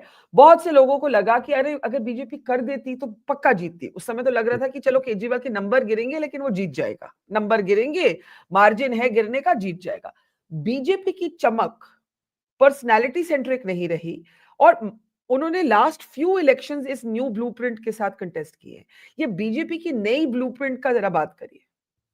देखिए, बीजेपी का ऐसे है कि आप चीजों को समझिए, जब भी वो डिक्लेयर करते हैं तो क्यों करते हैं, और नहीं करते हैं तो क्यों करते हैं। देखिए, हमेशा से ऐसे होता है कि कुछ पर्सनालिटी ऐसी होती है, इंडिविजुअल्स होते ऐसे होते हैं कि यदि उनके सामने किसी और को आप खड़ा करें तो उसके इर्द गिर्द तो आना चाहिए, करेक्ट। जिसके भी साथ आप रिंग में जाने वाले हैं कंटेस्ट करने के लिए, उसके आपको इर्द गिर्द तो होना पड़ता है ना। तो जो ये टॉल पर्सनालिटीज हैं अपने आप में देश के अंदर, खासकर अपोजिशन की बात कर लें कि ममता बनर्जी, नीतीश कुमार, अरविंद केजरीवाल, ये एक कल्ट पर्सनालिटी है। ये तो जब इनके खिलाफ आप ये मोहलत ले ही नहीं सकते कि आप कोई कैंडिडेट डिक्लेयर कर लें, क्योंकि हमेशा पैरेलल ड्रॉ होगा ना, और पैरेलल में ये तो नीचे ही पाए जाएंगे। इनको तो अभी काम नहीं, करना पर है। जैसे बीच में चर्चा चल रही थी कि स्मृति ईरानी भी एक फेस हो सकती है, जैसे चर्चा है सिर्फ। मैं वैसे ही कह रहा हूं मैडम आपको, क्वेश्चन डजन अराइज। ये तो तब आता है कि कौन होगा जब ये डिक्लेयर हम माइंड में, पार्टी अपने माइंड में मन बनाए कि हमने कैंडिडेट देना है, तब सवाल आता है किसको देना है। ये मोहलत ले ही नहीं सकते कभी भी। मैं आप देख लीजिएगा इन सारे राज्यों में जहां पे कि इस तरह का पर्सनालिटी वो होता है, सवाल ही नहीं उठता। चंद्रबाबू नायडू, जगन मोहन रेड्डी, ये अपने आप में एक अलग पर्सनालिटी है। इनके सामने मैच करने के लिए आपको इसके इर्द गिर्द तो खड़ा होने वाला चाहिए ना। तो आपके मुताबिक BJP was smart in not putting up a candidate against Arvind Kejriwal. Of course yes. अच्छा, कांग्रेस की बात करें, बीजेपी पे हम वापस आते हैं, पर आपका चमक शीन चला गया, चमक चली गई। कांग्रेस की उम्मीद थी कि इस बारी वोट शेयर थोड़ा बढ़ेगा, फाइनली थोड़ा सा ही बढ़ा। सीट 3 कंसेक्यूटिव इलेक्शंस कांग्रेस की 0 रही है, राइट? तो how do you look at Congress का रोल?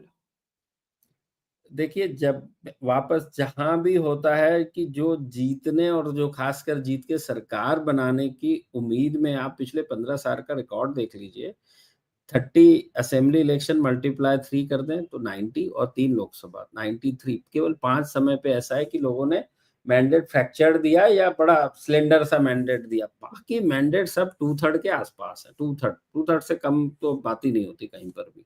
ये भी देख लीजिए, यहाँ पर भी जो बीजेपी का है 2/3 से ज्यादा है, 47 सीट्स का है तो 67% है। तो अब लोग जीतना, विनिंग कॉज में अपना वोट डालना चाहते हैं, तो वो नहीं पाते हैं कि आम आदमी पार्टी और बीजेपी के सामने कांग्रेस कहीं भी सरकार बनाती दिख रही है। उसके लिए आपको 5 साल मेहनत करनी पड़ती है, लोगों को दिखाना पड़ता है कि आप बना सकते हो सरकार। जैसे कि आप देखिए अपना ये क्या नाम है इनका, प्रशांत किशोर मेहनत कर रहे हैं। जैसे जी। कभी देखिए साइकिल से पूरी यात्रा करी थी 2012 के पहले अखिलेश यादव ने।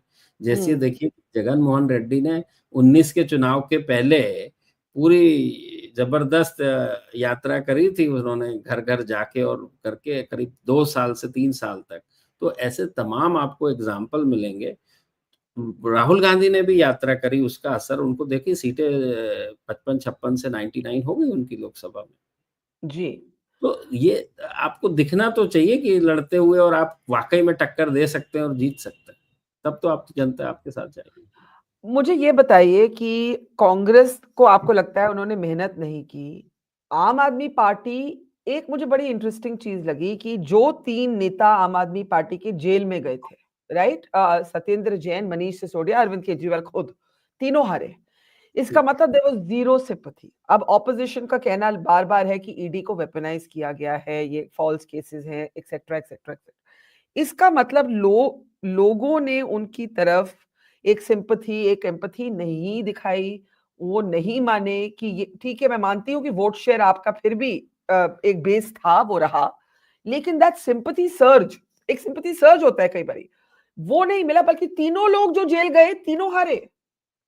देखिए सिंपैथी ये बिल्कुल आपने, ये साइकोलॉजिकल क्वेश्चन है, और मैं सोशियोलॉजी मतलब सोशियोलॉजी प्लस साइकोलॉजी, ठीक है। Yes yes. सिंपैथी देखिए ऐसे होता है, सिंपैथी उसके साथ होती है जिसके साथ आपको प्यार मोहब्बत होती है, इन द सेंस कि आपको लगता है हमारे जीवन में इसका कुछ ना कुछ तो रोल है, और यदि उसको कोई तकलीफ होती है या कोई चोट पहुंचती है तो उसका दर्द आप महसूस करते हैं, ठीक है। वो केस था हेमंत सोरेन का, कि हेमंत सोरेन ने कुछ तो वो जो योजना लाई थी उन्होंने, और पैसे भी दे दी, वहां पे भी उसका नाम मैं भूल रहा हूँ, महिलाओं की, और वो भी जेल गए थे, और उनको 2/3 की विक्ट्री मिली, 2/3 मेजोरिटी मिली, अभी रिपीट की उन्होंने सरकार। तो वही मैं कहता हूँ कि वो सिंपैथी लेने के लिए भी आपको उसका एक बेस जो होता है ना, जो बेस तो होना चाहिए कि भाई मैं आपके साथ सिंपैथी क्यों रखूं। तो सवाल ये नहीं है कि जेल, या सवाल ये नहीं है कि भ्रष्टाचार के आरोप, सवाल ये है कि he has lost that scene, जिसके तहत सिंपैथी भी आपकी तरफ आए, वो he is lost that. Right. Just for a moment, turning towards Uttar Pradesh, I am going to come back to Delhi because I see the Milkipur bipole slide on our screen. How do ये UP का नतीजा आप कैसे देखते हैं जो bipole Milkipur का आया है? यूपी का देखिए, जो लोकसभा में हुआ था हम उसी से कंपेयर कर रहे हैं, इसीलिए ये मिल्कीपुर की हम चर्चा कर रहे हैं आज की डेट जी में। जी जी जी। लोकसभा में दलित वोट बड़ी संख्या में पूरा का पूरा शिफ्ट हुआ और कंसोलिडेट हुआ, वहां भी उनको ऐसा लगा कि अब मायावती में वो शीन नहीं रहा, तो जो शिफ्ट होना था बीजेपी से वो, और मायावती से भी शिफ्ट जो होना था वो अपोजिशन के इंडिया गठबंधन के खाते में गया, और उसके चलते ये रिजल्ट आया जो भी आया। 43 सीट गठबंधन की मिला, 3706 कांग्रेस की। तो बड़ी बात उसके अंदर ये है कि अब जो है वो दलित वोट क्यों वहां से शिफ्ट हुआ था बीजेपी से, वो इसलिए हुआ था कि संविधान से उनको नहीं बात है, बात ठीक है, संविधान के चलते आरक्षण से सारा कुछ लेना देना है, और उसके चलते समाज को लगा, जो महाराष्ट्र में भी आप देख लीजिए और यूपी में भी, यहीं पर बड़ी संख्या में दलित है, और खासकर विदर्भ में, महाराष्ट्र की बात कर ले तो विदर्भ में केवल दलित और आदिवासी है, और जो सबसे बड़ा आरक्षण संविधान के तहत दिया गया, बाकी ओबीसी का तो वीपी सिंह के मंडल के बाद आया, तो वो बड़ी संख्या में शिफ्ट हुआ दोनों जगह पे। यूपी में तो अब आदिवासी है नहीं, तो उसका असर आप देख पा रहे थे, जो अब वैसी कोई बात रही नहीं, लोगों को समझ में आ गया कि यार ऐसा कुछ तो नहीं था, या ऐसा भी मान ले हमने इनको सीट दी ही नहीं इतनी कि तो ये कहाँ से कुछ भी कर पाएंगे, तो वो क्वेश्चन डजंट अराइज। और आज की डेट में राज्य सरकार जहां भी होती है, जब भी कोई बाईपोल होता है तो उसका असर तो राज्य सरकार का के फेवर में जाता है जनरली, वोट जो भी होता है। Okay, let's return our focus to Delhi. मैं थोड़ा डिस्ट्रैक्ट हो गई उत्तर प्रदेश की स्लाइड देख के, वापस आते हैं तो मोदी फैक्टर को आप किस तरह से देखेंगे? इसलिए पूछ रही हूं क्योंकि BJP has made a conscious strategy. Can we come out of the Milkipur graphic and come back to Delhi? BJP has made a conscious strategy, Pradeep ji, कि प्राइम मिनिस्टर को थोड़ा कम इस्तेमाल किया जाए as a front face factor in assembly elections, right? तो क्या कितना असर पड़ा, कितना असर नहीं पड़ा ऑफ द मोदी फैक्टर? देखिए, मोदी फैक्टर दिल्ली की जहां तक बात करें, क्योंकि कैपिटल है, तो ना सामने रहते हुए भी रहते हैं, ये मानो ना सामने रहते हुए भी रहते हैं। हाँ, आप ये जरूर कह सकते हैं महाराष्ट्र के केस में और झारखंड के केस में, जो खासकर क्योंकि एकदम इमीडिएटली लोकसभा के बाद हुए थे वो, तो और दोनों जगह पे अच्छा खासा डेंट पड़ा था बीजेपी को, महाराष्ट्र झारखंड दोनों जगह लोकसभा में, तो वहां पे उन्होंने उनको फोरफ्रंट पे नहीं लाया और तमाम तरह की योजनाएं चलाई महाराष्ट्र में, क्योंकि सरकार में थे जो चला सके वो योजनाएं, ये 1500 रुपए वहां पे अकाउंट में। और यहाँ पर लेकिन जो है दिल्ली में फोरफ्रंट पे तो थे, माने मोदी की गारंटी बोल के पब्लिसिटी कैंपेन ये तो किया गया था, बट व्हेन यू से guarantee it's more on performance and delivery, and when you put forward the personality without the performance, then that personality doesn't hold good. That personality is created or developed over a period of time purely based on performance. What else? The brand equity, what you call in marketing. So you're saying the Modi factor doesn't have to be advertised in a conventional way. The Modi factor, at least in a place like Delhi, a city state like Delhi, is just there because this is the seat of government. मतलब आप ये कह रहे हैं कि है ही वो है ही, उनको रैलीज करने की जरूरत नहीं है. In the national capital, Modi is the factor. The moment you attach the guarantee, then personality से ज्यादा performance पे आप फोकस शिफ्ट कर दे. Guarantee for what? भाई चेहरा देख के थोड़ी ना मोदी के वोट देना है, you know. इवन हमारे बॉम्बे में ऐसे कहते हैं हमेशा, अरे भाई आप, अरे चालू भाषा में सबको कहते हैं, अरे भाई आप हो गए अमिताभ बच्चन अपने घर के, लेकिन हमको क्या, हम क्या करें, आप अमिताभ बच्चन हो तो तो दैट गारंटी जो वर्ड जुड़ा है इसमें अंदर, मीनिंग भाई मोदी है तो आपके जीवन में कुछ ना कुछ परिवर्तन लाएगा, जो एक हर सरकार का काम है, हर नेता का काम है। आप कर क्यों रहे हैं? आपका काम क्या है? तो थोड़ी हम आपको देख के कोई मूवी थोड़ी देखने वाले हैं आपको देख के। So this is what it is. Okay, I know we have only a couple of minutes left with you. मैं आपसे पूछना चाहूंगी, बहुत चर्चा ये भी हुई है how BJP has performed in Muslim dominated areas, खासकर मुस्तफाबाद की बात हुई. I know you studied this in your exit poll as well. इसके बारे में बताइए। देखिए, बीजेपी ने मुस्तफाबाद में जीत हासिल की है, तो वहां पर जब मुस्तफाबाद की आप सीट देखेंगे तो सवाल जीत का नहीं है, जीत हो जाती यदि वोट का स्प्लिट होता, बट मुस्तफाबाद में मैं, आप जब बात कर रही हैं मुझसे, तो मैं आपको बताऊं मुस्तफाबाद की जो मार्जिन है अभी के समय में वो कितना है, वो जानना सबके लिए बहुत जरूरी है। 17,578 जब ये मार्जिन होता है तो इतना बड़ा परिवर्तन नहीं होता है। बस एक ही मिनट दीजिए, आपने चूंकि उसको मुस्तफाबाद को छेड़ा है, तो मुस्तफाबाद की चूंकि अभी काउंटिंग चल रही थी, अभी अभी मुस्तफाबाद में काउंटिंग खत्म हुई है सारे राउंड की, तो अच्छा होगा कि आपके दर्शकों को पिक्चर बहुत अच्छी हम दे पाने में सक्षम होंगे। कांग्रेस ने दिए 6% वोट, कांग्रेस ने 6, आम आदमी पार्टी के आदिल अहमद खान ने मुस्तफाबाद में लिए, राउंड फिगर करके बता रहा हूँ, 34, और बीजेपी ने लिए 42, 34/42। तो 67,000 वोट और 85,000 वोट, कांग्रेस ने 11,000 लिए, तो दोनों के बीच का अंतर 17,000 है और कांग्रेस ने 11,000 वोट लिए। लेकिन इसमें बड़ी बात यह है, ओवैसी की पार्टी ने 33,000 वोट ले लिए, 33,000। तो ये जो यहाँ पे मुस्तफाबाद की बात करें तो करीब 45% मुस्लिम आबादी है, 45%। तो 45% में से देखिए कि आम आदमी पार्टी को हिंदू के भी वोट मिले होंगे, दलितों के भी मिले होंगे 33, MIM को 17%, 33 प्लस 17 कितना हुआ 50, और कांग्रेस को 56% हुआ। इसका मतलब ये है कि बड़ी संख्या में मुस्लिम वोट का विघटन हुआ, स्प्लिट हुआ इन तीन पार्टी के बीच में, जो कि 45% है। मान लीजिए कि 10% वोट इनको दीगरों के मिले, एक बोलचाल की भाषा में मुसलमान के वोट बीजेपी को भी मिले होंगे, but definitely not in double digits. So basically Muslim vote का डिवीजन हुआ है इस सीट के ऊपर, मुस्तफाबाद सीट के ऊपर। सो इट इज नॉट जैसे कि बोला जाएगा कि मतलब आपको ये नहीं लगता कि sizeable number of Muslims have voted for BJP, you are basically saying Muslim vote इतना डिवाइड हुआ कि बीजेपी को फायदा हो गया। हाँ, हमारे इसमें जो है 73 टू बी प्रिसाइज, बीजेपी को 5% वोट, ओवरऑल प्रदेश की बात करें तो 5%, आम आदमी पार्टी को मुसलमान का 73% और 15% वोट कांग्रेस पार्टी को मिला, और अदर्स को, अन्य को बाकी 6% अन्य को। पूरे प्रदेश की बात कर ले, मुसलमान को 73 आप, 15 कांग्रेस, 6% बीजेपी एंड 6% अन्य। जी, उसमें MIM वेरी इंटरेस्टिंग। तो MIM का मतलब वोट स्प्लिटर रेपुटेशन जारी रहेगी। आपको इशारे से बुलाया जा रहा है। Just very quickly, big political message from the Delhi result before you go, big political message. You can't take people for granted. They need performance, they need delivery. If this is not going to happen, they are not going to trust you anymore, and they will move away from you and they will throw you out of the power. Thank you, Pradeep ji, and congratulations again. मैंने वहाँ लिखा है Pradeep Gupta for getting it bang on right.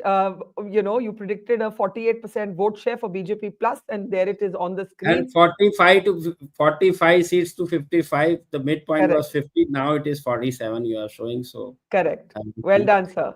बच्चे की जान थोड़ी ले लोगे।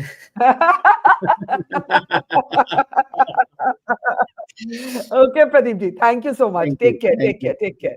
All right, we are continuing our live broadcast, decoding and trying to understand the big political message. We're joined now by Yogendra Yadav. Pradeep Gupta has just left, so we can change that banner. Namaskar, Yogendra ji.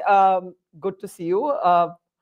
Mixed feelings, because you're somebody who's not been a fan of the Aam Aadmi Party, and you may think that they've got their comeuppance, but at the same time, you're not a fan of the BJP, and the BJP has won handsomely in Delhi. What are your thoughts right now, Yogendra ji?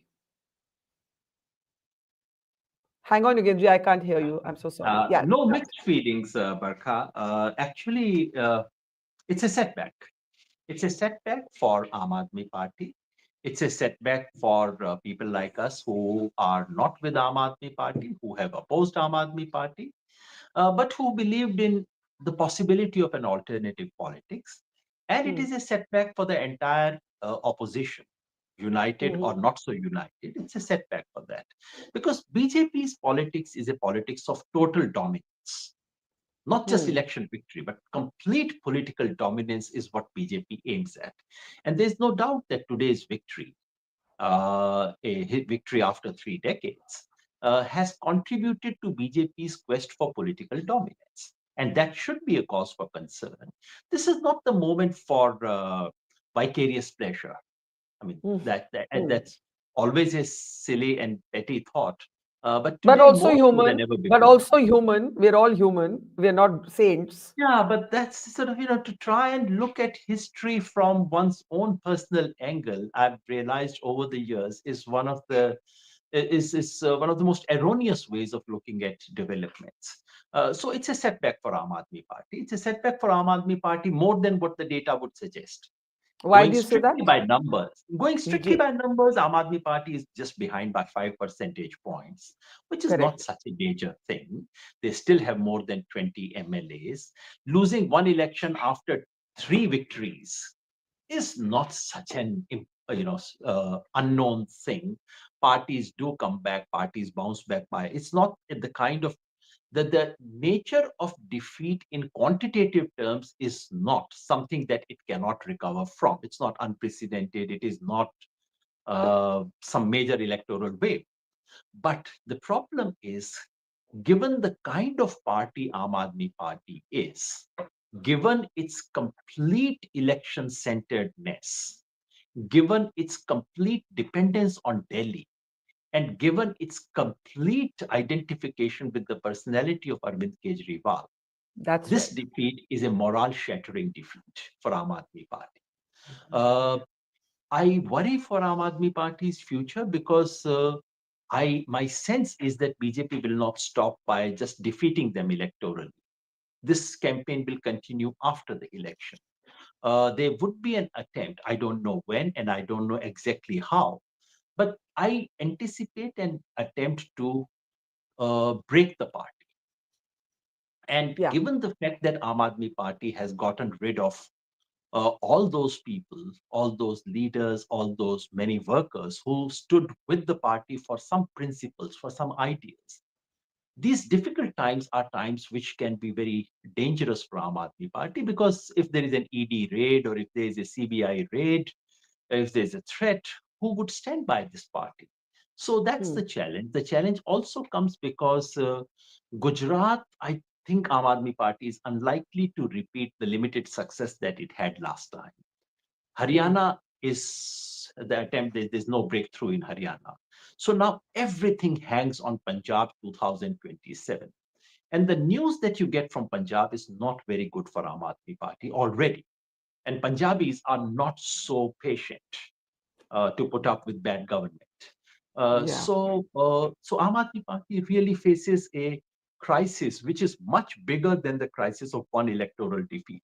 But I said it's also a setback for everyone who believes in the possibility of alternative politics, because after all, Aam Aadmi Party began as a great experiment in alternative politics. For that kind of an experiment to come to this situation, where first it got rid of the idea of alternatives, the idea of ethical politics is something that was given up around 2015-16. Then it was about good governance, coming with smart policies. Then it got reduced to one or two critical popular schemes. I don't call them really. These are good welfare measures for ordinary people. But everything hinged just on that, overlooking overall structural changes, overlooking other things that you possibly could. And in the belief that people would turn a blind eye to serious allegations of corruption, to serious misdoings that were happening. So that dream has kind of looks extinguished, at least in the present form that it has taken. Aam Aadmi Party as a vehicle. Would it have been different had?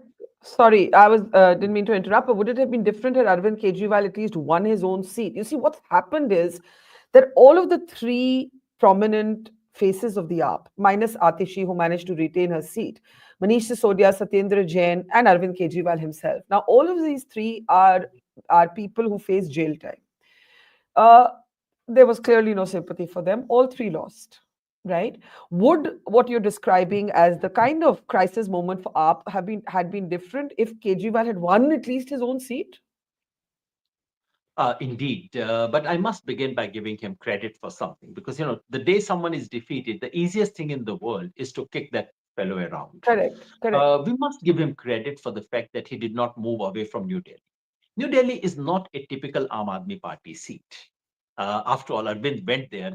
It was an audacious attempt to take on Sheila Dikshit. Yeah. And this is not one of the strongholds of Aam Aadmi Party. Manish Sisodia did move away from his seat, but Arvind Kejriwal did not. I would give him some credit for that. But it was a very risky move because he could lose, which he did. And his loss, there's so much identification of the party with his persona now. Yeah. Even more than other Supreme Leader dominated parties, that his personal defeat would look like a shattering defeat for the party, completely overlooking the fact that they have a decent vote share, they have leaders, they have other things. But that's the risk the party runs. Arvind has concentrated everything so much into his persona. And it was Arvind, no one else, who said, this election is a referendum on my honesty. So he wanted a certificate from people that I'm honest, that Delhi liquor scam was not a scam. Now, once he converts everything into that kind of a contest, then, well, you have to face the consequences of the verdict. Yeah, yeah. Can we talk about the Congress before we come to the BJP? You see, a number of Congress leaders on our channel this morning have been very happy that Kejriwal has lost. Literally, like it's almost like glee. And somebody described the Congress as a de facto ally of the BJP in this election. Now, the Congress had a dilemma here. The Congress could either seek to rebuild itself with a very similar competing base that the Aam Aadmi Party enjoys, or seek to keep the BJP out. But the BJP's win has been so significantly large, that I'm not sure that even if the Congress and AAP had been on the same side, this outcome would have been different. Absolutely. I haven't seen Congress leaders expressing glee. I've not been monitoring television or something, but if they did, I feel sorry about that. That's exactly what I mean by vicarious pleasure.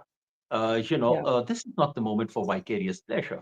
I think it would be unfair to see Congress as an ally of the BJP, because I think, in all fairness, in ideological terms, Aam Aadmi Party was much closer to the BJP, but we'll come to that. Than the Congress was. The dilemma for Congress in Delhi is this. There are a large number of Muslims and many Dalits in Delhi who sympathize with the Congress, who would like to give their votes to Congress, but they would consider the Congress only when they know the Congress is in contest. Bring some votes to me, and then I'll give you my vote. This would be a classic situation of a Muslim. Muslims have voted in large numbers for Aam Aadmi Party, not because they love Aam Aadmi Party. I think it is with deep resentment that they have voted for Aam Aadmi Party. They would have preferred Congress, but Congress was not in contest. And in order to be in contest, you cannot be active only in the last 6 months. In all fairness, Congress had this yatra organized, a good sort of serious yatra. But where was Congress in the last 5 years? Was Congress able to put up a serious alternative? So Congress has a potential base in Delhi. That base may have expanded today. In case Aam Aadmi Party has a meltdown, then Congress has suddenly a space to build on. But today's result does not show so. Today's result is nothing to feel proud of. It is definitely not something that Congress can celebrate. What does this do to the opposition politics? There has been a lot of talk about the divisions within the opposition ranks, the end of the India bloc that was formed with much fanfare for the Lok Sabha verdict. What happens now to opposition politics? As I said, today's verdict is a setback for the entire opposition. That's how the opposition should see it, rather than this little one-upmanship games that we see. Because BJP is into total dominance, and everyone, sabka number aayega is, koi nahi bachega isse. So that's important. Having said it, I think it must also be registered that today's verdict opens an opportunity for the opposition. तुम महाराष्ट्र हार गए, तो हम दिल्ली हार गए. So there's no one-upmanship anymore. Everyone is in the same boat. We better come together. Time to put our heads together. Time to say, okay, stop this little one-upmanship. Farooq Abdullah has said something to that effect today. Irrespective of that, I mean, Omar Abdullah went on Twitter to say, "Aur lado aapas mein." It was his son, Omar Abdullah. I just said Omar Abdullah. He said, "Aur lado aapas mein, aur lado aapas mein." So while I agree with your analysis that Congress and Aam Aadmi parties coming together alone would not have reversed this victory. We cannot just do mathematical addition. That's right. The fact is that many of the votes that came to Congress would not have gone to the Aam Aadmi Party. These were anti-Aam Aadmi Party votes that came to Congress. They may not have gone to if they had an alliance. So I agree with you. We cannot say that the result is only because the opposition was not united. But the fact is that post-Maharashtra, India coalition has not looked like a coalition. Post Maharashtra, the internal squabbling, little one-upman game, and general lethargy has taken over. That's exactly what the BJP needs and wants. So yes, it's time. And so in a sense, this rude shock may be an opportunity for all of them to now come together and say, forget it, we'll not play these small games with each other. Let's focus on the big thing. And there is a big lesson as well, Barkha, something that we need to talk about. Today's verdict tells you one thing clearly. You cannot take on the BJP and defeat the BJP by believing in BJP's own ideology, which is exactly what Aam Aadmi Party did. And you must have spoken to Aam Aadmi Party leaders who would tell you, देखो अब BJP की ideology के frame के अंदर ही politics करनी पड़ेगी, इसके बाहर तो there is no. So you have to be more Hindutva than BJP. If they say Jai Shri Ram, you have to say Jai Hanuman. And the absolutely shocking silence of Aam Aadmi Party during Delhi riots, their conduct during the bulldozers operations in Delhi, all these things basically indicated, and Aam Aadmi Party, this was not a lapse on their part. This was a strategy. The strategy was that we would be more pro-Hindu than the BJP. We will compete with BJP in being more pro-Hindu. You remember this whole farcical thing about Rohingyas, the few hundred Rohingyas that you have in Delhi. The complete farce that was played out. What was the point? The point was to say, we would be more anti-Rohingya than BJP. Now, today's verdict shows you the limits to that too clever by half strategy. You cannot take on the BJP by following BJP's own ideology. If But you may succeed in at one, the same time, sorry to interrupt, at the same time, you need your own idiom to take on the BJP, an idiom that has resonance with people at large, not just people who already believe what you believe. You have to be able absolutely, to Barkha. communicate with people who don't think like you. Barkha, we have spoken about that Yes, several times, yes. and I've repeatedly said secular idiom has lost touch with the people and so on and so forth. Yeah. So you have to take on BJP's majoritarian politics. You have to take on their ideology. You have to have your own ideology, which cannot merely be reiteration of secular progressive language that has been used in the past. But it has to be a serious alternative to the BJP. You cannot follow the BJP. Soft Hindutva is not going to win you elections. That's one thing the entire opposition has learned, I hope. So there is an opportunity for opposition to come together in this moment of defeat, share the defeat rather than score those little points vis-a-vis each other. Share the defeat and see the big picture ahead. Let's talk about what you call the BJP's pursuing complete political dominance. The BJP has actually very distinctly changed its blueprint for elections after the Lok Sabha knock to its majority, right? And the template is there to see. Sparing use of the prime minister. He's no longer the front face, dominant face of every assembly election. The RSS is back in full force. The organization is driving the election, not the individual. There's no individual centric campaign. Delhi, they didn't even bother necessarily projecting one individual. And in Delhi, very interestingly, it wasn't a typical BJP campaign. It wasn't a Hindu-Muslim campaign. So something is shifting in the BJP's blueprint as it pursues this political dominance. That's the point, Barkha. BJP learns from its defeat. The opposition does not learn either from defeat or from victory. They do not realize what has given them partial victory, and they do not see what has given them defeat. They talk about election commission. I also talk about election commission because election commission's conduct is reprehensible. This is just disgraceful. But is that the only reason why they are losing elections? Something more has to be done. So it looks like a classic difference between, what used to be the Australian cricket team, a decade or 2 decades ago, and what used to be the Indian team a decade or 2 decades ago. Australian team had a strategy. They could ask their best batsmen to come 4 down, or they could ask their bowler to open the innings. They could ask their best player to sit out for a match. They had a strategy, and they executed that strategy ruthlessly. This is what the BJP does. I'm no admirer of BJP. I mean, this is no secret.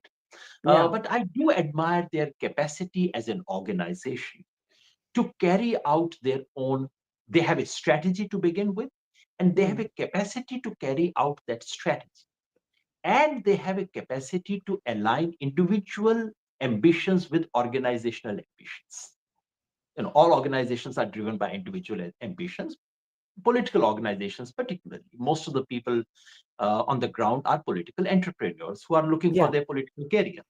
BJP has found a way to align their personal ambitions and drive with organizational gains. The opposition, on the other hand, mostly suffers from this. This does not apply to Aam Aadmi Party. Aam Aadmi Party is not a complacent party. Aam Aadmi Party has also had a strategy and has executed its own strategy, which has flopped. So it's time to realize that that strategy does not work. But opposition in general does not show the capacity to learn from mistakes, has not demonstrated capacity to put its house in order. And this is the moment to do so. Can I ask you towards the end about, something that worked for the opposition in the Lok Sabha was the campaign around the constitution, and linking it to rights and the everyday lived experience, particularly of historically oppressed communities. But since then, we have actually seen large sections of the Dalit vote return to the BJP in different assembly elections. How do you understand that? How do you understand that? Why did that campaign? Why did the constitution as a symbol not sustain for the opposition? Barkha, it's an example of what we were discussing just a moment ago. BJP learns from mistakes. BJP knew that being seen to be anti-constitution has really worked against it. So what do we see? The Prime Minister bowing down to constitution. Every time, if you go to Pragati Maidan now for the book fair, there is a little selfie point, not with Modi's image. It is now with constitution. So BJP's Hum Bharat ke log, BJP has kept, this was a secular slogan in the anti-AACA struggle. BJP appropriates it. BJP learns from its mistakes. And the opposition thinks that the same language in the same metaphor would continue to work for them. No, sir, situation has changed. And constitution was an issue, was not probably the decisive issue. It was a serious issue for the first time in country's history in 2024. If you want the constitution to be an issue, and I do believe that BJP continues to be a big threat to Constitutional Republic of India, but in order to communicate this to the people, I have to translate that constitution and its implications and threat in an ordinary day language to people's everyday concerns, rather than this abstract thing called constitution. It has to be translated into forest rights. It has to be translated into reservation. It has to be translated into everyday security for minority. It has to be translated into young men and women's right to marry whoever they want. So you have to translate the constitution. The opposition isn't doing a good job of it right now. A last question. What would you hope the opposition does now? What would you hope they do now? One, come together, present to the country once again that India coalition is alive and kicking. Number one. Number two, come up with some kind of broad agenda, some 5 things you would do as a country. Rahul Gandhi spoke the other day and said, if the president's address was to be delivered, this is what the presidential address should look like. Now, this is one thing for Rahul Gandhi to say this in the parliament as leader of opposition. But I, as a citizen of this country, would like to see the entire India coalition come up with some 4 or 5 points they believe in, they want to do in this country. I don't know that yet. And number 3, having coordination on the floor of the parliament is not enough. Please have coordination on streets of this country. Farmers all over the country are planning to relaunch the entire agitation on MSP. Would the entire opposition gather their energies and stand behind them rather than try to capture them? Just stand behind them, extend support to such things. So, leaders talk about Adani. I think it's a very major issue. But have you seen the entire opposition do something about it? I would like them to be on the street. But the opposition doesn't agree on the issue, no? The opposition doesn't agree on the Adani issue. That's the challenge. That's the challenge. So you have to agree. You have to agree on some alternative formulations. You have to agree on some action agenda, and then you have to execute it on the ground. Merely seat adjustments 4 weeks before the election is not opposition unity. Opposition unity has to be unity in opposing anti-constitutional moves, anti-democratic moves, anti-people move in this country. Now you have the budget. Will the opposition come up with some salient points and say, we don't want this, we don't want this, and go to people on the street? That's important. Well, I think if this doesn't jolt the opposition, I don't know what will, because since the Lok Sabha verdict, Yogendra ji, the Congress in particular has underperformed in every or been defeated in every state election, even the ones it thought it would win. And, other than Jammu and Kashmir, where the National Conference was able to form the government, there hasn't been a win. Oh, Jharkhand. There hasn't been a win. Again, JMM did better there. Yeah. Correct. So this is really, and this is the seat of, power. Delhi has its own symbolism. Let's not hide from that. Thank you, Yogendra Yadav. I'm sure it's been a long day. We'll talk again soon. Thank you. Namaskar. Take care. And that brings us to the close of our marathon election run. We've been live with you for close to 8 hours now. In case you were hiding under a rock, the BJP is returning to form the government in a dramatic win after a gap of 27 years. The last time the BJP was at the helm of government in Delhi is pretty much like a couple of years after I just started journalism. It was 1998. Sushma Swaraj was then chief minister. The big question now is whether Parvesh Verma, the son of Sahib Singh Verma, will be the next chief minister for being the giant killer who defeated Arvind Kejriwal. And as you just heard Yogendra Yadav say, for the Aam Aadmi Party, despite a spirited campaign, this is now an existential crisis. With Arvind Kejriwal having lost his own seat, the biggest challenge for the AAP now is to hold its flock together. For the BJP has demonstrated agility, its capacity to adapt, its capacity to change and shift gears in changed circumstances and changing and shifting electorates. The budget bump may be one factor that explains the Delhi win, but the fact that BJP was able to take Delhi in an election where there wasn't any one singular issue, where they didn't field a chief ministerial contender, shows that the BJP's organizational machinery is like none other.